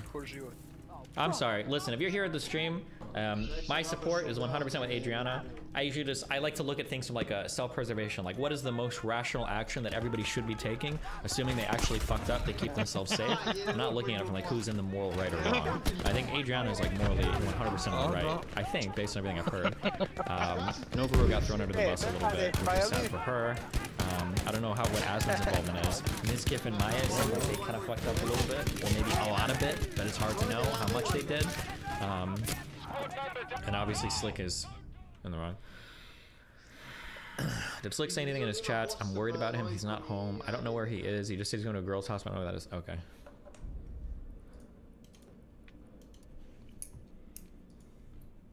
Stop. Yeah, but...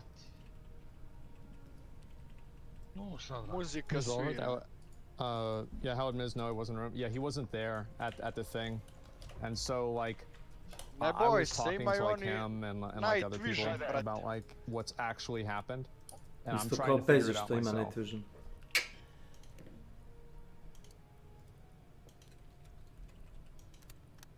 Ne volim ja ove mečeve gdje imam bas, to je previše napet. Oh shit, hold on. Can I get logs from this chat? Apparently Adriana's in this chat now. Oh no. A lot of people have been coming into my chat and you know, yelling and saying that like I'm hiding the truth or something. I don't know if you got confused or baited by a chatter in your chat, but I'm just letting you know I want to clear the air. I would normally say that like this is why Hassan is actually like he's a political 5-head, okay? Or 6-head maybe even. He's like so fucking ahead of the curve. I would say normally like acting this weird for drama that doesn't involve you would ordinarily make me like really suspicious. Like imagine you like start saying some shit and the other person's like, I had nothing to do with this. Why are you even accusing? Like, wait, no one really thought you did. Like, what are you talking about? So normally it would make me like wonder, like, hold on, now I'm kind of wondering. But Hassan is actually so fucking stupid and emotional that I don't think he's guilty at all. I think he's probably just getting really molded by random fucking chatters that can type like 2 things and then stunlock fucking $3 million mansion Andy for the next 30 minutes for no reason. Ads read my chat. He might just be fucking molding for no reason. I did. Detroit, Hassan, you're gorgeous. Dude, you're gorgeous. You're so smart, and everyone still thinks hey. She didn't mention you? No, she did. We watched it. Don't get. Uh-oh, I think Slick is deleting tweets. We don't know, guys. Rip. We don't know. Bro, yes you do. Just say you don't want to ruin your friendship with Mizkif. Just say you don't want to say something Mizkif might not like. Oh no, Matt. He's not gonna like it. I can't say that. Ooh. I can't say that. Sexual assault victim on one side. I don't know if you got baited into like Cloud on the other side. Hassan's in a rough place right now. Oh no. Anything, but I'm just letting you know that that's not true. I don't know any of the details of what happened. Everybody stop fucking adding her and saying random dumb shit, okay?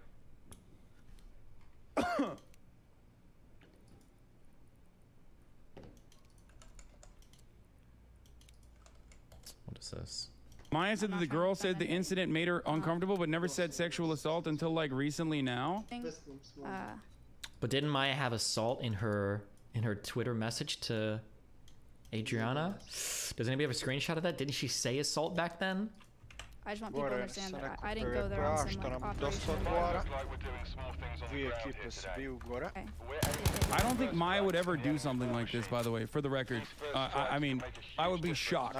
There's a clip of saying sexual assault is a big deal because he didn't stick his dick in her and isn't... Oh no. Hassan is going down with the ship, boys.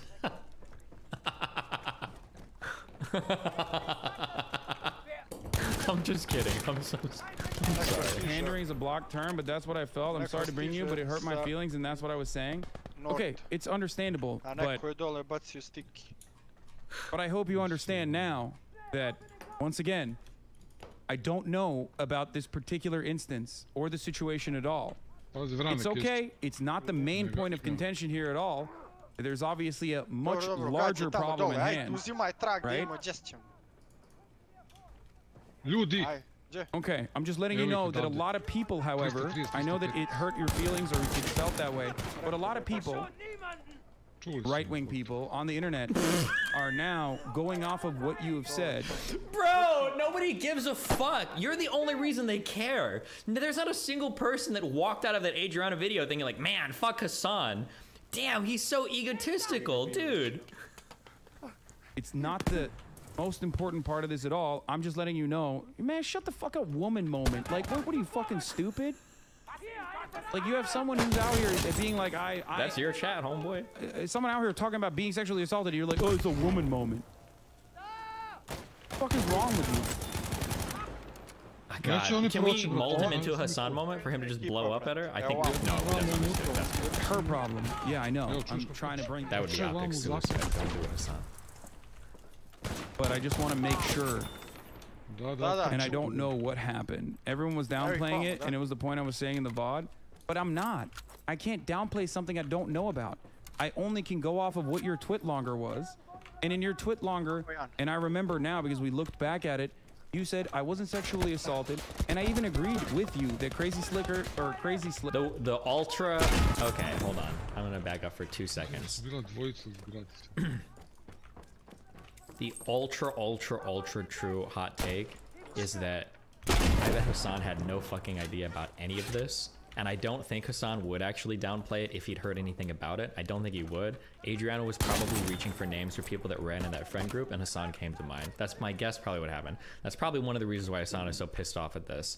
But Hassan should just say nothing and like message her and be like, hey, just, you know, I didn't know shit about this, blah, blah, blah, blah, blah. And then he should have just backed off instead of turning it into a big thing. That's my guess, like 99% probably what happened. As much as I fucking hate Hassan, I think that if he'd heard about this, I don't think he would have, I don't think he's ever going along with shit like this. I think he would have said something.